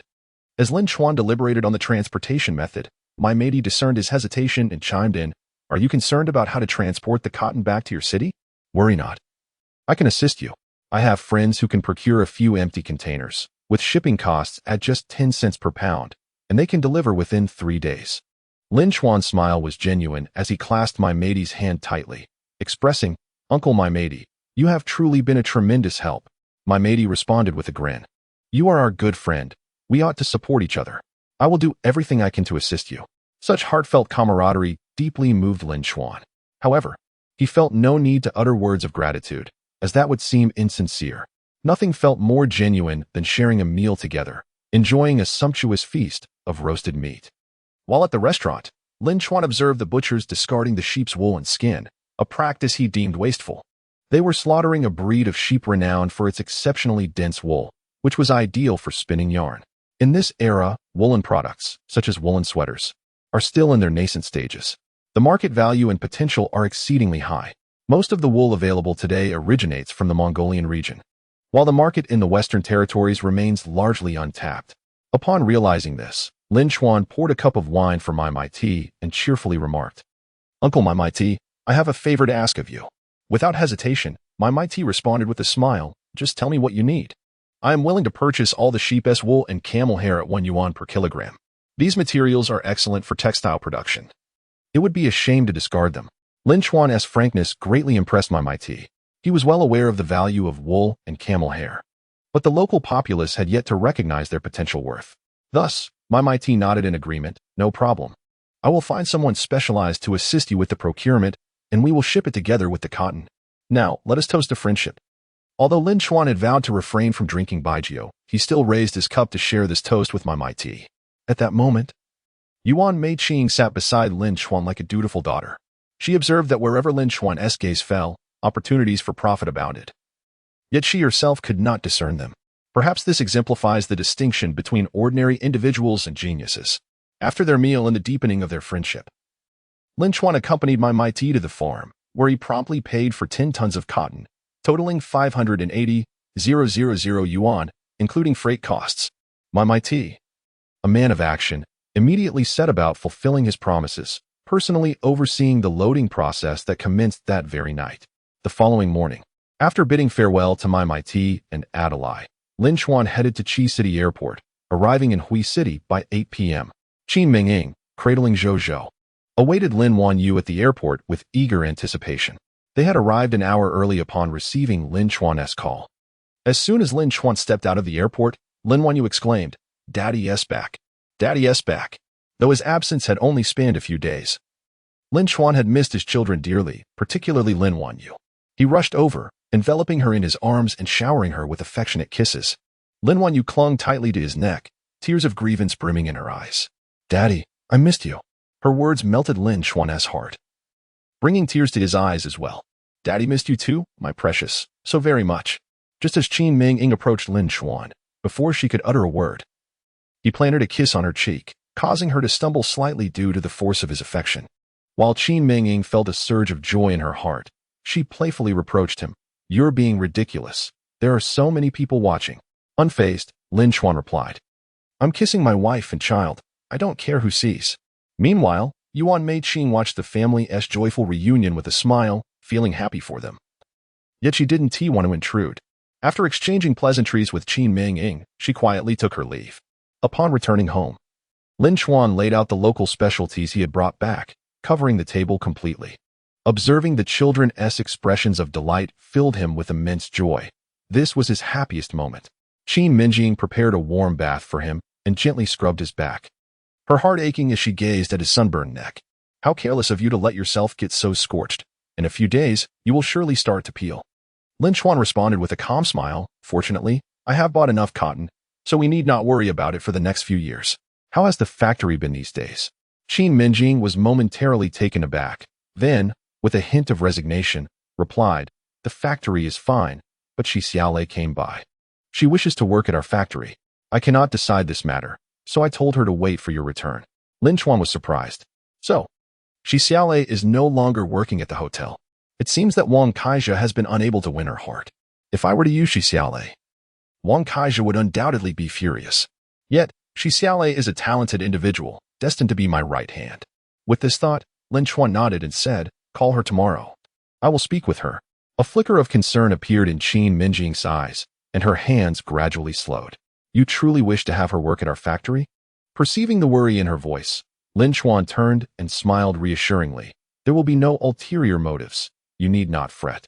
In my heart, you are irreplaceable. Neither Shi Xiaolei nor any woman more exceptional than her can ever enter my emotional realm. That is an impossibility. Qin Mengying gazed into Lin Chuan's clear eyes, feeling an overwhelming sense of contentment. However, soon after, desire ignited in his gaze. Dear, it has been several days. We need to attend to this. Qin Mengying's cheeks flushed as she whispered, the child is still awake. Lin Chuan, undeterred, swiftly pressed her against the bathtub. The following day, Lin Chuan arrived at the factory and began by inspecting the progress of the construction. However, upon examining the walls, his brow furrowed in discontent. Chapter 67. Per quality bricks. Lin Chuan discovered that the red bricks used on the walls did not meet quality standards. One strike from the drill caused them to crack. The workers were laboring diligently, yet it was not enough. He immediately called for Zhao Ninshuan. Unaware of the situation, Zhao Ninshuan greeted Lin Chuan politely. Boss Lin, you're back from your trip. How do you find the progress of the project? It was only then that he noticed Lin Chuan's expression was far from pleasant, appearing quite somber. What is the matter, Boss Lin? Is there something you find unsatisfactory? Just take a look at the quality of your work. Lin Chuan exclaimed, picking up a brick and smashing it against the wall, which shattered several red bricks. Zhao Ninshuan was taken aback, quickly picking up the broken bricks and examining them closely, his expression shifting to one of alarm. Everyone stop. Put down your tools. The workers exchanged glances. The once bustling site fell silent. Zhao Ninshuan approached the pile of bricks, wielded a hammer, and smashed a dozen bricks, all of which were semi-fired bricks.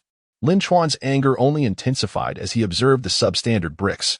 Ninshuan, these red bricks are unfinished products. How could they possibly be part of my project? These bricks are utterly unusable.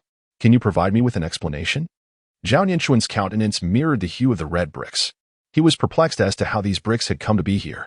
Boss Lin, I had these bricks procured from the brick factory, he stated, his frustration palpable. I, too, am incensed by this situation. I will summon the individual responsible for the purchase and inquire about the origins of these bricks. Before long, a man in his 30s, sporting a broad smile, sprinted towards them. Brother Ninshuan, what has prompted your urgent summons? Suppressing the fire within, Zhao Ninshuan coldly inquired, Huapeng, from which brick factory did you procure these bricks? From the Huisher brick factory, of course. Is there an issue?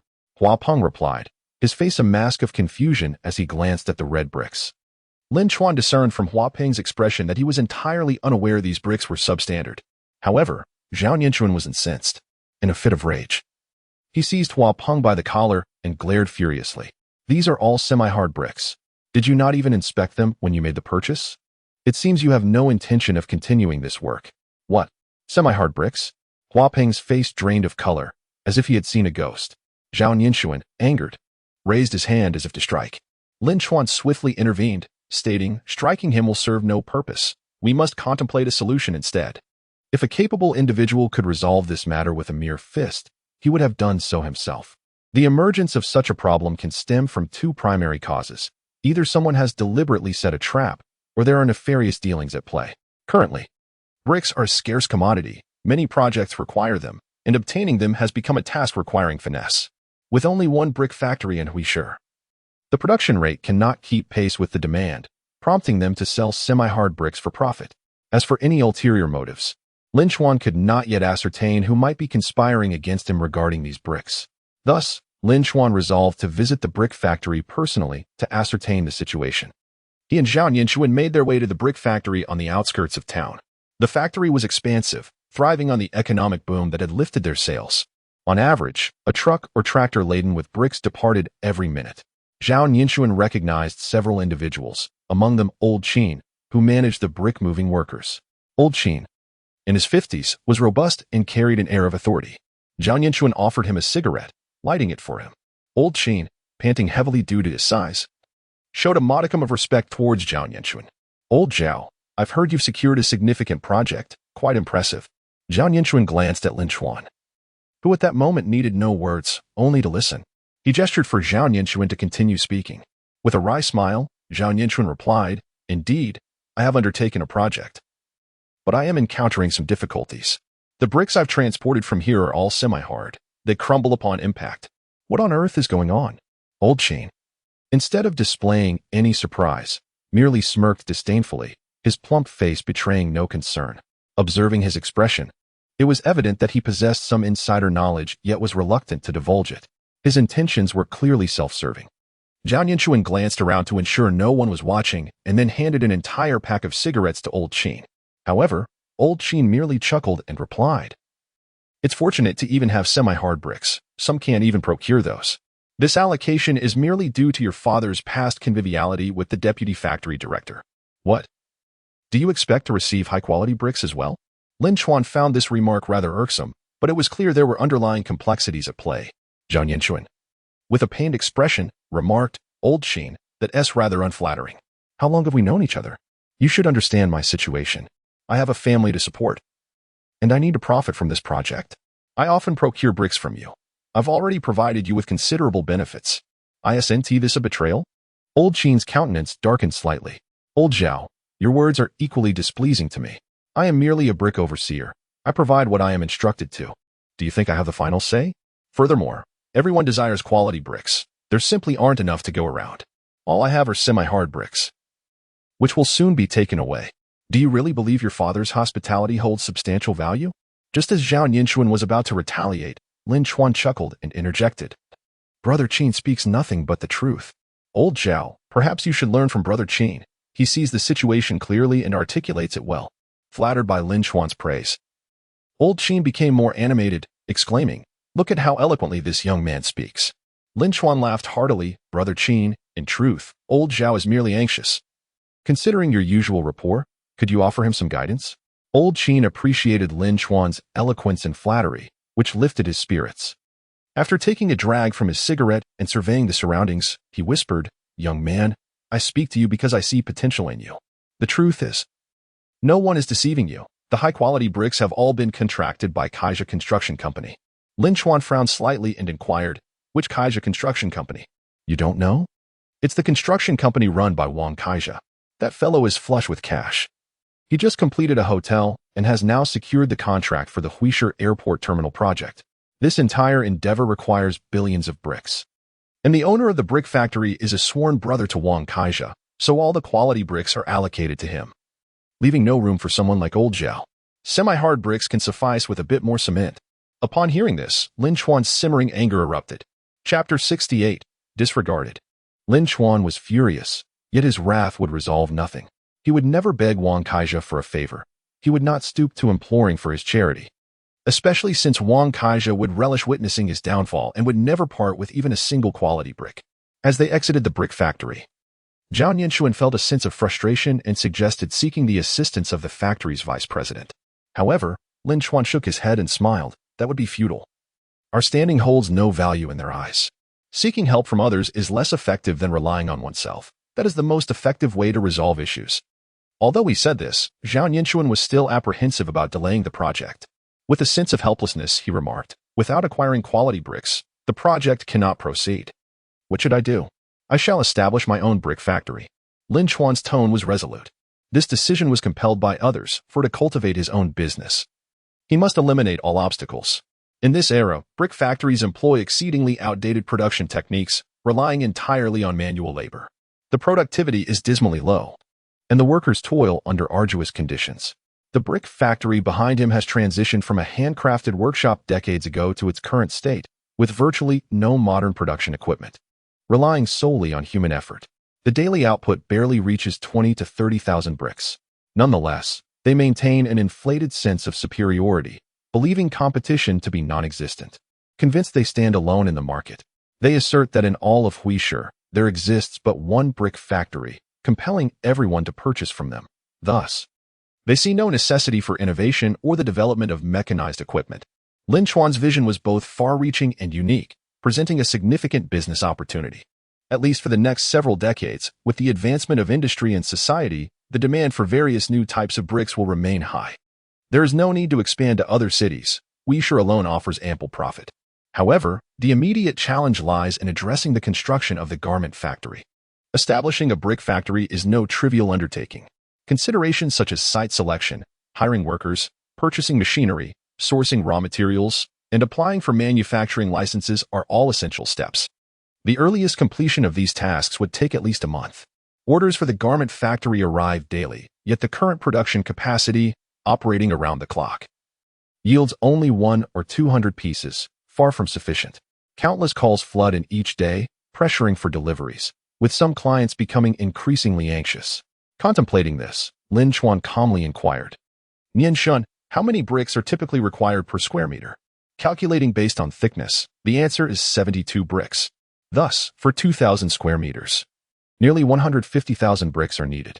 Lin Chuan nodded and promptly stated, "Have the workers attend to other tasks. I will handle the rest." Though Lin Chuan readily agreed, he felt a pang of guilt. Fearful that Lin Chuan might be dissatisfied with his capabilities, he sheepishly apologized, "Boss Lin, I truly regret this embarrassment." Yet Lin Chuan laughed heartily, saying, "It's nothing to worry about. This is quite normal. Don't feel pressured. Just focus on doing well in the upcoming tasks, and get back to work." Lin Chuan felt a mix of gratitude and emotion. Had it been any other employer, they would have likely expressed their frustration in harsh terms. However, Lin Chuan remained magnanimous, not only refraining from anger, but also offering encouragement and comfort. Such a commendable boss is hard to find. He resolved to work diligently to repay Lin Chuan's kindness. Upon returning to the office, Shi Xiaolei arrived. She intended to explain her distaste for Wang Kai's visit on that day. However, Lin Chuan, preoccupied, directly asked, "Have you decided against sitting in the hotel any longer?" A resolute determination appeared in her beautiful eyes. She spoke slowly, "Indeed. I have no desire to assume the role of vice president, for everything in the hotel is not as Wang Kai described." Lin Chuan maintained a calm demeanor, his countenance serene, which instilled a sense of ease in Shi Xiaolei. He then softly declared, "Very well, from this moment forth, you shall serve as the office director of the garment factory, concurrently holding the position of human resources manager, with a monthly salary of 15,000, plus bonuses and benefits to be discussed separately. I will have Qin Mengying arrange your office shortly. You are to commence work immediately, organizing employee records and overseeing management." "Is there any issue?" A wave of surprise washed over Shi Xiaolei, her smile blooming like a flower in spring. "Of course, there is no issue. However, if I encounter anything I do not understand, you must guide me. You may begin your duties. Feel free to ask me if you have questions," Lin Chuan replied, keen to avoid any delays. He promptly picked up the phone to call someone. Yet, Shi Xiaolei interjected, "Lin Chuan, oh no, boss, if you assign me to this position, Wang Kai is bound to be furious. Aren't you concerned?" Lin Chuan responded with a disdainful snicker, his smirk unmistakably conveying his disregard for Wang Kai. He coldly stated, "He is inconsequential. This world does not revolve around him. You need not concern yourself with him. Focus on your work." Shi Xiaolei felt a surge of exhilaration from Lin Chuan's commanding presence. It was an exhilarating sensation. Rising, she genuinely smiled, "All right, Boss, from this moment, I am yours. Thank you. With that, she turned and departed.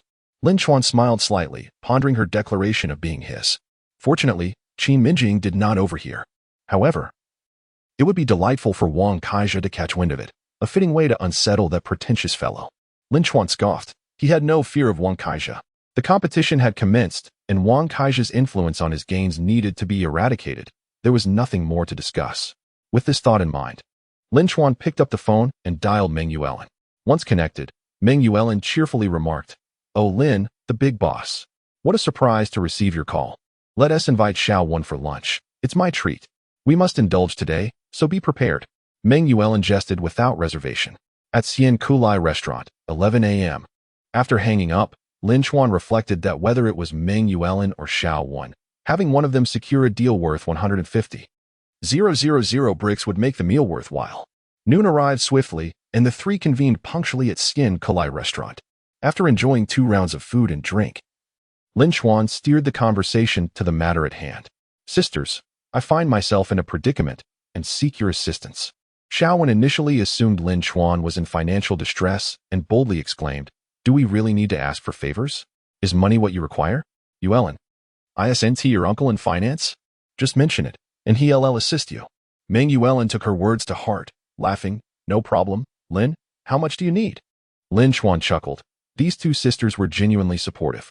He immediately remarked, "It is not that I lack money. Rather, I have funds that I cannot expend. I am currently looking to expand my factory and require 150,000 quality bricks.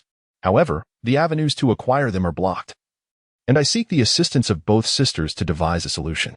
Upon hearing this, Meng Yuan and Xiao were momentarily taken aback. Chapter 69. Efforts for financial gain. Both Meng Yuan and Xiao appeared somewhat troubled. Xiao slowly responded, "Chuanzi, it is not that we do not wish to assist you. Rather, we are incapable of doing so. Just yesterday, the senior management of the administrative department stated that due to comprehensive development, the supply of construction materials must prioritize several large-scale projects, relegating smaller endeavors to the back burner. Particularly, the terminal project of Kaizha Construction Company has consumed nearly all of Wishi's construction materials. We truly find ourselves stretched too thin to secure this for you." Lin Chuan felt that the meal had been in vain. However, he maintained a carefree smile as he replied, "In that case, I shall not impose upon you any further. I will consider alternative methods, such as the nature of seeking assistance. At times, one must swallow their urgent desires, akin to downing a bitter drink. Subsequently, one must endure disappointment and helplessness, feigning mirth and indifference." Yet, Meng Yuan slightly furrowed her brow and said softly, "If you are in urgent need of bricks, I do have a potential solution. Due to the city's expansion, a new road is to be constructed over at Dongxiao, which necessitates the demolition of a large residential area. The houses there were built merely 2 years ago, and the bricks are virtually as good as new. If you do not mind, I could speak to the demolition company on your behalf and arrange for them to sell you the bricks at 1 cent each. They would otherwise be discarded. What do you think? Is there even a need for consideration?" "That sounds absolutely perfect. Not to mention that 2-year-old bricks are nearly indistinguishable from new ones. Even 5-year-old bricks would suffice. At least they are quality bricks, superior to semi-hard ones. And at merely 1 cent each, it is an exceptional deal." Lin Chuan responded with delight, "Sister Meng, you have truly saved me a great deal. Please inquire as soon as possible, and if it works out, let us finalize the arrangement." Meng Yuan took this matter to heart, and, upon returning to her workplace, promptly called an old classmate at the demolition company. Just as Lin Chuan returned to the garment factory, Meng Yuan's call came through. "Chuanzi, I have inquired, and there is no issue with the bricks. However, you will need to arrange for processing yourself. In other words, you must find someone to handle the demolition, and they will sell you the bricks at 1 cent each. You can take as many as you need, but let us see if this works out." Clearly, this arrangement meant that he would be paying while also putting in the labor. The demolition company would profit without lifting a finger, reaping all the advantages from this transaction. Despite the irritation brewing within, Lin Chuan forced a smile. "All right, I will send someone over tomorrow." "I am immensely grateful to you, Sister Meng." Meng Yuan chuckled. "No need for such formality with me. Now, hurry along with your tasks. I will communicate further with the demolition company."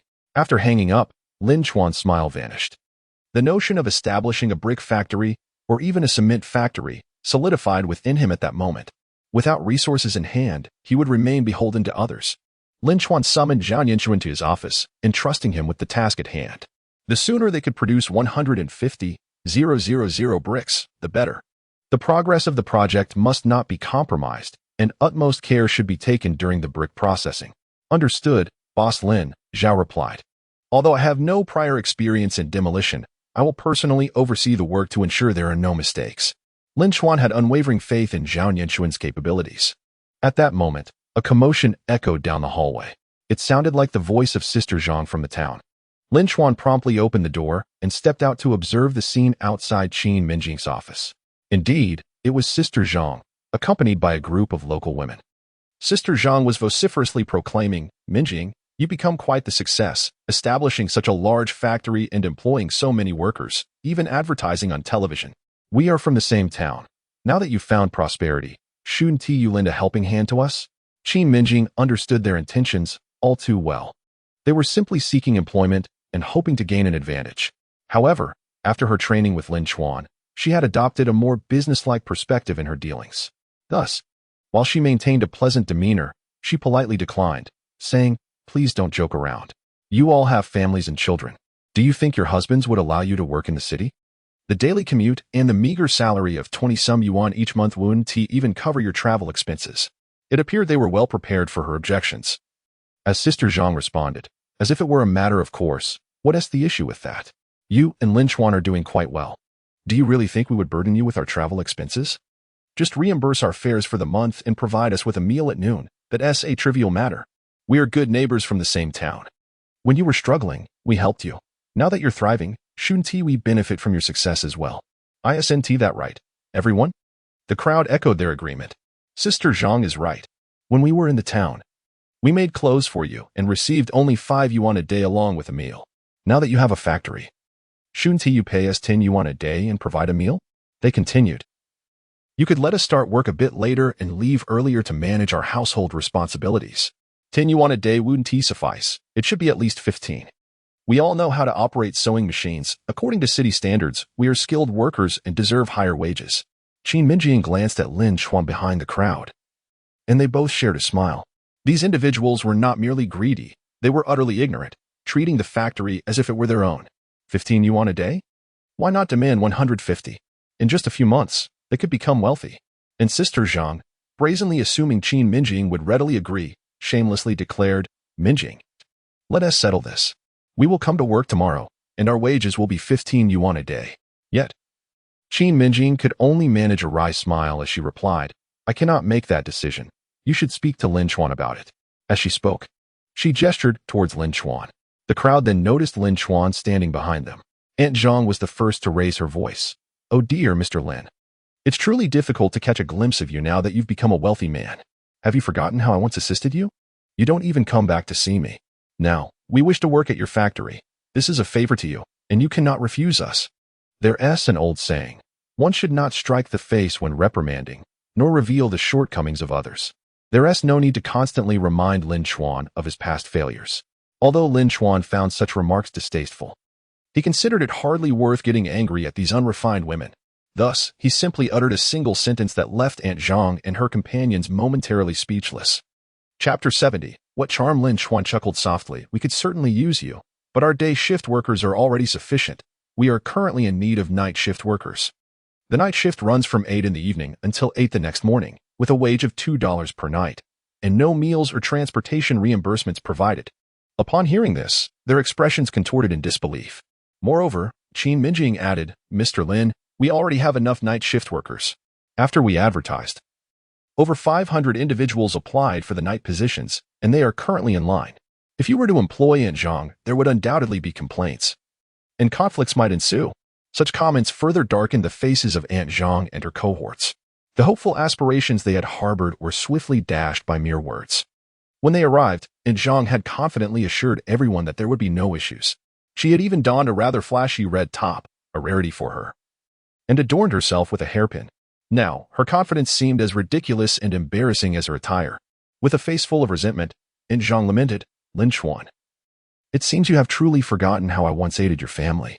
Back when you were gambling recklessly, drinking excessively, and barely scraping by, who lent you rice and flour? Now that you've found success, you've begun to show ingratitude. Had I known you would turn out this way, I wouldn't have offered you anything. Not even to feed a dog. No matter how much she wished to vent her frustrations, Lin Chuan remained silent, smiling. After all, the Lin Chuan of the past was indeed as she described. Hearing Aunt Zhang berate his former self served as a reminder of his humble beginnings. A caution against forgetting the struggles he had endured. However, Qin Mengying could no longer contain her indignation. Rising abruptly, her professional attire accentuated her figure, radiating palpable anger. She coldly stated, "And Zhang, the past is the past, and the present is now. While you did indeed help us back then, we have expressed our gratitude. We have established our factory and earned our wealth through hard work and merit. We owe nothing to anyone. Employing you would be a favor, while not employing you is simply our right. If you continue to speak disparagingly, I will have to ask you to leave. Otherwise, I will immediately call security to escort you out." The imposing presence of Qin Mengying instantly subdued Zhang Sa and the others, a lesson imparted by Lin Chuan. For those who are excessive, one must exude an air of refusal coupled with aloofness, while also recognizing whether the resources at hand can indeed command respect. Zhang Sa and her companions were merely a group of rural women. Upon hearing the mention of security, they immediately faltered. Xiaocui hurriedly stepped forward to mediate, speaking softly, "Mengying, why are you so upset?" Zhang Sa tends to speak without thinking. "Let us not forget, we were classmates in elementary school. For my sake, please don't hold it against her. Look at our impoverished town. Only you and Lin Chuan have managed to rise above and become successful, while the rest of us barely scrape by. Seeing you adorned in gold and silver, how can we not feel envious? We merely wish to earn a little to support our families. If there are any jobs available, we would be grateful for the opportunity. If not, we want to press the matter." In light of Xiaocui's earnest plea, Qin Mengying softened her tone. "I understand you wish to earn money, but the wages here are fixed. I only want what is best for you." Realizing there was little more to say, Xiaocui conceded, "All right, Mengying, we'll take our leave. Dinner awaits us at home." Just as they were about to depart, Lin Chuan unexpectedly interjected, "Everyone, please wait." The crowd turned to him, and he continued with a smile, "Actually, there are opportunities to earn money. You could take the fabric home to sew. I will pay you 1 yuan for each pair of pants, and 2 yuan for a complete outfit, provided the quality meets our standards. You can bring the finished products back for payment. The more you produce, the more you earn. However, there is a requirement of a 20 yuan deposit, which will be refunded if you do not participate." The women exchanged glances, finding the proposition feasible. They all knew how to operate a sewing machine and could easily stitch the pre-cut fabric and materials together. Lin Chuan considered the economic benefits. Laborers like Zhang Sa were abundant in the town, and mobilizing them could double productivity. After all, if they were idle, earning some extra income would be advantageous. Thus, Xiaocui was the first to make a decision. "I'm in. Where do I pay for the materials?" Inspired by her enthusiasm, the others eagerly pulled out their money, with those lacking funds borrowing just to join in. Qin Mengying genuinely admired Lin Chuan, recognizing his newfound cleverness. The number of women in the town far exceeded that of the clothing factory. If they banded together, their collective productivity would be formidable. She promptly collected the money and distributed the materials, establishing an agreement for delivery every 2 days.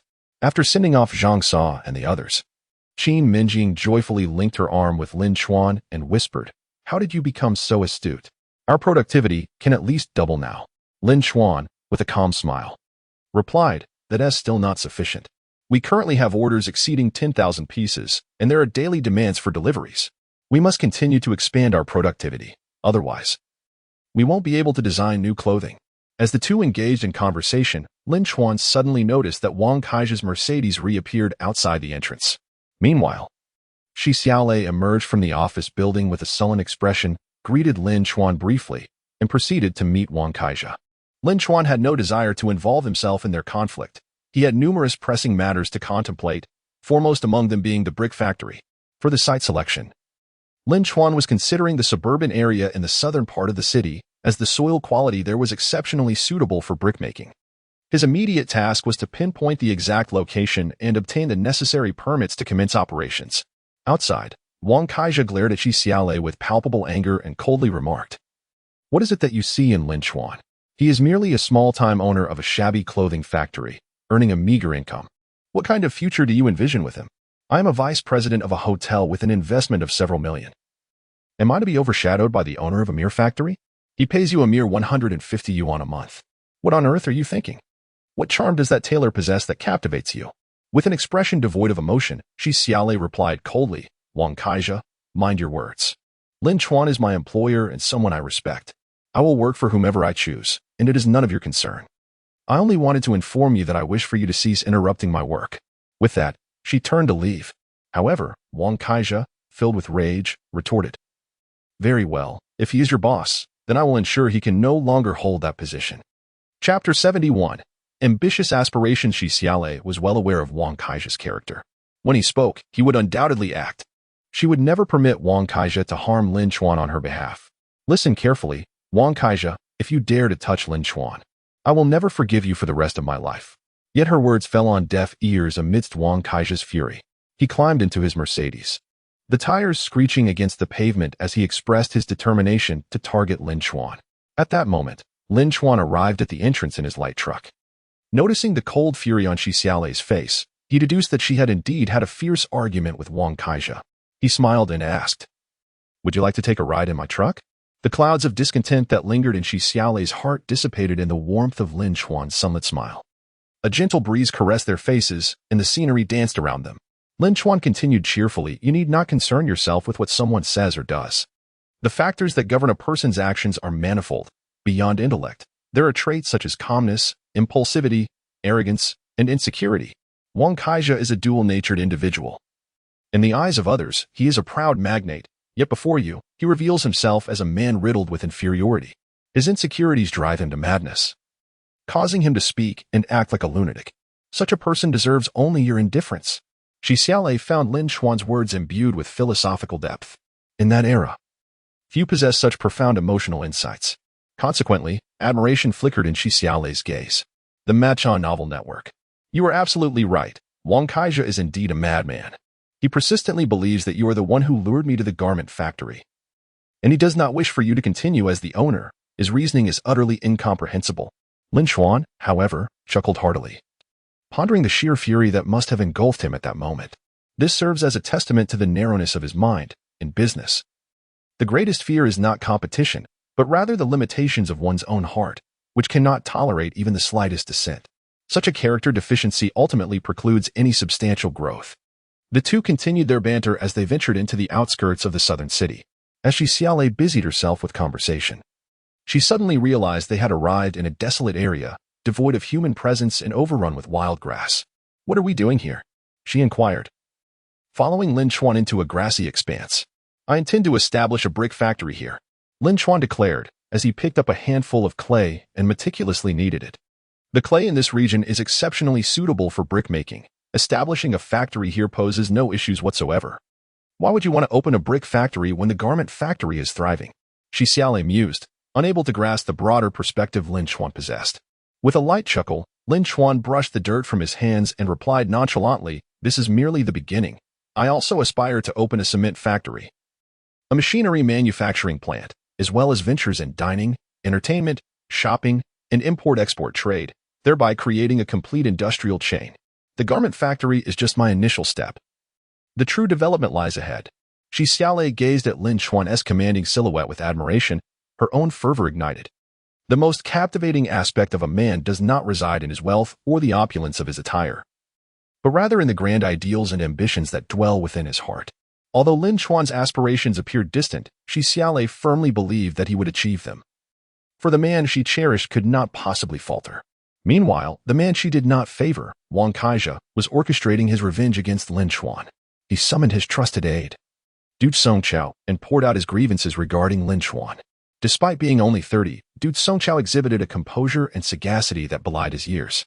Through Wang Kaizha's furious lamentations, Du Songchao discerned his true desires. He coveted Shi Xiaolei's affections and the downfall of Lin Chuan's garment factory. Once Wang Kaizha's voice grew hoarse from his tirade, Du Songchao calmly interjected, Why must you be so agitated, President Wang? Lin Chuan is merely a small owner of a garment factory. He hardly merits your ire. Given your current busy schedule, allow me to handle him. Within 10 days, I shall ensure his factory collapses. Wang Kaizha, pleased, remarked, Old Du. You always know what's on my mind.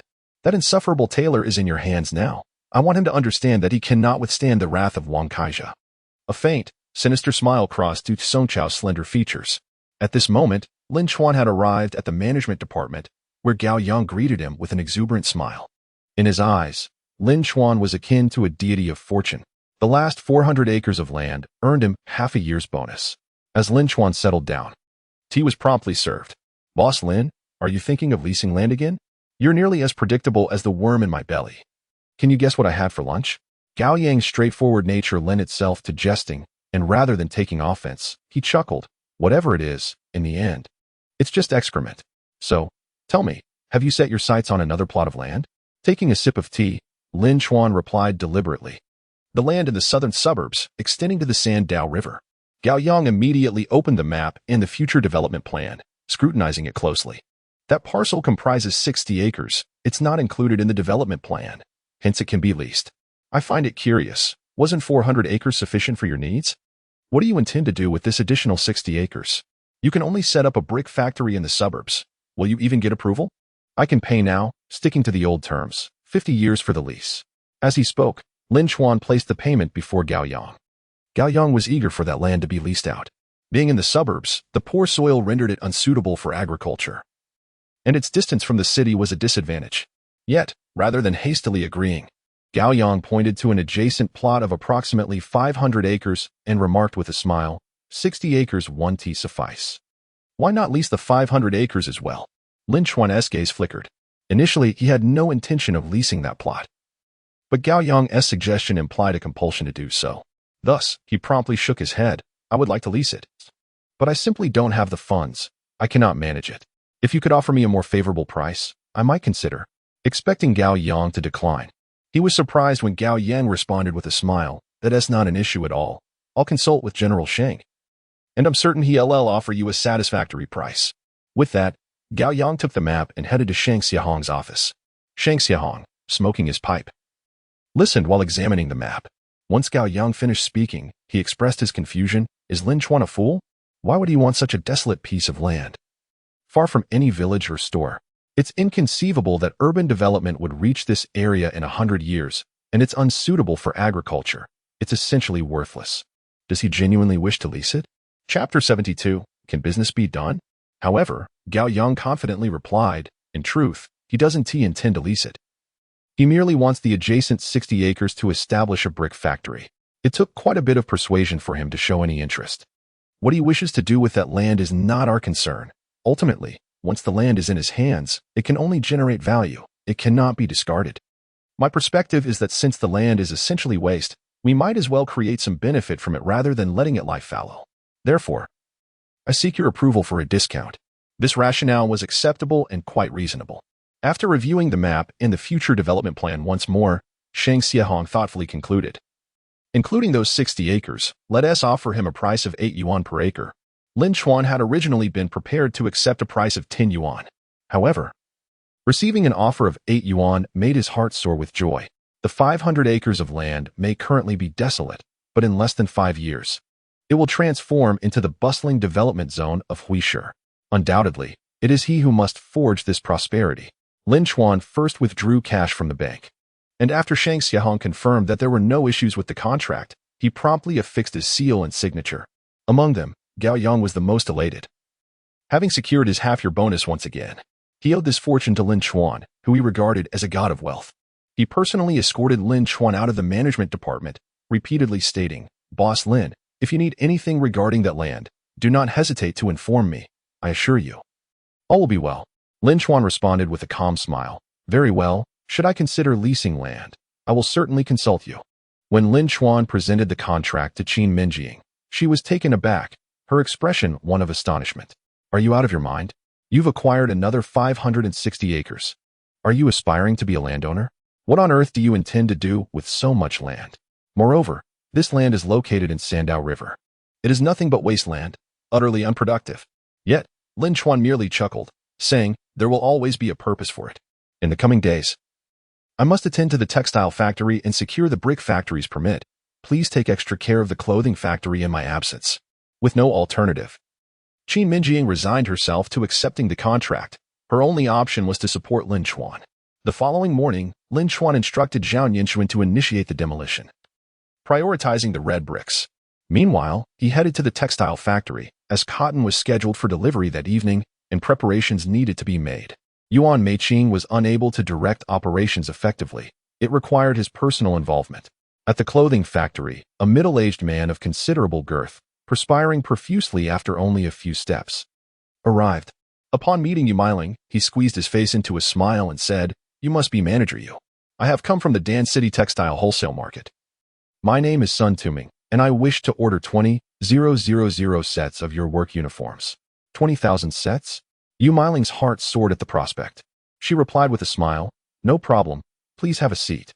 Sun Tuming, laboriously settling into the chair, caused it to creak under his weight. As he wiped his brow, he continued, "I saw these uniforms in the newspaper and was quite impressed. I traveled from Dan City specifically to place this order. I have been in the wholesale market there for 5 years, with many repeat customers. Once I take these uniforms back, they will sell swiftly. No one in the entire market possesses my capabilities." Yu Miling nodded vigorously, then said, "Mr. Sun, the situation is this. Due to a high volume of current orders, if you wish to order 20,000 sets, we won't be able to produce them in the short term. It may take up to 2 months. Would that be acceptable to you?" Sun Tuming shook his large head vigorously, akin to a hammer in motion. "That won't do. I have come all this way to establish a long-term partnership with you. In the future, all my wholesale goods will be sourced from your factory. You must offer me special consideration. I am merely looking to seize this opportunity to earn some profit. How about this? You supply me first, and I am willing to pay a higher price. There is also an urgent telegraph to consider. Yes?" Yu Miling pondered briefly. This was a lucrative opportunity right before her eyes, and why should she not seize it? Since he himself indicated a willingness to pay a premium, what could possibly be the hindrance? Upon contemplating this, Yu Miling promptly smiled and said, "Our standard wholesale price is 67%. However, if you wish to expedite production, the price will rise to at least 70%. Do you find that acceptable?" Sun Tuming immediately nodded. "It is merely an additional 3 yuan. I can fully accept that. Let us proceed with the contract. You must provide me with at least 500 sets each week. I will pay you the full amount for 20,000 sets up front, but we must agree that if you fail to deliver on time, you will owe 5 times the penalty for breach of contract." Yu Miling pondered for a moment. Currently, the factory can produce 70 sets around the clock, and with the assistance of Zhang and her team in the town, fulfilling 500 sets in a week would be quite manageable. She then smiled and said, "Very well. Please hold on for a moment, Mr. Sunday. I will draft a contract for you, and we can sign it once everything is in order." Sun Tuming patted his briefcase and replied with a grin, "I have the check ready. We can sign it any time." Yu Miling then rushed to Qin Mengying's office. At that moment, Qin Mengying and Shi Xiaolei were busy calculating the budget for workers' wages. Yu Miling hurriedly entered the office and conveyed Sun Tuming's proposal to the duo. Qin Mengying instantly smiled and exclaimed, "This is a significant business opportunity. Let us expedite the contract." However, Shi Xiaolei felt something was amiss and promptly interjected, "Wait a moment. While this does seem to be a lucrative deal, considering our current production capacity, if we fulfill this order, what will happen to our other clients? This could tarnish the reputation of our factory. Moreover, placing an order for 20,000 sets seems somewhat implausible, given that the fixed population of Dan City is only around 300,000. Who will he sell these 20,000 outfits to? Typically, clients only pay a deposit. No one pays in full upfront. Additionally, a penalty of 5 times is quite steep. If we fail to deliver even a second late, we would owe 7 million in penalties." After Shi Xiaolei's remarks, Qin Mengying also felt uncertain. Yet, Yu Miling, who had always looked down on Shi Xiaolei, dismissively retorted, "Did you hear correctly? We only need to provide 500 sets per week. He never asked for 20,000 sets in one go. Given our current productivity, producing 500 sets weekly is a breeze. You've only been here for 2 days, yet you act as if you know everything. Regardless, I am determined to sign the contract with Mr. Sunday. I will take responsibility for any issues that arise." Shi Xiaolei paid no heed to her sarcastic remarks. Acknowledging that Yu Miling's intentions were good, she persisted in her objections. "Miling, we are discussing this business deal. Our work uniforms are, by nature, luxury items. Who constitutes the clientele in the wholesale market? Only factories or companies can afford them. Ordinary individuals cannot. Who will buy his 20,000 sets? Moreover, a penalty of 5 times is clearly a trap." The more Yu Miling listened, the more agitated she became, and she coldly stated, "Enough. Stop talking. Mending, what do you think? Should we pursue this deal? Chapter 73. Very easy. Qin Mengying was also at a loss for what to decide. She aspired to embark on a business venture. Producing 20,000 sets would amount to a staggering 1,400,000. The cost would be less than 400,000, yielding a profit of 1 million. Yet, Shi Xiaolei's caution was not without merit. After much contemplation, Qin Mengying resolved to call Lin Chuan for his opinion. However, the phone at the textile factory went unanswered. At that moment, Lin Chuan was occupied coordinating with Yuan Meiqing regarding the transport team. Uncle Maimedi had not only sent them 10 tons of cotton, but also procured 2,000 pounds of wool. His light truck could carry only 1,000 pounds at a time, necessitating at least 3 large trucks for the task. After hanging up, Qin Mengying remarked, "Let us wait for Lin Chuan to return before making a decision. Miling, please arrange for Boss Sun to rest at the hotel." Noticing that Qin Mengying was evidently siding with Shi Xiaolei, Yu Miling cast a disdainful glance and left the office without uttering a word. However, Sun Tuming shook his head in response. "I came with sincerity and funds. Do you think this 1,400,000 check is a forgery? I need to hurry to Weishire for a relative's birthday celebration and cannot afford to wait around. It's clear to me that you lack the genuine intent to collaborate, likely looking down on my modest investment. If that is the case, I shall not pursue this business further." Sun Tuming shoved the check into his briefcase and stood to leave. Yu Miling felt a surge of anxiety, realizing that a potential deal was slipping away due to Qin Mengying and Shi Xiaolei's hesitance. If Lin Chuan were to find out, he would be furious. As the sales department manager, a position personally appointed by Lin Chuan, was she powerless in this situation? Gritting her teeth, Yu Miling quickly rose to retain him. "Boss Sun, please hold on. We can sign the contract."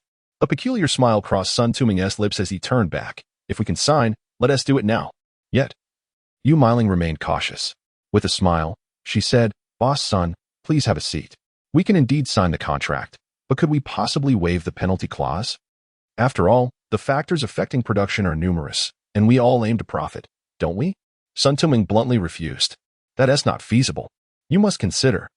A set of clothing at 70 yuan represents several months' wages for ordinary workers. I have scraped together this 1,400,000. It's no trifling sum. If you cannot deliver or the quality is subpar, where would I go to seek recompense after handing over my money? I genuinely wish to collaborate with you. Otherwise, I wouldn't have entrusted you with the funds for 20,000 sets. That reflects my trust in you. If you do not believe in yourselves, how can I place my faith in you?" Yu Miling, provoked, felt a surge of determination. "Very well, let us proceed as you suggest. We shall draft the contract now." Once the contract was finalized, Yu Miling affixed her company seal, then discreetly entered Lin Chuan's office to apply the factory seal, subsequently sending Qin Mengying away to place her financial stamp on the document. Thus, the supply and marketing contract became effective. Yu Miling took the 1,400,000 check directly to the bank, exchanged it for cash, and returned to the factory, drenched in sweat from the exertion. As noon approached, Lin Chuan successfully organized the transportation team, and the workers were fully prepared, with staff from each department assuming their roles. It was at this moment that Lin Chuan received a call from Qin Mengying. After listening to her words, Lin Chuan chuckled and remarked, "This is clearly a contract trap. Even if we manage to produce 500 sets, they will concoct other excuses to claim you are in breach of contract, demanding 5 times the penalty. Do they think we are simple-minded and easily deceived? Tell Yu Miling to dismiss that person. There is no need to trust him." With Lin Chuan's words, Qin Mengying understood what to do. She promptly conveyed his message to Yu Miling. However, Yu Miling was taken aback. She could disregard what others said, but Lin Chuan's words were infallible. What was meant to be a surprise for Lin Chuan had turned into a fright. She quickly retrieved the money hidden beneath the table and the contract, her face etched with panic as she exclaimed, "Mengying, I have already signed the contract, and the 1 million in cash is right here. What should we do?" Qin Mengying was momentarily stunned, nearly fainting from shock. Her emotions plummeted into a chilling abyss, her entire being trembling. Overwhelmed with rage, she shouted, "Yu Miling, have you lost your mind? I told you to wait for Lin Chuan's response before proceeding. How could you sign the contract without permission? This is a trap. You've placed the entire garment factory in jeopardy. How could you act so recklessly?" Yu Miling, feeling utterly despondent and heartbroken, was at a loss for words. The sound of Qin Mengying's outburst startled Shi Xiaolei from next door. Upon seeing the contract and the money, she furrowed her brow in concern. "Mengying, quickly call Lin Chuan and have him return." Qin Mengying promptly dialed the textile factory. At that moment, Lin Chuan was in the Human Resources Department of the factory, reviewing employee files. Given the need to guard against Yuan Hadong's potential sabotage, he was particularly meticulous about personnel, especially the technicians. Just then, Yuan Meiqing entered, softly saying, "President Lin, you have a call from the garment factory." Lin Chuan smiled at the newly hired manager in the Human Resources Department and replied, "Let us put this aside for now. I'll review it later." Upon returning to his office, he picked up the phone and greeted, "Hello." Qin Mengying shot a fierce glare at Yu Meiling and coldly stated, "Yu Meiling has signed the contract and taken the money. What do we do now?" Lin Chuan's brow furrowed in a cold frown as he quietly replied, "I understand. I'll head back immediately." Half an hour later, Lin Chuan arrived at the garment factory's office and immediately examined the contract. Many expected him to be furious and scold Yu Meiling. However, Lin Chuan merely smiled, finding the situation rather amusing as he remarked, "The official seals are quite neatly affixed. Both mine and Qin Mengying's financial seal are here. Why didn't you also stamp the warehouse's outbound seal?" Yu Meiling kept her head lowered, feeling ashamed to face Lin Chuan, resigned to whatever reprimand he might deliver. However, Qin Mengying wore a troubled expression as she lamented, "How can you still find it in yourself to smile? We are trapped in this predicament. You ought to consider how to resolve it." Lin Chuan, in contrast, casually tossed the contract onto the table, mirroring his carefree demeanor. He scoffed, "This is clearly someone intent on our downfall, aiming to obliterate our garment factory in one fell swoop." Shi Xiaolei inquired curiously, "What leads you to that conclusion?" Lin Chuan continued, "If that scoundrel Sun Tuming were merely motivated by greed, he would contemplate how much breach of contract compensation we could muster. After all, he is simply looking to pocket some cash. Yet, to demand five-fold compensation indicates his firm belief that our factory cannot afford it, solely to ensure our complete ruin. Furthermore, the precise $1 check shows he had meticulously prepared for this. Who in Huisher could possibly produce such a sum all at once?" Chapter 74. A prophet is a prophet. Upon hearing this, Shi Xiaolei's brow furrowed deeper. She had already discerned the identity of the individual Lin Chuan referred to. "Is this person you speak of Wang Kaija? You are astute. No one else would invest so heavily to ensnare us." Upon hearing this, Yu Meiling's temper flared as she immediately directed her ire towards Shi Xiaolei. "This is all your fault. You were doing just fine at the hotel, yet insisted on coming to our factory. You are nothing but a harbinger of misfortune. Had you not come, I wouldn't have been trapped." Shi Xiaolei felt more grieved than anyone, her anger mounting. She found Wang Kai's schemes utterly contemptible and repugnant. As Yu Meiling prepared to further assail Shi Xiaolei, Lin Chuan interjected coldly, "You need to quiet down. If it weren't for your greed, would he have been able to ensnare us?" Suddenly, Shi Xiaolei seized the contract and stuffed it into her bag, ready to leave. Lin Chuan promptly halted her, stating, "Even if you return it to him now, he won't acknowledge it, and the contract is already signed. It is futile to discuss it further." Shi Xiaolei's face flushed with indignation, tears brimming in her eyes. "If he does not tear up this contract, I will confront him." Lin Chuan found her stubbornness amusing. "Listen to me. Don't go. It's pointless. This situation is quite advantageous for us. We are reaping substantial profits. Why return it? Who do you think you are working for?" The other women stared at Lin Chuan in astonishment. His confident smile and profound gaze suggested he had devised a flawless strategy. Unable to contain her curiosity, Qin Mengying asked, "What do you propose we do? Please be clear. We don't want to be kept in suspense." Lin Chuan responded with a smile, "It's quite simple. They will undoubtedly call us before delivery. At that point, we will say this to that Sun Tuming." Upon hearing Lin Chuan's plan, the women erupted into laughter. Even Shi Xiaolei couldn't help but praise him. "Lin Chuan, you truly are a genius." Lin Chuan merely smiled in response, "It's nothing extraordinary. Remember this, no matter the circumstances, always remain calm. If you lose your composure, how can you hope to deal with others?"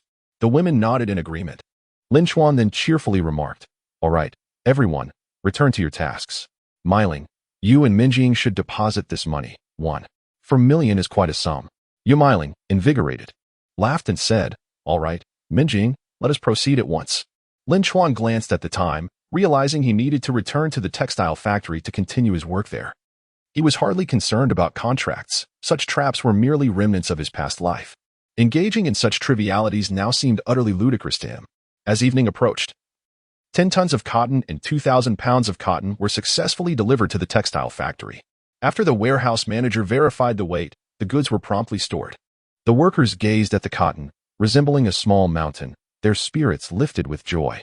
With cotton available, they could commence the production of textiles, revitalizing the factory and ensuring their wages and benefits. Yet, Lin Chuan remained composed. Cotton was not the issue, neither were textiles. The pressing concern was the development of new fabrics, including dyeing techniques, all of which necessitated new facilities and, importantly, trustworthy workers, utilizing advanced textile and dyeing technologies. He understood that if such methods fell into the hands of competitors, it would undermine his competitive edge. The initial accumulation of wealth hinged upon mastering core technologies. Lin Chuan had reservations about the technical workers recruited by the factory. The rationale was straightforward. Skilled trades were highly sought after during that era, especially textile technicians who could find work anywhere. It was difficult to believe that individuals in their 30s and 40s would willingly choose to work at this factory if they were truly in demand. Once the cotton was secured, Lin Chuan promptly summoned the human resources manager, Chao Shanqing, to his office. Chao, a university graduate with considerable refinement, had spent his 30s managing human resources in foreign enterprises. Had he not returned to get married, he would likely not have taken up a position at this textile factory. Lin Chuan trusted him, primarily due to a small detail. Chao had nurtured 2 potted plants in his office. Had he no intention of staying, he would not have taken the time to cultivate flowers. Once seated, Chao politely inquired, "Mr. Lin, how may I assist you?" Lin Chuan appreciated his elegance and smiled in response. "I have identified a few employees whose names I would like to draw attention to. Let us part ways with them today." Chao nodded immediately. "Yes, Mr. Lin, I have noticed those individuals as well. However, I am somewhat perplexed. Our most pressing need is for experienced technicians. If we dismiss them all, will our production not be adversely affected? Please do not misunderstand. I am not opposing your command." Lin Chuan understood his concerns. In the fiercely competitive textile industry, there were individuals who could not be trusted. Given his experience in foreign enterprises, Chao was well aware of such dynamics. Realizing he had spoken out of turn, Chao quickly replied, "Mr. Lin, I understand what must be done. In future recruitment, I will ensure to thoroughly investigate each candidate's background." "Very well, you may return to your duties," Lin Chuan responded. After Chao departed, Yuan Meiqing entered the room. "What shall we do next?" she inquired. Lin Chuan cast a helpless glance at Yuan Meiqing, his voice tinged with impatience as he asked, "Why do you ask me everything? Don't you have any thoughts of your own?" Yuan Meiqing, wearing a pained expression, replied, "I truly cannot think of anything. Just tell me. You are the director of the textile factory. Must I provide you with every detail? Once the cotton arrives, we naturally begin producing cotton fabric. Is there any need to ask? But how should we produce it?" Yuan Meiqing's voice trembled with the weight of her distress. Lin Chuan felt a headache coming on. He promptly picked up a pen and scribbled several lines of data parameters on a blank sheet, handing it to Yuan Meiqing. "Tomorrow, you will deliver this to them. Fabric production must adhere strictly to these parameters. There can be no deviations whatsoever." Yuan Meiqing accepted the data, finally managing a smile. Meanwhile, at Yuan Hedong's residence, Songhua whispered to the meditative Yuan Hedong, "Mr. Yuan, the textile factory has secured 10 tons of first-grade cotton." Yuan Hedong's eyes snapped open in shock. 10 tons? With the current scarcity of cotton, where did they procure such a quantity? Songhua shook his head. "It remains unclear. And our people have been expelled from the textile factory. Thus we cannot obtain further information." Yuan Hedong's astonishment deepened. How did they ascertain who their mole was? But then he realized, it must have been Lin Chuan's doing. Anger surged within him as he clenched his teeth. They wished to commence production. But it would not be so simple. Chapter 75. No one shall interfere. Early the next morning, Lin Chuan arrived at the management department, where Meng Yuelin had been waiting at the entrance as previously arranged. "Have you brought everything?" Meng Yuelin asked anxiously, glancing at the time. "Yes, I have everything. Let us proceed. It's best to settle this all at once." Lin Chuan replied with a calm smile, patting his briefcase. As they walked towards the office, Meng Yuelin remarked, "This should be straightforward. There's a current push to establish construction material production factories. I'll check with my classmates. It should be resolved swiftly." This was precisely why Lin Chuan sought her assistance, as it could save a great deal of unnecessary procedures. Connections are indeed invaluable. Upon entering the office, Meng Yuelin introduced her classmate to Lin Chuan. His name was Long Xiaobing, a man in his 30s who appeared exceedingly competent. He greeted Lin Chuan warmly with a handshake. Meng Yuelin laughed. "Xiaobing, this is my good friend who wishes to open a brick factory and needs to obtain a permit. Is that an issue?" Long Xiaobing smiled effortlessly and replied, Since you are here in person, we must resolve any issues that arise. Opening a brick factory is a commendable endeavor. Let us get started right away. Lin Chuan also smiled. Then I must trouble you, Brother Long. All the necessary materials are here. You're being too polite. If you truly wish to express gratitude, just treat Yuan to a meal later. She loves to eat. After a few light-hearted exchanges, Long Xiaobing asked them to wait for a moment. Meng Yuan chuckled softly. This guy loves to joke, but he is very reliable. If he says there is no problem, then there truly is none. Lin Chuan naturally hoped that everything would proceed smoothly. As long as we obtain this license, we will no longer need to be at the mercy of others. Time passed slowly in their anxious wait, stretching into half an hour. Finally, Long Xiaobing pushed open the door and stood before them. However, his expression was devoid of the previous ease. Lin Chuan slightly furrowed his brow, sensing from his demeanor that the outcome was likely unfavorable. Long Xiaobing, with a sense of helplessness, remarked, Yuan, Chuanzi, it's not that I don't want to assist you, but the higher-ups have not approved it. Meng Yuan immediately inquired, why was it not approved? He explained, our boss stated that the brick factory falls under industrial projects, which could harm the environment. We need the consent of the Environmental Management Department before he can grant you the license. For now, you should first approach the Environmental Management Department to obtain their approval, and then you can proceed. Meng Yuan believed his words, yet Lin Chuan remained skeptical. In this era of industrial development, there were virtually no environmental requirements. His words seemed merely an excuse, suggesting that they had no intention of granting them the license. Lin Chuan surmised that a significant reason behind this was the existing brick factory, which had already established a stronghold, unwilling to permit any competition. It aimed to monopolize the market. Even if they obtained the approval from the Environmental Management Department, the Industrial Management Department would still not allow them to establish the brick factory. With this thought, Lin Chuan maintained his usual cheerful demeanor, saying that is no problem. I will head to the Environmental Management Department right away. Thank you, Brother Long. Long Xiaobing felt a bit embarrassed. Having made grand promises without being able to deliver left him feeling somewhat ashamed. Upon exiting the management department, Meng Yuan remarked, I also know people in the Environmental Management Department. Since I have a day off today, I will accompany you. Lin Chuan shook his head and replied, there's no need to go. It would be futile.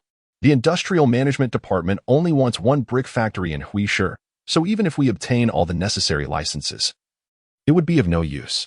Meng Yuan quickly grasped Lin Chuan's intent. However, she could not devise a better plan, as her abilities were limited. Although they were both employees of the management department, they belonged to different units, and certain matters could not be discussed. With a sense of helplessness, she asked, so what now?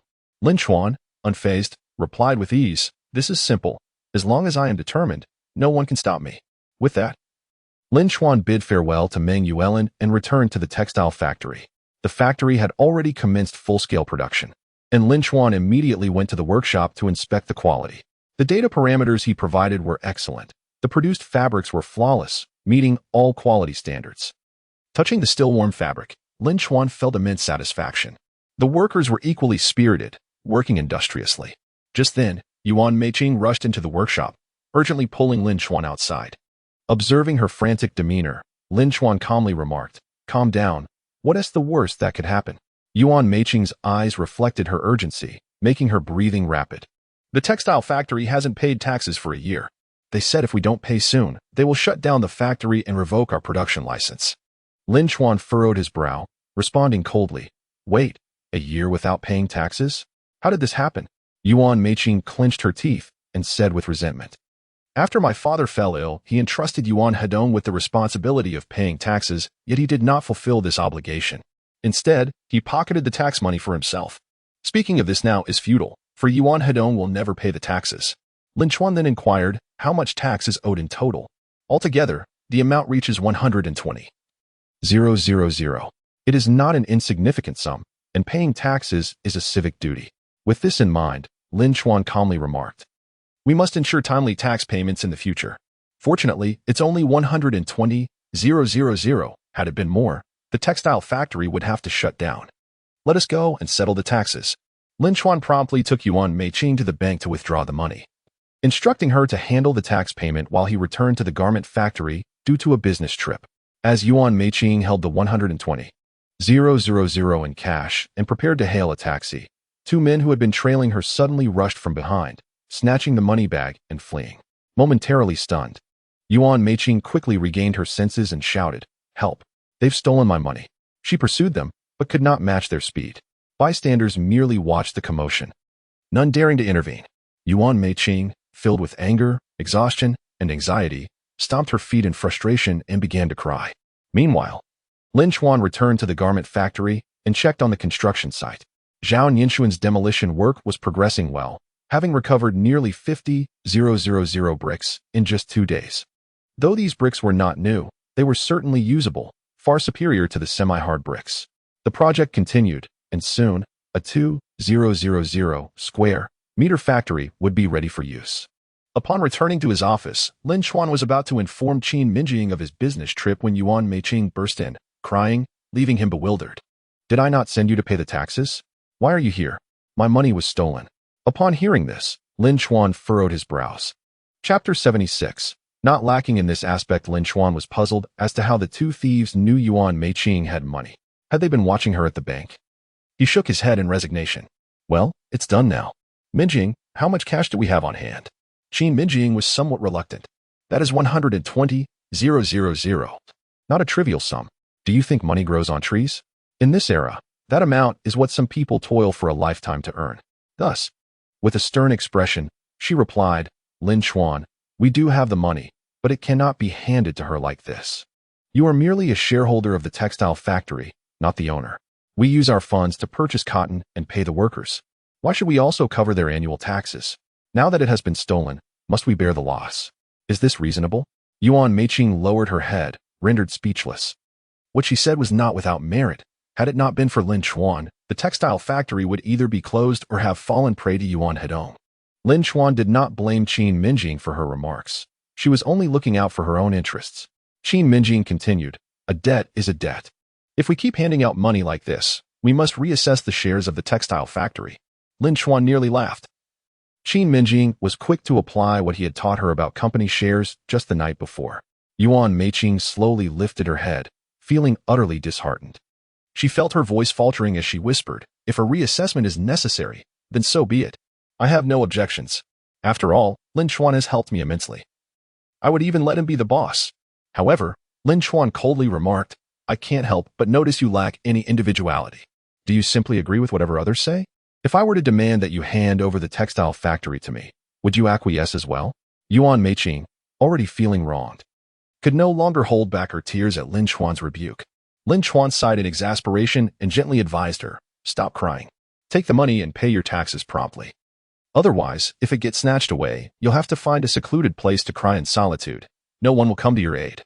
Seeing her pitiful state, Qin Mengying chose not to chastise her further and immediately handed her the money. For safety's sake, Lin Chuan summoned 2 honest workers to accompany her. While money was not of paramount importance, this incident had made Lin Chuan more vigilant regarding the safety of Qin Mengying and the children. Many were now aware of their wealth, and some people could pose a threat. Upon returning from this business trip, he would ensure this issue was addressed.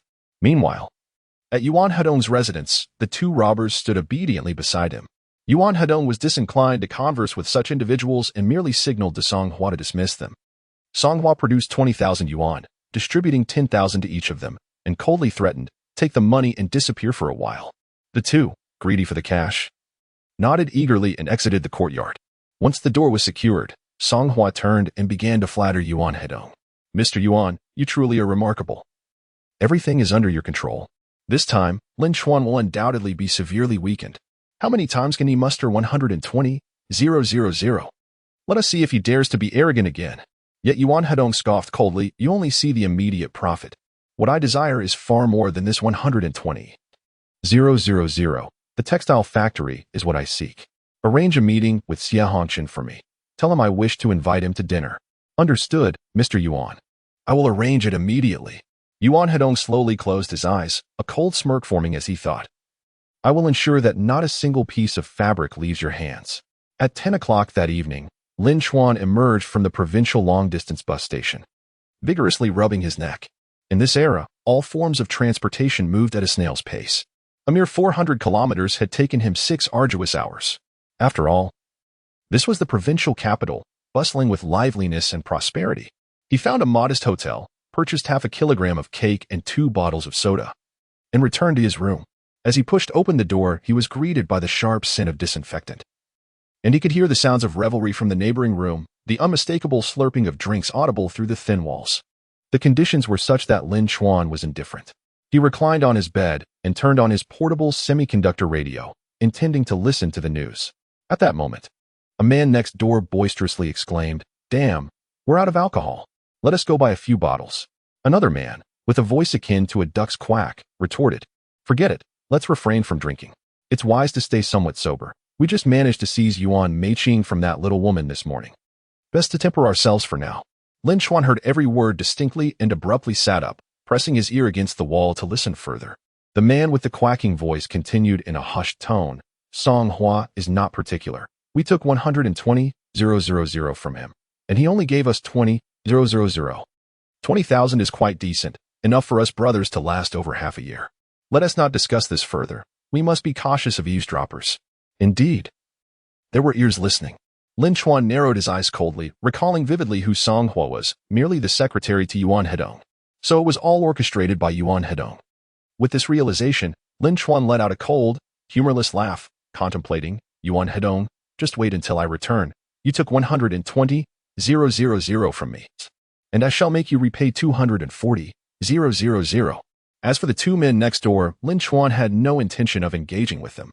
This was the provincial capital, not Huisher. Moreover, they were merely following Song Hua's orders. Dealing with them would yield no benefit. Donning his headphones, he resumed listening to the news while pondering his strategy, soon drifting into sleep. The following morning, Lin Chuan filled his stomach with leftover cake and soda, promptly hailed a taxi, and headed to the largest brick factory in the province. This factory was significantly larger than the one in Huisher, producing hundreds of thousands of bricks daily. Lin Chuan successfully met with the factory manager, Lin Yuheng, a man in his 50s, exuding an air of authority. Unlike the loquacious sales managers, Lin Yuheng preferred silence. Rarely smiling, yet had a penchant for smoking, leaving a cloud of ash across the table. The office was filled with the acrid scent of smoke. Lin Chuan discerned that if he remained silent, Lin Yuheng would not speak either. To secure this meeting, he had offered 2 Hilton cigarettes, which earned him merely 5 minutes of Lian's time. Thus, Lin Chuan calmly stated, "Manager Lin, I wish to affiliate with your brick factory. Utilizing your permission to establish a brick factory in Huisher." Lin Yuheng displayed no change in expression. His impassive demeanor suggested a disdain for Lin Chuan's proposal. His subsequent words dripped with cold contempt. "Currently, we have no plans to establish a branch factory, nor is it likely in the future, as we are not in need of that." Indeed, they were not lacking. This brick factory was remarkable in scale throughout the province. Compared to them, the Huisher brick factory was less than a third of their size. Thus, Lin Yuheng's attitude was entirely understandable. Yet Lin Chuan smiled serenely and slowly said, "Indeed, you are not in dire need of funds. With such a large-scale brick factory, you can simply wait for the profits to roll in. However, to my knowledge, you are currently facing a significant shortage of labor. Even offering a substantial monthly wage of $70 has failed to attract workers. This not only hampers your productivity but also affects your sales, a dilemma that has plagued you for quite some time. Therefore, I have brought you something you may wish to examine before deciding whether to acquiesce to my request." With that, Lin Chuan produced several sheets of paper from his briefcase and placed them before Lin Yuheng. Although Lin Yuheng was reluctant to speak, his mind was quite active. Lin Chuan was absolutely correct. The labor shortage was a source of great distress for the upper management of the brick factory. The reason for this was that the work was exceedingly arduous and perilous. Even with a generous salary, few were willing to take the job. Many preferred to work on construction sites or in other factories rather than at the brickworks. Moreover, a larger workforce would mean increased expenses, rendering the issue perpetually unresolved. Lighting a cigarette, Lin Yuheng's penetrating gaze remained fixed on the papers. As time ticked away in the quiet space, his expression grew increasingly focused, and his eyes blazed with intensity. Just then, the tranquility of the office was shattered by the opening of the door. Reluctant to look away from the papers, Lin Yuheng raised his head. His secretary peeked in and softly said, "Manager Lin, you have a lunch appointment with those business owners. You should head to the restaurant now." Dismissed leave. Lin Yuheng's cold, furious gaze startled the secretary, causing her to retreat and quickly close the door.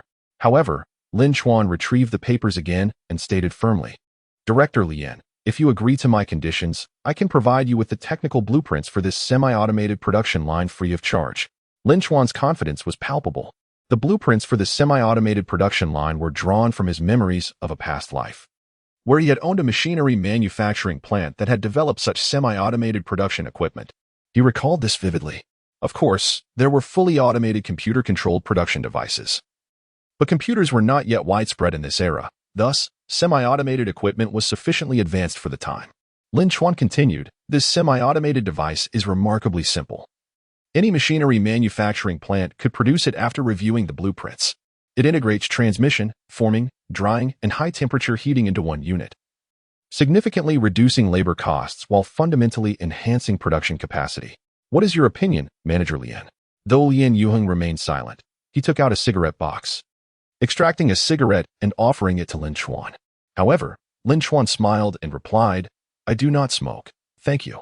Lin Yuheng nodded slowly and inquired, do you have any other conditions? Lin Chuan was quite straightforward, stating, this equipment is strictly for your own use. The technology cannot be transferred or shared with others. I have already applied for a patent on this invention, and only you are permitted to utilize it. Lin Yuheng nodded again and then stood up, saying, please wait a moment. I shall return shortly. Lin Chuan understood that he was going to consult with others at the brick factory, so he patiently awaited their return. Approximately 20 minutes later, Lin Yuheng returned with a man in his 50s who reviewed the blueprints once more. The two exchanged no words and left the office, leaving Lin Chuan both bemused and amused. Was it truly necessary to be this cautious and meticulous? The machine was merely a rudimentary prototype, lacking any significant technological intricacy. After another 10 minutes, Lin Yuheng returned with the agreement, introduction letter, and contract. Once seated, Lin Yuheng inquired, can you assist us in manufacturing this machine? If you agree. We have no objections to your affiliation with the brick factory. The agreement is right here. Lin Chuan examined the contract, finding it to be quite formal and equitable, requiring only a nominal annual management fee of 50 yuan from the brick factory, along with the approval from the management department. Certainly. As I also require this set of machinery, I shall take on the manufacturing. A hint of a smile finally appeared on Lin Yuheng's typically serious face. The agreement was promptly signed, and Lin Chuan received a series of approvals and permits. They also arranged for the completed equipment to be delivered in a month. With the contract in hand, Lin Chuan felt particularly elated and sought out a public phone to share the good news with Qin Mengying. She, too, expressed genuine joy. Now that the contract is secured, hurry back. I'll prepare a feast for you tonight. Lin Chuan glanced at the time and replied, I have a ticket for 3 o'clock. I'll rest at the inn for a bit first. All right. Take care and ensure everything is secure. Qin Mengying's concern and advice warmed Lin Chuan's heart. Upon returning to the inn, Lin Chuan intended to rest. But the two individuals in the adjacent room were engaged in raucous revelry, drinking and playing games, their language laced with vulgarity. Initially, Lin Chuan chose to ignore them. Yet one voice, grating like a duck, suddenly declared, you two are no match for Yuan Meiqing. That girl's looks and figure are incomparable. Once I return, I shall surely win her over. I swear it. At that moment, one woman scoffed, what does beauty matter? Once clothes are off, it's all the same. Who is Yuan Meiqing, anyway? The duck-like voice responded with a laugh, that's not the same. She is so fresh she could practically drip water. You two are so dry you couldn't squeeze a drop out. Yuan Meiqing is said to be Lin Chuan's woman. I don't care who Lin Chuan is. I just want to sleep with this girl, and let us see what he can do about it. Lin Chuan. Listening from next door, couldn't help but chuckle. He had never encountered such audacity. Very well, if that was the case, he would allow them to continue. Rather than resting, Lin Chuan decided to stretch and warm up. He then quietly approached the door to the neighboring room and gently knocked. Not long after, the man with a drunken demeanor opened the door, his face flushed and his gaze askew as he stared at Lin Chuan, questioning, who the hell are you? Lin Chuan, with a wry smile, wasted no time and delivered a powerful punch, sending the man staggering to the ground, amidst the shrill screams of two women. Another man swiftly retrieved a dagger from beneath a pillow. Yet, it proved futile as Lin Chuan delivered a heavy kick, knocking him down as well. Following that, he unleashed a torrent of violence upon the two, striking and kicking mercilessly. The two women had long fled the room, leaving no trace behind. It was only when the two men lay battered and bloodied, unable to rise, that Lin Chuan clapped his hands in satisfaction and departed from the room. The two men appeared utterly bewildered, clueless as to why they had been assaulted. Lin Chuan then proceeded towards the long-distance bus station, casually purchasing 2 large roasted ducks to take home to his wife and child. By the time he arrived home, it was already 8 in the evening. Upon entering, Qin Mengying cheerfully exclaimed, "You're back, dear. Hurry and wash your face. It's time for dinner. Brother is here too, just in time to share a drink with you." Lin Chuan peeked into the living room and confirmed that Qin Mengying was indeed seated on the sofa, watching television, albeit with a rather grim expression. Chapter 78. The desire to compete. Although Qin Mengying's countenance was not particularly pleasant, he still greeted Lin Chuan. In the kitchen, Lin Chuan leaned in and whispered, "What's wrong with your brother? His face looks as drawn as a noodle. Who has upset him?"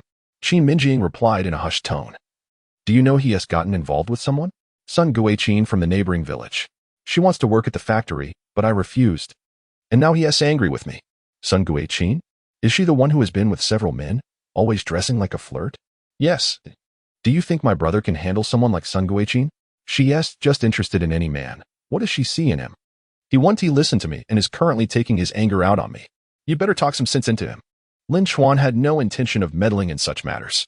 If he spoke out of turn, he would find himself in a difficult position. He placed the roasted ducks on the table and chuckled softly. "This is the love that Mr. Mengying is pursuing. Why concern yourself with it? As long as he is happy, that is what matters." Qin Mengying was not pleased. "Other women are fine, but not Sun Guiqin. Why should she be allowed to get close to my brother? Isn't it just to get a job at the factory? Bringing such a woman into the factory would only lead to trouble." However, Qin Mengying suddenly appeared at the kitchen door, his voice laced with anger. "What do you mean by trouble? I think Guiqin is quite wonderful. She is considerate and even does my laundry. Our parents are gone. And you've started your own family. Do you expect me, as your brother, to remain a bachelor for life?" Regardless of his protests, Qin Mengying remained adamant. "I stand by my words. Other women are acceptable, but not Sun Guiqin. Even if it's just about living together, I still wouldn't agree. Do you see her as someone who can lead a proper life? She is always dressed flamboyantly, smoking, drinking, and gambling. What good do you see in her?" Lin Chuan couldn't help but chuckle. Did it really require an explanation? Clearly, it was Sun Guiqin's allure that captivated him. Qin Mengying, increasingly agitated, stubbornly declared, "Fine. I no longer seek your approval. You have the audacity to turn your backs on family. What more could I possibly desire from you? I firmly state here today that I am determined to marry Sun Guiqin. She shall be my wife, and no dissent will be tolerated." With that proclamation, Qin Mengying turned on his heel and departed. Lin Chuan, in a flurry, called out, "Brother, what are you doing? Aren't you going to eat? I even bought roast duck in the provincial capital. Since we can't afford the lavish meals of your family, you may indulge yourselves." With that, Qin Mengying slammed the door behind him. Qin Mengying peeked out and nonchalantly remarked, "If he wishes to leave, let him go. We shall eat without him. I even warmed some white wine for you to unwind." Lin Chuan shook his head resolutely. "I shall forego the white wine. Let us share a bottle of beer instead. I can hardly stand the scent of that liquor." Qin Mengying felt a wave of emotion wash over her. The Lin Chuan of yore would have been compelled to drink at the mere whiff of alcohol, even resorting to soaking nails in soy sauce as a makeshift snack. Yet now, he refused even a drop. As the dishes were served, Lin Chuan personally plated 2 duck legs for Zhou Zhou and Lin Wanyu. Just as Qin Mengying poured the beer, there was a knock at the door. Expecting Qin Mengying's return, she was surprised to find Yuan Meiqing standing there. "What brings you here?" Qin Mengying inquired, puzzled. "Has Lin Chuan returned? I am eager to see him. Please, come in." Despite her lack of fondness for Yuan Meiqing, Qin Mengying extended a lukewarm invitation, neglecting to offer her a seat at the table as she tended to Zhou Zhou. However, Lin Chuan smiled and said, "Your timing is impeccable. We haven't started eating yet. Come, join us. Dear, please fetch another pair of chopsticks." Yet Yuan Meiqing hurriedly replied, "No need. I have already eaten. I came to discuss a pressing matter. Hongqin Textile Factory has informed its clients that no one is permitted to purchase our factory's fabrics. Otherwise, they will cease doing business with them. Our fabrics have been produced, yet no one is willing to buy them, and I am quite anxious." As Lin Chuan listened while eating, he pondered the situation. Logically, there should be no conflict between them and Xie Hongqin's company, as they were all producing the same fabrics. Furthermore, his factory had no reason to fear Meiqing Textile's competitiveness. Why was he behaving this way? It seemed evident that there was some underhanded maneuvering at play. Nevertheless, Lin Chuan maintained a calm demeanor and replied with a reassuring smile, "There is no need for concern. We cannot even utilize all the fabrics we produce. And there was never an intention to sell. You need not worry about this. Yuan Mengying sensed that Lin Chuan appeared indifferent to the matter, as if everything in his eyes was merely a child's game. Thus, she stood up and said, "In that case, I shall no longer fret. Please enjoy your meal. I shall take my leave." After seeing Yuan Mengying off, Lin Chuan returned to his meal and drink. Yet his mind was preoccupied with thoughts of Xie Hongqian and the reasons behind his actions. One thing was certain, such tactics could not harm his interests. Let him revel in his momentary satisfaction, for when his new fabrics were ready, he would come to realize how foolish it was to provoke Lin Chuan. The following day arrived, and Lin Chuan meticulously arranged his schedule. His first destination was the Huisher machinery factory, where he intended to commission the production of 2 sets of equipment according to the provided blueprints. However, the cost was steep, amounting to 50,000 yuan for the 2 sets. Subsequently, accompanied by Lin Chuan, he arrived at the patch of sticky soil in the southern city, handing the previously planned blueprints to Lin Chuan, instructing him to immediately find workers and commence construction. After reviewing the blueprints, Lin Chuan candidly remarked that constructing a brick factory was straightforward, primarily concerning raw materials, labor, brick kilns, and of course, fuel. Lin Chuan chuckled, asserting that these were not issues. Moreover, he did not wish to limit production to merely red bricks. The technological requirements were not overly stringent, but for now, it was imperative to produce what was most needed, with other considerations to follow later. Lin Chuan nodded earnestly, stating, "Understood, Boss Lin. I will arrange the workforce today, and we shall begin construction tomorrow." Do we still need to address the demolition? This question was unnecessary. Lin Chuan confidently replied, "Of course. Not only must we demolish, but you should also approach it with a strategic mindset, accumulating demolition experience for future utility." However, Lin Chuan foolishly chuckled, "What use is experience in tearing down houses?" Lin Chuan merely smiled in silence. The future demolition industry would prove to be exceedingly lucrative. Explaining this to Lin Chuan now would be futile, as he would not grasp its significance. In the prosperous times ahead, he would come to understand just how invaluable today's experience truly was. After organizing these matters, Lin Chuan returned to the garment factory, where Yu Meiling forcefully slammed a pair of cropped pants onto the table. Upon glancing at the pants, Lin Chuan quickly discerned that they were not produced by the factory. The fabric was subpar, and the workmanship was quite crude. The label on the waistband boldly displayed the name Dream Shadow. "Where did you acquire these?" Lin Chuan inquired nonchalantly after setting the pants down. "At the wholesale market." Yu Meiling replied indignantly. "Today, a wholesaler informed me that cheap cropped pants were being sold at the market for only 6 yuan, and many people were scrambling to buy them. They are clearly imitating our cropped pants, exploiting our advertising to profit. It is utterly despicable." Lin Chuan remained remarkably composed, as this was quite typical. Such garments, once seen by a tailor, could easily be replicated, although their cropped pants were of exceptional quality and craftsmanship. Retailing at 15 yuan each made them a luxury for ordinary workers.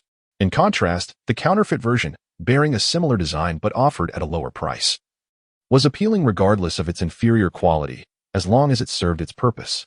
His design had been immensely popular, inevitably attracting envy from competitors. While this was acceptable, what was intolerable was their audacity to counterfeit the trademark. This was not merely about financial gain.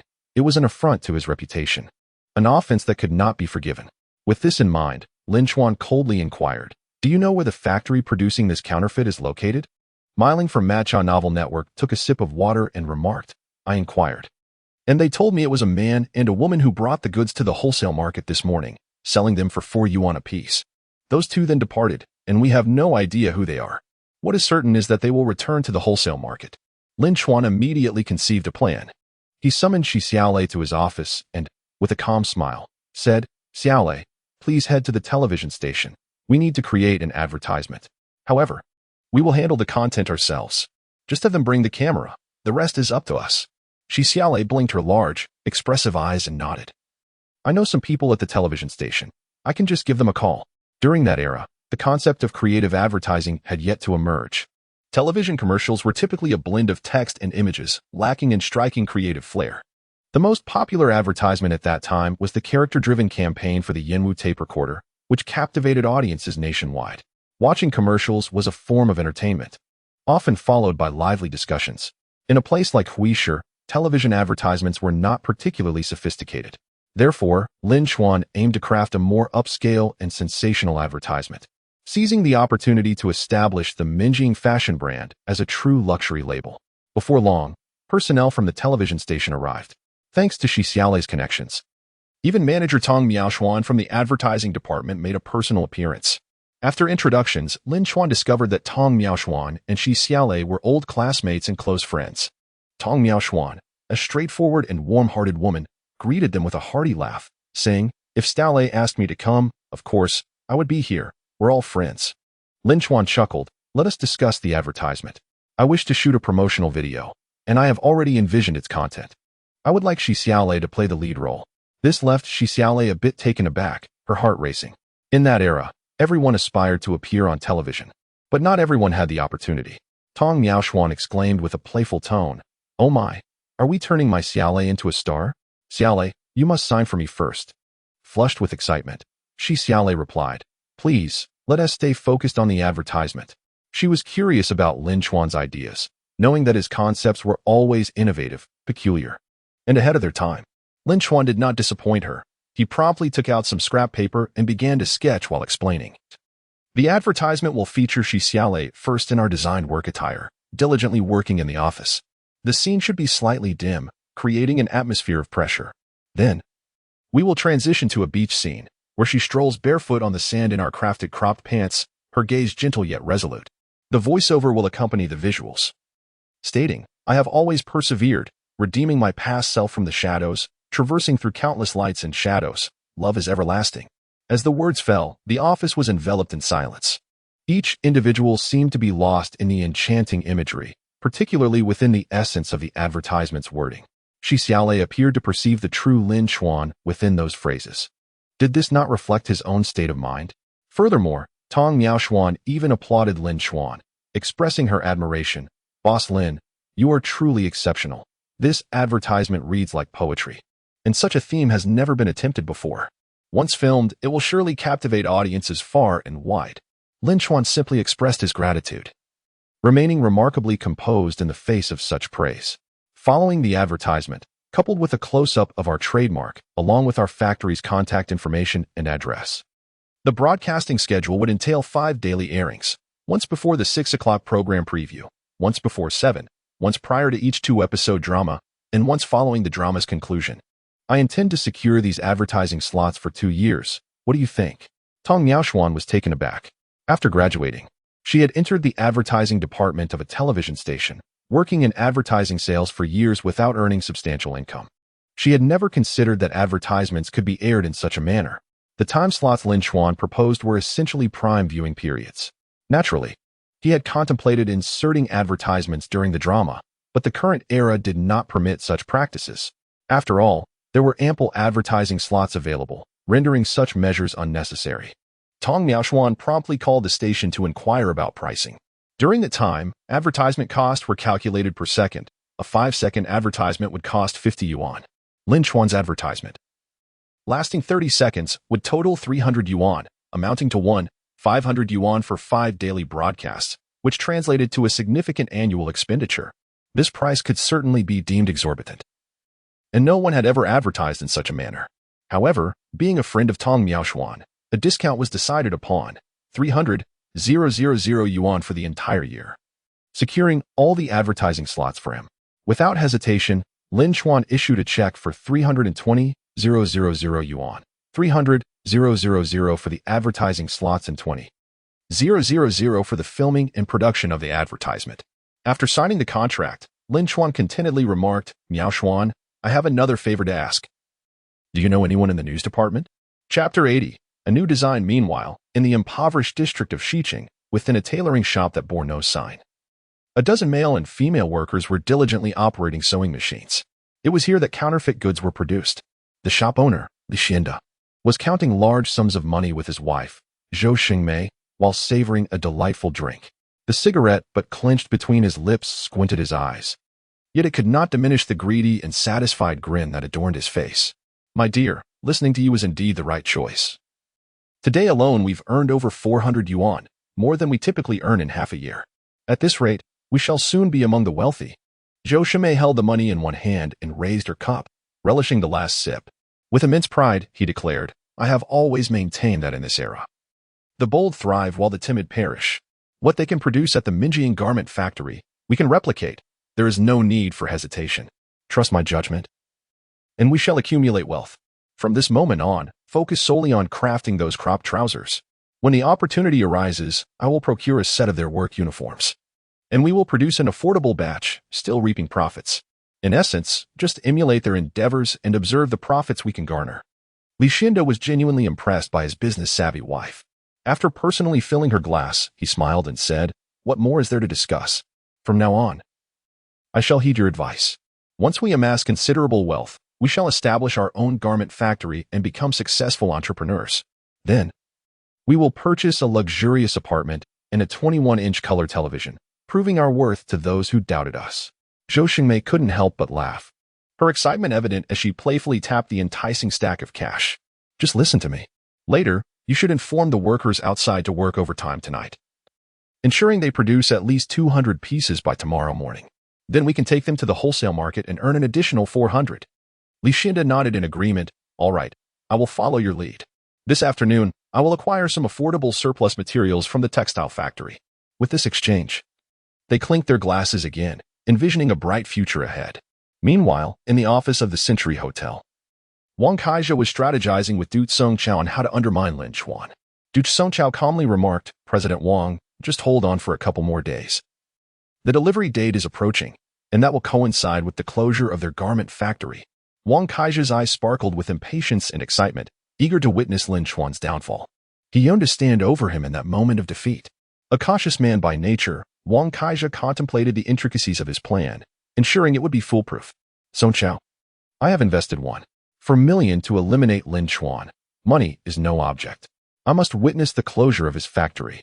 Du Songqiao, exuding confidence, replied, President Wang, do you still doubt me? Throughout our years of partnership, I have never let you down, and this time will be no different. Lin Chuan is merely a small businessman who once was a tailor. Regardless of his success, at heart, he remains a mere craftsman. He has even used cunning to ensnare Shi Xiaolei.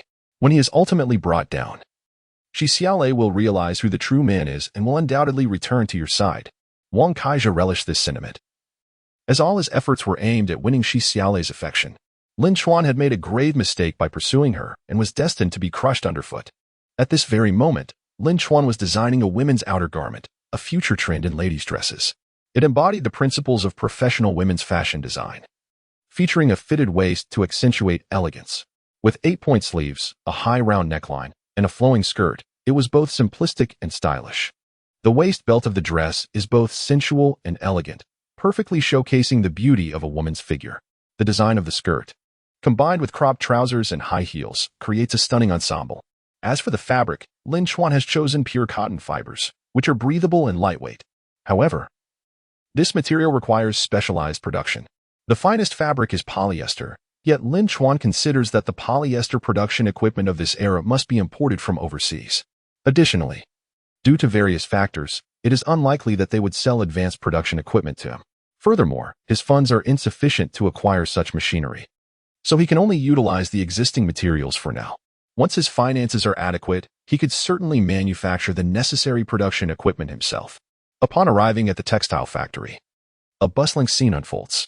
Large quantities of fabric are being stored by workers, yet Yuan Meiqing is preoccupied with when these materials will be sold. Lin Chuan, however, is unconcerned, as these fabrics are hardly sufficient for his clothing factory's needs. After providing Yuan Meiqing with new data parameters, Lin Chuan calmly stated, This is pure cotton fiber fabric, which is quite challenging to produce, with a complex dyeing process. I have noted all the required chemical raw materials for you. From this moment on, let's produce this fabric. In recent days, Yuan Meiqing has not been idle. She has learned a great deal about textiles from the technicians. After reviewing the parameters, she exclaimed in astonishment, It seems that this fabric has never been produced before. Lin Chuan chuckled. Of course, if it had been produced before, what need would there be for me to create it? Moreover, be vigilant while producing this fabric. Noticing Lin Chuan's mysterious demeanor, Yuan Meiqing curiously inquired, What do you mean by being vigilant? I don't understand what you're saying. I have provided you with 2 types of chemical raw materials, one for our dyeing processes and the other for your uncle, Yuan Hidong. Yuan Meiqing became even more perplexed. Why do you need to save some for him? Can you clarify? The more I listen, the more confused I become. Just gather everything you need. I will explain how to proceed later. With Yuan Meiqing's intellect, even if he explained, she might not fully grasp it. Moreover, there are intricate commercial competitions and strategies involved. It suffices for Yuan Meiqing to simply comply. The next morning, at the Huisher clothing wholesale market, Li Xinda and Zhou Shimei confidently entered the market with a tricycle full of counterfeit goods, driven by their desires for wealth and greed.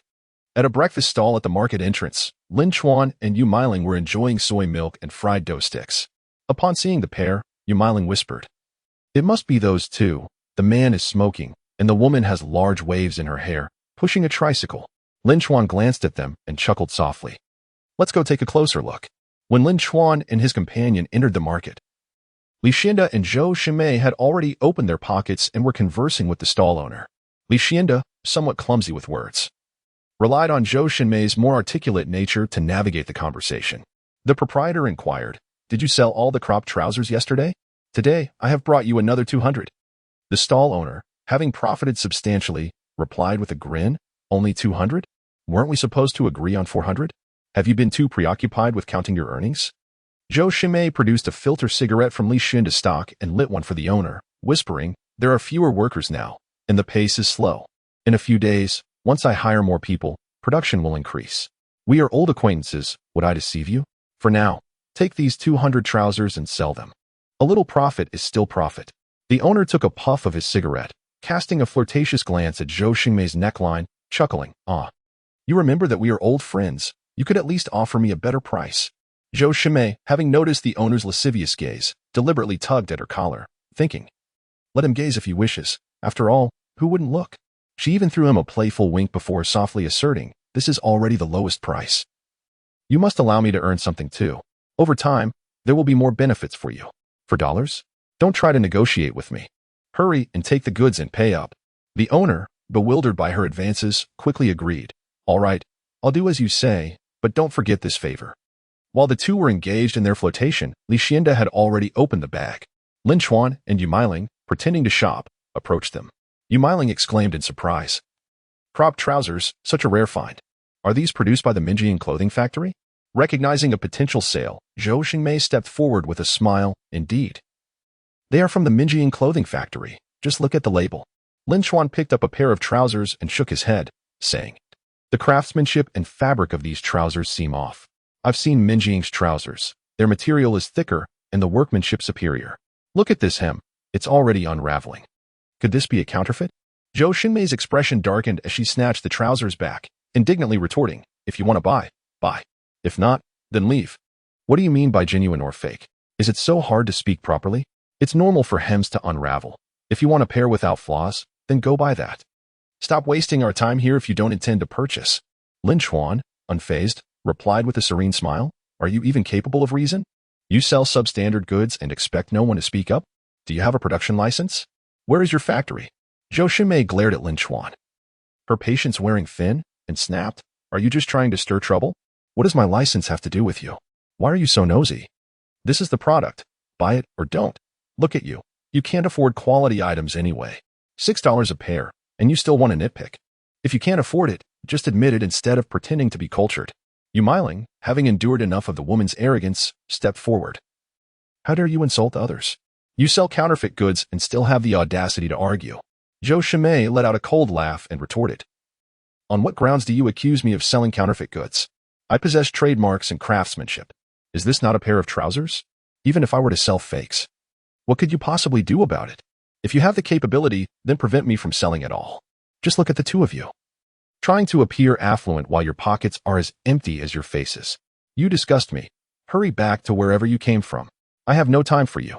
Yu Meiling attempted to engage her further, but Li Xinda had already lifted the lock from the tricycle, glaring menacingly at Lin Chuan and Yu Meiling.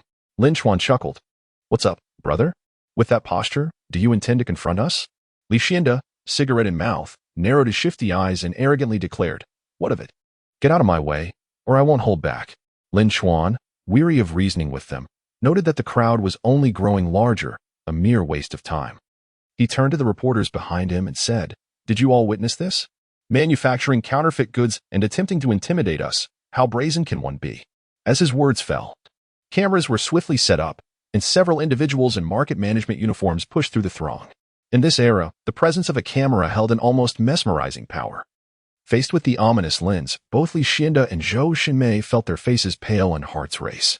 The numerous market management personnel made Li Xianda nearly wish to hide beneath the tricycle. Even Zhou Xinmei, accustomed to throwing tantrums, lacked the courage to face the camera, instead seeking refuge from its gaze. At that moment, a female reporter, microphone in hand, addressed the camera. "Dear viewers, we are at the Huixi clothing wholesale market, where a couple is brazenly selling imitation goods." As she spoke, the camera focused on their faces, capturing a close-up. Market management officials began to scatter the poorly made cropped trousers across the ground. Li Xianda, filled with both fear and anger, muttered under his breath, "I listened to you. You wretched woman. Now what do you propose we do?" Zhou Shengmei, equally frightened, astonished, and furious, shot back, "Now you blame me? Why didn't you voice your concerns when counting the money?" At that moment, the reporter thrust the microphone in front of them. "Do you possess any production licenses or a factory?" The couple, like defeated roosters, hung their heads in silence. "Do you not feel any remorse for deceiving consumers?" Li Xianda, unable to endure the pressure, grimaced and pleaded, "Dear reporter, we were wrong. We will never produce counterfeit goods again. Please, spare us." However, the reporter had no such intentions, promptly placing the microphone before Lin Chuan. "Director Lin, regarding these individuals who have brazenly employed your factory's designs for their counterfeit goods, do you have any comments?" At this, both Li Xianda and Zhou Xingmei were rendered speechless, shocked into realization. This man was the owner of Mengying clothing factory. Just moments ago, they had derided him as a pauper and mocked his pretentiousness. Had they not just prostrated themselves before him, inviting his disdain? They had even imagined a bright future, dreaming of lavish televisions. Now, even their only tailor shop must close its doors. This time, they have truly gained fame through television, only to become the subject of scorn and ridicule. At this moment, Lin Chuan also began to speak.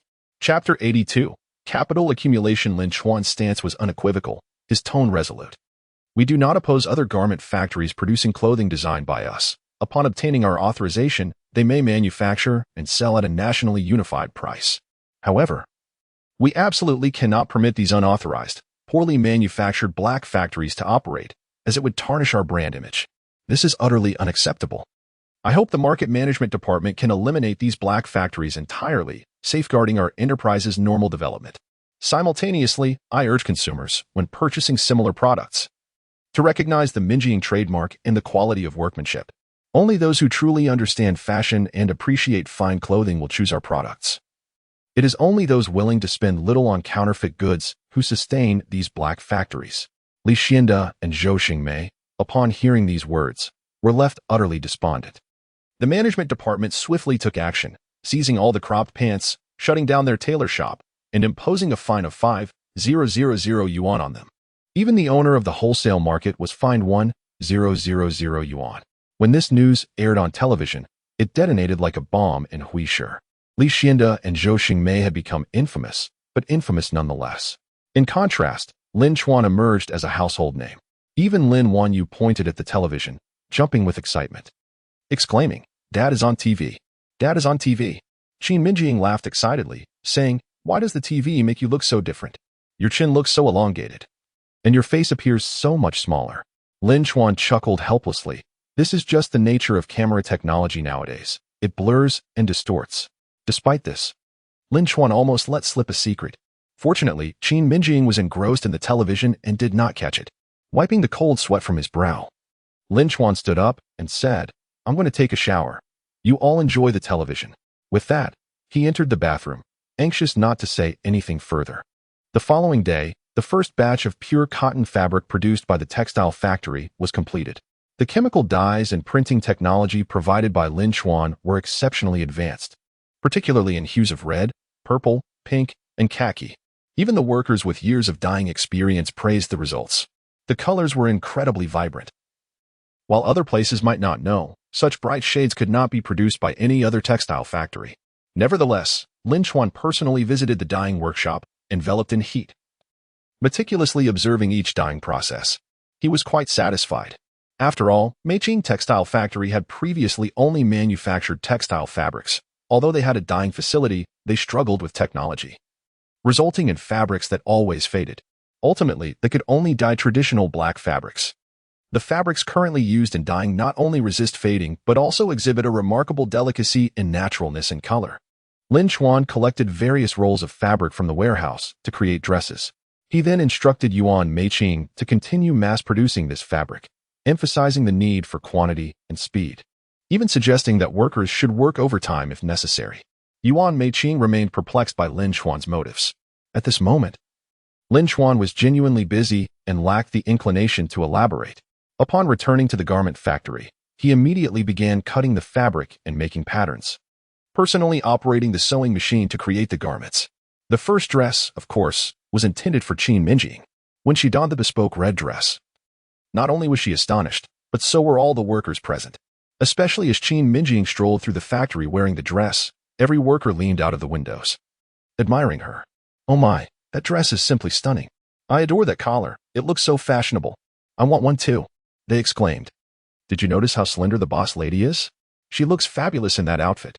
Simultaneously, Yu Meiling and Shi Xiaolei could no longer contain their curiosity.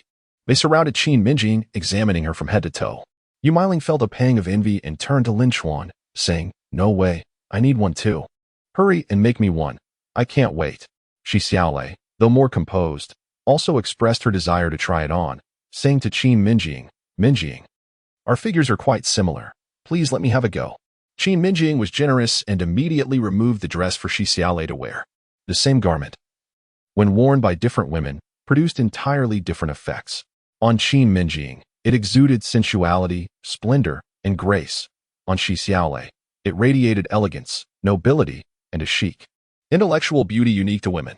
Seeing this, Lin Chuan smiled nonchalantly and remarked, "Xiaolei, this is the outfit you should wear for your advertisement. Shortly, I will tailor a set specifically for you." The smile on Shi Xiaolei's face was filled with anticipation and excitement. Lin Chuan was not only a business prodigy but also an artist. The dresses he designed were not only stylish but also showcased the most admirable qualities of women. Yet, only Lin Chuan understood that, be it beauty or fashion, all of it was merely the inception of a commercial strategy. He was not a true fashion designer. He simply borrowed memories from a past life. Furthermore, clothing was merely an early accumulation of capital. In the future, his ventures would encompass much more. While he was engrossed in researching advertisement shoots, the doorman announced that a certain Qin Zhenshin was waiting outside. Lin Chuan instructed Qin Mengying to attend to him while he continued crafting the dress for Shi Xiaolei.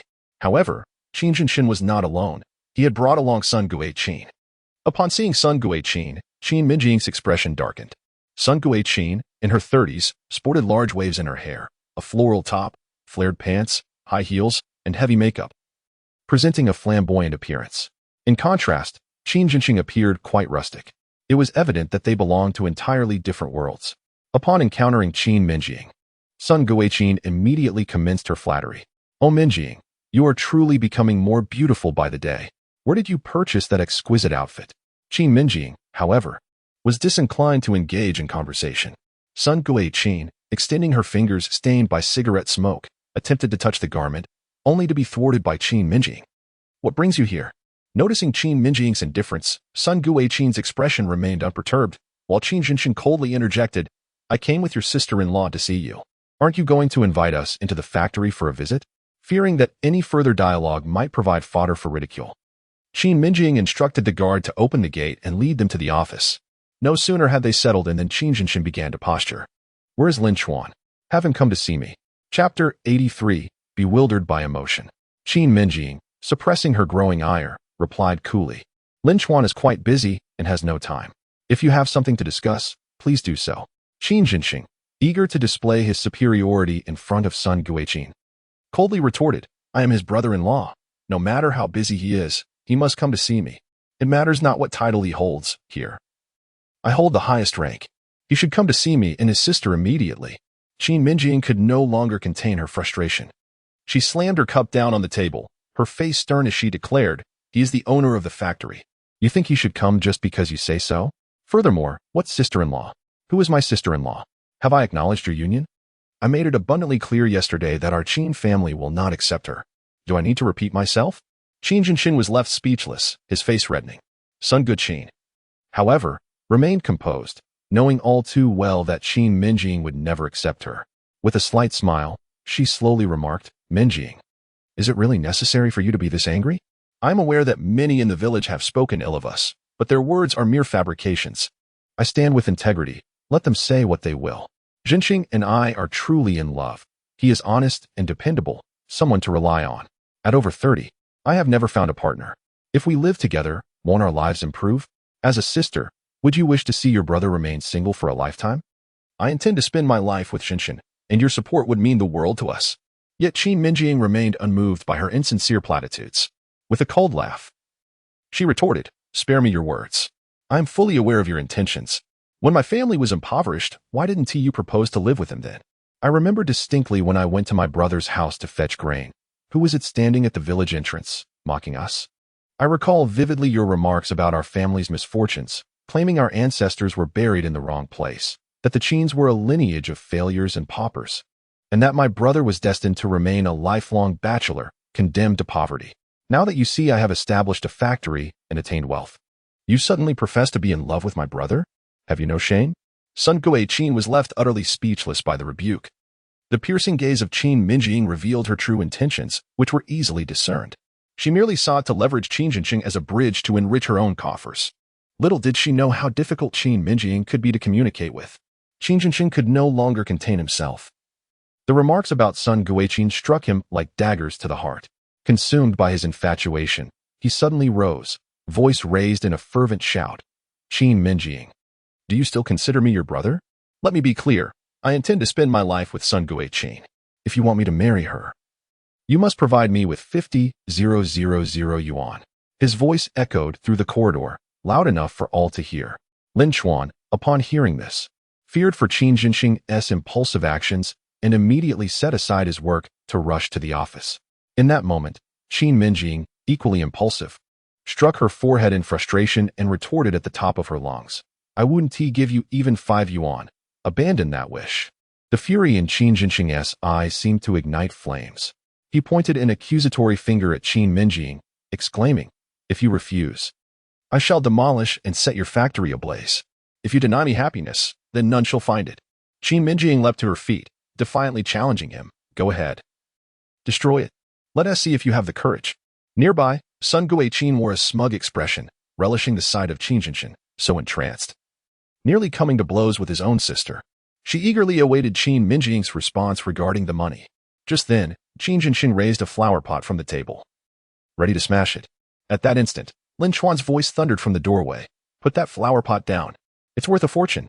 If you want to smash something, go to the construction site and break some bricks. At least you might earn some money instead of begging."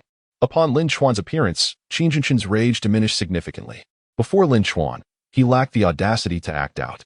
This was not only due to Lin Chuan's status as a wealthy businessman, but also because Lin Chuan had once extended a helping hand to him. Despite his simmering anger, he could not afford to be ungrateful. Thus, he reluctantly set the flower pot down. Seeing Lin Chuan, Sun Guiqin immediately rose, adopting a sycophantic demeanor, and said with a flirtatious smile, "Isn't this Chuanzi? It's truly difficult to catch a glimpse of you these days. Look at the success of your enterprise. I always knew you were a capable individual. My judgment was never mistaken." Lin Chuan was utterly disinterested in her flattery, barely sparing her a glance as he approached Qin Mengying. His cold gaze fixed on Qin Jinxing. "Brother, let us communicate civilly, without shouting or threatening. This is a factory, not a home. Now, tell me, what is it that you truly desire?" Qin Jinxing, gritting his teeth, shot a furious glance at the equally irate Qin Mengying and declared, "I mean no harm. I simply want 50,000 yuan to marry your sister." At last, Lin Chuan turned his gaze towards Sun Guiqin.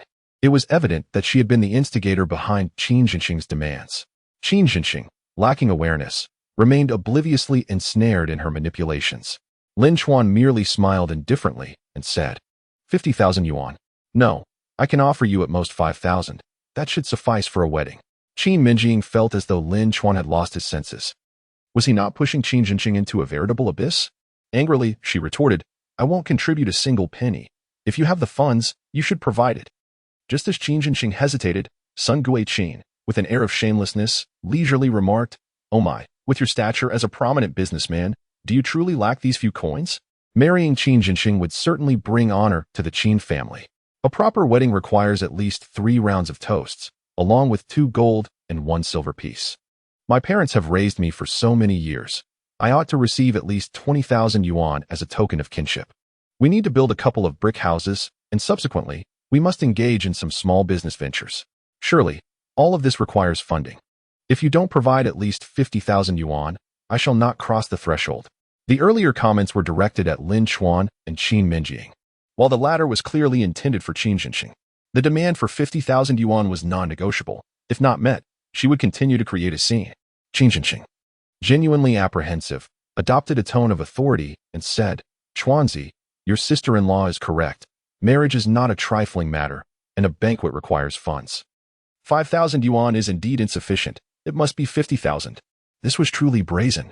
If 5,000 was unacceptable, then perhaps 500 would suffice. Chapter 84.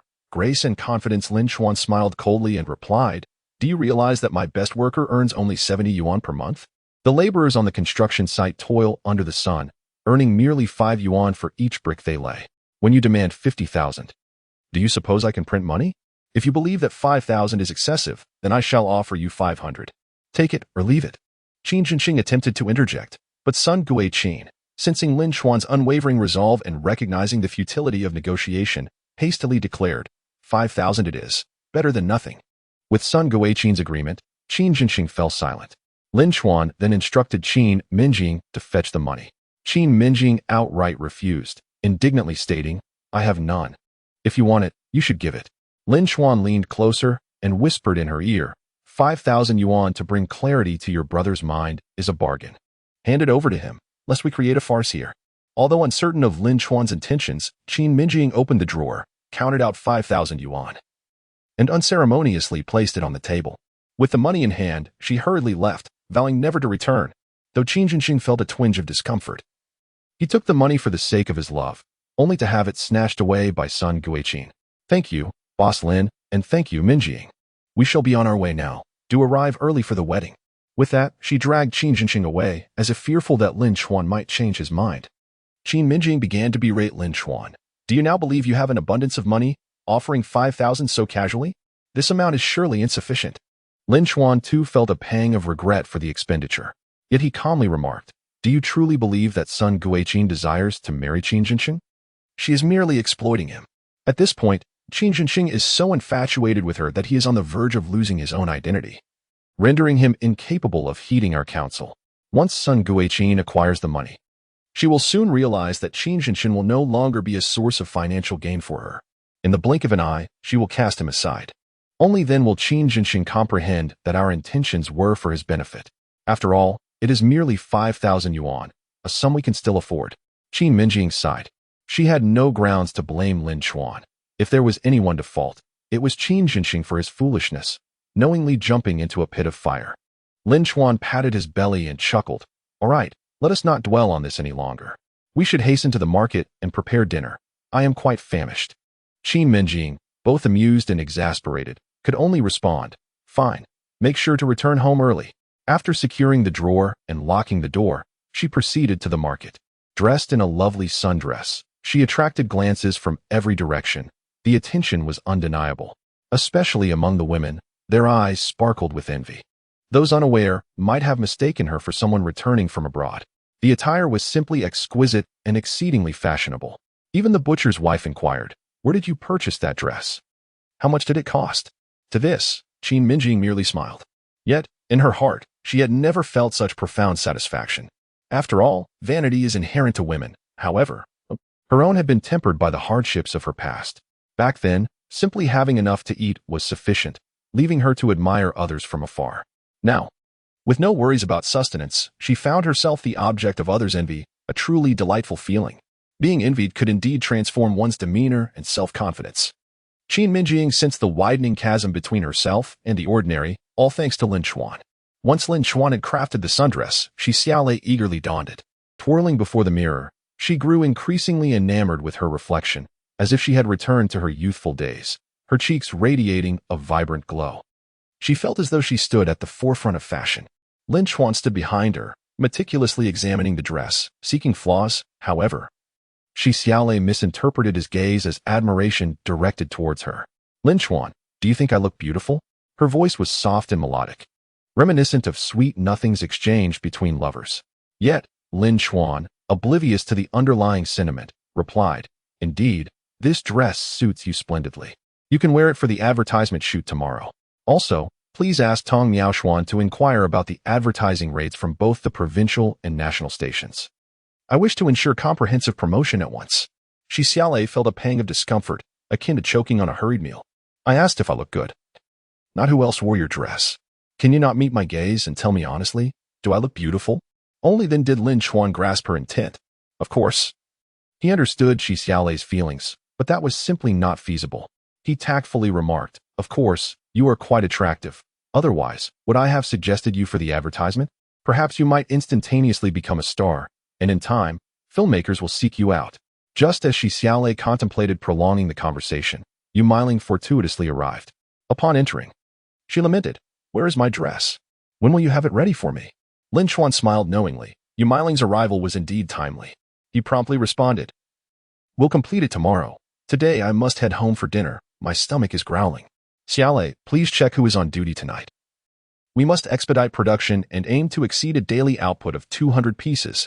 With a resigned glance at Yu Meiling and Lin Chuan, Shi Xiaolei could only state, Currently, our daily production is over 270 pieces. Although the pressure from orders is substantial, it remains manageable. That's good to hear. I shall return home for dinner now. You both continue your work. Upon exiting the office, Lin Chuan exhaled deeply. Had it not been for Yu Meiling's timely intervention, Shi Xiaolei's pride would have undoubtedly been wounded. Simultaneously, he reminded himself that since the moment of his rebirth, he could possess everything, except for love with another woman. Early the next morning, Shi Xiaolei set off to shoot the advertisement. The garment factory's production proceeded systematically, with finished products being stored securely in the warehouse. Meanwhile, at the brick factory in the suburbs, Zhao Ninshuan had already commenced work early with dozens of laborers. Following the blueprints, the kiln was scheduled for completion today, allowing for trial production of bricks to begin tomorrow. At that moment, 2 vehicles sped onto the construction site. A few imposing individuals disembarked and shouted, Put down your tools. Who is in charge here? Sensing their hostility, Zhao Ninshuan approached them politely, offering cigarettes while smiling. I am the foreman. May I inquire what brings you here? Please, have a smoke.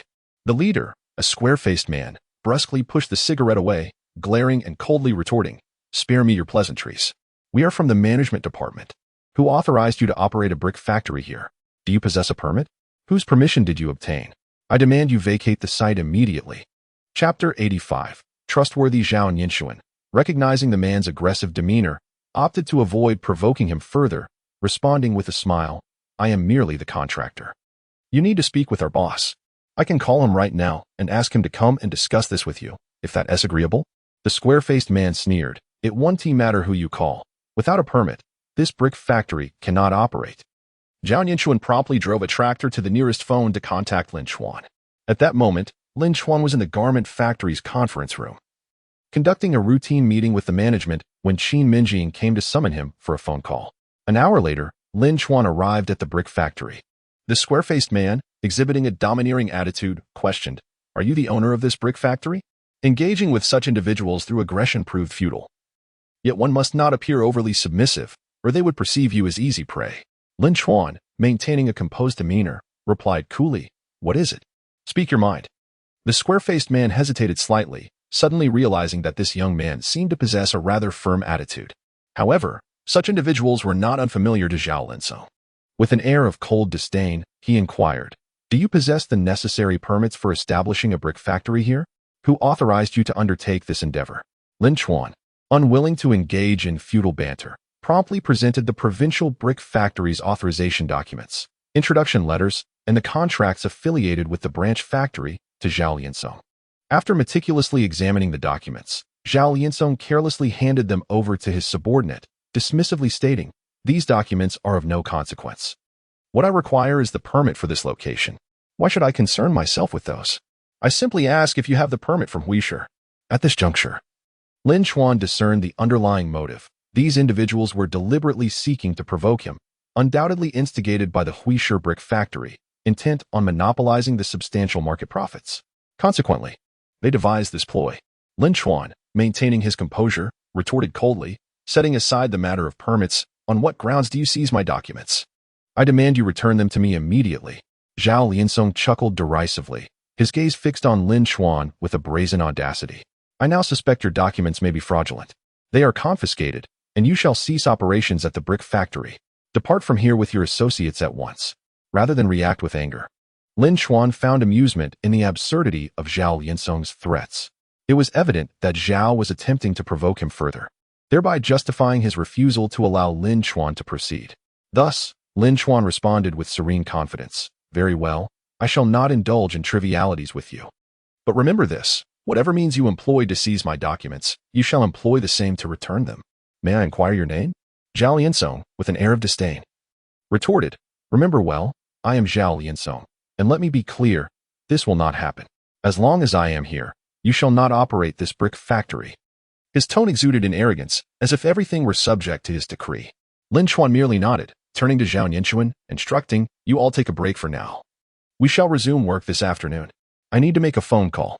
With that, he disregarded Zhao Liansong entirely and departed. Zhao Liansong, holding Lin Chuan in contempt, left with his companions, leaving 2 men to watch over the site. At this moment, Lin Chuan was engulfed in frustration, not over the brick factory, but due to the inadequacies of the current era, where even a mobile phone was a luxury yet to be realized. It would be at least 2 years before such technology emerged. For now, he was relegated to searching for public telephones, an exceedingly inconvenient endeavor. Although he contemplated venturing into the telecommunications industry, his current funds were woefully insufficient. In fact, he was far from his goal. Entering the mobile phone market was not entirely out of reach, but it would require tens of millions in capital. Perhaps it was wiser to focus on earning sufficient funds before pursuing such ambitions. Finally locating a public telephone, Lin Chuan immediately dialed the number for Lin Yuan. After listening to Lin Chuan's concerns, Lin Yuan contemplated the best course of action and whom to involve. He then solemnly assured, I will resolve this before noon. Despite his brevity, Lin Yuan was a trustworthy ally. With his assurance, Lin Chuan felt a measure of relief, allowing him to set aside his worries for the time being. First, he found a restaurant, purchased some food, and returned to the brick factory to dine with the workers while awaiting Zhao Liansong's arrival with the documents. At that moment, Zhao Liansong was dining with Shen Luxing, the deputy director of the Huisher brick factory. In his 50s, Shen exuded a sense of composure in every gesture.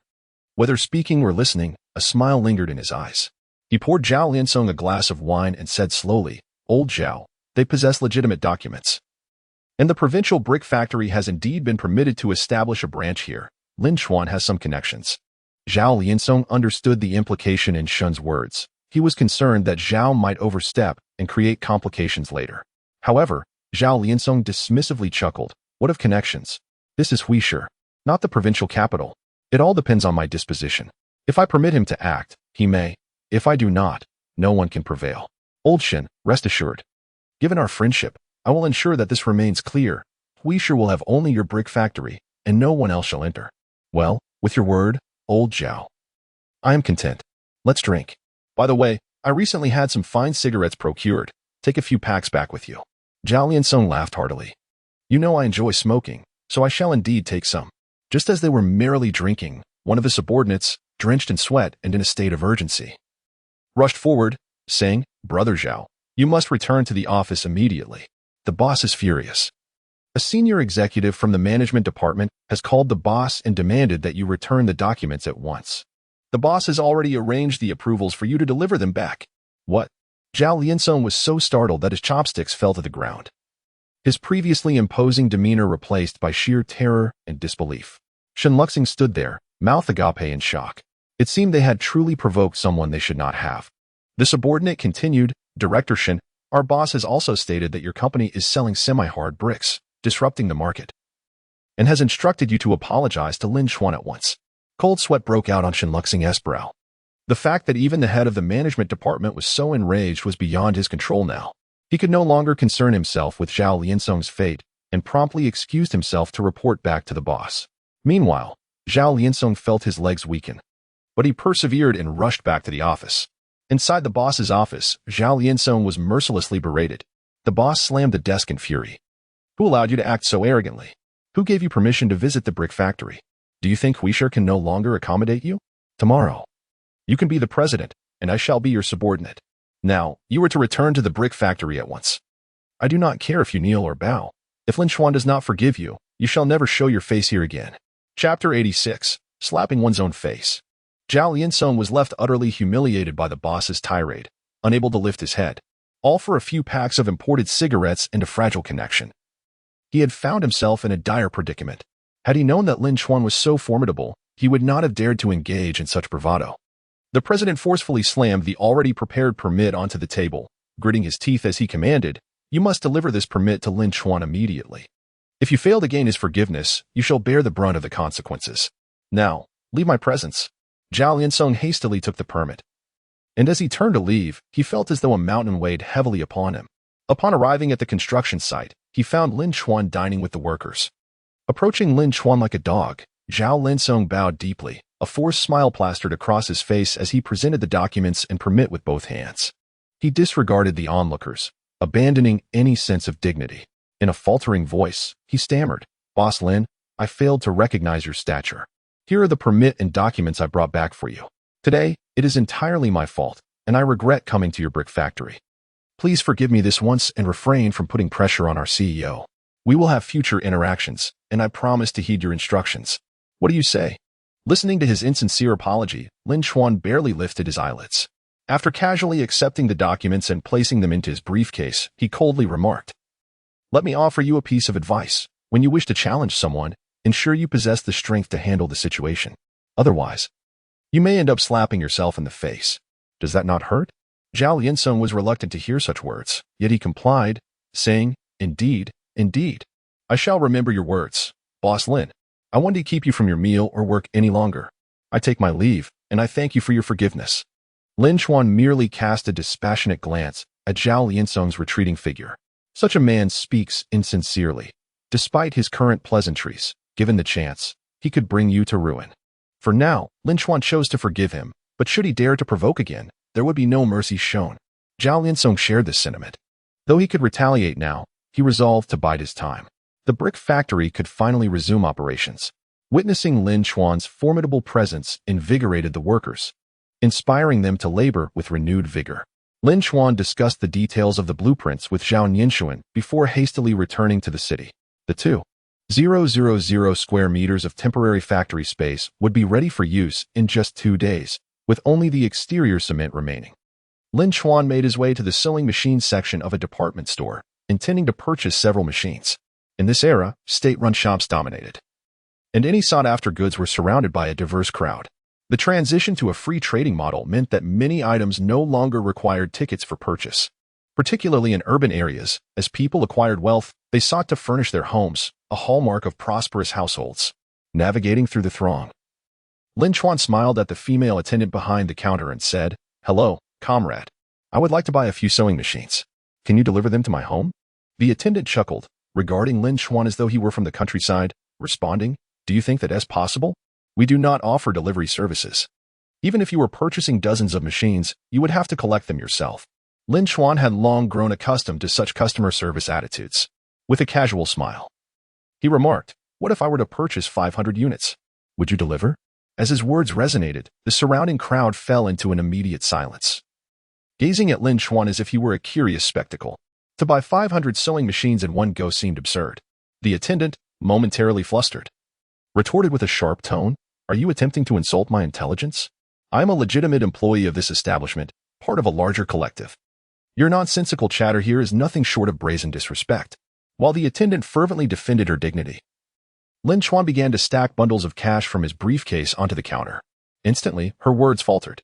This was money that everyone present had never before witnessed in such abundance. She earned a mere $35 a month. It would take her years to accumulate that sum. The envy towards the affluent transcended time and gender, manifesting in the astonished gazes of those around him. This man was undeniably wealthy, presenting such a sum at once, clearly a significant entrepreneur. After 5 years of diligent saving, I barely have $1,000. How could he possess such wealth? Just by looking at him, it was evident he was a man of means. Otherwise, how could he afford to purchase 500 sewing machines in one transaction?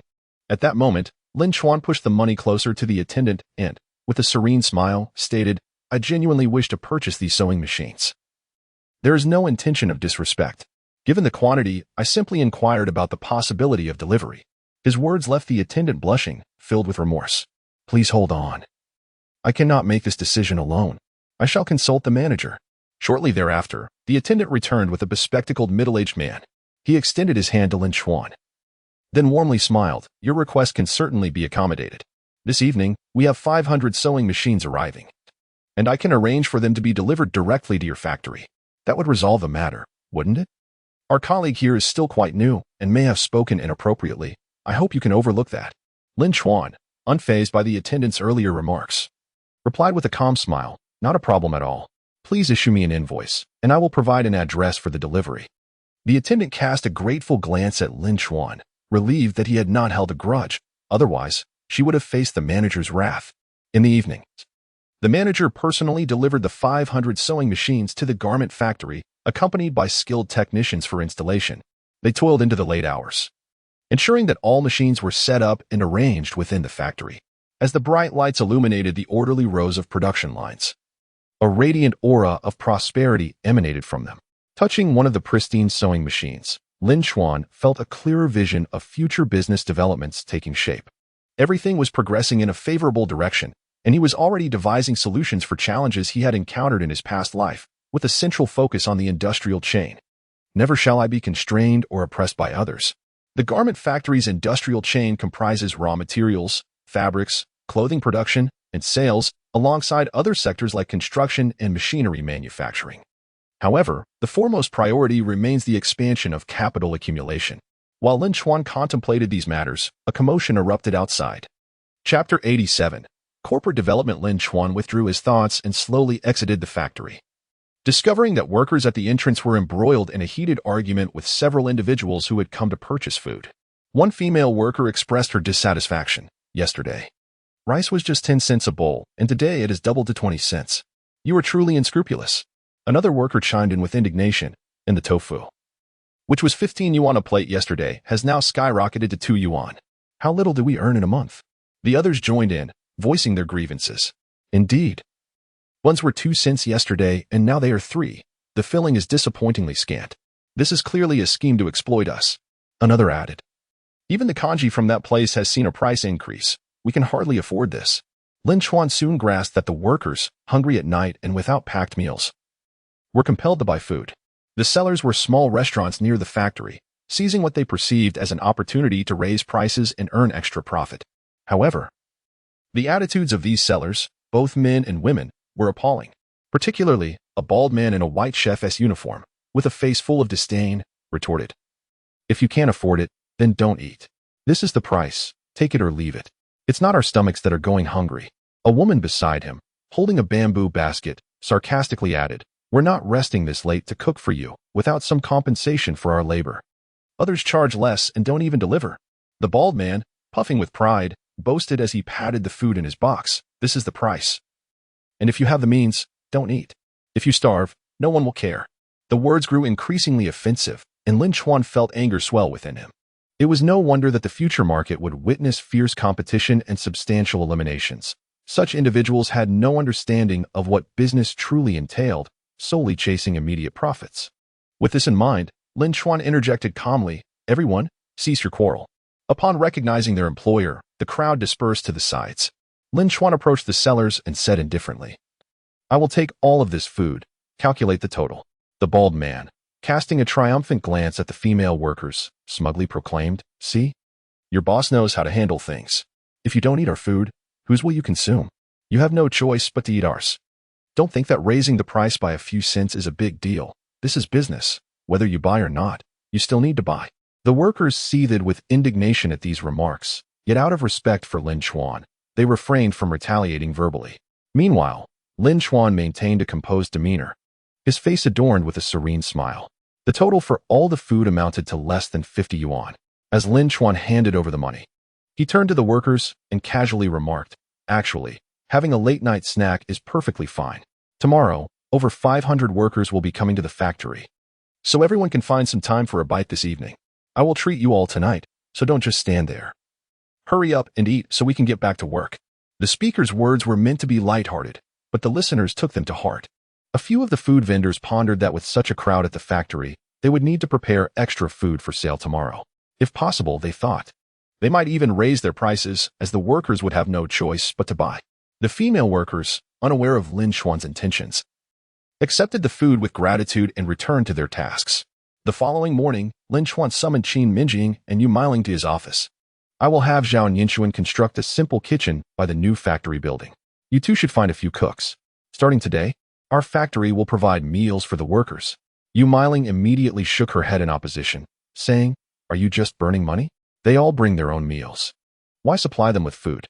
Even Qin Mengying thought Yu Miling had a point. With the new workers arriving, the total would exceed 600. And if we continued with 2 shifts, it would exceed 1,000. Calculating at least 50 cents per person, it would amount to 500 a day, which translates to a staggering monthly expense. However, Lin Chuan's considerations were not confined to this perspective. He smiled calmly and replied, It may seem like a lot, but the cohesion it fosters within the enterprise and the enthusiasm it inspires in the workers cannot be purchased with any amount of money. Think about it. Workers come to work to fill their stomachs and save a little. If they are laboring on an empty stomach, resentment is bound to brew. And such sentiments can lead to unnecessary losses for the company, losses that cannot be easily remedied. Thus, spending 50 cents per person each day may seem excessive, but in reality, it is quite reasonable. We can certainly afford this budget of 150,000. Upon hearing this, both women began to see the validity in his reasoning. Lin Chuan continued, As for the procurement of food, I will leave that to you, Miling. The daily standard should include rice, steamed buns, and at least 2 meat dishes and 3 vegetable dishes, ensuring everyone is well fed. You can get started on this right away.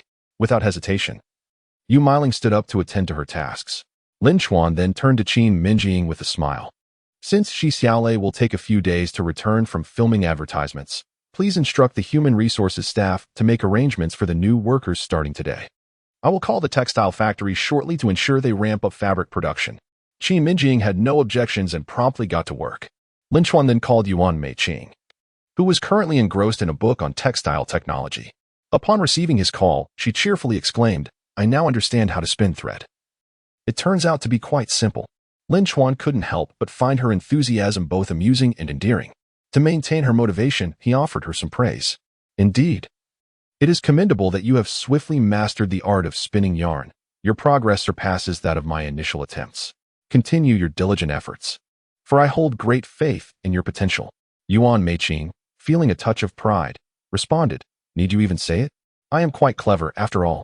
Lin Chuan chuckled inwardly, thinking cleverness is a stretch. In comparison to a pig, she merely walks on 2 legs. Yet, this delightful naivety is precisely what makes Yuan Meiqing so endearing.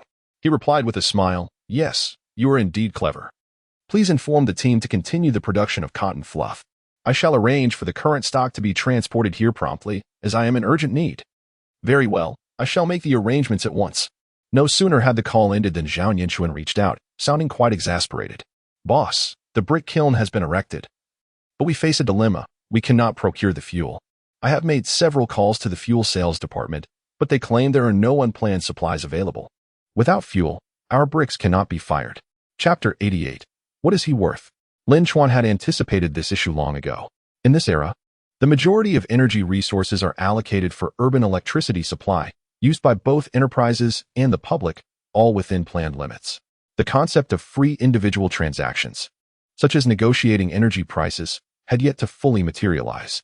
Furthermore, utilizing natural gas was rendered impossible due to considerations regarding pipeline construction. Thus, Lin Chuan had always prepared for unforeseen circumstances, drawing upon memories from his past life to devise a solution. He vividly recalled a news report from his previous life about a villager with the surname Jane, who discovered an open-pit coal mine located 45 kilometers from Huisher. Expert investigations revealed a staggering reserve of 27 million tons of coal. This discovery made headlines 6 months later.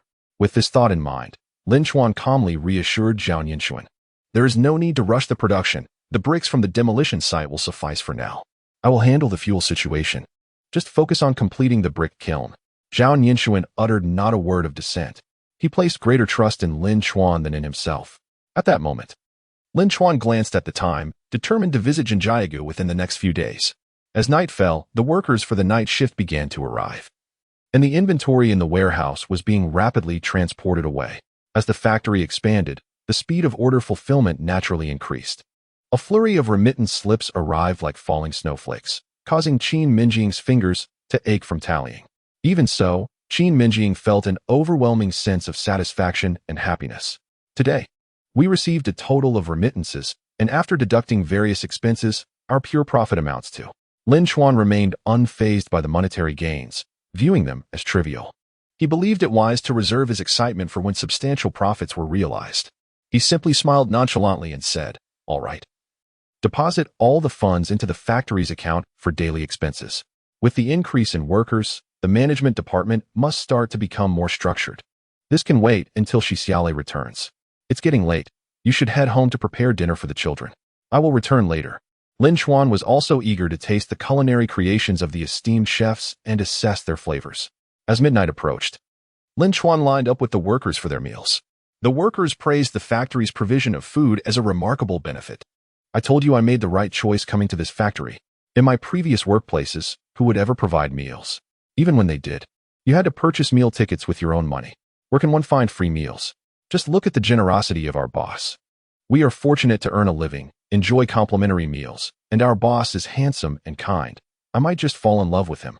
This just elicited a hearty round of laughter from the crowd. One female worker, feeling competitive, chimed in, "What are you laughing about? Isn't it true? I'm not the only one who likes the boss. I'm just not as hypocritical as you all. Each one of you is secretly smitten." Lin Chuan found himself in a humorous predicament. After all, the factory was predominantly staffed by women. What else could be expected from a gathering of ladies? However, when the female worker spotted Lin Chuan actually among them, she blushed, stuck out her tongue, and hurried back to the factory. The chef's skills were commendable, as the meals they prepared surpassed those from the restaurants the previous day. Interestingly, those restaurants had made a significant effort today, aware of the factory's bustling crowd, producing food in quantities several times greater than before, a true display of investment. A few of them were strategizing when the bald man chuckled and said, "Today, let's charge an extra 50 cents for everything." The woman questioned, "Will that work? If we keep raising prices, will they still buy?" The bald man confidently replied, "Not buy? Just wait until they're hungry. They'll pay whatever we ask. Raising the price by 50 cents is merely a courtesy. We could have raised it by a whole dollar. After all, it's the boss's money, so just follow my lead and be ready to count the profits." Another man nodded in agreement. "I'm following your plan. I spent over 200 on ingredients today, hauling them in with a tricycle. I just hope to make some money today." Oddly enough, as the clock approached 1 o'clock, the factory was brightly lit, yet no one came to purchase food. As the warm dishes began to cool, impatience began to set in. The man glanced at the large containers of food on his tricycle, increasingly anxious. "What is going on today? Why has anyone come to buy food?" The bald man remained calm, lighting a cigarette and smirking. "Why are you so anxious? Perhaps they haven't finished work yet. Soon enough, people will come to buy. After all, what will they eat if they don't?" The others found his reasoning convincing. Just then, the security guard arrived to change shifts, hurrying out with an empty lunchbox. The bald man sensed something was amiss and called out to the guard, "Brother, aren't you buying lunch today?" The gatekeeper, anxious and fearing he would miss the meal, turned back and impatiently shouted, "What the devil? Our factory has started providing free meals today, 2 meat dishes and 3 vegetable dishes. Far superior to what you sell. Who would buy your worthless junk?" Upon hearing this, the group outside was left utterly dumbfounded. The bald man, his expression twisted in shock, exclaimed, "Free meals? How can that be? Why didn't anyone tell me we were providing meals?" The gatekeeper retorted, "Who the hell are you to warrant an explanation? Now get lost." The bald man was rendered speechless, as if a few dry buns had lodged in his throat, his face turning crimson. The man on the tricycle, incensed, seized the bald man's collar and spat, "Damn you. Who said we would make extra food today to earn money? I spent over 200 on ingredients and prepared several large buckets of food. Now what am I supposed to do?" A woman chimed in angrily, "We've barely made $20 in the last few days. Today I prepared over $100 worth of meals, and now no one is buying them. We all followed your advice, and now we've truly suffered a loss." The others turned their ire toward the bald man. "We listened to you, and now we are facing this loss. I can't even afford to buy vegetables for the restaurant anymore. I don't care. You must pay for all this food." "Yes. Let him pay. It's his fault for misleading us." The bald man was on the verge of tears. "Do you have any justification?" I also prepared over $200 worth of food. Who do I turn to for compensation? Besides, I didn't force you to make these dishes. It was your greed for profit that led to this situation. What does it have to do with me? The man on the tricycle, filled with rage, shouted. It doesn't matter. You must buy it. If you don't, we'll beat you to a pulp. Even if you kill me, I want to buy it. I have no money. With that, the angry group unleashed a flurry of punches and kicks upon the bald man, scattering the food all over the ground. Chapter 89. Personally picking up the goods. Lin Chuan stood by the window, observing the fierce scuffle outside, nearly laughing so hard that he would have spat out his meal. A few small restaurant owners were trying to show off in front of him, only to invite their own misfortune. Even though he received a substantial monthly meal allowance, the workers were motivated and their morale high, making the expenditure worthwhile. Not only these small business owners, but anyone attempting to undermine his interests would find it futile. And tomorrow, the one to contend with was Sun Tuming. The date for the first batch of deliveries had arrived, and this fellow intended to deceive Wang Kaija. It would soon be revealed who would truly outsmart whom. Thus, the following morning, Sun Tuming, in Du Songchao's office, placed a call to the garment factory. The call was answered by Yu Meiling. Sun Tuming glanced at Du Songchao, whose expression remained indifferent, and coldly remarked, "Is this manager you? Today is the delivery day. Have the 500 work uniforms been completed? I'm waiting on my end." Yu Meiling, suppressing her disdain, tried to maintain a calm tone as she replied, "They have indeed been completed." "Really?" Sun Tuman was momentarily taken aback, quickly glancing at Du Songchao. However, Du Songchao displayed no signs of disarray. Instead, he calmly remarked, "Let them vent their anger." Sun Tuman nodded vigorously and spoke into the phone. "That's splendid. I was beginning to think you couldn't manage it. Please expedite the shipment." Yet, Yu Meiling responded with a cold smile, "I'm afraid, Mr. Sun, that our factory has a policy requiring your personal presence to collect the goods and inspect them for any quality issues. Furthermore, our owner and the financial director must sign off before the goods can leave the premises. It seems you must come in person." "What? You expect me to come? I'm in Dancher. How can I possibly make that trip?" Sun Tuman outright refused. Even Du Songchao furrowed his brow slightly. If they had to go in person for inspection, what excuse could they possibly concoct to penalize them for breach of contract? Yu Meiling, with a hint of exasperation, stated, "Mr. Sun, we have a contract in place. You are dealing with garments worth $1 million. We cannot afford any mistakes. If you do not come, we cannot ship the goods." Sun Tuman was now thoroughly agitated, retorting, "You acknowledge we have a contract? You never mentioned I needed to be present for collection. What you are doing constitutes a breach of contract, and you owe me damages." Yu Meiling replied with a smile, "Of course. We cannot include all our factory regulations in the contract. That would render it unfair, and we would not be able to sign it. Moreover, everyone collects their goods in person. If there are quality issues, they can be addressed on the spot. If you do not come, and later claim we breached the contract due to quality concerns, that would be unreasonable, wouldn't it?" Sun Tuman was rendered speechless, struggling to find words. His teeth clenched in frustration.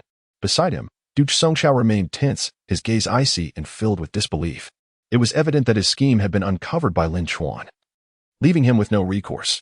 Lin Chuan had cleverly ensured they could not find any justification to accuse him of breach. Du Songchao had never anticipated Lin Chuan possessed such insight, able to see through the ruse so clearly. He had initially thought Lin Chuan to be an inexperienced tailor, someone who would be overjoyed with a sum of $1 million. Yet, this individual proved to be a hidden gem, not only avoiding being outsmarted but also turning the tables on him. The $1 million he had given Lin Chuan resulted in 20,000 work uniforms. Who would he sell them to? Du Songchao's teeth ground together in frustration. Here he was, outmaneuvered by a mere tailor, while he had boasted in front of Wang Kaija that Lin Chuan was no match for him. Financially, $1 million was no trifling amount in this era. Anyone claiming to possess $1 million was considered a person of great stature. And now, he had been cleverly stripped of it by Lin Chuan. It was utterly infuriating. Sun Tuman's rotund face had turned pale from cold sweat, his vision blurring, blood pressure soaring. With a quavering voice, he asked, "Director Du, what shall we do now?" Du Songchao narrowed his cold eyes and spoke gravely, "Ensure that this time you receive the goods without issues. If there are no problems, then there are no problems. However, make it clear to them that next time, shipments should be sent directly without the need for personal inspection. Will they agree?" Sun Tuming hesitated, feeling somewhat apprehensive after experiencing Lin Chuan's formidable capabilities. For a mere $1,800, he found himself in a precarious situation. Had he known this task would lead to such complications, he would have refrained from taking it. However, retreat was not an option, as Dude Songchao insisted. Let Lin Chuan have this victory for now. Next time, he would see how he fares. Just as Sun Timing departed, Wang Kaizha entered the office. Dude Songchao immediately rose to offer him a seat. Wang Kaizha appeared in high spirits, smiling as he settled in. How is the clothing factory situation? Will Lin Chuan be forced to close today? Dude Songchao gritted his teeth slightly and recounted the previous phone conversation to Wang Kaizha. Upon hearing this, Wang Kaizha's good mood evaporated entirely. His expression shifted from a smile to an icy demeanor, with his eyes reflecting a tempestuous fury akin to a raging sea. What did you tell me before? Now I have one. For $1,000,000, and this is the outcome? Did you not claim that Lin Chuan was no match for you? Did you not assure me of a guaranteed victory? Dude Songchao felt heat rise to his face but responded solemnly, Mr. Wang, I truly underestimated Lin Chuan this time. However, if he wishes to celebrate, he has a long way to go. I have already instructed someone to amend the contract. Next time, we will ensure his factory is completely shut down. What can we do now? If we don't proceed, that one for $1,000,000 will be lost. Wang Kaizha rose in anger, declaring, this time, I expect you to put in more effort. If you cannot handle Lin Chuan, do not bother coming to see me. With that, he stormed out, slamming the door behind him. Dude Songchao wiped the sweat from his brow. His gaze dark and brooding as if the sky before a torrential downpour. At the clothing factory, 500 work uniforms loomed like a small mountain before Sun Timing. Yu Meiling, arms crossed, coldly remarked, please inspect the goods, Mr. Sunday. It would be best to examine each piece carefully. Otherwise, we cannot be held responsible for any issues upon shipment. Sun Timing lacked the patience to inspect every item. Even standing there felt arduous. And after casually glancing at a few pieces, he was already out of breath. Wiping his sweat, he grumbled, I've already stated that you should simply ship the goods. Is there no trust between us? Must I come here personally? If I didn't trust you, how could we engage in such a significant business transaction? Let us revise the contract shortly, so future shipments can be sent directly without this hassle. Yu Meiling chuckled lightly, very well, continue your inspection. I will prepare the agreement. It won't take long. Chapter 90. Acceptance. Lin Chuan had already drafted a new contract. It not only included a clause stating that if the goods were shipped without inspection, they would be deemed accepted as qualified, with the factory bearing no responsibility for quality issues and no returns or exchanges allowed, but he also increased the weekly quantity from 500 to 3,000 pieces. Upon seeing the new terms, Sun Timing's heart soared with joy. He was still contemplating how to trap Lin Chuan, while inadvertently digging his own grave. As for the clause regarding the implicit acceptance of the goods' quality, Sun Timing vehemently disagreed. He waived the contract, his irritation palpable, and stated, I cannot acquiesce to this term. If you deliver all the defective merchandise to me, who shall I turn to? It must clearly state that our collaboration is founded on mutual trust. Should there be quality issues, you are obliged to address them promptly. If there are significant quality problems, that constitutes a breach of contract. And only then can I accept it. Yu Meiling's long, dark eyelashes fluttered with disdain. We can either continue with the original contract, where you personally inspect the goods each time, or you may sign a new contract. These are our conditions. While you are indeed our client, we cannot acquiesce to all your demands. If this is unacceptable to you, we may terminate the contract. The choice is yours. Her stance was resolute and unwavering, leaving Sun Timing feeling utterly subdued, lacking any leverage. Were it not for Dude Songchao's insistence on continuing, he would never have signed. He now found himself compelled to do so. Upon seeing the new contract, Dude Songchao's fury erupted, as he forcefully tossed the sheets of paper onto Sun Timing's face, leaving him feeling the sting of humiliation. Are you a fool? How could you sign such a contract? I intended to use this opportunity to deal with that wretched tailor, and now how can I proceed? Sun Timing lamented, Manager Du. I had no desire to sign, but they pressured me into it, threatening to terminate the contract. Moreover, they claimed they would provide us with 3,000 pieces weekly. I doubt they can produce that volume. The more he spoke, the angrier Dude Songchao became, regretting his decision to entrust such a crucial plan to this fool. He coldly replied, You are truly obtuse. Do you believe Lin Chuan would undermine his own interests? He lacks the confidence to willingly supply you with 3,000 pieces. Chastened by Dude Songchao's rebuke, Sun Timing realized the truth in his words. Yet, the contract had already been signed, and there was no room for regret. Manager Du. If I possessed your intellect, Would I have been so easily deceived by Lin Chuan? What should we do now? Dude Sun Chao shot Sun Tuming a fierce glare before darkly stating, "Go find me a few wholesalers." Sun Tuming, uncertain of Dude Sun Chao's intentions, could only comply with a heavy heart. Meanwhile, at the garment factory, Lin Chuan regarded the contract with indifference. In a pleasant mood, he designed a new suit for himself. Clothes make the man, especially in this era where appearances dictated judgment. Wearing a decent outfit commanded respect wherever one went. This explains why individuals in this time donned inexpensive suits, often leaving the brand tags intact, or even sewing on fake labels. All in a bid to flaunt the suit's price and garner admiration. Though somewhat unsophisticated, this was indeed the fashion of the times. Every era's trends emerge as a result of economic development, leading to specific transformations. The advent of fresh trends often signifies a comprehensive shift in fashion. Lin Chuan's self-designed suit, with its intricate details, is at least 50 years ahead of its time. Just then, the telephone on the table rang unexpectedly. It was Yuan Meiqing calling. "Brother, Uncle Maitame called me. There are 2 tons of cotton and 5,000 jean of wool, along with 2,000 jean of camel hair available tonight." "All right. I'll arrange for the transport team to collect the goods this evening." Although it was referred to as a transport team, he currently only possessed a light truck. Lin Chuan pondered that the concept of logistics had yet to be established in this era, and for his burgeoning industry, transportation was fundamental. Therefore, he needed to establish his own transport team. He promptly rose and headed to Qin Mengying's office, instructing her to summon all the drivers who had previously applied for the positions. Following that, he purchased 20 units of the 141 heavy-duty trucks, spending 700,000 in one go. In the afternoon, when the drivers brought the trucks into the factory area, firecrackers erupted in celebration. Each heavy-duty truck was adorned with a large red flower at the front. As the 20 trucks stood in unison, the Shenyun transport team of the Mengying garment factory was officially established. The drivers of the transport team were seasoned professionals with years of driving experience and a thorough understanding of heavy-duty trucks. In that era, there were no repair shops, and any issues were resolved by the drivers themselves. Consequently, the profession of a driver was particularly esteemed, with favorable salaries and benefits. Each of the 20 drivers earned a monthly wage of 150 yuan, along with various allowances and reimbursements. The selected middle-aged team leader, Chang Yongsheng, had served in the military during his youth and was a diligent, honest, and straightforward individual.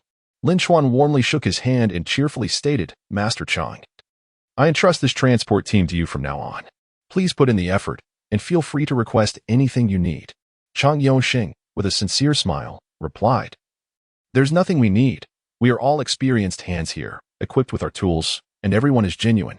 I will certainly manage this transport team well for you." Such words were quite reassuring. Lin Chuan nodded in satisfaction, smiling as he said, "In that case, for any transport tasks, I'll communicate directly with you. I will also instruct the engineering team to expedite the construction of your break room, dormitory, and storage facilities."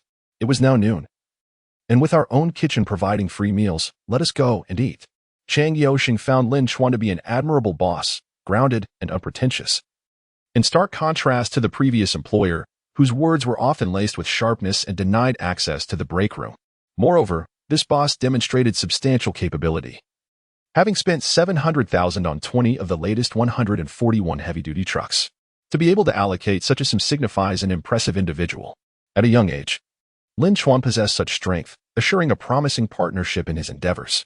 The transport team's inaugural task was to deliver the cotton to the textile factory. This news quickly reached Yuan Hedong, who was deep in thought while trimming flowers and plants, his brow furrowed in contemplation. The textile factory does not sell a single yard of fabric, yet it fervently purchases cotton and works overtime in production. Could it be that Lin Chuan's garment factory is thriving, capable of utilizing all the fabric from a textile mill? Songhua murmured from behind. The inventory at the textile factory has piled up to staggering heights. They are losing at least several thousand every day. Your alliance with Xie Hongchen is truly formidable. Chapter 91. Their resonance. Yuan Hedong had no desire to indulge in flattery. Instead, he coldly remarked that Lin Chuan is no simple character. Despite the pressure exerted by Xie Hongchen and myself, he remains unfazed and continues with his endeavors. I may not fathom his thoughts, but we must exercise caution. Immediately investigate the foundation of his garment factory and ascertain the extent of its business. Why does it require such an abundance of fabric? Understood, President Yuan. I will inquire right away. Once Songhua departed, Yuan Hudong set down his scissors and muttered to himself, "What exactly are you planning? What does Lin Chuan intend to achieve? It is impossible to know. No one can truly grasp it, for this scheme resides solely within Lin Chuan's mind. He seems indifferent, yet he meticulously considers every detail." At that moment, after confirming the cotton had been stored, Lin Chuan quietly instructed Yuan Meiqing, "Starting tomorrow, we will employ the second set of dyes for immersion. Remember to cool them swiftly after immersion. Once dried, they must be promptly stored away. And production should proceed at an accelerated pace." Yuan Meiqing's face was a canvas of confusion. "How much do we need to produce? There must be a target." Lin Chuan calculated briefly. Based on a cost of 45 yuan per meter, with a profit margin doubling the cost, that would yield a profit of 9 yuan per meter. With this in mind, Lin Chuan confidently declared, 1,000 meters. "Ah, so much?" Yuan Meiqing was immediately taken aback. What could he possibly intend to do with such a vast quantity of fabric? Lin Chuan, however, simply smiled nonchalantly. "Is that too much? I don't think so. Given the textile factory's production speed of 3,000 meters daily, we could easily manage it in 10 days. Furthermore, the factory will need to add new equipment afterward, which will incur substantial expenses." Indeed, spending was necessary, but with the textile factory unable to sell a single yard of fabric, how could it generate profit? Was he relying solely on his garment factory? Lin Chuan could not provide extensive explanations. He would orchestrate the arrangement himself. By noon the following day, Shi Xiaolei completed the advertisement without taking a break and returned directly to the factory. Tong Miaoshuan first brought the unit's video recorder to the factory, connecting it to the television so Lin Chuan could preview the filmed samples. There were 2 locations. One was the office area, and the other was by the seaside. Tong Miaoshuan mentioned that renting the office space had cost 1,000 yuan for the afternoon. Upon watching the advertisement, Lin Chuan was exceedingly pleased, especially with the scene of Shi Xiaolei at the beach, clad in a red dress, barefoot before the rolling waves. Her gaze was both hazy and gentle, filled with longing and nostalgia. Especially when Shi Xiaolei personally provided the voiceover for the advertisement, her deep and uniquely sorrowful tone, uttering the phrase "love is everlasting," stirred Lin Chuan to rise and applaud. "Excellent, truly excellent. This is precisely the effect I desired." Seeing Lin Chuan's satisfaction, Shi Xiaolei felt a surge of joy within her heart. Tong Miaoshuan let out a relieved breath and said with a light-hearted laugh, "I was worried you might be dissatisfied." But Xiaolei truly excelled this time, particularly with the seaside scene. She nailed it on her first attempt. At that moment, Shi Xiaolei was acutely aware of why she succeeded on the first try. It was because the person she longed for in her mind was none other than Lin Chuan. She infused all her feelings for him into her gaze, expressing herself with genuine emotion. Yet, she yearned for Lin Chuan's affirmation and praise. Lin Chuan was not sparing with his compliments. He gazed at Shi Xiaolei's slightly bashful eyes with deep appreciation and softly remarked, "Xiaolei, you did remarkably well this time. I had no idea you possessed such talent. It truly astonishes me. Once this advertisement airs, it will undoubtedly become a sensation." Even with her typically composed demeanor, Shi Xiaolei radiated like a blooming flower, exuding beauty and tenderness as she looked at Lin Chuan. However, Lin Chuan maintained the perfect balance of propriety. He then turned to inquire, "Miaoshuan, did you find out about the advertisement cost for the provincial and central stations?"